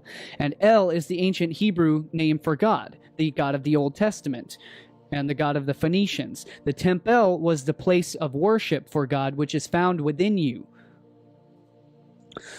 which was actually the esoteric meaning, the true meaning of Solomon's temple, which was never an actual place. It's a concept it's an allegory which is used to convey multiple layers of deep hidden meanings. In religion, it was the exoteric interpretation was as being a literal temple, but that temple was literally designed in the outlay of the human body, which is what Masonic artwork and Masonic architecture has been doing the world over for thousands of years, if not longer. As the human body is the living temple, the temple of the living spirit. And in Freemasonry, it was known as the Twin Pillars, corresponding to the Holy of Holies, which was the most sacred chamber, the Most High, where the Ark of the Covenant was kept. And we've covered this fully in my Symbols of Power Part 2 and Part 3 films, and we don't nearly have enough time to even go into depth here, but you can see those full films if you want to explore these topics in extreme levels of mind-blowing original detail that you won't find and haven't seen anywhere else. So check that out if you're interested in seeing those on my YouTube channel. And so that is the esoteric meaning of this Temple of Solomon. The Temple of Solomon represents the soul of man. In other words, the soul of Mon. Sol means the sun, and Mon means the moon. Sol is Latin for sun. Mon is, I believe, ancient. Mon comes from the roots of manus, min, to think, which means to have in mind, which also correlates to the etymological meaning of spirit, which also correlates to the etymological meaning of the moon, as the manas, the monas, the mona is the name of the moon. So we're talking about the divine principles of polarity yet again. We're talking about the hieros gamos, the merging and the union, the sacred communion of polarities to produce the electric spark of the covenant with God between man and the divine. And this spark of the covenant takes place by the union of polarities, the union of opposites within ourselves, the union and the reconciliation of differing aspects within ourselves, to become whole, to become holy, to become holos, to become healthy. The body is the temple of woman, as well as the temple of man. And this comes from the temple of man concept was deciphered by the genius esoteric Egyptologist R.A. Schwaller de Lubitsch, who decoded the temple of Luxor to reveal the patterns of entering into the temple to be deciphered as enabling higher states of consciousness as a correspondent or an external act of sympathetic magic in order to invoke the divine within, but through the symbolic or sacred act or the ritual act of entering into or coming inside the sacred temple to commune with that inner divinity. So again, it's the temple of sacred communion, of the essence of the very sacred, most sacred aspect of coming inside in order to experience the connection, the communion with the divine. And the ancient Gnostics knew this in every ways, yet again, as the hieros gamos, the sacred sexual union, which was ultimately the underpinning aspect that underlies all of Freemasonry and all esoteric traditions. Ultimately, the entire universe all goes back to the sexual procreation, the sexual dynamics of nature itself, because that is what all physics revolves around. That's literally the principle that creates everything that we see, experience in this reality and in every reality available, is all created through this motion of sex interchange of sex polarities. And so we find these examples that I've compiled here is, again, the Temple of Man by Schwaller de Lubitsch, which was his deciphering of the Temple of Luxor in Egypt.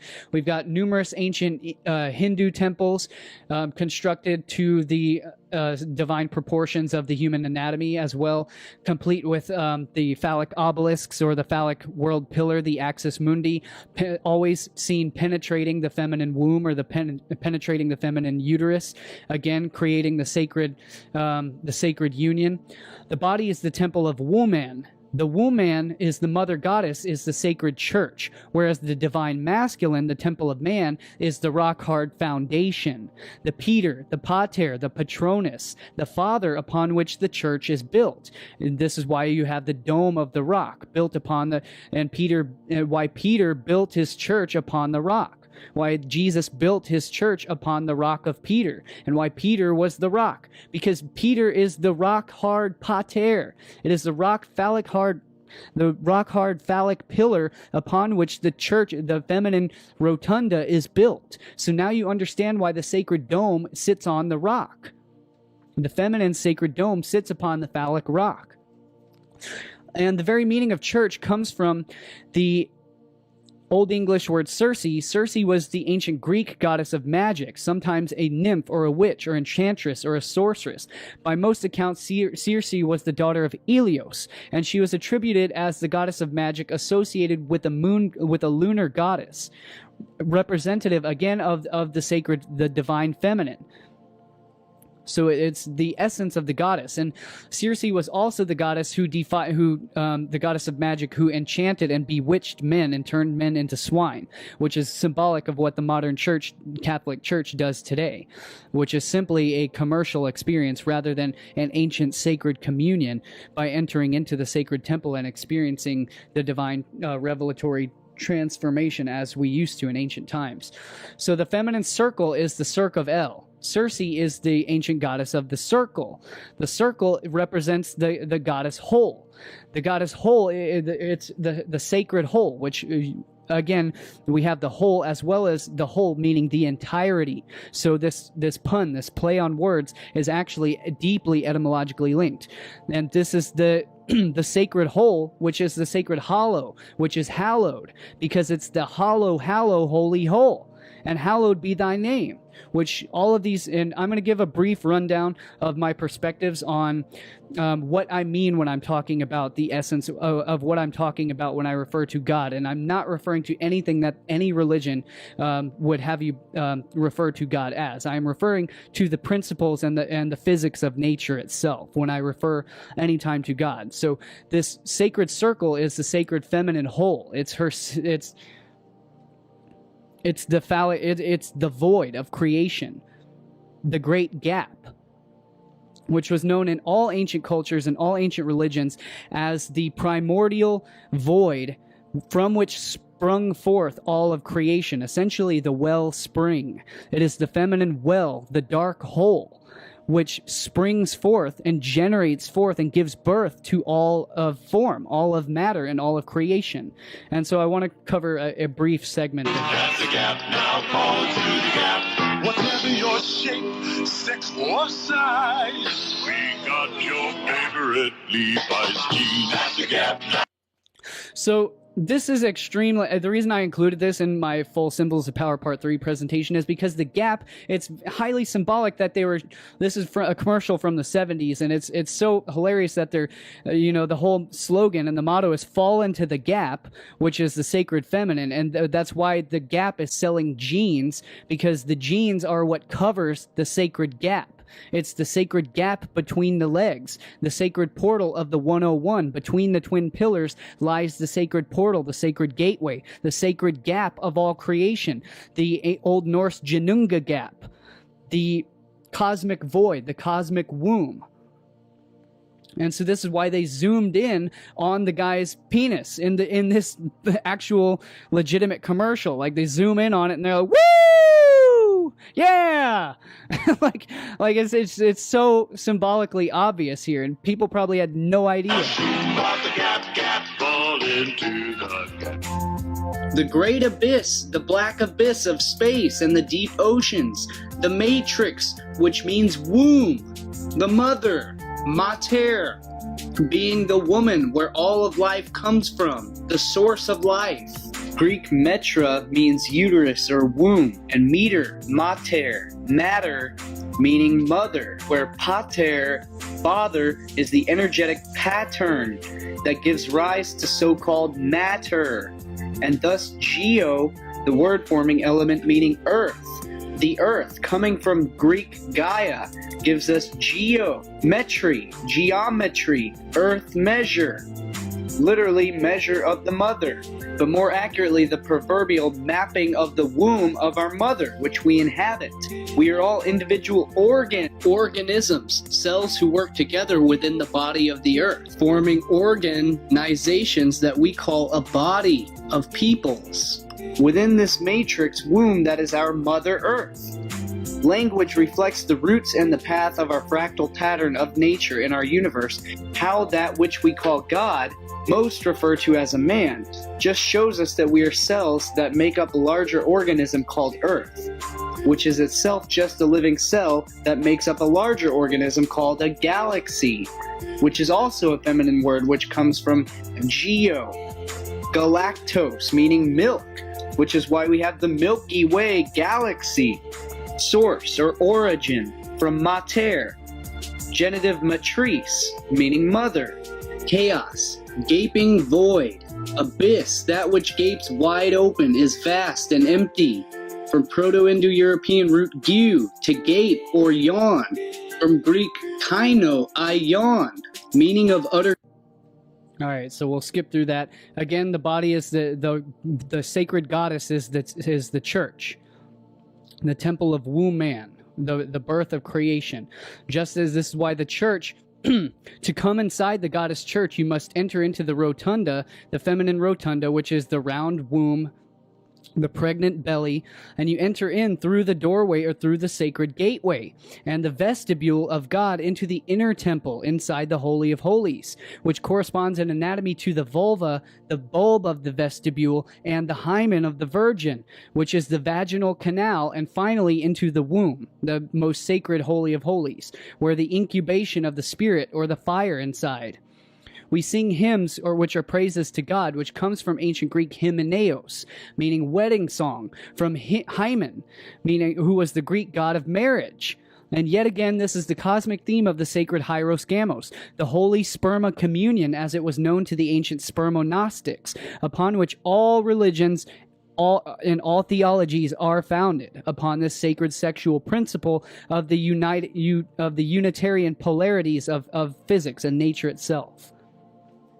And this is the sacred Hieros Gamos, the union of opposites, the union of polarities, the sacred marriage, which gives birth and gives forth generation to not just the human body, but to all of creation.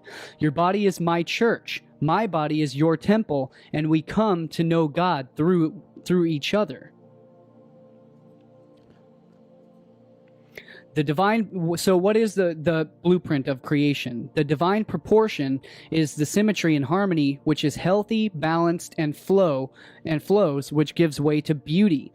The golden ratio is nature's formula for stepping down in energy or electrical energy into smaller fractal units, thus bridging the gap between the worlds of order and chaos. So it is essentially the cosmic ladder, the Jacob's ladder, the cosmic pillar, which around which all things are formed. The organizing principle of nature, which gives rise to function and form in nature. Some of the greatest mathematicians and mathematical minds from all ages, from Pythagoras and Euclid in ancient Greek through the medieval Italian mathematician Leonardo of Pisa,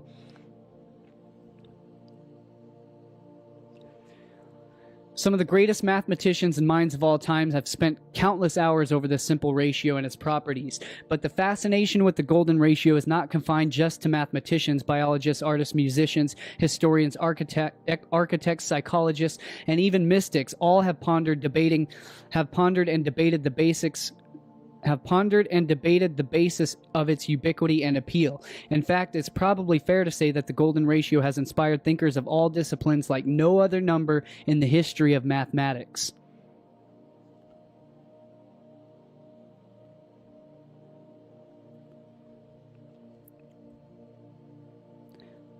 Euclid's Elements provided the first known written definition of what is now called the golden ratio. A straight line is said to have been cut in extreme and mean ratio, when as the whole line is to the greater segment, so it is greater to the lesser. So in other words, the golden ratio is literally the formula of correspondence, because it steps things down to smaller and smaller scales, infinitely large and infinitely small. So it is the formula by which things are created fractally. And it's not the only fractal form, but it's the main fractal form in this physical universe that we know of and that we experience.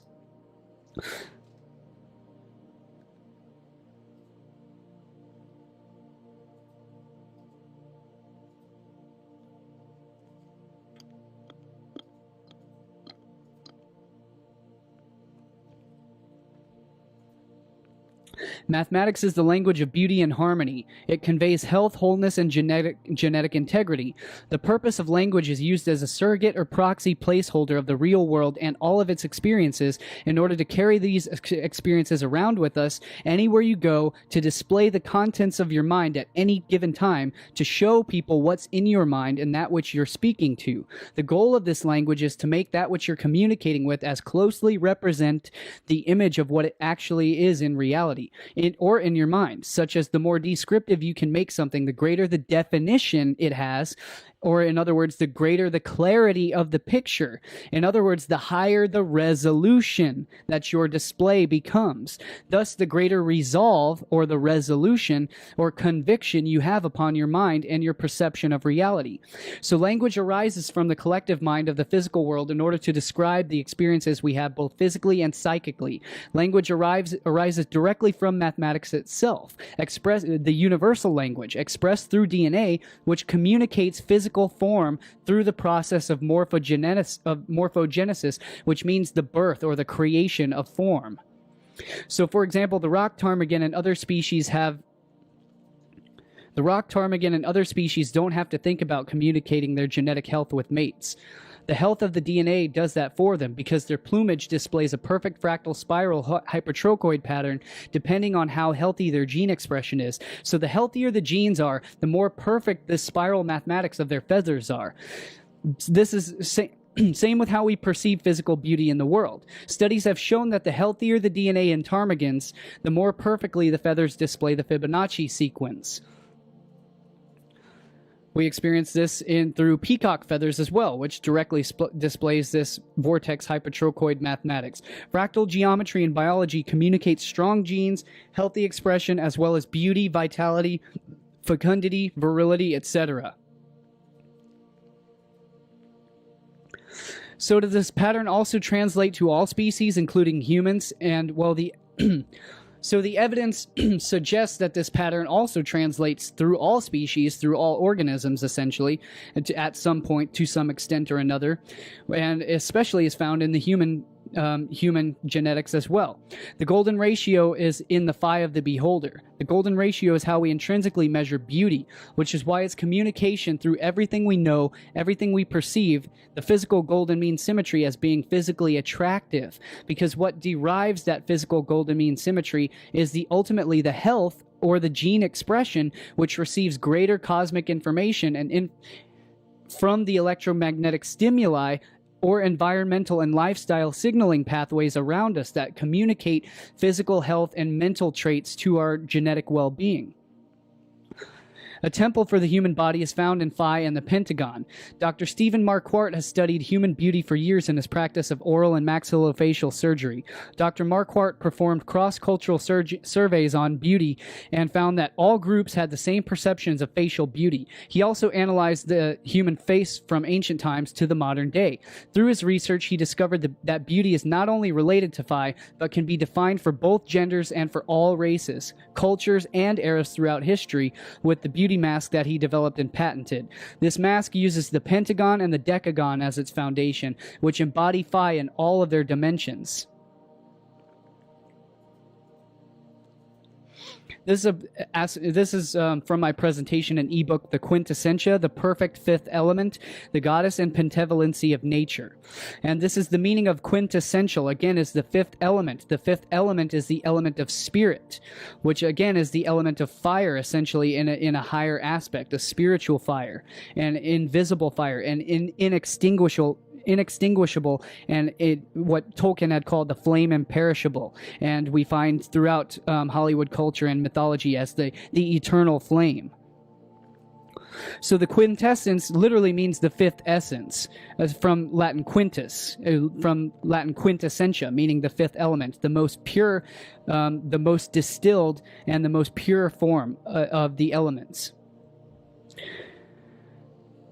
The Greek translation was the ether, which was added by Aristotle to the four known elements, water, earth, fire, air, and said to permeate all things. Its extraction was one of the chief goals of alchemy, the philosopher's stone, in the sense of the purest essence of a situation or a character, etc., which is the meaning of quintessence, the most important aspect, the highest, the most purest, most distilled aspect of the elements. So this element of the pentagram, or the pentagon, this pentagonal pentevolency of nature, is the essence of the sacred goddess, and the essence of sacred geometry, and the essence especially of fruit and the plants in nature, influenced by the astronomical cycles of the planet Venus, which represents the pentagon. Within the apple there is contained the five-pointed star and the seated vulva, which symbolize the two aspects which are required for creation in the material realm. Fire is the number which represents the spiritual and unseen aspect of life and creation. Within the five is the number which represents the spiritual and unseen aspects of life and creation. Within the number 5 is contained the four elements of fire: air, earth, water, air. Fire, earth, air, and water, along with the quintessential fifth element, which is referred to by the alchemists as ether, the Chinese as ki, or chi, and the Indian mystics as prana, and to the ancient Egyptians known as ka, the element of spirit, the animating life force. And of course, ki is also the 22nd letter of the ancient Greek alphabet, pronounced as ki, and it literally means to mark with an X.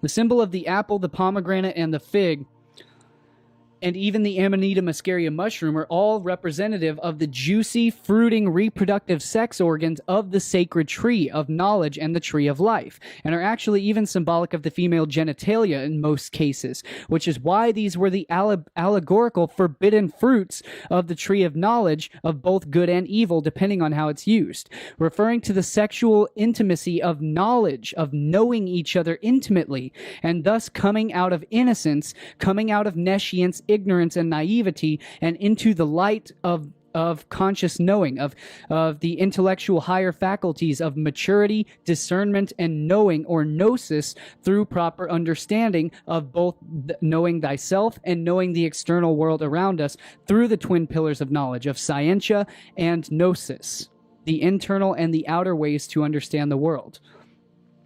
The golden mean ratio phi is not only unseen or metaphysical pattern, but it's also the actual physical scaffolding of not just the human being, but all form and function in nature. Hence the Vitruvian man and the Masonic formula for squaring the circle.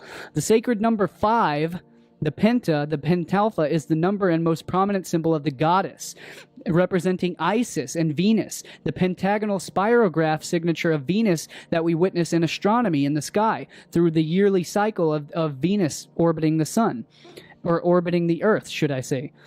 The archetypal signature of love, divinity, and beauty is represented by the pentagram and the goddess of love, and the goddess of fertility and fecundity of nature, the mother goddess Venus, the queen of heaven.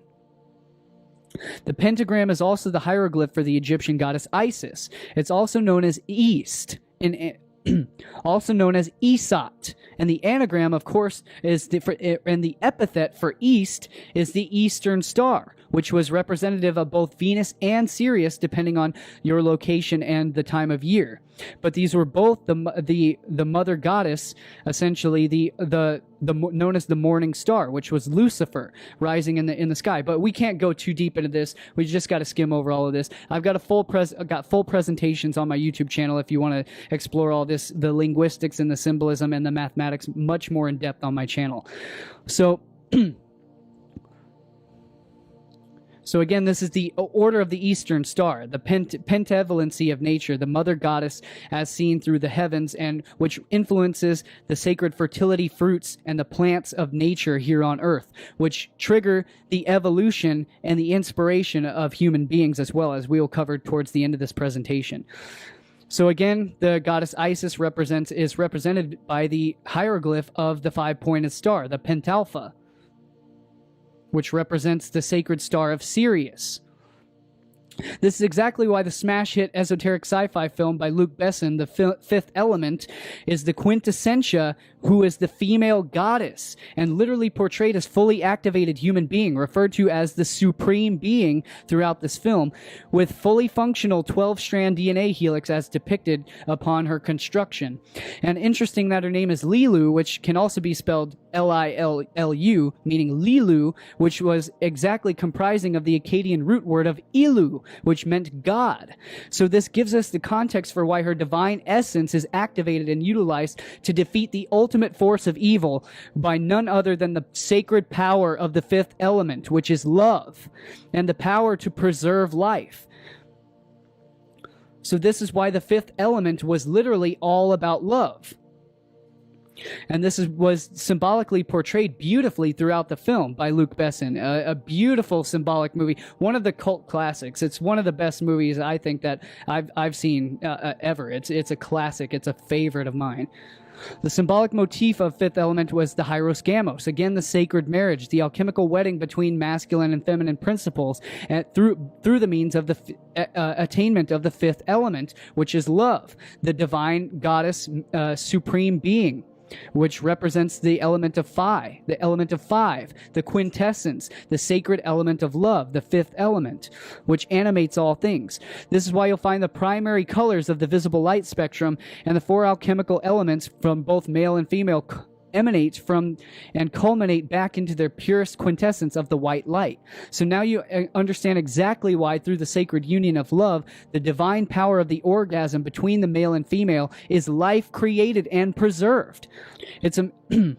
And this was a symbolic representation of the sex magic and the fertility of nature itself. That's why the 5th element of love portrays the orgasmic explosion, which defeats, through the power of the 5th element, the quintessence of love and the sacred spirit, it defeats the end of the world and overcomes the ultimate forces of darkness and the ultimate forces of evil in the universe. And this was representative of the sacred sperma communion at the the moment of conception, which emits a bright flash of zinc when the spermatozoon, the sacred spear of destiny, penetrates and cavitates the ovum. So it's the representation of the sperm and the ovum. And again, this is why they refer to Lilu in the fifth element as perfect.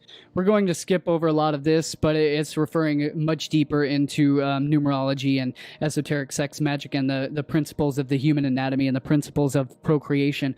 But so we're going to skip over that and just stick to the sacred element of 5 rather than going into the sex, or which is the hex, which is the number of 6, which is so the relationship of 6 to 5, representing the creation of life and the human being. So we're going to skip over that sex magic and stick with the phi. Interestingly enough, about the diapente, the moment of human conception is marked by a bright flash of light. Again, the flash of zinc, scientists have clearly discovered. In amazing new footage from Northwestern University of the moment of a human sperm making contact with an egg, a bright flash of zinc, again, a flash of light, is seen, which scientists found is the result of an explosion of zinc from the egg triggered by the sperm. A microcosmic cellular Big Bang that emerges out of a macrocosmic sexual Big Bang, or orgasm. The universe will never be the same. I'm glad you came. I'm glad you came. And God said, "Let there be light."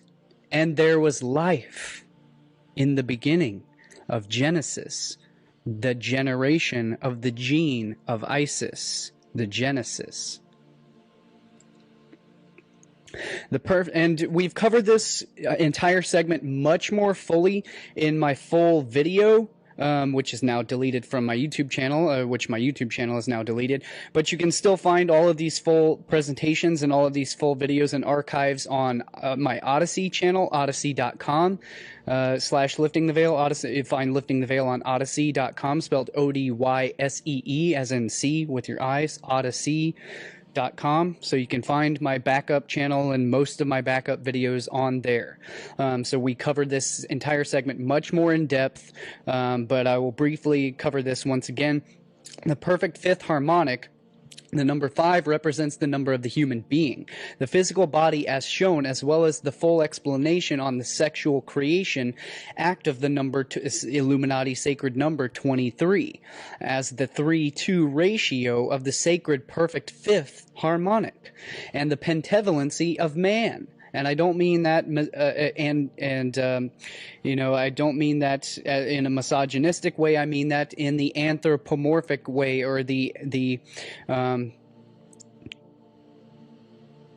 but yeah, we won't even go into that. It has been proposed by Richard Merrick, whose graphics I am showing here, the work of Richard Merrick, that the sine wave of the human spine corresponds to the perfect fifth harmonic, as well as the third harmonic partial ratio. And we will go much deeper into the sacred geometry and the mathematics of the human body and the human anatomy in my full upcoming Symbols of Power films.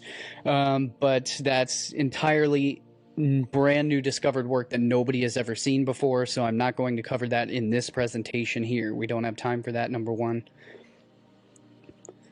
And so again, the pentavalency of man, the phi ratio of the man, and the diapente. Again, see my full video on Odyssey for much more context on this.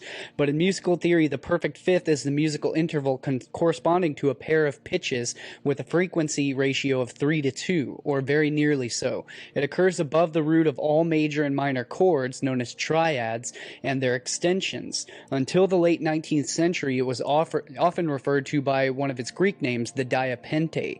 Interestingly enough, about the diapente is that if we apply that to etymology of the actual pentagram itself and divide it in a diagonally in two, vertically, such as bilateral symmetrically, we can see the 3-2 ratio with the 3 points of 2 halves each. Or if we cut it diagonally in half horizontally, we are left with the same 3-2 ratio yet again. 3 points to 2 points, 3 above, 2 below. Any way we divide the pente, we are left with the perfect fifth harmonic ratio. Symbolically, of course, not musically. I'm not referring to that literally. I'm just referring to that synchronistically. So maybe now you know why the Supreme Being is the perfect fifth. According to Protagoras of Abdera, man is the measure of all things. The 7 liberal arts are composed within the very structure and the nature of human beings, and the human being as a culmination of the very form and function of nature itself. And in this way, we are not separate from nature, nor set apart from that which supports us and which we are composed of. And I have to give credit on the left image, the left graphic, to Joe Dubs, because I know he's going to piss and complain that I used one of his graphics synced with all of it, even though it's literally just a superimposition of, basic, well-known images and well-known principles. But I have to give him credit, otherwise he'll piss and complain that I used his graphic in, my presentations, even though it's fair use, transformative work in showing an entirely different and brand new context and entirely new content synced with, as you can see here, with the very symbol of Westworld, the symbol of the transformation of the human being into the transhumanistic android nature of the future, of our future, of the West world, the Western world. Again, the sun sets in the West, the Western world, where the fall of civilization begins, corresponded to the Vitruvian Man, which is the exact same symbolism of the burning man. Yet again, the transformation of human consciousness and the transformation of the human being into the next phase. But we will, at least I'm referring to the inorganic transformation, as opposed to what we are going to present through this presentation is the biological evolutionary transformation using the organic technology of the human genetics and the human, the optimization of the human being. And this is brand new original content. I covered the left graphic very briefly in my full Pentavalency of Nature and the Goddess Venus and the Pentavalency of Man video. Again, the one I was previously referring to on Odyssey, on my Odyssey channel. But again, yet again, we see the Vitruvian Man, the pentavalency in the human skull of the superior cranial fossa, superior view of the cranial fossa, which otherwise known as the cranial floor. We can see the pentavalency, the perfect pentavalency, or if you divide it perfectly down the midline, what is known as the Sushumna in Sanskrit, yogic Kundalini vernacular. We are referring to the bilateral symmetry, which is also a perfect hex, a perfect hexagram or hexagonal, a 6-axis division down the human skull, which perfectly merges with the pentavalency or the penta-axis as well, as shown and depicted here, which is the exact symbolic meaning, and this is my entirely original discovery that nobody has ever seen before. It's never been discussed. It's never been revealed, the secrets of the Westworld symbolism and the Westworld series, but this is an excerpt. The graphic on the right is an excerpt from my full written ebook presentation, Navigating the Maze and the Consciousness of Man, which is an unfinished, it's about 3/4 finished, a full video film, Symbols of Power film, that I've begun and I never got around to finishing it, which I need to get around to finishing it. I do have the segments completed now to go ahead and finish that. But so anyways, aside from the point, we're viewing the entire series secret of the maze in Westworld. It was literally the entire symbolic essence of the entire first series of Westworld revolved around the maze, which refers to the labyrinth, the maze of consciousness. The maze is a long ancient symbol of both fertility, as above, so below the belt, as I've coined in my full Symbols of Power series. What is above the belt is a direct correspondence and correlation to what is below the belt. The sexual organs are a direct symbolic, countless ways that I've proven this and can show this, from linguistics, the etymology, the symbolism, the biology, the anatomy, every aspect you could possibly imagine. The sexual organs are a direct mirror homologous correspondence to the brain specifically, as well as various other organs above the belt. It's literally as if you fold the human being in half. What is above is directly correspondent to what is below. If you do a half fold and you fold downward, your above meets the below. Wow. Ouroborically, the symbol of the serpent eating its own tail, or rather the man eating its own you know what. But yeah, we won't go into that. So anyways, what we are viewing is the literal maze depicted in the series Westworld. It was directly representative of the human brain. We literally see the correspondence of the lateral ventricles with the exact mirror images of the optic pathways of the optic chiasm and the optic nerves meeting at the back of the brain on the occipital lobe. We literally see the head of the man depicted in the Westworld maze corresponds to the pineal body, which sits directly at the back of the lateral ventricles, as well as this little diamond shape. It looks like actually this is symbolic. This is actually a female in the Westworld maze at the center of the maze, and she's giving birth to a child. And in the series, at the very end, spoiler alert, the very finale of that series, we found that Maeve, the Maven, was the one at the center of the maze with her child. So that's what the diamond is. She's literally giving birth to a child in the symbolic image here. And the child corresponds to the pituitary gland, directly beneath the lateral ventricles of the human brain, as I've discovered and depicted here. And it's a direct correspondence. And yet again, we also find the symbolic Christian ichthys fish, the Christian fish, known as the ichthys, which literally is Greek for Greek meaning fish bladder. And that's what the Christian fish is the fish bladder. Is the ichthys, symbolic of Jesus as the resurrection, and we can't even begin to go into that. That's entire subjects for future film presentations. But so that is what the symbolic essence of the maze it's all about, the coming to awareness, the coming and the discovering of consciousness within, particularly in the series, it was both the ascension of consciousness of the androids, or the fabricants, as well as the consciousness of mankind, out of this entire process of transformation, of basically essentially becoming God. They created, the AI, the artificial intelligence, so man becomes God, and it creates an image of himself. He creates artificial intelligence in his own image, proverbially. And so that's the whole symbolic essence, and that's literally, they depict that in one of the episodes. They show the 5 stages of the pyramid of consciousness, and the peak, the capstone of the pyramid, is self-reflection, introspection, self-awareness. And again, Pythagoras, man, know thyself, and ye shall know the universe and all of its gods. So I think that's a brief summary. I covered as deeply as I think is adequate for this graphic here. I didn't just want to skip over it because people will take it and maybe take it out of context. So let's move on.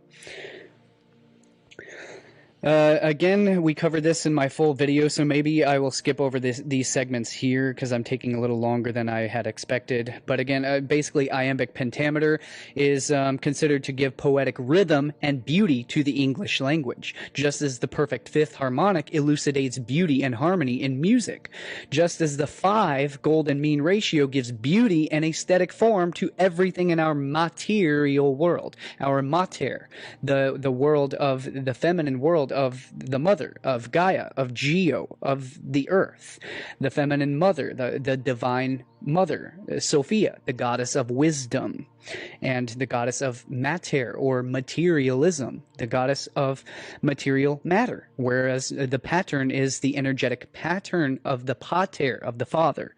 So you have father and mother both giving spirit and matter, earth and heaven, on earth as it is in heaven, as above so below, the father mating with the mother, in ancient Egyptian known as Net or Nut and Jeb, Jeb as the earth god, impregnating the celestial sphere, the celestial cosmos. So we've covered that much more deeply in Symbols of Power Part 3 film, so we can't even begin to go into all of that. But again, iambic pentameter comes from the ancient Greek goddess Iambe, the goddess of poetry and humor. She made Demeter laugh her ass off by lifting her dress and showing off her yone. known as Balbo, the face of laughter upon a sacred yoni. And so we get into the implosive phase conjugation of the wave harmonics that determines fractality of the human DNA. And again, communicating the intrinsic ideal pattern, structure, or form of nature. And it's a template, or in other words, a pattern, a pater, the masculine within the divine feminine mater of the matter. The pattern of the father is what impregnates the material world and gives rise to matter, which we find in all of nature, in all of creation. And it's a template, a guideline for what communicates strong fractality, or in other words, symmetry. Divine symmetry is how we define beauty in nature. And what the ancient Hermeticists, such as the Greeks and the Egyptians, used to publicly portray and display in their artwork as being the divine proportion, which is what the health and fitness and strong genetic potential displays itself as in physical form. The Neoplatonists had come to know it as the good and the beautiful.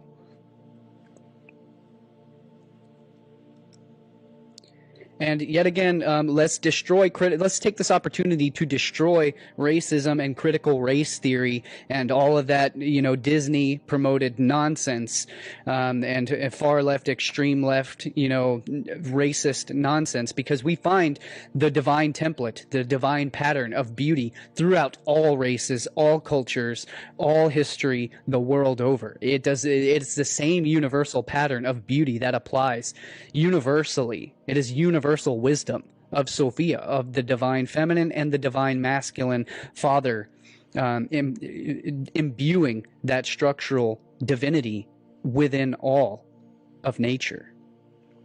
I'm certain that this is why men are inherently physically attracted or stimulated like moths to a flame to women who exhibit more symmetrical, or in other words, closer to the perfect golden ratio physical traits.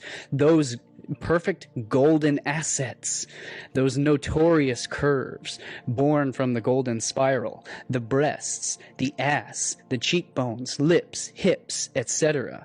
Because it's their DNA communicating through this divine universal intrinsic language of mathematics to our DNA that they have strong genes ready to produce healthy, vibrant, vigorous, and perfectly symmetrical offspring. Healthier offspring. And we find this all throughout nature. The closer an organism is to the divine structure of the golden mean ratio and the divine perfect geometry, sacred geometrical patterns of nature. And this is not to put, ugly people down or to make anyone feel excluded. This is simply the divine, what we all strive for and achieve for. This is literally the true meaning of good genes, the true meaning of eugenics, healthy eugenics, meaning the secrets of mankind, our genetics, and how to create the most divine human being that we possibly can. This is the secret knowledge that every human being, the secret manual that every human being should be taught and should be passed on to everyone, because these are the secrets of holistic nutritional science, physical fitness, and all of these things that literally transform your body to make you more beautiful, make you more healthy, make you stronger, make you feel better, make you live longer, make your reach your full genetic potential. Anyone who's in the bodybuilding world understands that term, reaching your full genetic potential.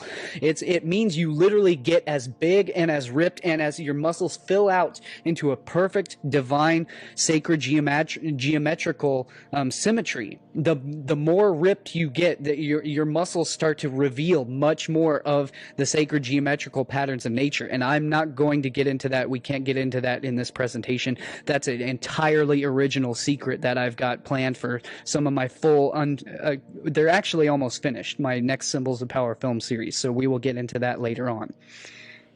But we see the examples of this here in this graphic that I've depicted, the golden aspect ratio, that's play on words, the golden ass, which was literally a very popular book by Lucius Apiculi. I forget his name, but very popular book, The Golden Ass.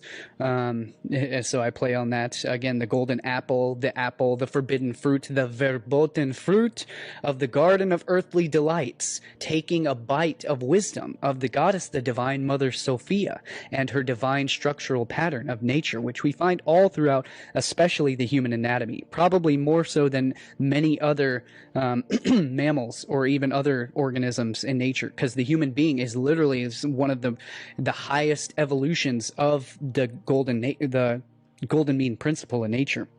We find the structure of implosion. We will get much deeper into the structure here through this presentation is extremely powerful.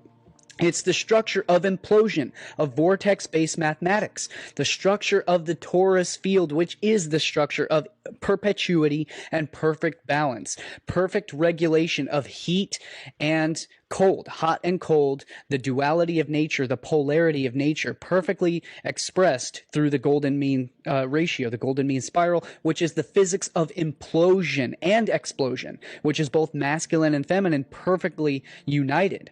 And we find that's the meaning of the sexual organs, is the explosion of the masculine and the implosion or cavitation of the feminine. She takes and she sucks into herself in order to implode. And when again, back to what we've previously covered, when the spermatozoan punctures or punctuates, or the punctus creates the circumpunct. The circle gets punctured by the phallic spear of destiny and sets forth, and it punctures that sphere, and then the sphere then literally begins to cavitate, and it collapses into itself, and it begins the cellular division. That singular sphere of creation, that egg, that ovum, becomes punctuated or punctured, just as when an organism is born out of the egg, it has to puncture that egg and destroy that world in order to be reborn into a new world.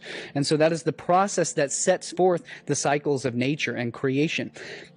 And so this will lead us deeper into our next slides. Again, these are from excerpts from my full presentations on the phi cavitation and the golden mean ratio in nature, and the physics, the entire physics of structural cavitation and divine human anatomy. Once again, the phi ratio represents the essence of cavitation itself. Once again, when a sphere gets charged with energy, it oscillates to the point of punctuation and implosion. It is the implosion that is the big bang that sets forth the cycle of life. And we find that in the cavitation or the what's known as the star in a jar simulations of sonoluminescence, where they literally vibrate an oscillating sound wave to such a strong frequency that it actually punctures a bubble inside a hermetically sealed container.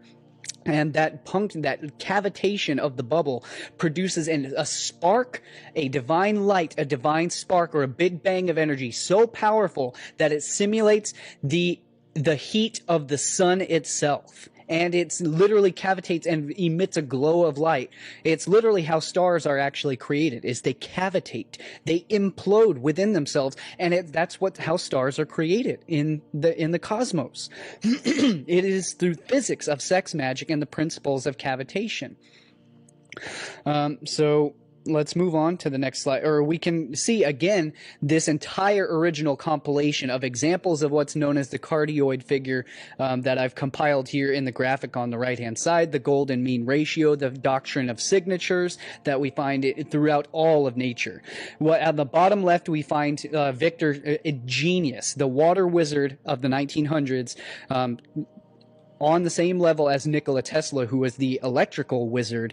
Victor Schauberger was his equal in the field of water, cavitation physics, and inventions and energy. And this was his golden plow that he designed in order to enrich the soil with vibrant microbiota and microbacteria in order to allow the crops to thrive. And he designed his plow based on the golden mean cavitation physics of nature itself. And I don't think he even understood consciously just how that exact structure is found all throughout nature, the way I have depicted here in this correlation. So I will show you all the examples here. So his golden plow is on the bottom left-hand corner. That is literally the same structure. It's known as a cardioid figure, meaning a heart-shaped structure. That is literally the structure of the human heart. It is literally the structure.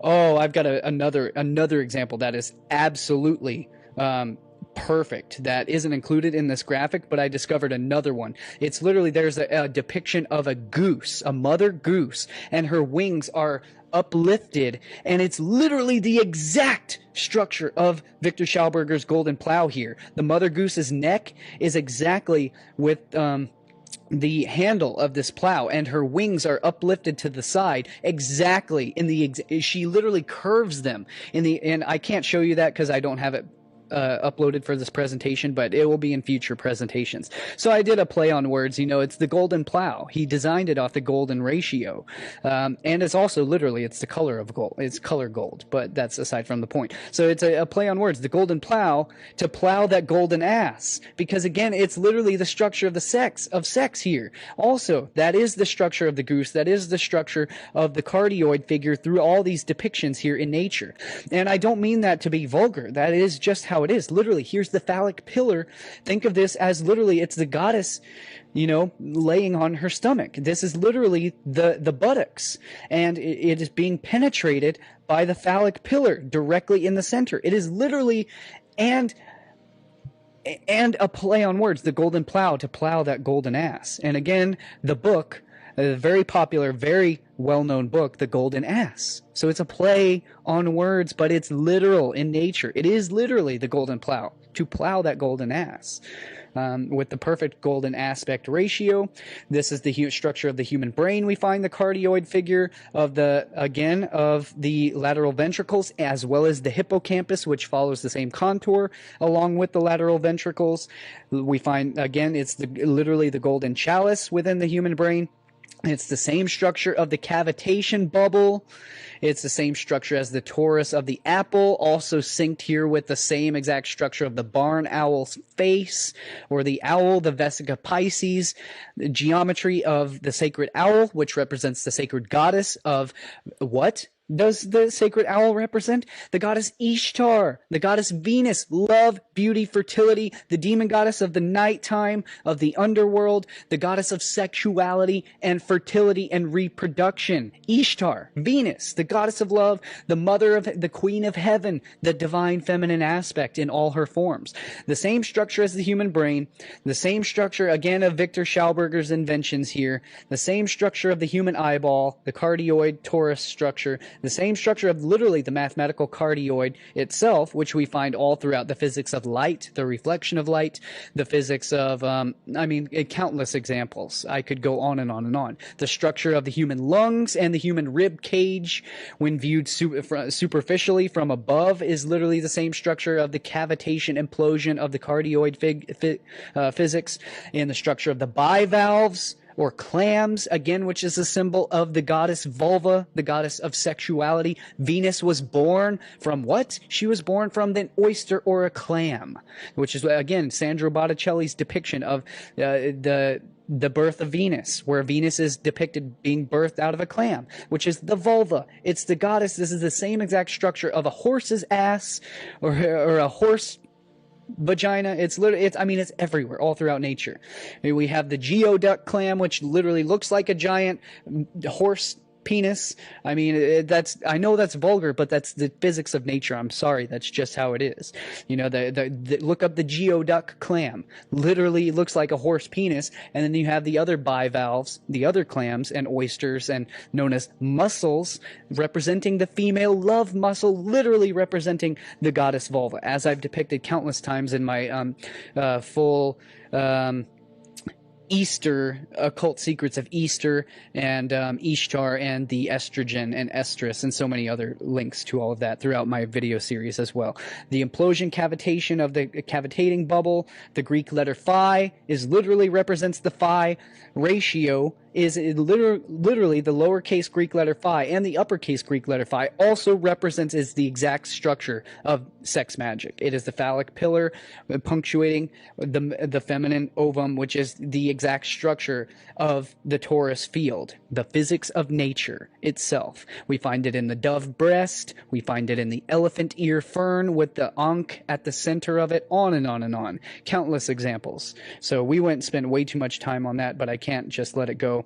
So again, that's the physics of the sex magic of nature, the 1 and the 0, the binary code of nature, of how you code or program the structure of the physics of the matrix, which is Latin, means womb, as we've covered throughout the Symbols of Power film series. And again, it's the penetration, the punctuation of the ovum. It is the circumpunct, is known as the circle dot is the circumpunct. It means the circumference, the Circe, the goddess circle, being punctured or punctuated, and a punctuation is a period. It is a dot, and the feminine has her what? She has her period, which represents periodicity. A period represents a point in time.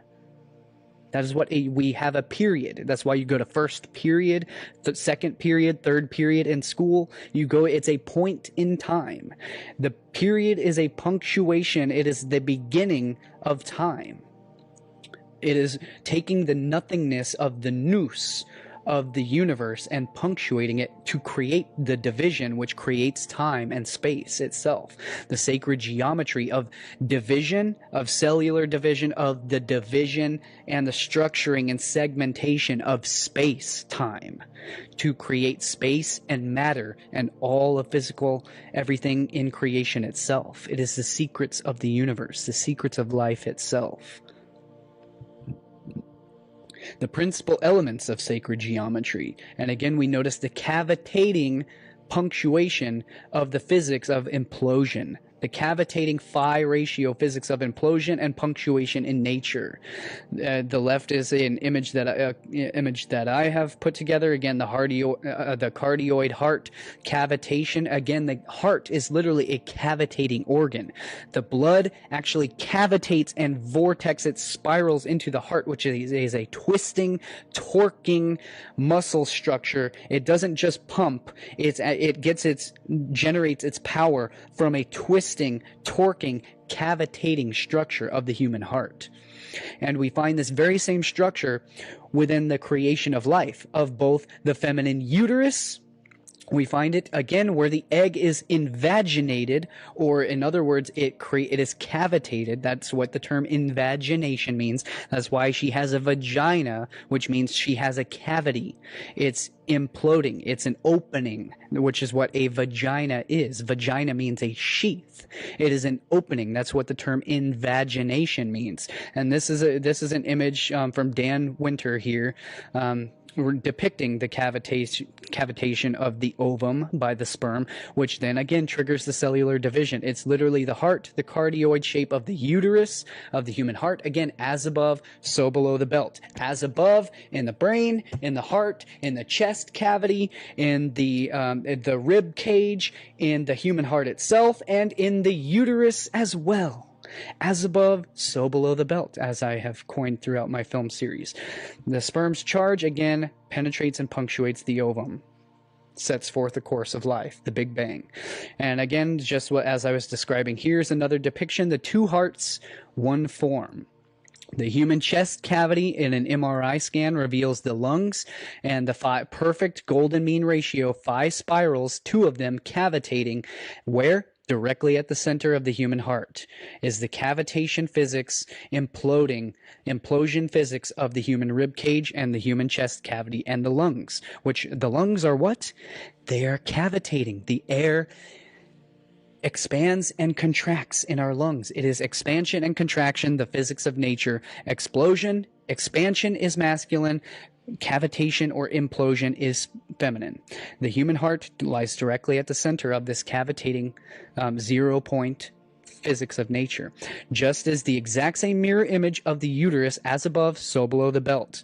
The human uterus in the first trimester depicts the perfect cardioid phi golden ratio cavitation, where the heart corresponds directly to the child in the uterus as the exact same structure, homologous structure, which means basically it's representative as the fetus. So the mother's chest cavity is a fractal of her womb, where two hearts cavitate, both in unison, her heart beating above, as well as the heart of the fetus in her uterus down below. As above, so below. Two hearts beating in unison, in perfect synchrony. Two hearts, one form, one physical structure of nature. And this is why the child or the fetus is known as the fruit, the sacred fertility fruit of the tree of knowledge, because the child is the fruit, literally the fruit of her labor. It is the fruit. The child is the fruit of our labor. When the mother goes into labor, she gives birth, which is literally the coming to fruition. You take the word fruition, has the word fruit within it. The fruit coming to fruition means picking the fruit of the tree of life, of the tree of knowledge. And again, the biblical meaning of knowledge means to know, which literally means sex. It means reproduction, as in he came to know her, which is why I want to get to know you, girl. Because you come to know somebody intimately in the most sacred aspect. And in the sacred geometrical structure of the cardioid cavitating physics of the womb, of the creation of the child, which is the fruit of the tree of knowledge, the apple that Eve ate of the tree of knowledge was about reproduction. It was about sex and the fertility and the reproductive fruit of life, which is why it's the forbidden fruit. The verboten fruit is the knowledge of sexuality and the knowledge of procreation and the knowledge of the physics of nature and the physics of creation of life itself. And the apple doesn't fall far from the tree. Where we get the phrase from, because the child is the fruit, the coming to fruition of the hierosgamos, of the sacred communion, the common union, from Latin cum, or Greek or Latin cum, which is literally the same meaning of com, spelled C-O-M and C-U-M. Cum literally means together. It means with, together, which is why you graduate cum laude, or with honors. Because when you graduate, you are reaping the fruits of your hard labor, of the 12 years of education or more. 14, 16, 18 years of education, you're reaping the graduation, the fruits of your labor. You are coming to fruition. You are receiving the laurels. Literally, the laurels were literally the wreath crown that you receive at graduation of the university in ancient Greece. You receive your laurels, hence the term resting on your laurels. In other words, resting on your achievements. The laurel, a laureate, comes from, we can't even begin to go into that. The roots of gold, the golden crown, the golden halo of the sun, the halo of enlightenment, the aura, the aureate, the laureate, the glorious halo of the sun, of halos, the hallowed holy halo of the sun. But so the apple literally means fruit. The apple of the tree is literally the fruit. The fruit is the reproductive organ of the tree. The fruit contains the seed, and it is literally what is dropped off of the tree in order to reproduce a new tree. The fruit is the reproductive organ of the tree. So in other words, we have another depiction here of the vascular tree of life in the human placenta. And again, we notice the umbilicus of the child coming from the placenta literally has little vascular trees inside the placenta. And the placenta itself also is a fractal depiction of the tree of life. The life is the vascular tree. It is what circulates the blood, known as the blood of life. And the ancients used to believe that the blood was the source of life. Then they also believed that the breath was the source of life. And the truth is, and then they also believed that the waters, the seed, the sperm, the seed is also the breath of life. These are all the aspects that make life possible. And so we find the vascular tree of life and the reproductive tree of knowledge and the tree of life once again. So, but also I want to point out here, notice the structure of the umbilicus is literally the spiral cavitation, as we covered in Symbols Power Part 3 film on my channel. The implosive cavitation, it's a vortex, it is a twisting spiral. It is an imploding, and it literally implodes in the center of our stomach, the center of the torso, the center of the torus, the core of the apple, known as the hyperboloid, which is hyperbole.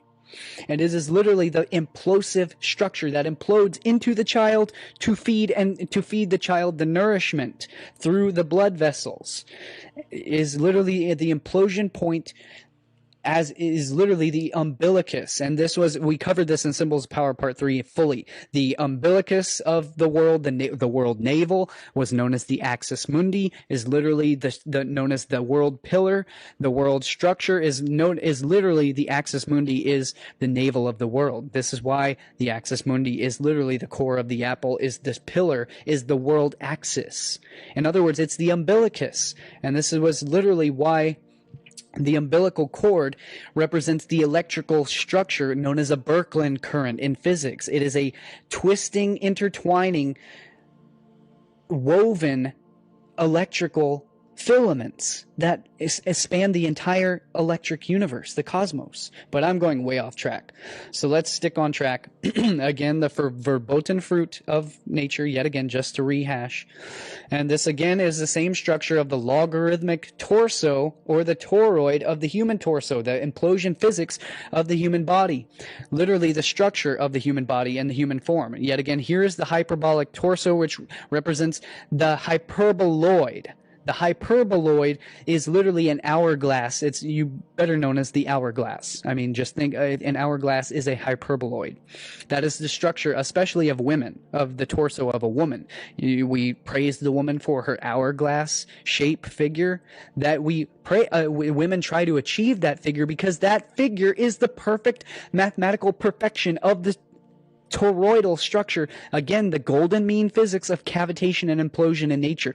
That's why women try to achieve that structure. And yet again, that's why this body positivity, not to denigrate or make anyone feel excluded, but that's why you should not be comfortable with an unhealthy figure or an unhealthy form. You need to improve that, not just for your own quality of life, your longevity, your health and wellness, as well as your self-esteem.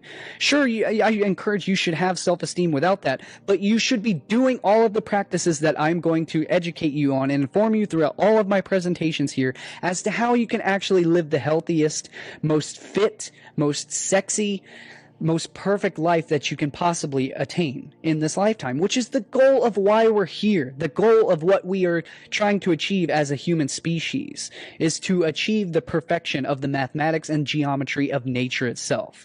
We are created in the image of God, and the image of God is sacred geometry, and that's why we have to achieve, we don't have to, but our goal, the goal of evolution, is to achieve the physics of the structure of the mathematics of God itself, which is the implosion physics of the torus field, the very structure that gives our body form. And the more deformed and out of shape we get, the less implosive, the less electrical life force that our muscles contract and can hold within our body, and the less health that our genes express. Because again, the physical form is an expression of our genes, the health of our genetics. That's why you can look at someone who is beautiful, and it means their genetic structure is literally more healthy. It means it's why we revere physical beauty, because it means that person has strong, good, healthy genes, and it means we should procreate with them in order to evolve the human species to its proper trajectory, to its most healthy and accurate trajectory. And that's why we view physical attraction and physical beauty as symmetry. That's why we view symmetry in the mathematics of nature as beauty, because that's the trajectory that the human species is supposed to be going in. Not this woke SJW fake woke, racist, garbage crap about body positivity and, being fat and overweight and morbidly obese is healthy. They're trying to kill you. That is the media and the corporations trying to kill you either quickly or slowly. They're trying to make you susceptible to viral outbreaks and all that sort of nonsense by living an unhealthy, imperfect life of Yeah, but I'm rambling on and on and on. So again, we see the cardioid pectoralis, the cardioid form in the pectoralis muscles, the pectoralis major, literally corresponds, notice the circular structure literally corresponds to the cephalic, or the cephalic veins. Cephalic means head. I don't know why it's called the cephalic veins. They're not linked to the head whatsoever, but that's what they're called. It literally reveals the perfect toroidal shape of the human torso, which is the same exact toroidal structure of the phi. Again, the phi ratio of the torus. And torus comes from the root word of torque, which means to twist, which is why our torso is literally the part of our body that allows us to twist back and forth. Come on, baby, let's do the twist, because that is the structure of the cavitation of nature. The twisting is what generates power. The harder you can twist and work those obliques, the more ripped your abs get and the more power you hold in your core. And the more powerful your core is, the stronger and sexier and more healthy you become. The more deeper you can, the more breath you can hold in those cavitating lungs. The more oxygen you can hold in your body. The more oxygen, the more life force. The more oxygen, the more you oxygenate and fuel your brain. The more you fuel your brain, the more powerful your brain cells. The more fractal and more mathematic the structure of your imploding torus field brain becomes. The more intelligent you become, the more independent, powerful, less susceptible to control and mind control, the more dangerous you become to controllers and SJWs and communists and Marxists trying to control the world. The more independent and powerful and less controlled you become. The more independent and the healthier you become. But I'm rambling off on a tangent yet again. So let's move on. The ancients openly depicted this in their art and is lost in the art of today, especially the SJW Disney Tumblr style, art of the current woke politics and, the comic books of, Marvel and DC sold out to, just total SJW corporations like Disney and, racist corporations like that. But so we found this structure in the knowledge and the wisdom of the ancients. They knew about all of this, which is why they depicted it in all of their art. But only present in the corporate logos and product marketing, while simultaneously we are reverting to revere, settling for being unhealthy. And again, as I've already discussed in the last slide, and disproportionate, which is great for self-esteem, but rewards complacency and reluctance to change, to actually reflect our inner beauty, which more intrinsically reflects alignment with the divine proportion without distortion, which really and genuinely satisfies the inner self, the soul, the spirit, the consciousness within, or our self-esteem, our knowing that you are physically and mentally healthier with proper lifestyle changes that affect genetic expression and upregulates genes that protect from disease and promote longevity, while downregulating those genes that express chronic disease. This is real eugenics, epigenetic eugenics, not artificial designer babies, test tube babies purchased by some elites in Silicon Valley. This is a change at the fundamental lifestyle level, at the very root cause, the core of our being, which is both fulfilling, something that superficial surgeries and genetic hacking and life hacking does not attain, and nor does it affect the core epigenetic level of healthy expression. So the body is a temple, not a graveyard, and this is where the rubber meets the road, where the mental knowledge that I have just downloaded you with actually meets into direct practice that you can utilize in your life to become the healthiest, most beautiful, most physically fit and attractive, strongest genetic human being that you possibly can. The body is a temple, not a graveyard. Theory that I think is as important as Darwin's Origin of Species. It advances the idea that it was fruit and not meat that gave human beings our unique style of intelligence, and he also posits the revolutionary idea that our relationship with plants has in some sense been a sexual one, that we haven't just evolved alongside them the way animals usually do in symbiosis with their food source, but that the chemistry of fruit has had an unusually active role in changing our species dramatically. There was a period of time in our history when all of a sudden the brains of our ancestors tripled in size very quickly, and the modern neocortex came into existence with a bang. And Tony suggests that this coincided with our ancestors living in the tropical rainforest at the time when they had access to fruit all year round and were eating more fruit by weight than any other animal. Now, a lot of animals eat fruit, but not in the quantities that we did. The larger herbivores, for instance, tend towards green leaves, and amongst primates, we do see that trend reflected, that the ones who eat more fruit are smarter, whereas those who eat more leaves are bigger and stronger, but less intelligent. So here already we have a very basic clue that if our fruit-eating habits were unique and our intelligence appears to be unique, perhaps the two are related, because for those who say it was meat that made the human brain grow big, I always wonder, why hasn't it had the same effect on other animals that eat meat? In fact, the fossil record shows that since leaving the rainforest, our brains have been shrinking fairly steadily, and this may have been a result of not having access to the same quantity of fruit and relying instead on things like meat and root vegetables that are clearly not optimal since they need to be cooked to be edible.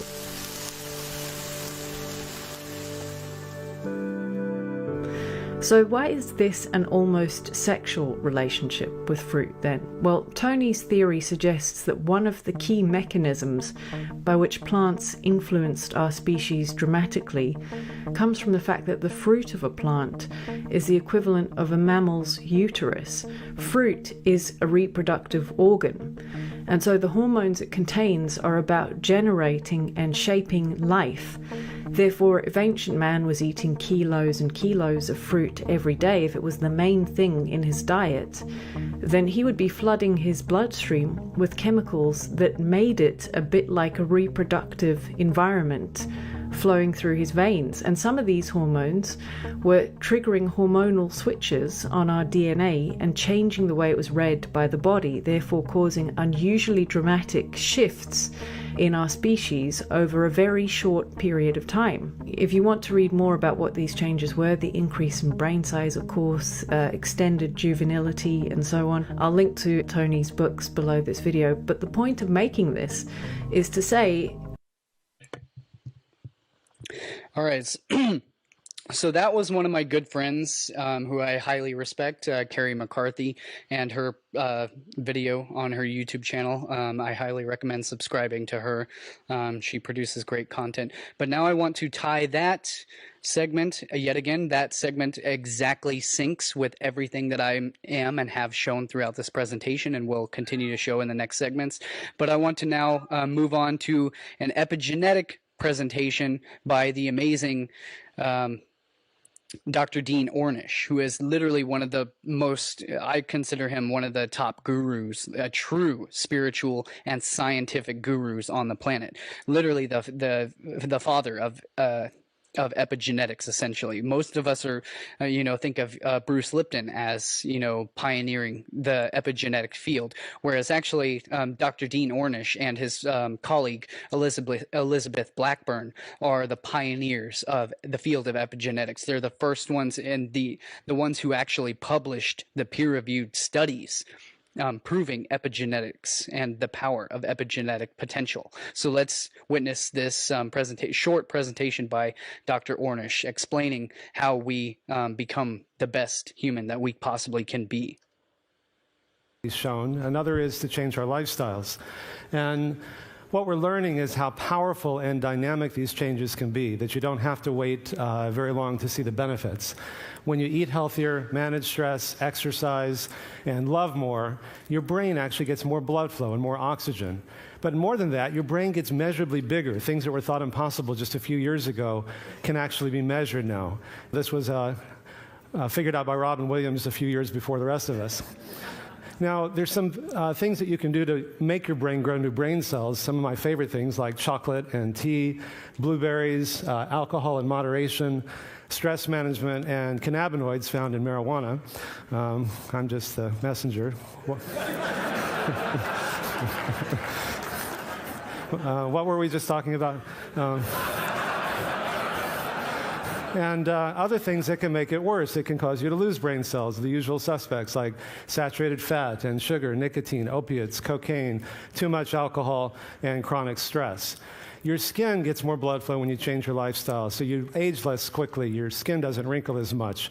Your heart gets more blood flow. We've shown that you can actually reverse heart disease, that these clogged arteries that you see in the upper left, after only a year, become measurably less clogged. And the cardiac PET scan shown in the lower left, the blue means no blood flow. A year later, orange and white is maximal blood flow. We've shown you may be able to stop or reverse the progression of early prostate cancer, by extension, breast cancer, simply by making these changes. We found that tumor growth in vitro was inhibited 70% in the group that made these changes, whereas only 9% in the comparison group. These differences were highly significant. Even your sexual organs get more blood flow, so you increase sexual potency. One of the most effective anti-smoking ads was done by the Department of Health Services, showing that nicotine, which constricts your arteries, can cause a heart attack or a stroke, but it also causes impotence. Half of guys who smoke are impotent. How sexy is that? Now, we're about to publish 2 new studies, one in collaboration with Dr. Elizabeth Blackburn, who won a Lasker Prize a couple of years ago for discovering telomerase. Telomerase is an enzyme that repairs telomeres, which are the ends of your chromosomes that control how long you live, obviously pretty important. And what we showed is that simply in just 3 months, by making these simple changes, you can actually increase your telomerase, thereby lengthening your telomeres and living longer. And we're also about to publish a study, the first study showing you can change gene expression in men with prostate cancer.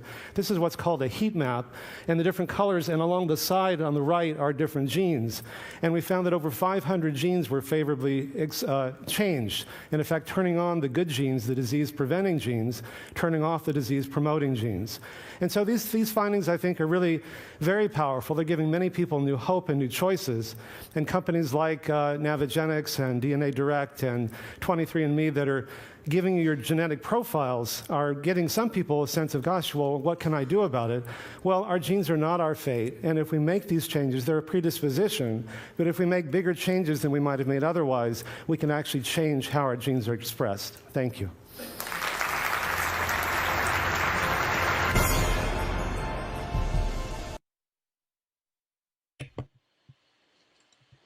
So again, that's a presentation by Dr. Dean Ornish. He has multiple incredible, groundbreaking books. I highly recommend his work. I highly recommend him. He's literally one of the best on the planet, hands down, bar none, for just about everything. He's truly a life-saving hero. He's truly one of the best on the planet today. And I highly recommend his books. So let's move on to, again, our relationship or our symbiosis with plants to optimize our human genetic expression and our epigenetic expression, once again, through our sexual symbiosis with plants. The law of correspondence is also known as the doctrine of signatures, applies. And this excerpt from Wikipedia, dating from the time of Dioscorides and Galen, states that herbs resembling various parts of the body, and this is an excerpt from my full ebook presentation, which you can find again at my archives at subscribestar.com/liftingtheveil for far more context and far more information that this segment is excerpt from. So again, the time of Dioscorides and Galen states that herbs resembling various parts of the body can be used by herbalists to treat ailments of those body parts. A theological justification, as stated by botanists, such as William Cole's, was that God would have wanted to show men what plants would be useful for what, by simulating, again, those plants and the structure, a homologous structure to the human organs and the human biology, and not just human anatomy, but again, patterns, fractal patterns all throughout nature. The structures that give rise to plants are the same structure that human beings evolved out of those structures in plants. Human beings evolved, if you want to go by the official evolution theory, human beings evolve from, we are the fruits of the tree of life. We are the fruit that falls from the trees of nature evolutionarily, known as the evolutionary or phylogenetic tree of life. Paracelsus in 1493 to 1541 developed the concept, writing that nature marks each growth according to its curative benefit. The botanist William Coles supposed that God had made herbs for the use of men, and again, humans, not men and humans, men and women, so sexist nonsense, and hath given them particular signatures whereby man may read the use of them. And so again, the signatures and the patterns of nature of plants are meant to disclose the healing powers of nature to humankind. The writings of Jacob Boehme spread the doctrine of signatures. He suggested that God marked objects with a sign or a signature for their purpose. Plants bearing parts that resembled human body parts, animals, or other objects were thought to have useful relevance to those parts, animals, or objects. The signature could sometimes also be identified in the environments or specific sites in which the plants grew. Boehme's 1621 book, The Signature of All Things, gave its name to the doctrine of signatures. The English physician-philosopher Sir Thomas Browne, in his discourse The Garden of Cyrus, uses the quincunx pattern as an archetype of the doctrine of signatures, pervading the design of gardens and orchards, botany and the macrocosm at large.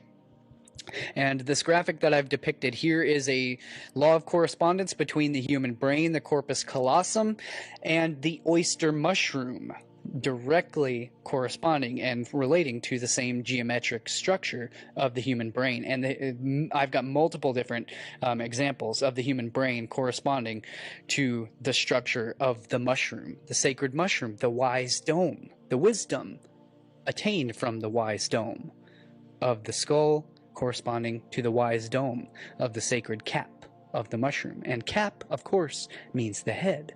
The head. Which is why, again, we find here the lines of the oyster mushroom directly correspond to the corona radiata and the neural fibers of the corona radiata of the human brain, of the human cerebrum. Direct correspondence here with the oyster mushroom to the corona radiata. And again, which means radiant crown in Latin, just to mind you. So yet again, the sex magic power of the structure of physics of nature is what forms the structure of the human brain and the human spinal column. The sex magic power symbol of the masculine pillar, again, the axis mundi, the world pillar, and the feminine archway, or the vault of heaven, overarching the masculine pillar, which is the spinal cord. And the vault of heaven, again, the cerebrum, the cerebral cortex, overarching the masculine pillar, which penetrates the feminine archway. Yet again, this is literally the power symbol in electronics. It is the line, the phallic line, penetrating the circle or the arch. The penis penetrating the womb. As above in the brain, so below the belt in the sexual anatomy of procreation. What generates the 1 and the 0, the binary code of nature that literally generates power, electrical power, and power of energy in nature, the brain power of nature. And we find this direct correspondence homologously with the human brain to the reishi mushroom. The same exact symbolism, the same exact law of correspondence and doctrine of signatures to the human spinal system, the human spinal cord, the roots of the dendritic nerve endings stemming from the central the central axis of the brain. Directly correspondent to the sex magic of the fertility of mushrooms of nature, yet again. The same structure of cavitation, same form as the geoduck clam. The law of correspondence and the fractality of the fertility of the penis envy of the mushroom, complete with its cap, which is the head. And again, the mushroom that we see is literally the reproductive organ of the mushroom. The actual body of the mushroom is the mycelia, the mycelial network of dendritic veins that grow throughout the soil underneath the ground. And the mycelium is literally the neural brain that communicates to that. The mycelium in the ground is literally the neural electrical pathways that every other plant organism that grows out of the ground uses to communicate with each other. They all communicate to each other through their root systems connected by these mycelial networks. The mushroom and the mycelium is literally the brain and the mind, the universal consciousness itself. It is literally the intelligence of nature. It's how Mother Nature communicates, is through the mycelial maps, the mycelial nets or webs underneath the soil. It's absolutely incredible, truly astounding science. And yet again, we find the corona radiata of the projection fibers directly correspondent and the fractal nature of the symbiosis with the oyster. Yet again, the cavitation of the muscle of the female love muscle. Oh, okay. So I do have coming up here so back to the sexual magic of nature. We find the pearl at the center of the oyster. The pearl is exactly correspondent with the lentiform nucleus, which is the thalamus, literally the very core, the golden egg found in the center of the human brain. Directly correspondent, yet again, with the oyster shell with the corona radiata projection fibers of the brain. Directly correspondence of nature. Directly correspondence of nature. Here is what I've been telling you about this whole time, the geoduck clam. Literally the exact same structure as a horse penis. I mean, I know it's vulgar, but I'm sorry. That's just how it is in nature. Here's a little girl harvesting geoduck clams from it's a massive clam. It's humongous. And so yet again, this is on the left, the geoduck clam, the physics of nature. This is the masculine physics of nature, representation anatomically of nature, coming from the very most primordial organisms. And on the right, we have the exact same, again, physics, phi physics cavitation implosion structure of the feminine aspect of the bivalve. A bivalve meaning two valves. And it's the same structure as the female anatomy, which is what? It has two valves. The bivalve of a clam is known as a bivalve because it has an in valve and an out valve. One sucks inward, the other shoots outward. A clam or a bivalve is literally a filter of the ocean. It sucks water in, it cavitates and implodes inward, and then also shoots out through an outward valve. In other words, it's the exact structure of the torus field. The torus field has an in valve, it sucks in at one end, and it shoots out at the other end. Exactly like the torus field of the female ass. The female anatomy has an in valve, a cavitating inward valve, and an excretory outward valve. The female is a bivalve. It's the same exact, comes from the structure of the bivalve of the clams of nature, which is why the female has a clam. She's got a bearded clam. And again, it's the same structure as the golden ratio, the same structure, again, of Victor Schauberger's golden ratio plow. Again, the masculine and the feminine. The masculine penetrates the feminine. Same structure, though. And here's what I was just explaining. The structure of the bivalve. It's literally the same structure as a horse. It has a female horse, a male. Not a male, a mare. Female mare. You know, this is the exact structure of a mare, a horse's ass. You know, it's the bivalve. You have the anus and the vaginal cavity, the exact same structure, the exact same structure as the vulva, the exact same structure as the bivalve and the bivolve. The valve and the vulva are literally etymologically connected, etymologically linked. The vulva is a valve. The vulve is a valve. And it's the exact same structure. It's the female love muscle, the goddess love muscle of Venus. The Venus is Venus, is Viernus, meaning Friday, is linked with Venice, the city of love in Italy. Veneris, meaning Latin meaning love, or veneration, literally meaning Venus is Veneris, is love and veneration, which gives us venereal diseases, is the transmission of love. The STDs, sexually transmitted diseases through love making, which is why the oyster, the bivalve, the love muscle of the goddess of the bivalve, is the symbol of the vulva, the exact anatomical structure. The bivalves consist of an inlet and an outlet. Again, the flow of energy, impulsion and implosion. And this is why the oyster is linked to oester, ester, the root of estrogen, of estrus, the literal meaning of Aphrodite, which is why Aphrodite gives us the word aphrodisiac, which was the oysters were considered an aphrodisiac for fertility properties. And the word veni literally means I came, as in Veneris, Viernus, Venice, venerate, venereal. The vulva, the oyster, the estrogen, and I've covered this so much more fully in my full, again, my Easter, my full occult secrets of Easter presentation and the goddess Venus. So much more, which is where this excerpt is from. And here we find another example of the doctrine of signatures in nature from the sun-dried peach. And women on Instagram, the young girls on Instagram know all about the peach emoji. Don't you, ladies? That the peach is symbolic of. I think they usually use the peach as a symbol of an ass, but maybe they use it as interchangeable with the symbol of the vulva. But it's the same. It's equivalent for both. I mean, it's useful for both, symbolic of both the ass and the vulva. Which is why sun-dried apricots, or a peach, apricot literally means sun peach.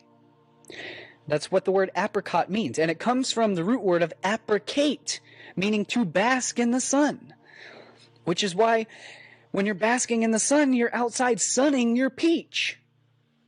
Which is why we have the old phrase, do I dare to eat a peach? And why we have peach fuzz, because the peach fuzz is the peach of the vulva. It's the peach of the goddess fertility fruits of nature. The doctrine of signatures, the law of correspondence. Life's a peach, and then you have one, and you take it, and you eat it, and it's juicy, and it's sweet and delicious. Again, apricate, to bask in the sun drying your apricots, sunning your peach. Another example is the fertility fruit of the forbidden fruit of the tree of life was also arguably known to have been known as the fig, or the fig tree. The fig comes from Latin fic, or we know the word German fic also means in English it's known as F-U-C-K. In other languages it's known as fic. Fic means the act of sex. It comes from Latin ficus, the ficus tree. The fig comes from the ficus tree, and which is why the fig is the symbol of sexual reproduction and fertility, because the fig contains thousands of seeds inside. The fig is literally the exact law of correspondence as both the male testes and the bladder and the female uterus. All exact representations of the fig. And the male prostate has all of these dendrites located inside the prostate, directly correspondent with the seeds within the fig. Directly correspondent with the shape and structure of the female uterus. The fig is the forbidden fertility fruit of the tree of knowledge of good and evil, the tree of knowledge of sex and reproduction and fertility. The fig is representative of sex and fertility. Again, the symbol of love and reproduction. We find more examples of the law of correspondence between the fruits of nature and the structure of the human anatomy. Yet again, in the cherimoya fruit, The doctrine of signatures was known as a form of sympathetic magic or homeopathy. Ancient and traditional cultures hold that properties of plants corresponding or homologous to human anatomy hold a magical or scientific benefit to those organs or aspects of the body. We find the cherimoya fruit is, as I've shown, is directly the same structure of the human heart. And here's how the doctrine of law of signatures corresponds. The law of correspondence and doctrine of signature corresponds. The cherimoya fruit has a well-balanced sodium to potassium ratio, and a good potassium level in the body helps control the heart rate variability and helps regulate healthy blood pressure.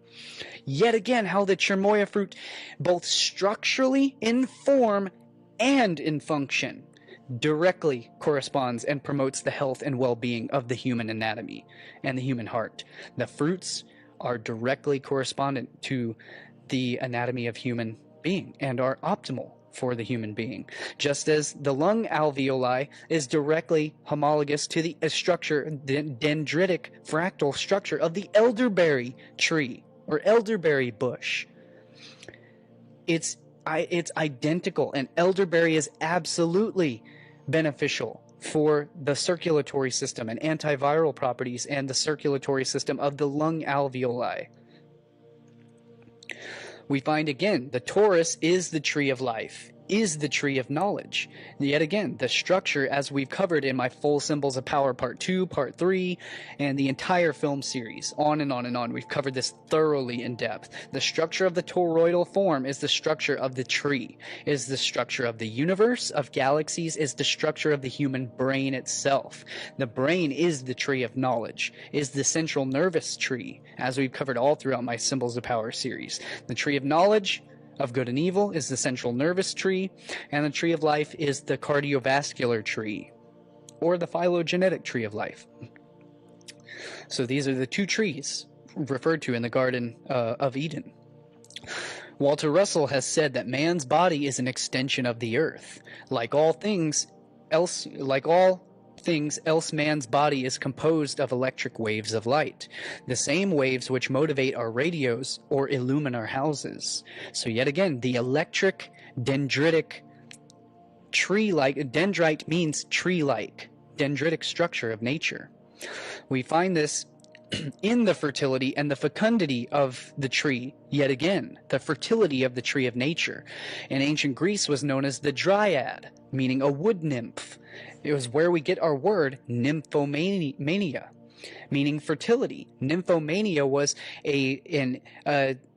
when a man was wandering through nature, through the wilderness, and was stricken by the beauty of a young maiden in the wilderness with her wild fertility of nature, a nymph who frolics and is free from the structural confines of the polis, or in other words, of the city.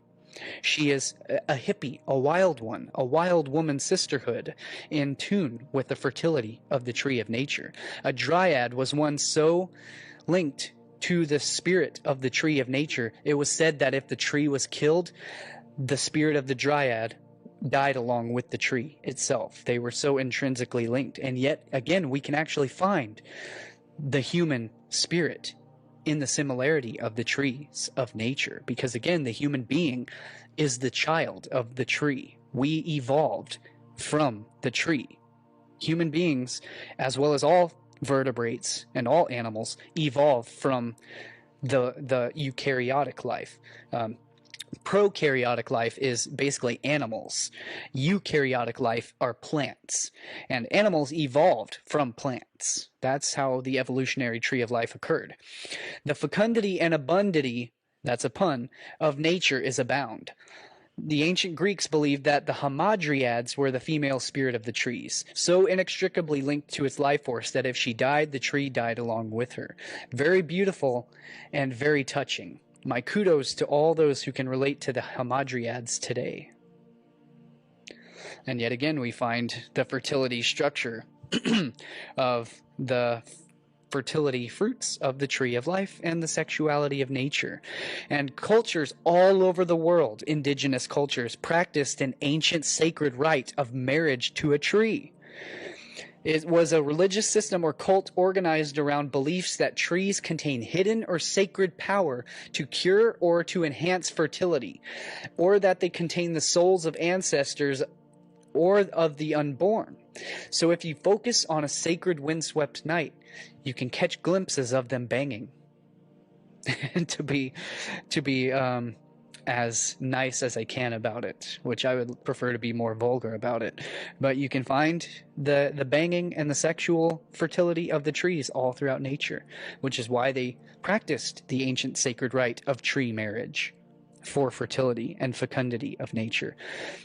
And this brings us back to the fractal optimization of health and nutrition for optimal genetic human form and human function, human form and function. The perfection of our form is directly expressive of the perfection of its ability to function, which is why if you're a powerful gymnast or an athlete or a dancer or whatever you're doing on a high level with your physical body, that's why your physical body also becomes super attractive and super beautiful, because your body's form represents the function that it performs. They go hand in hand because the energetic form follows the energetic function of the pathways in the flow of energy. So if whatever you're doing with the energy of your body, you're maximizing its potential, its structural genetic potential. Which is why to optimize our human potential, we need to eat the most fractal foods in nature, which are the sacred geometrical plants of nature, which contain the most vital elements of life within them, to promote the optimal human genetics, human genetic expression. Light and information from the sun and from the universe at large comes streaming into the earth and impregnates her with its potent phallic radiation. She gets late and then gives birth to the infinite flora, which are the life cycle of thriving reproductivity.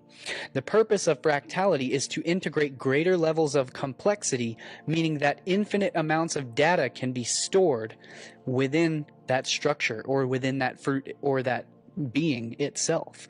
By consuming more fractal foods that are closer to the direct source of electrical transmission or light itself, the structure of space and time itself, the pattern of nature, it contains more electricity and therefore holds and stores more light information codes that signal our genes to both upregulate healing and holistic properties. We begin to physically change our life, both mentally, emotionally, on the heart level, physically on the biological level, by radically switching on our gut microbiome through our diverse gut microbiome, which feeds on the resistant starch and the not insoluble, undigestible fiber that all the low carbers claim is unhealthy because we can't digest it. That's what our gut bacteria eats, and that's what our gut bacteria produces: the short chain fatty acids and the medium chain fatty acids like serotonin, dopamine, propionate, and butyrate. These are literally neurotransmitters. These are literally dopamine and serotonin are well known. You guys know these. These are the hormones that regulate our moods and our emotions, of sense of well-being and a sense of pleasure. These neuropeptides are produced by the gut microbiome, and the gut microbiome only feeds on fiber. Our ancestors, our Paleolithic ancestors, were not eating mostly meat that they hunted and foraged and gathered. They were eating mostly, predominantly, over 250 grams of plant fiber every single day. We know that from the fossilized coprolites, which is fossilized poop of our paleo ancestors. They were eating god-awful amounts of plants a day. Ungodly amounts of fiber, over 250 grams of fiber a day. Today, our current recommended daily intake of fiber is 20 grams, and most people get far less than that. And we should be eating over 250 grams of fiber a day, just like our Paleolithic caveman ancestors were. That's the proven science. That's the proven anthropology. All of hominids throughout all of evolution were predominantly plant-based. Almost entirely, actually. So again, This regulates our genetics physically by radically switching on our gut microbiome to our cellular energy production and revamping our entire systemic load, our metabolic load. And this is why we find the sacred geometry structures of Metatron's cube, which is literally the root and seed of the seed of life, known as the fruit of life in sacred geometry, the seed of life in sacred geometry, which gives rise to the flower of life in sacred geometry, which we find in nature. These are the symbolism of the plants of nature, the foods of nature, the foods of intelligence, the structure of consciousness of the universe itself. This is why we find the sacred geometry of the fruits of nature, the fractal holographic patterns and energetic pattern of the pater, of matter, of the plants of nature. You are what you eat, which is why if you eat the sacred geometry, you become a sacred geometrical, divinely conscious being. And I know that sounds a lot like, crap that David Wolf would say. It's a divine, intuitive read. But no, seriously, it's the fractal patterns of nature. The more of these plants and phytochemicals and elements that you're eating, not just structurally, geometrically, but you are activating every aspect of your human potential. Which is why we find, again, the fertility fruits of nature, the vulvic, fertile, breast, mammary gland representations of the citrus fruits, the vulvic representations of the fruit, the vulva, the goddess uterus, the goddess mammary glands, the fruits of Mother Nature, her juicy, sweet, delicious, sexual fruits of nature, which activate our divine consciousness, which is our divine wisdom of Sophia. Ancient Greek Sophia means wisdom, which is where we get sophistry, or where we get the sophisticated. Sophisticated, you are wise. You become a wise master. You become a wizard. You become a wise one of the wise dome, of the tree, of the dome of the mushroom, of the dome of nature, the dome of life, the sacred dome of your skull, of your brain, of your head, the capstone of enlightenment. This is why we find the structure of the human harmonics in the human body and how we optimize our human harmonics. This is a graphic that I've combined on the right of our entire human form. Our entire musculoskeletal structure represents the exact harmonic wave of musical notation. And this specific one is the fundamental C harmonic.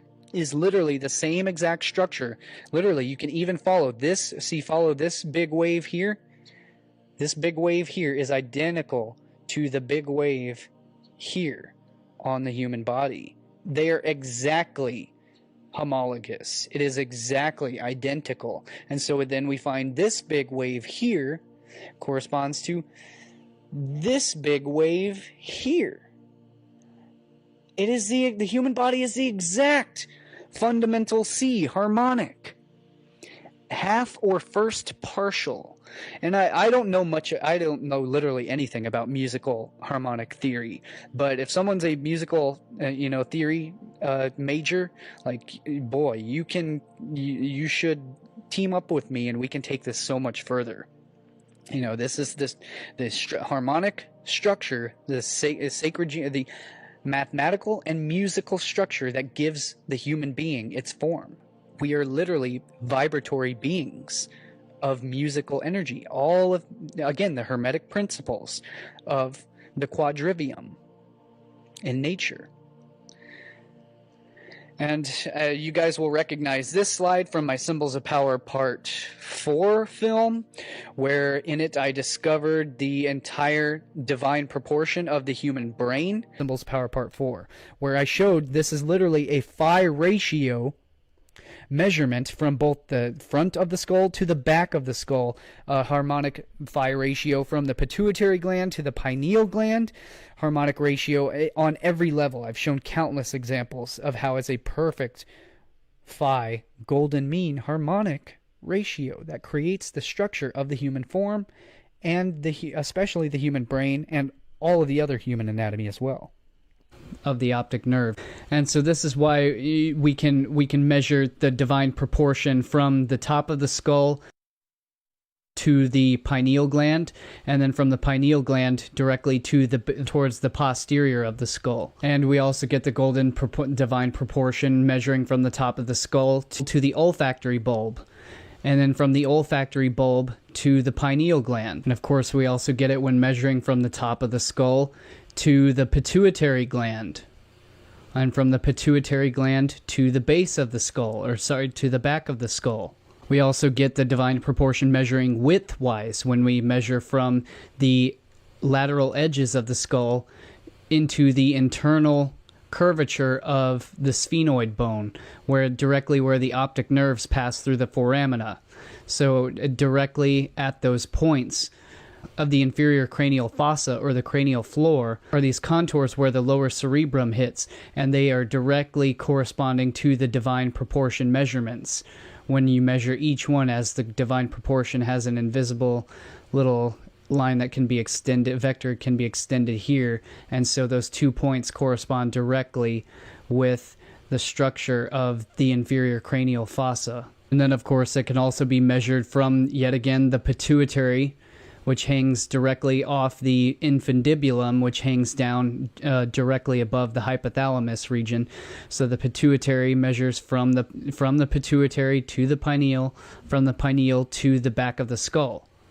And so I also realized that the same standing harmonic wave of this of the phi ratio, the golden mean harmonic wave, that composes so below the belt in the perineal muscles of the female, is a direct above the belt correspondence of the exact golden ratio standing harmonic wave of the optic relay pathways of the optic nerves, which are literally some of the most active and highly lit up neural pathways when viewed from a diffusion tensor imaging scan.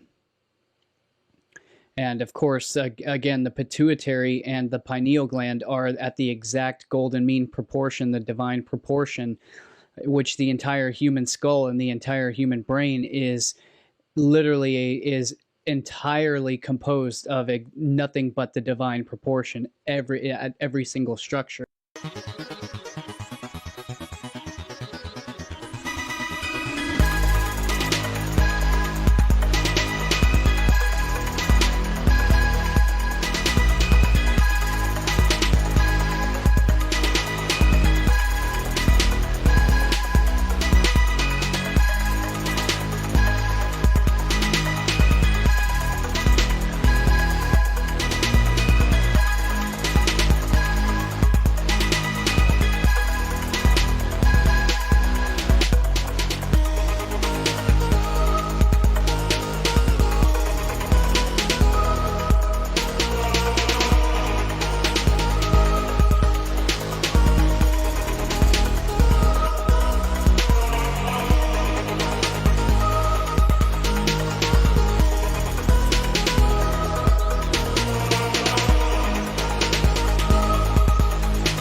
all of these things is the very essence of the esoteric human anatomy, the human physiology, which itself is a microcosmic representation of what the entire universe represents and is doing as a whole. Each one of us is a small fractal representation of what the entire universe itself is actually doing. It's the same physics all the way down, no matter what scale you are focusing on, in universal awareness, whether you're focusing on galactic scale, on the universal scale, or on the microscopic scale. It's the same set of physics, same laws of universal physics that applies at all scales and at all orders of magnitude, all the way down and all the way up infinitely. It is infinite fractality. And that's what the human body represents. And that's why, I've got my own symbolism. If you guys really like the symbolism artwork, graphic artwork that I've composed, is literally I've discovered and presented why the Freemasonic square and the compass. I've shown this from so many different aspects. I've shown the entire meaning of what the square and compass actually is. Number one, so you get the compass itself, which draws feminine curves. You get the square or the rule. So it's rather than a compass, it's actually, in Freemasonry, it's called a divider. It's a divide. So it's the symbolism of the divide and rule. In other words, divide and conquer. But it's not just that. It's so much more universal and so much. It's not just, dark or evil or any of that stuff. It's not dark or evil at all. It's just a universal concept. It's like any tool. It can be used however you want to use it for whatever purpose. But it literally comes from the physics of nature, human anatomy, esoteric anatomy, and the physiology itself. As the square or the compass is actually depicted at a very esoteric angle of 47 degrees. 47 degrees is an extremely esoteric number. You'll find it everywhere.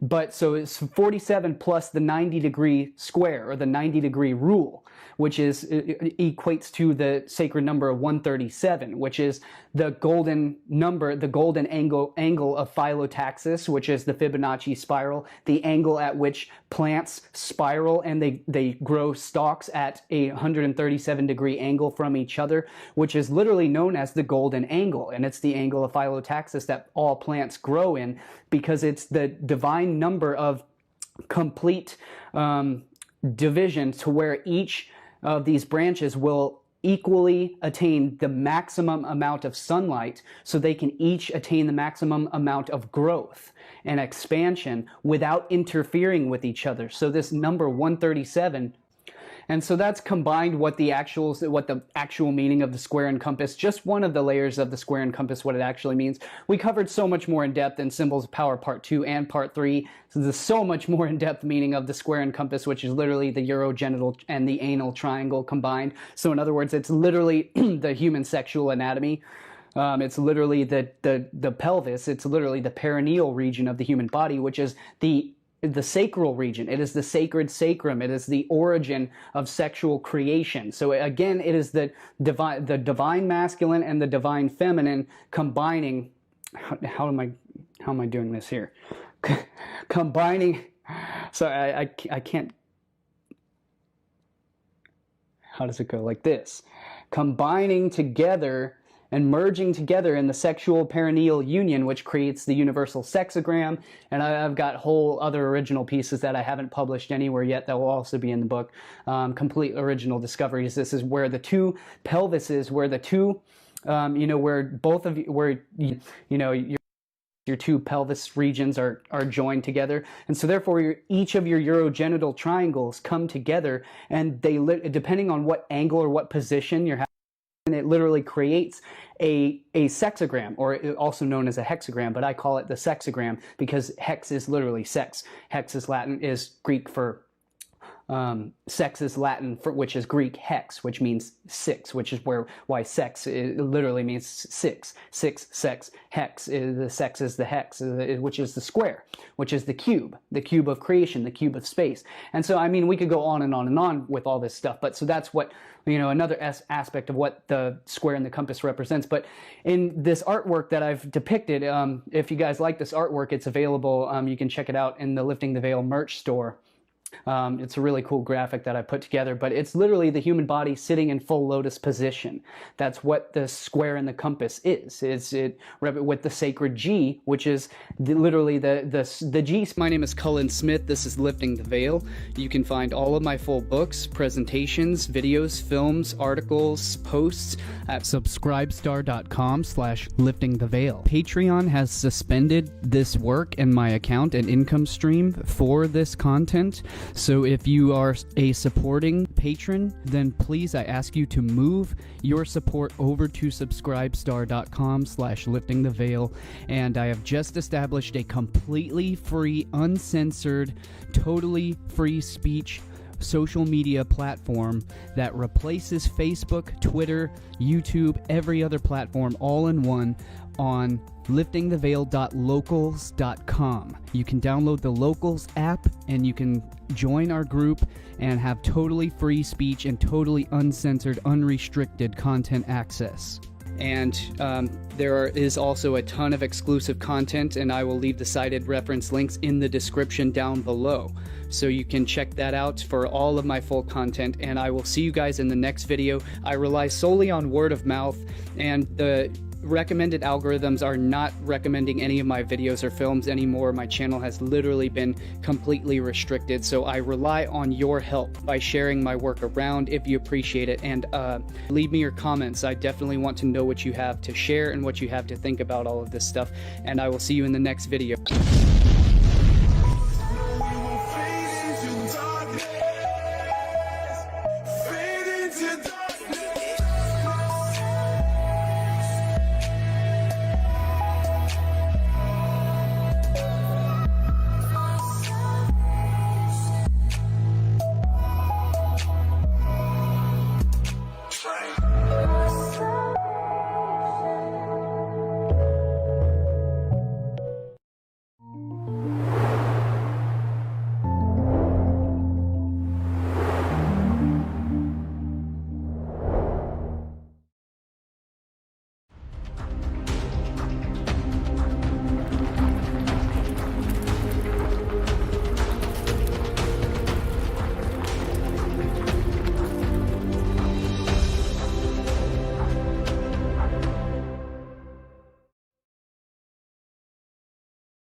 Politicians.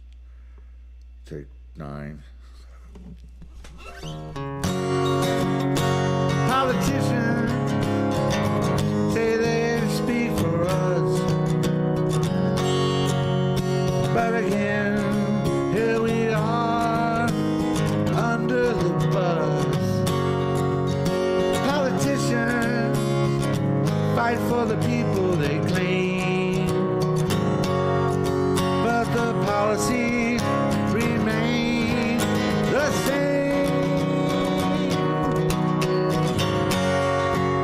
Politicians are just demons in suits. They pretend to be enemies, but in reality, they're all in cahoots. Politicians turn their backs on the needy, just to suck up to the filthy rich and greedy. And they insist with a fist that we follow along by going their way. Stay safe, our way is wrong. Domination of a nation, vaccination control, devastation, extermination, population control. People are dying, people are crying, waiting for relief. Those don't think help will come from the commander-in-chief. Justice is not for all, and the bad guys are above the law. And liberty for you or me is a right that may be taken overnight. Prosperity, we can see at the pinnacle of the hierarchy, where happiness may be pursued by a very carefully chosen few.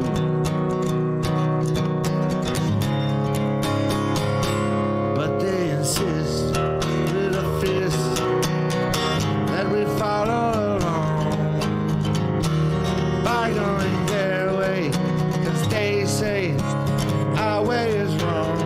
Domination of a nation, vaccination control, absolute power, population control.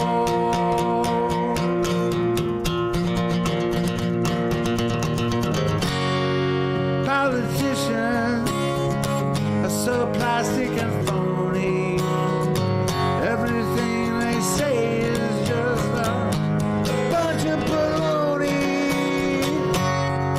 Politicians look you right in the eye and tell you lie after lie after lie after lie.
Welcome one and all, I'm Mark Passio of whatonearthishappening.com. It's great to be part of the S.E.E.D 4 virtual conference here today. I want to thank Brandon Martin and Nate Kapp for hosting the event and for inviting me to speak. My presentation here today is entitled Fake Ass Anarchists. And this is a presentation I've wanted to deliver for quite a long time. I think it's incredibly important that people in the anarchist community and in the freedom movement in general understand the fake forms of anarchy that are out there and operating as what I would consider one big psyop to try to prevent the understanding of what anarchy really is from propagating to the public at large. And I'll be explaining more about that as we delve into the presentation. I only have a couple of quick caveats before I begin. As I do with most of my presentations, this is largely for the internet viewing audience. There is nothing new under the sun. You will not be seeing or hearing anything completely new here today. As that ancient saying goes, there is nothing new under the sun. This means that truth is objective and eternal. It has always been here and it always will be here. All that I can do as a presenter is to present this information in the form of a personalized framework with my particular style and aesthetics applied. Now, that being said, you'll also be getting my personality as I deliver this presentation, and I always tell people you want to put that to the side as much as you can, and you want to focus on the information only and the veracity of that information. So if you are a person who considers themselves easily offended, this presentation is not for you. And I make no bones about that. So none of my work, at any point, at any time, anywhere you find my work, is for the babies among humanity. None of it is for the babies. Okay, the easily offended, or in other words, those who don't really want to hear the hard truth spoken in an unapologetic way. If that describes you, and if you're a person who wants to cling to your beliefs regardless of what the truth happens to be, then you shouldn't bother with this work right now. You should come back to it at a later time when you've matured enough, when you've matured to a state of mind that resembles psychological adulthood, true psychological adulthood. then my work might have some positive impact on you. But if the mindset of easily offended describes you right now, you're probably wasting your time even watching this and trying to glean anything from it. And people will often say, Mark, why do you start your presentations harshly like that with people? They won't even want to watch it. Well, that's fine. I often disclose such a hardcore caveat before beginning my presentations, already knowing in advance that this might turn people away from even listening to what I have to say. And I do this not because I'm attempting to, get the wishy-washy on my, I'm not attempting to get the wishy-washy on my side. I'm not attempting to be soft on people and get people just to watch it, okay? If I really didn't care a lot about my work, I would probably do something like that. I would try to just get numbers. I want people who are ready to hear this, who will accept the truth, not because I've said it, but because they've applied reason and critical thinking skills to what's being talked about, so that they themselves can arrive at the correct conclusion. And I explain this to people because, you may be the people who, can hear it like that. You can hear it said in a harsh way, but you've just not discovered this information up until the current point. You have only now come across anybody telling you the truth like this. That's who I'm putting it out there for. I'm not putting it out there for people who aren't ready to accept it, don't want to know it, etc. If you're that kind of person, go back to sleep, and this probably isn't going to do much for you. But I also put this truth out into the world in this way because this acts as a fulfillment of my own personal moral obligation to speak the truth that I have learned in the tyrannical times in which we live, which are rapidly growing more tyrannical. So let's begin this presentation today with basic definitions. Definitions exist for a reason. Words have meanings. And let's break down some basic definitions of terms that will be used throughout this presentation. So when we talk about anarchy, what do we actually mean? What is meant by anarchy for the duration of this presentation? The English word anarchy is derived from the Greek prefix an. They're written in Greek print, in parentheses there. And the prefix an means without, the absence of, not present. And then the second part of the word anarchy comes from the Greek noun archon. They're written in Greek in parentheses there, in Greek characters. And archon means ruler or master in ancient Greek. So when we put these together, we arrive at the term anarchon, the absence of rulers, the absence of masters, without rulers, without masters. Anarchy does not mean without rules. Those who think that it means without rules or anything goes do not know what real anarchy is. Anarchy as a word literally means, from its etymological origins, without rulers. So anarchy means no rulers, no masters, or in other words, the state of true freedom, where one is not ruled by others through violence, coercion, or duress. And that is, in fact, what I call the real-world definition of anarchy. The real-world definition is a state of existence in which individuals are not ruled or enslaved by others, and are free to exercise their natural rights unrestrained by violence, duress, or coercion. This state of human existence, the state of existence in general, can only be created and maintained via behavioral alignment to objective morality through a deep understanding of natural law. So, most people will not give you this anarchy even in the anarchist community. Will not give you this definition even within the anarchist community or the freedom community, because they don't understand how anarchy is created. They don't understand, in other words, how true freedom, which is what anarchy is created in our world. So as I said there, the state of anarchy can only be created and maintained via behavioral alignment to objective morality, meaning choosing and aligning one's behavior with actions which do not initiate harm to other sentient beings. And you can only do that through a deep understanding of natural law.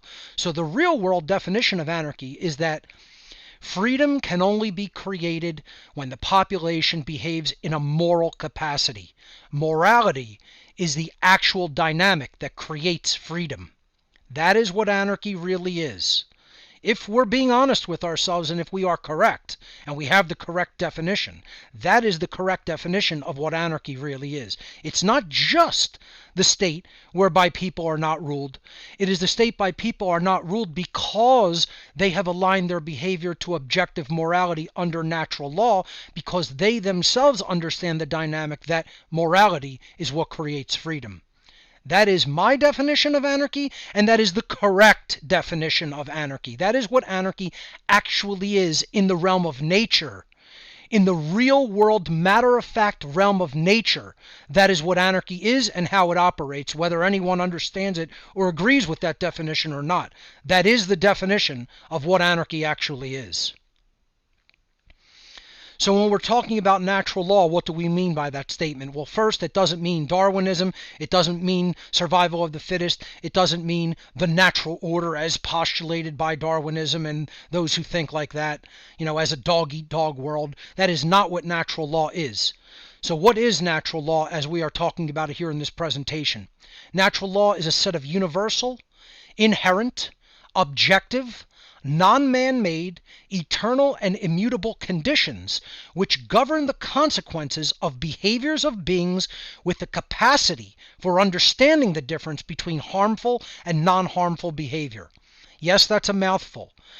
But if we take it in turn, universal means everywhere existent in the universe. Inherent means it is in nature. It is not created by anything that is done by human beings or any other beings. It is inherent to nature. It is objective, meaning it is not subjective and open to interpretation or open to whether we want to believe in it or not. It is not open to our opinion or whim. It is objective. It exists external to perception. It is non-man-made. It's not created by humanity. It exists because creation exists. It exists inherently in the universe. It exists as part of nature. It is eternal. It can never be out of effect. It has been in effect since the beginning of the universe, and it will be in effect for as long as the universe exists. And it is immutable. These conditions are immutable, these laws. That means that they can never be changed by anyone or anything. Any process that anyone tries to undertake, they can never be changed because they are set in place by creation itself. So that's what we're talking about.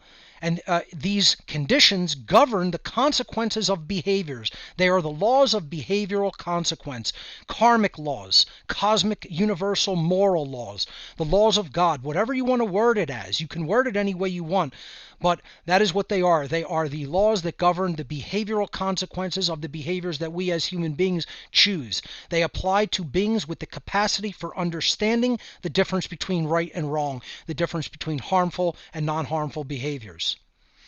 The understanding of natural law is centered upon bringing our own conscience, our knowledge of the objective difference between right and wrong behavior, into alignment with objective morality, the objective difference between behaviors which do initiate harm to other sentient beings and those which do not initiate harm to other sentient beings. So this means definitively knowing which behaviors are which behaviors are rights because they do not initiate harm to others, and which behaviors are wrongdoings, are transgressions against natural law because they do initiate harm to other sentient beings.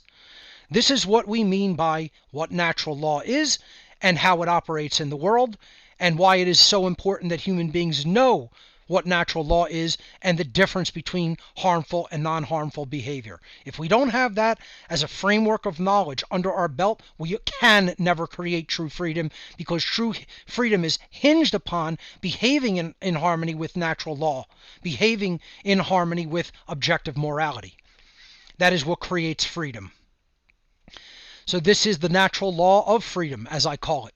When human beings in the aggregate, meaning in the collective sense as a species, live in harmony with natural law and are therefore moral, they become and remain free. When human beings in the aggregate live in opposition to natural law and are therefore immoral, they become and remain enslaved. I personally refer to this dynamic of natural law as the law of freedom.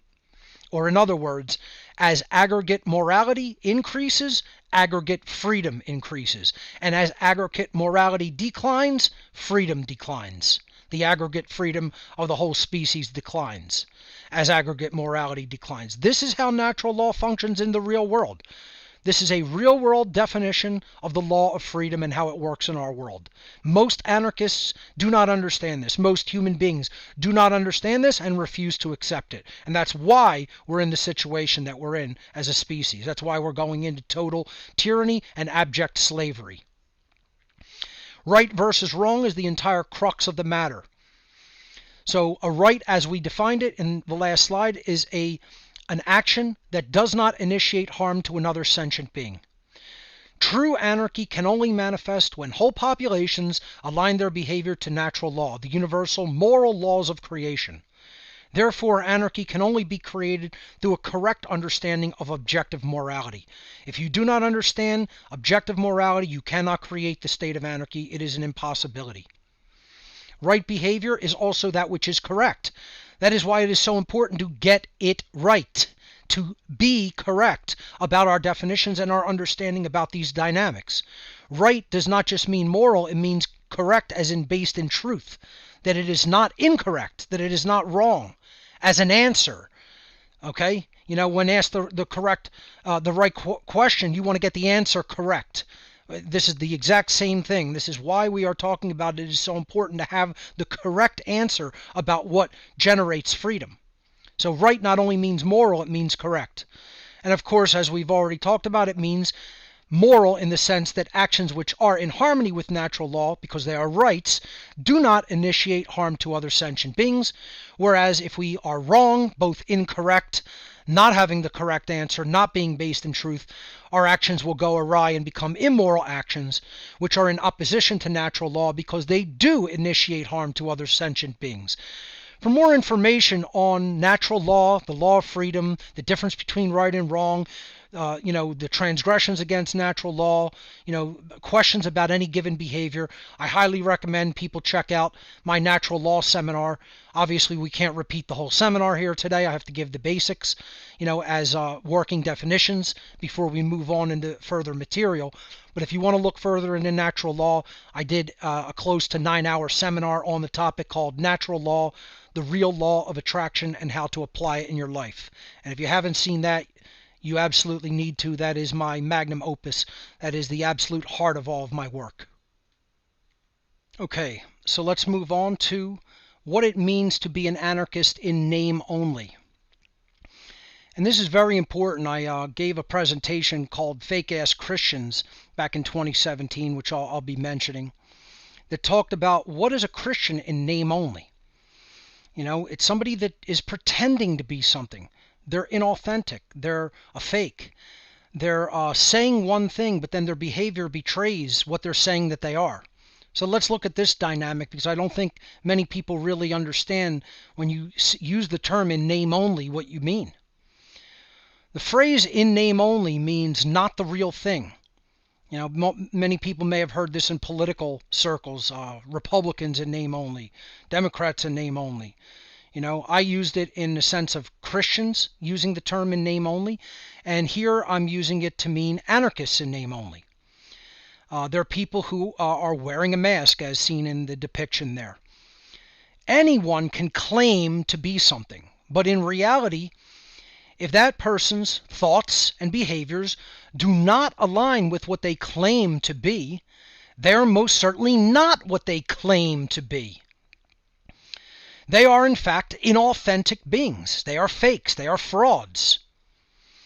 But sadly, most people fail to understand this dynamic or recognize that it is taking place in just about every aspect of human life.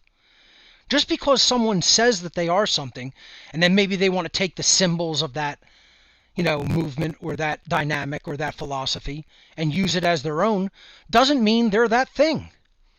Anybody can slap an A in a circle on themselves, call themselves an anarchist, and not be an anarchist. Just like anyone can hang a Christian cross pendant around their neck and not represent what Christianity is supposed to represent. The same is true for anarchists and anarchy in general. So just because someone says they're something doesn't automatically make them that, nor should we trust that they are that. Again, By your deeds you shall know them. That's the whole point. Understand what people are behaving like. That is what they are. That is what they are bringing forth and manifesting in the world. They're manifesting the world through their behaviors, not what they say they are. Okay? So that's very important to keep this in mind as we step through the presentation, to understand these are people just claiming that they're anarchists. Even they may believe that they are, but they do not have the correct understanding of anarchy in their own minds. And so their behaviors are going to go awry and go askew, and often even be immoral. Okay?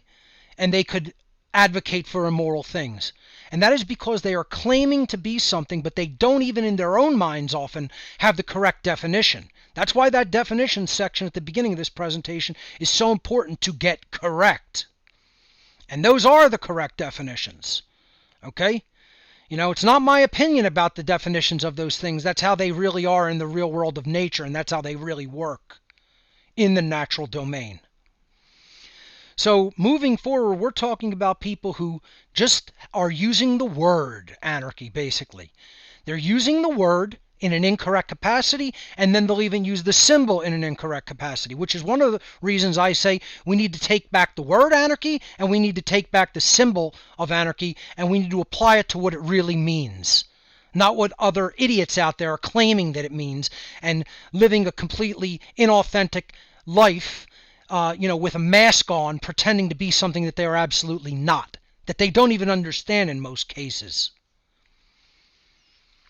So again, I gave a presentation back in 2017 called Fake Ass Christians, where I exposed people who are Christian in name only and claim to be Christian, yet they're not really living the words of Jesus in the New Testament. They're not living any type of authentic Christian life. They're just claiming to be Christian. I call it churchianity. It's one of the terms I applied to it in this presentation, or Constantinianity, after Emperor Constantine, who unified Christianity under, the banner of the Roman Empire. Again, anybody can call themselves anything. There's Freemasons in name only. Okay? There's Rosicrucians in name only. There's Kabbalists in name only, and occultists in name only. They don't really have the core principles. They don't have the core philosophy down, but they call themselves whatever they want to call themselves, even though they don't understand it fully and live it fully.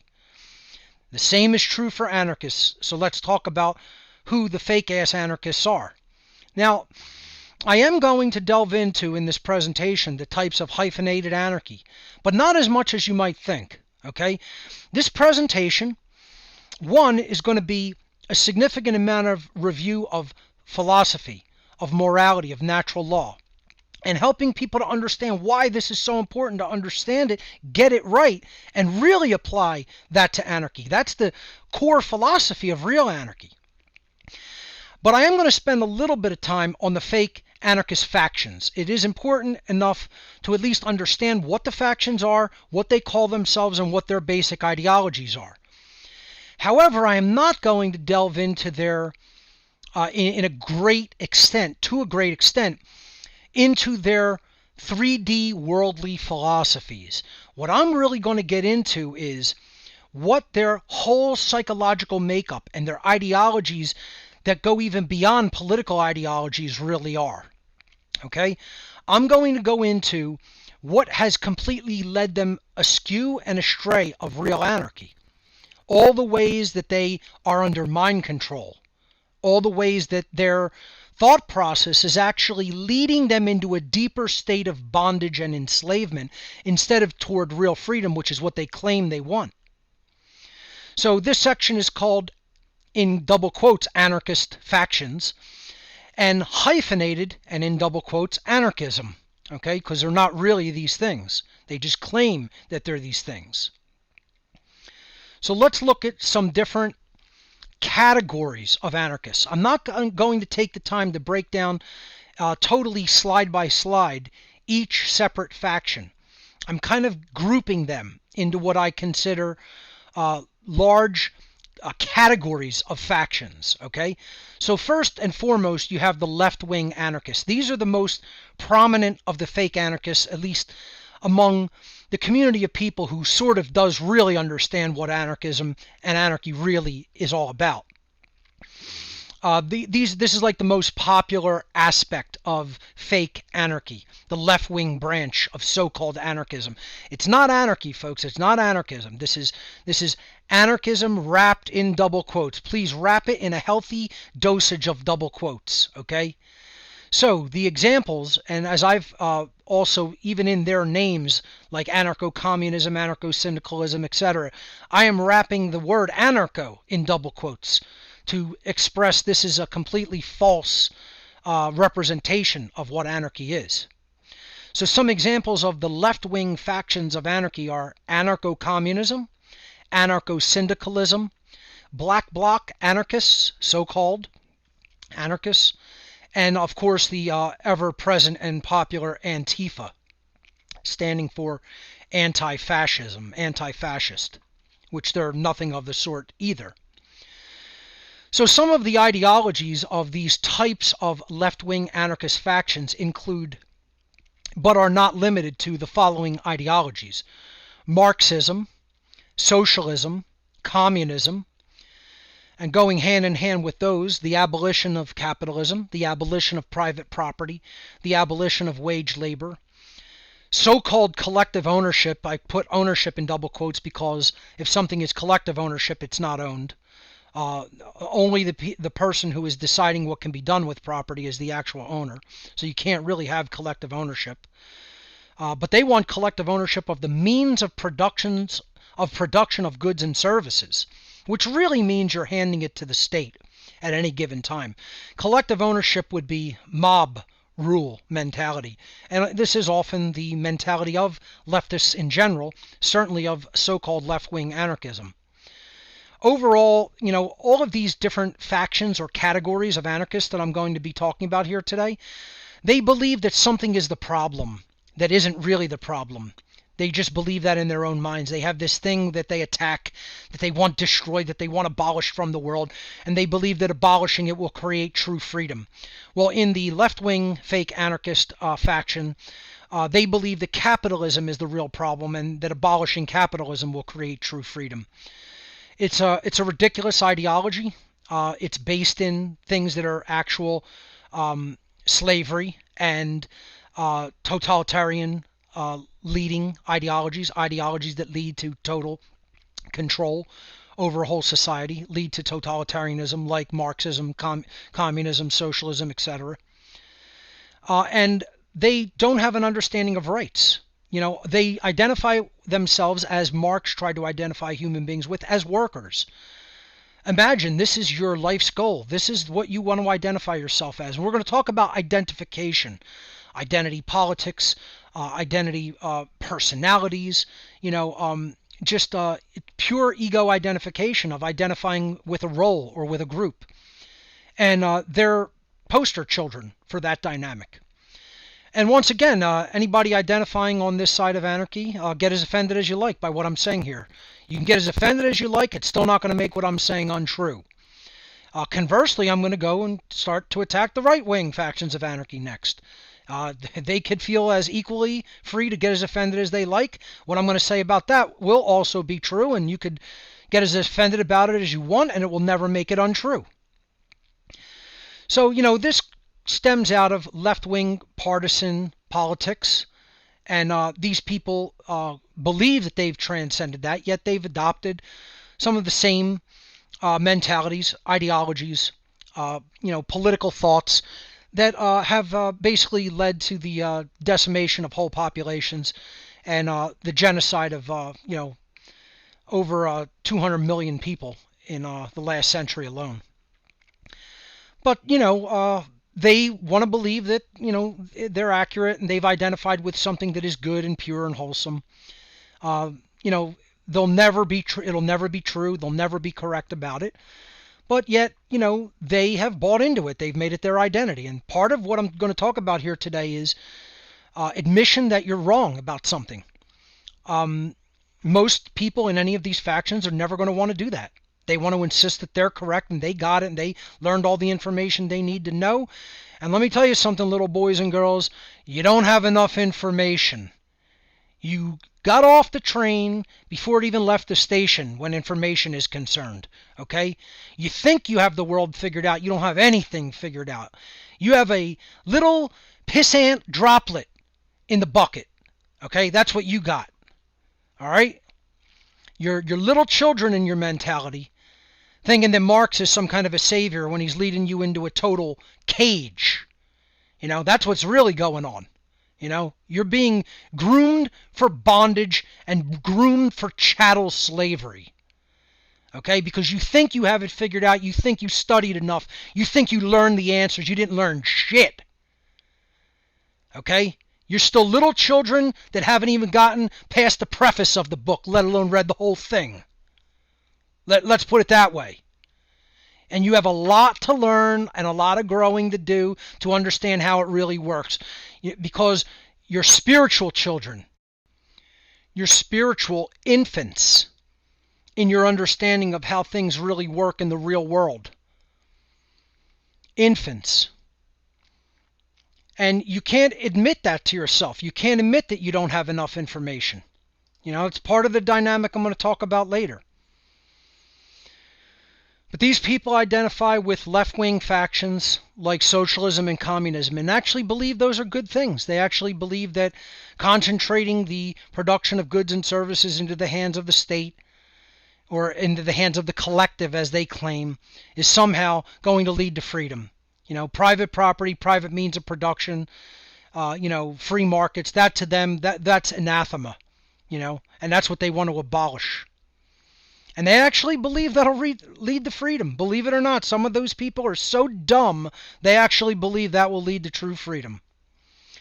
As fake as the day is long, ladies and gentlemen, But good luck telling them that, They don't want to hear it, they don't want to listen. They want to believe that they're right, and they want to play grown-up, when in fact they're infants. Here's some more people who have gone a little bit further in their understanding, but not all the way. This is close but no cigar. Set up the tent 3/4 of the way up the mountain and forget reaching the summit. Right-wing anarchism. Some examples, and again, I'm not talking about any just one faction. These are general breakdowns of categories of so-called anarchists.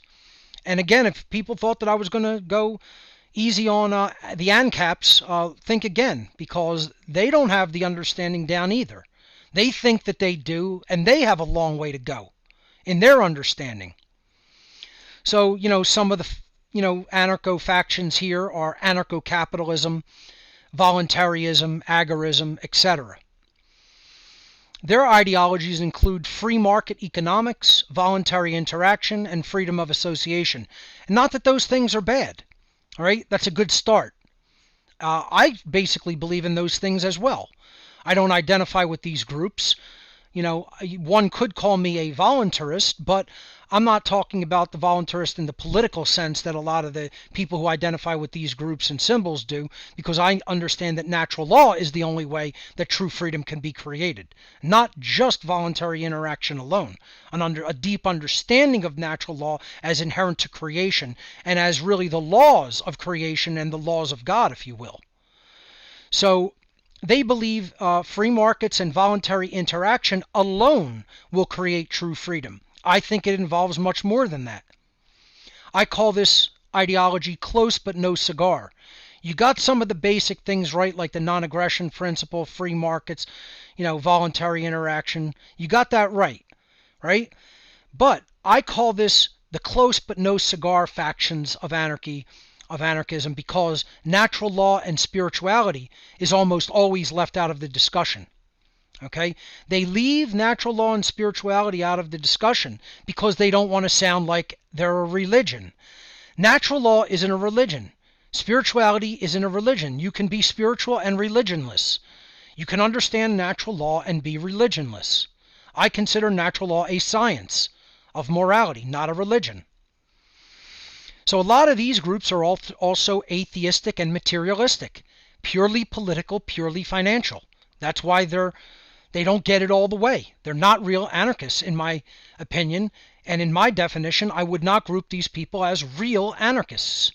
As difficult as that may be for some people out in the listening audience to hear, and as much as you might get offended at that statement, then go right ahead and get as offended as you want. It's still true. This isn't real anarchy. It's very close to what real anarchy is, but it misses the mark, because the people who subscribe to these, because they are secular, worldly, materialistic, only want to talk about financial and political power. They never want to talk about natural law and true spirituality. And that's why they're never going to get to an understanding of how real freedom is generated. They don't understand the generative principle. They don't understand aligning one's conscience with natural laws of morality is the only path to freedom. And that can sound dogmatic. You could say, I'm dogmatic about that all you want. But guess what? Gravity works a certain way. Electromagnetism works a certain way. All the laws of nature and dynamics work a certain way, and so do the laws that govern behavior of human beings. They work a certain way, and there's either knowing it or not knowing it. You have either identified how the dynamic operates and you know it, or you don't know how the dynamic operates and you're ignorant of it. Those who know it can align their behavior to it and get the result that they want if enough people do that, and those who don't know it, whatever reason they're ignorant of it for, they're going to continue to create unconsciously and get results that they do not want. That is how it really works in the real world, and right-wing anarchism is just as guilty as any other factions. So, sorry to burst people's bubble on that, but what I just said there is the truth. And you got to look into it way deeper than the levels that you're looking into this as just a political and financial, mechanism. You're just analyzing the political and financial machinisms. You're never going to get to the heart or the crux of what's really going on by looking there. You got to get to the spiritual heart of it. You got to get to the moral heart of it. If you don't get to those levels of understanding and understanding these are laws that are set forth by a higher power than humanity, you're never going to understand the dynamics that generate true freedom.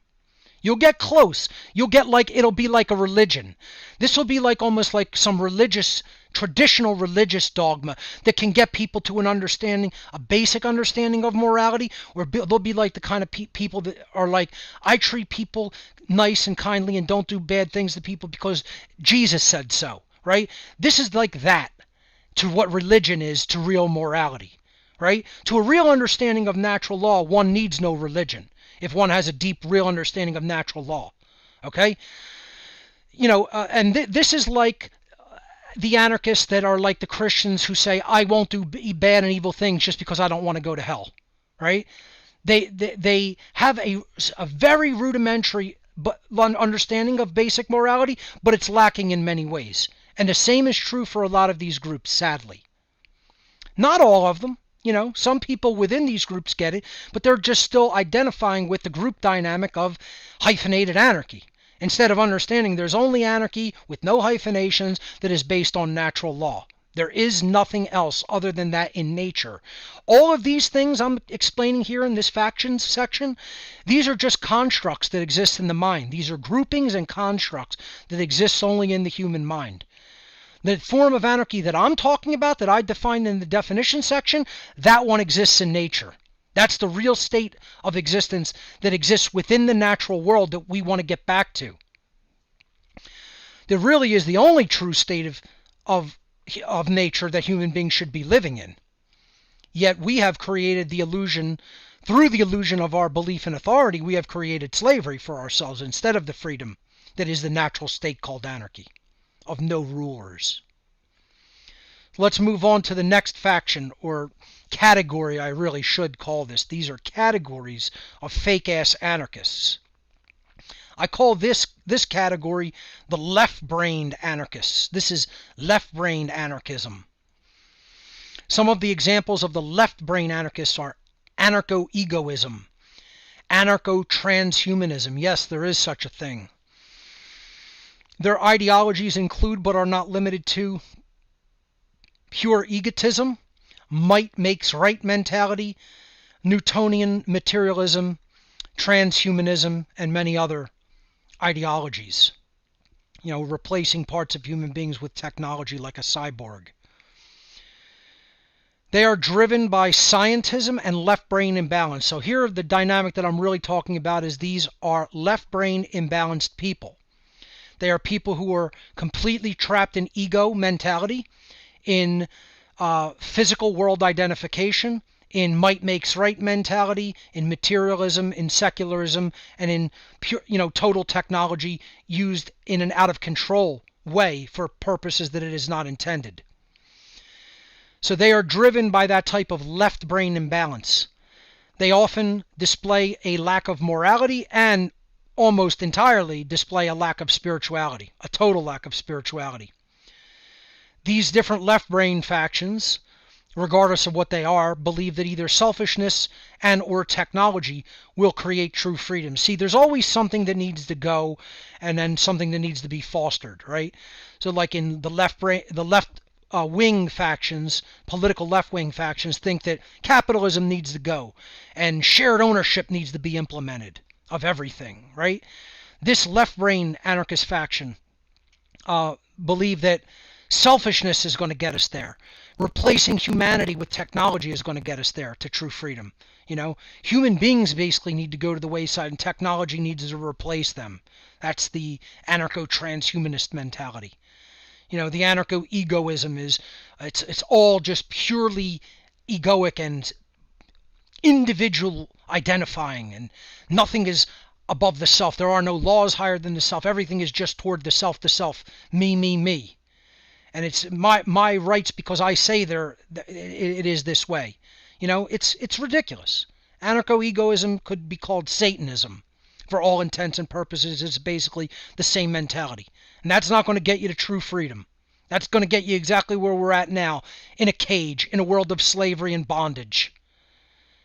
Living a life that's purely egoic like that.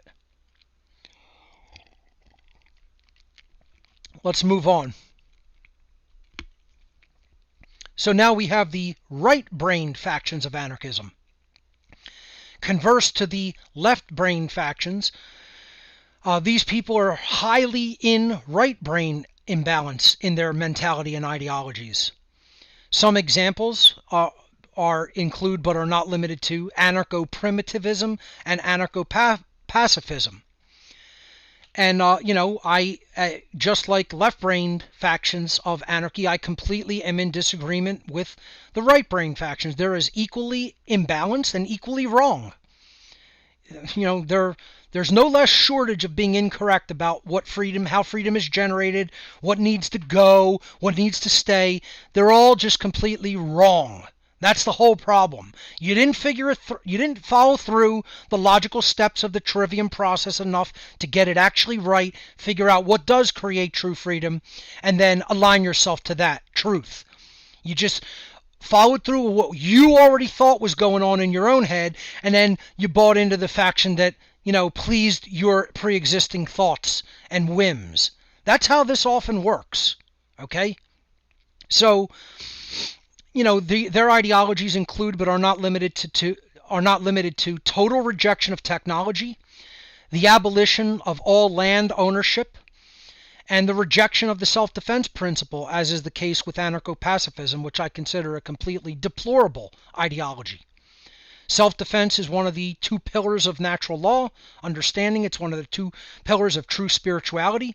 You can't understand the non-aggression principle and not understand the self-defense principle if you really want to get both of them right. Non-aggression principle is do not initiate harm to other sentient beings.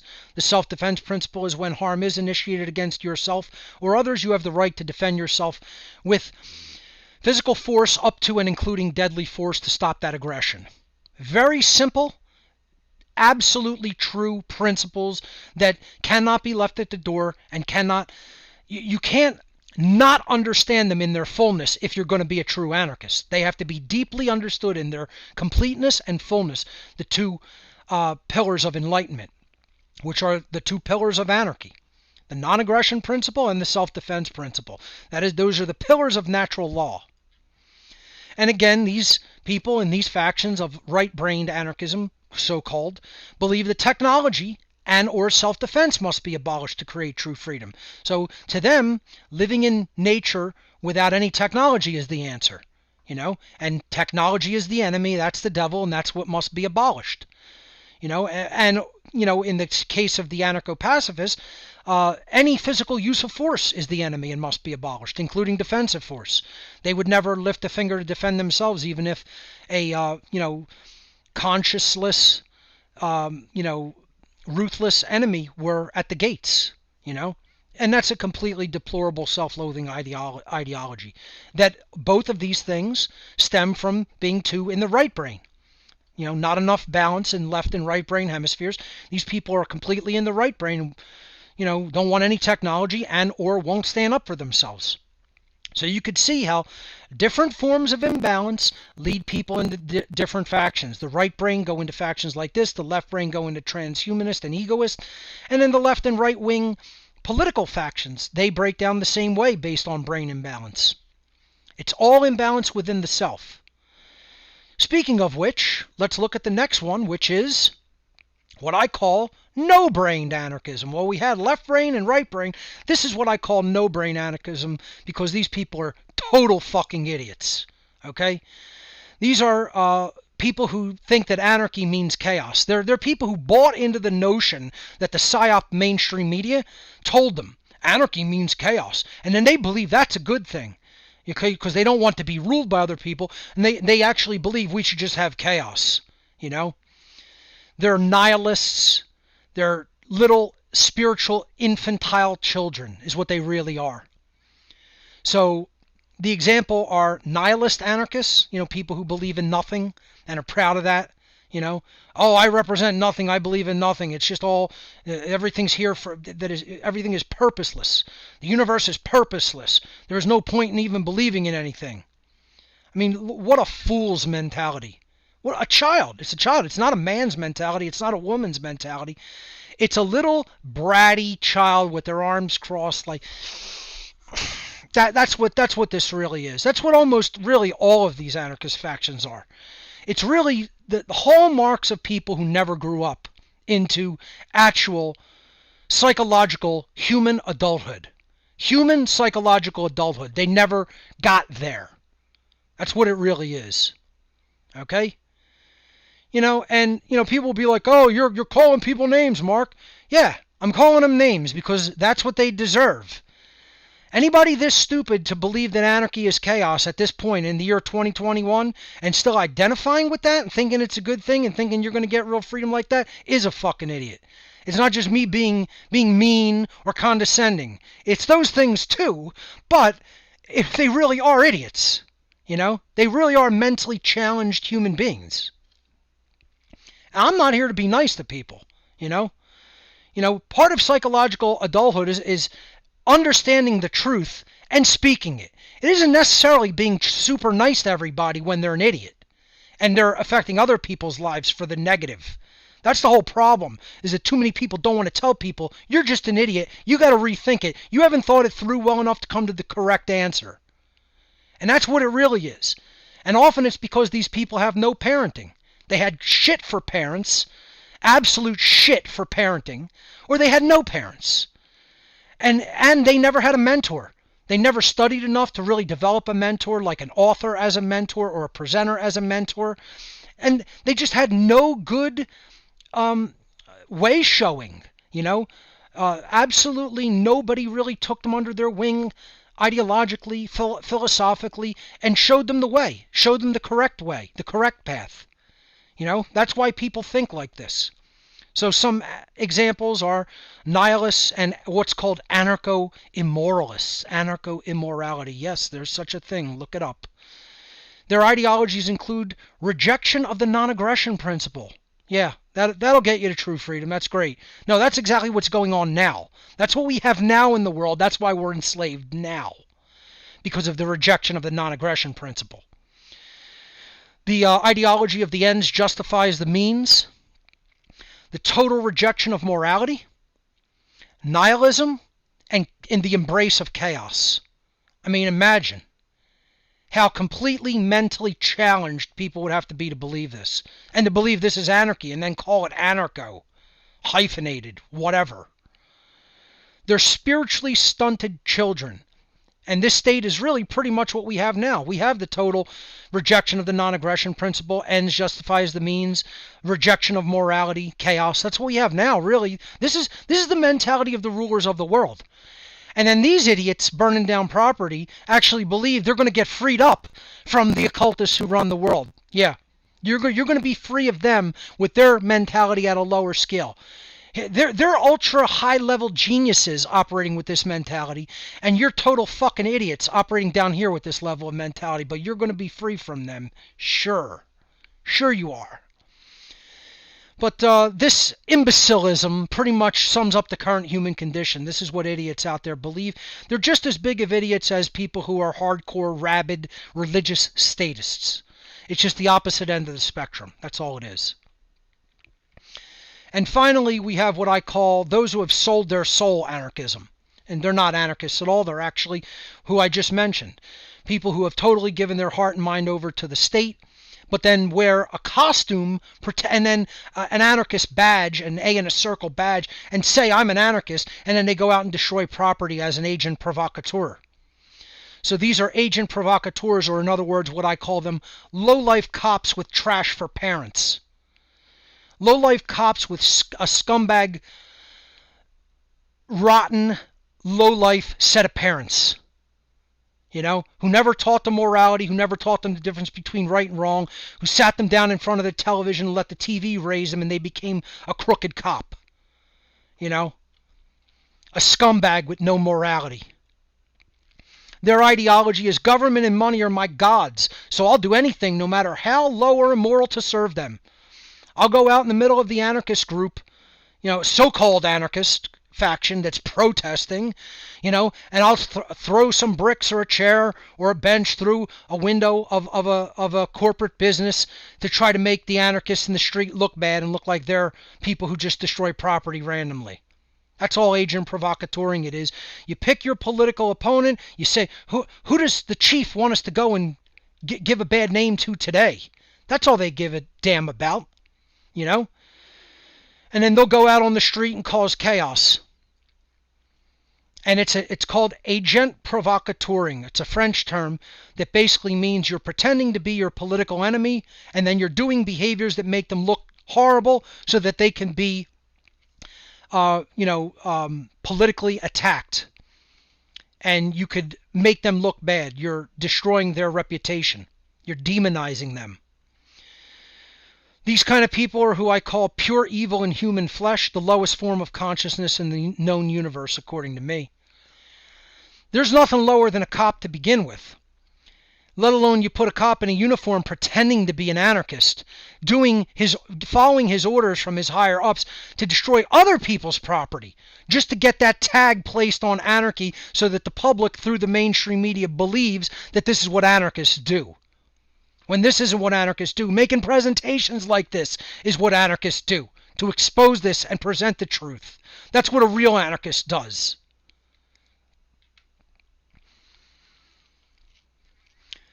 So for the duration of the presentation, what I'm going to talk about is the mentality that all of these groups have in one form or another, folks. See, it's less about identifying just the group and then talking endlessly about, oh, here's what the group does, here's what they think, here's who their funders are.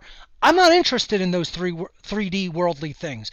To a certain extent I am. I want to learn about it. I want to know it. But this is not what is going to help us to get out and obtain true freedom. This is not going to help us to get out of slavery. We have to understand where these people went awry in their thinking, because it does comprise a big portion of people. And if we help them to understand where their thinking went wrong, then we can help them to come over to the true side of real anarchy. That is possible with a lot of work. So this section is what I call religion, still the one and only problem. So let's look into how this dynamic works. As I've said endlessly throughout my work and in many former presentations, religion is the problem. You know, people hear me speak about natural law as God's law. They'll hear me, mention the words of Jesus in the New Testament as a moral philosophy. That doesn't mean I'm religious, folks. I could take that as allegory. Okay, I don't need to believe in it as a religion. I'm against all religion, cultural or traditional religion, and otherwise. I'm against the religion of government, the religion of the belief in authority. I'm against the religion of the worship of money, etc. I'm against all these religions. I'm against the religion of solipsism. I'm against the religion of postmodernism. I'm against the religion of radical neo-feminism. You know, all of these things are religions that hold us back from where we say we want to go. Because that's what the word religion means. It's etymologically derived from the Latin verb religare. And religare in Latin means to bind, to hold back by tying, to thwart from forward progress. Religion is the head cage. It thwarts back our consciousness from forward progress, thwarts us back from our understanding of what is true. Religion is a system of sociological control based in unchallenged and dogmatic, unchallenged, erroneous, and dogmatic belief, which is specifically designed to hold back the progress of human consciousness. Religion is there to stop us from understanding natural law, to stop us from understanding the law of freedom, to stop us from understanding how true freedom manifests in our world. The social engineers don't want us understanding those things. They want us in a complete lack of understanding of how natural law really functions. They want us in a lack of understanding of how true freedom is actually created in our world. They don't want human beings understanding those dynamics. So they give us religion. And even that's euphemizing the term. What it really is mind control. Stop sugarcoating it and, softening the language. It's not just religion. It's not just holding back consciousness. It's not just a clever marketing scheme or, trying to get people swayed to your opinion. It's mind control. That's what it really is if we're being honest with ourselves. And that's what it does. It puts our brain in the cage, the head cage, the brain cage. That which is going to put those bars up and stop us from progressing outward to understand natural law. So, let's look at the religions of the fake anarchists. All those factions I just described, left wing, right brain, no brain, and sold. Okay?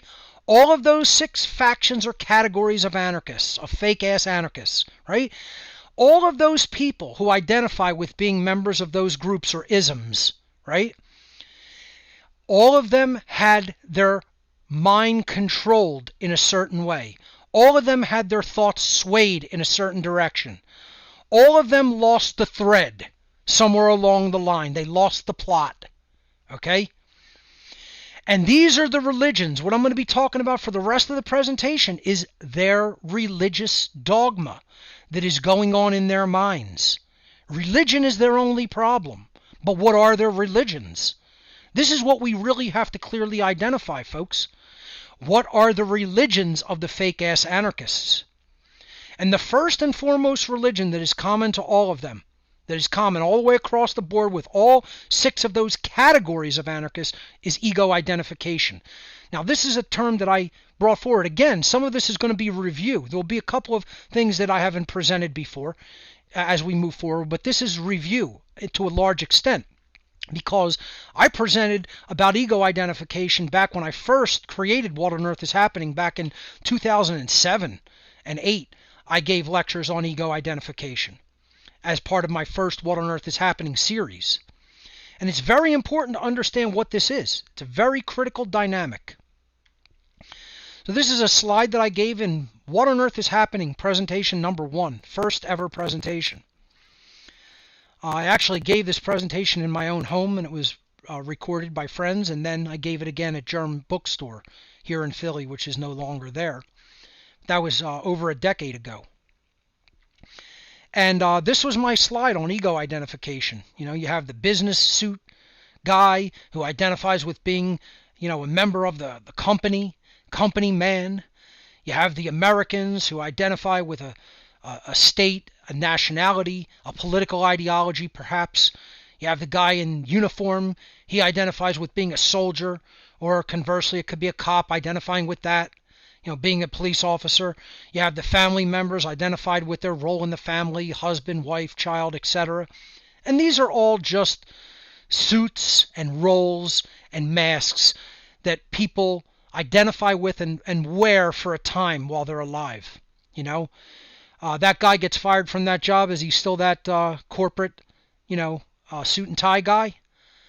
A divorce happens. Does the person still identify as husband or wife? That guy gets a dishonorable discharge from the service. Does he still identify as a soldier? It's for a time and a place. It's like any other outfit that we wear, any other costume. That's all it is. That's what ego identification is.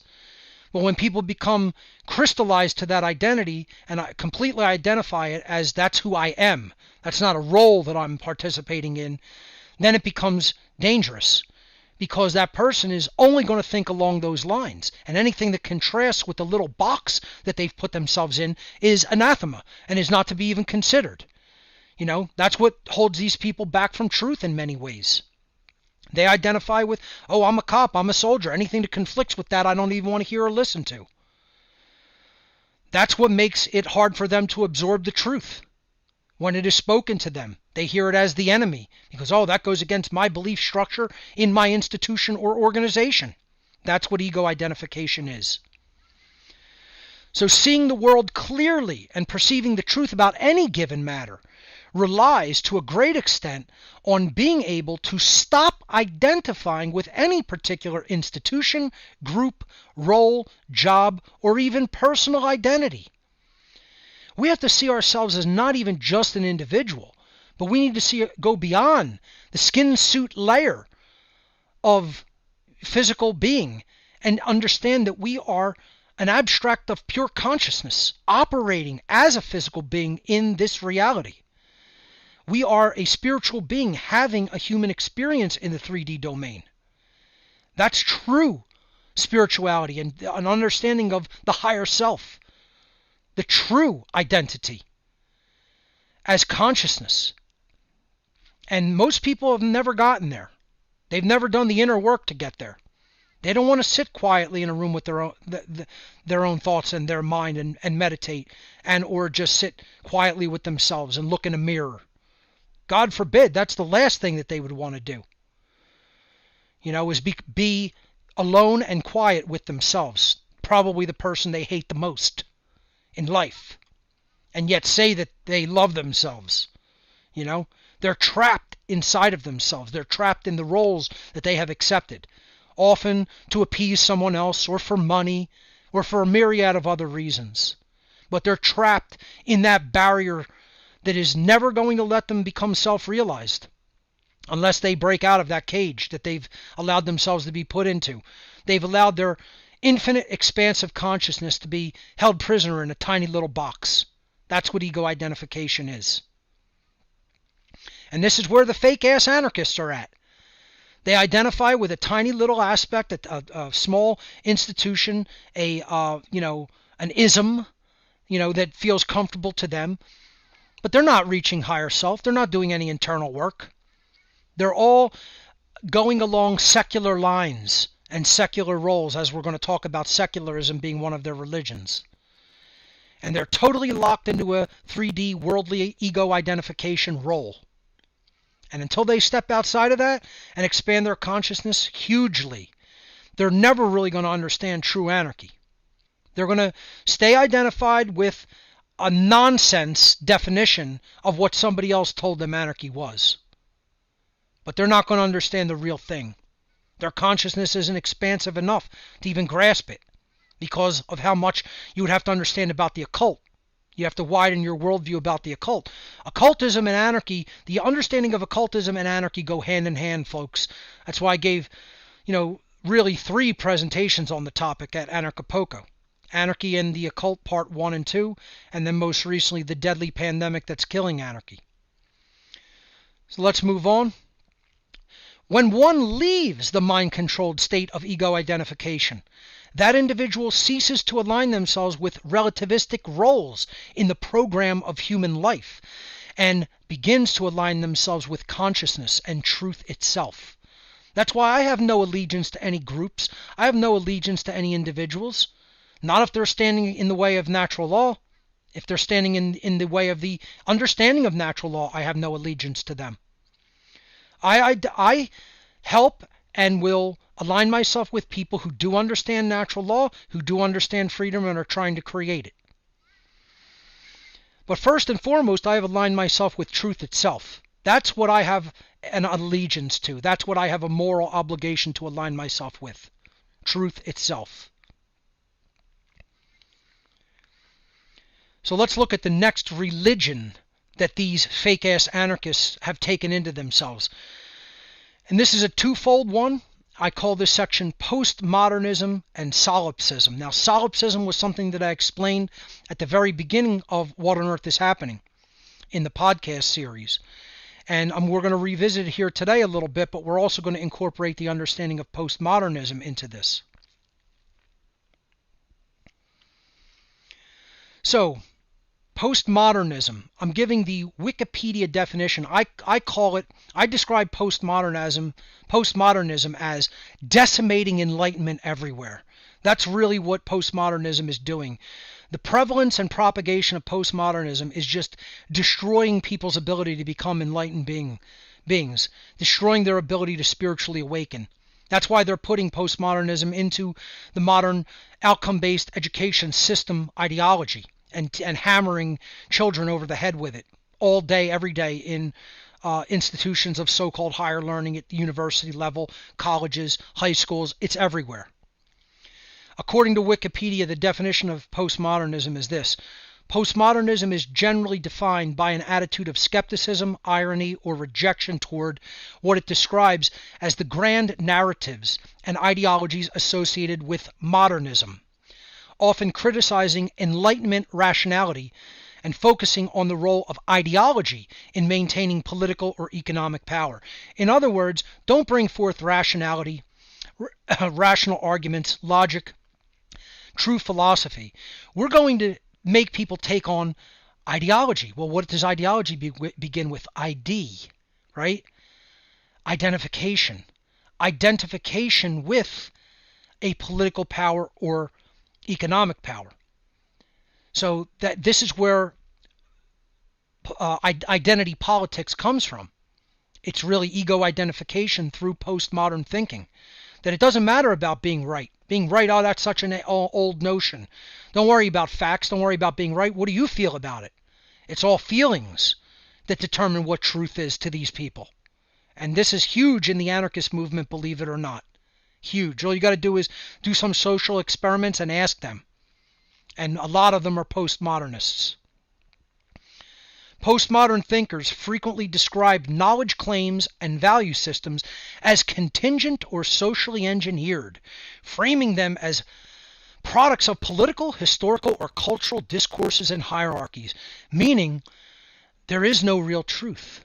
Truth is relative. Oh, that's only seen as truth because the existing hierarchy or culture says it was so. No, my friends, there is such a thing as truth.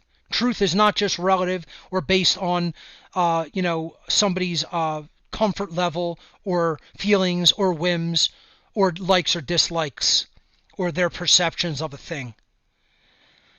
That's what they're trying to frame as this is how people should think. Everything is relative. Like the poster here says, all truth is relative, and then it's got a star, and then you read the star and it says, except this statement.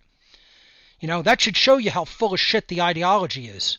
It's not even consistent with itself.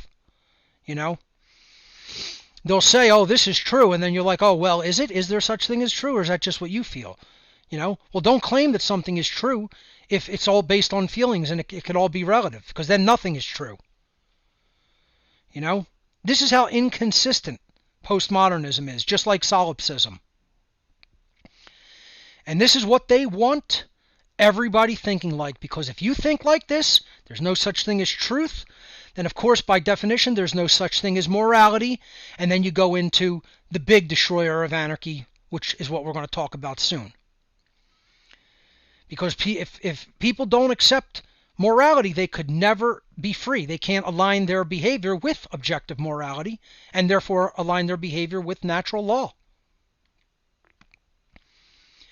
Common targets of postmodern criticism include universalist ideas of objective morality.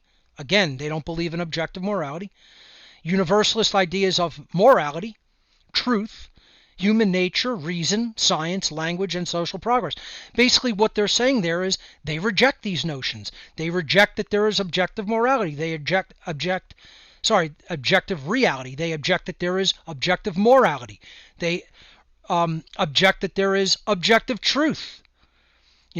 I don't personally believe in human nature as, traditional culture defined it. I think of it as a programmable state that can be programmed for the good or it can be programmed for the worse, for ill and evil. But they don't believe in reason, even real science. They're against language, because they don't want real definitions of words. They want a word to mean whatever they can make it to mean and flip-flop the word definition week by week if they so choose. And even social progress.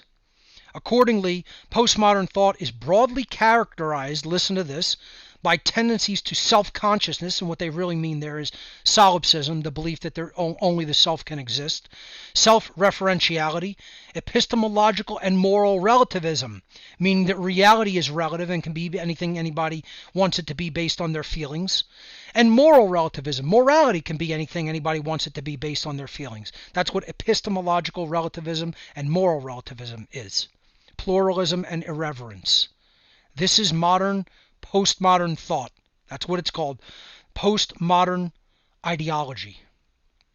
And this is a huge part of anarchist thinking. Fake anarchists. Even people who say that they're anarchists, and say that they're, I'm a real freedom anarchist. A lot of them believe in this. A lot of them are still solipsistic and postmodern in their thinking. Hand in hand with postmodernism goes solipsism.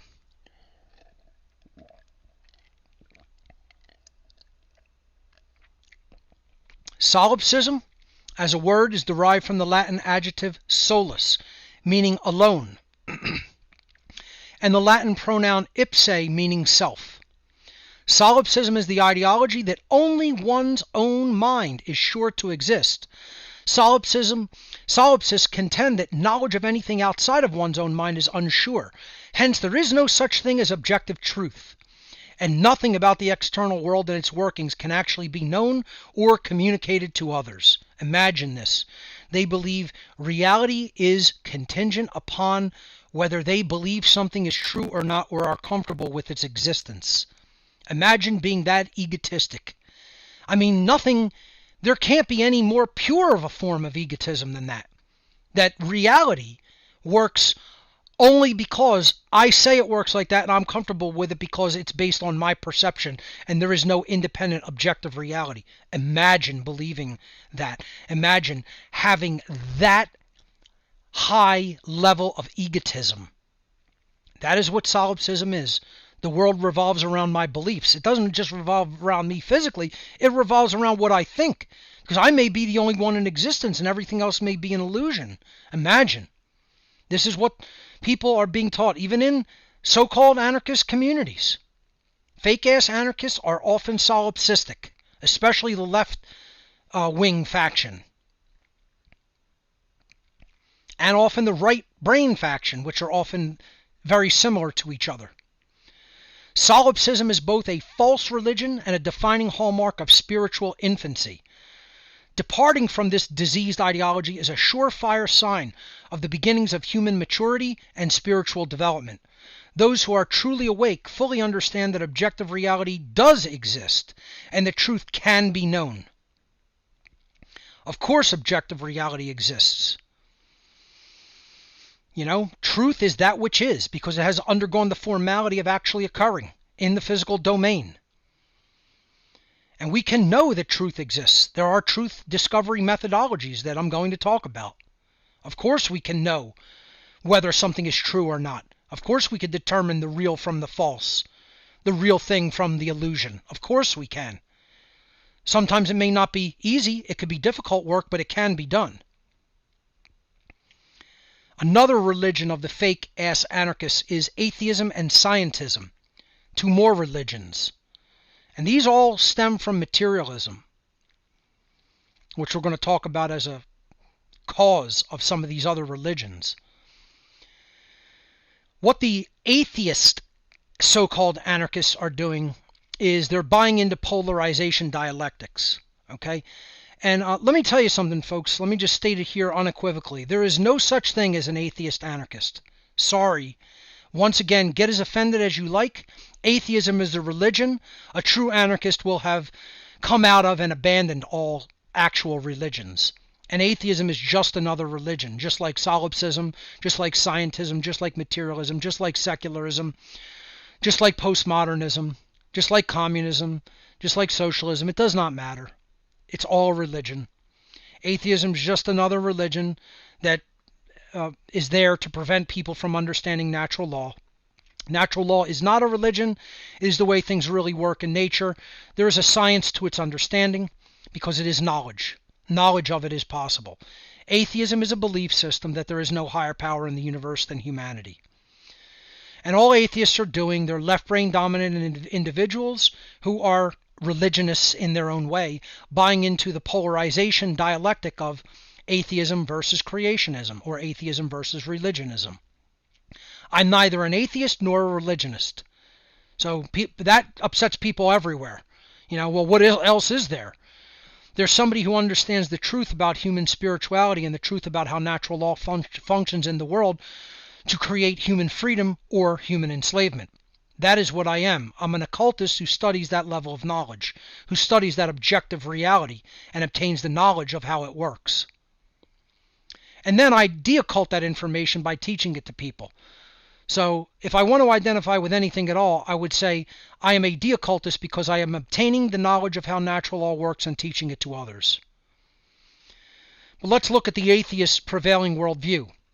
It is that matter is primary and supreme, that God or spirit is non-existent, that the physical world is all there is, that only physical laws exist and no natural laws that govern behavioral consequences exist, that consciousness is either purely mechanical and electrical in the brain, or it is meaningless altogether and doesn't really exist, that we're just flesh robots, and that institutions of science are the sole arbiters of truth. There is no other truth discovery methods except that which government grant money funded science approves of and publishes. Conversely, on the flip side of this polarization dialectic equation, you have the religionist that is just like the atheist, but just toward the opposite brain imbalance. Their right brain imbalance toward religion.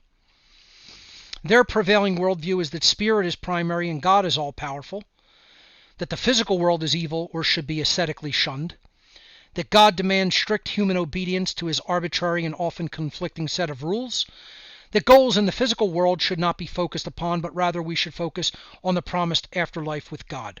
That's the religionist mentality or worldview. And I have news for people on both camps, whether you fall into the atheist camp or the camp that believes in a religion, of any particular traditional religion and any savior, for that matter, that when it comes to the dynamic of true anarchy, neither one of these is going to get you there.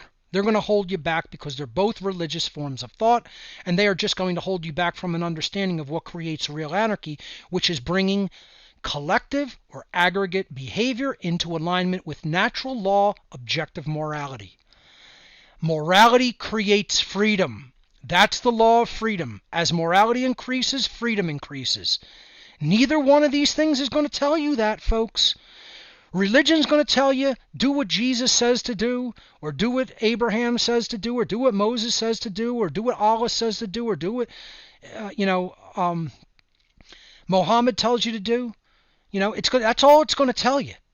Follow what somebody else says to do. It's not going to tell you, obtain knowledge of how the laws of creation really work. Certainly the atheist isn't going to tell you that because he doesn't believe there's laws of creation that govern human behavior. Doesn't believe that there's universal laws about morality because the atheist doesn't believe in a higher power. So both of these things, they're not going to get you there. They're not going to get you to true freedom. That's why I say there is no such thing as an atheistic anarchist, and there's no such thing as a religious anarchist. Let me state that again. Get as offended as you like. It's true whether you accept it, believe in it, understand it, or don't accept it. It does not matter. True statement. Blanket statement. Blanket true, eternal statement. There is no such thing as an atheist anarchist. No such thing. Does not exist, never has existed, never will exist, according to what I'm putting forward as the definition of anarchy. Anarchy is not just the understanding that there should be no rulers, that no one should be ruling anybody else.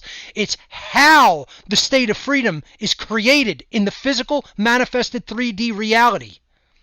And that only happens by aligning behavior to objective morality under natural law, which is put there by the creator of the universe. Those laws are not put there by man. They're not arbitrarily defined or constructed by man. Therefore, no atheist can be an anarchist, truly a true anarchist. They can make the claim to be an anarchist, but they're not really truly what that word truly means, what it is defined as. Morality creates freedom. And the true understanding of that comes through natural law and understanding that man is not the pinnacle of creation. There is a higher power than man that put natural law into effect, and we are bound by those laws of morality. Our state of freedom is hinged upon it and determined upon whether we obey those laws in the aggregate or we do not. Period. The end. And the second part of the statement, all people out there who identify with a religion, you can get equally as offended about it all you like. There is no such thing as a religious anarchist. There is no such thing as a person who is a true anarchist that is also a true religionist, meaning that they obey and identify with and believe in all the dogmas of a particular religion. One of these dialectics and polarities is equally as asinine as the other, as far as I'm concerned. So that makes everybody hate me. Go right ahead. Hate me. Don't listen. Turn it off. Say that I'm wrong. No, you're wrong. You don't understand the dynamic. You're incorrect. You're under mind control. You're buying into the polarization dialectics. That's how it really is. In objective reality, that's how it really is. I'm not wrong. I'm correct. All the people who are atheists who believe that they could be anarchists are incorrect. All the religionists who believe that they could truly be anarchists, you're incorrect. That's how it really is. Get as offended as you like. See, all the imbeciles out there with this slogan, no gods, no masters, this comes largely from the left-wing factions of anarchy and the left-brain factions. These anarchists using the slogan, no God, no masters, they're immersed in the polarization dialectic of atheism and scientism versus religionism. And they fall on the side of atheism and scientism.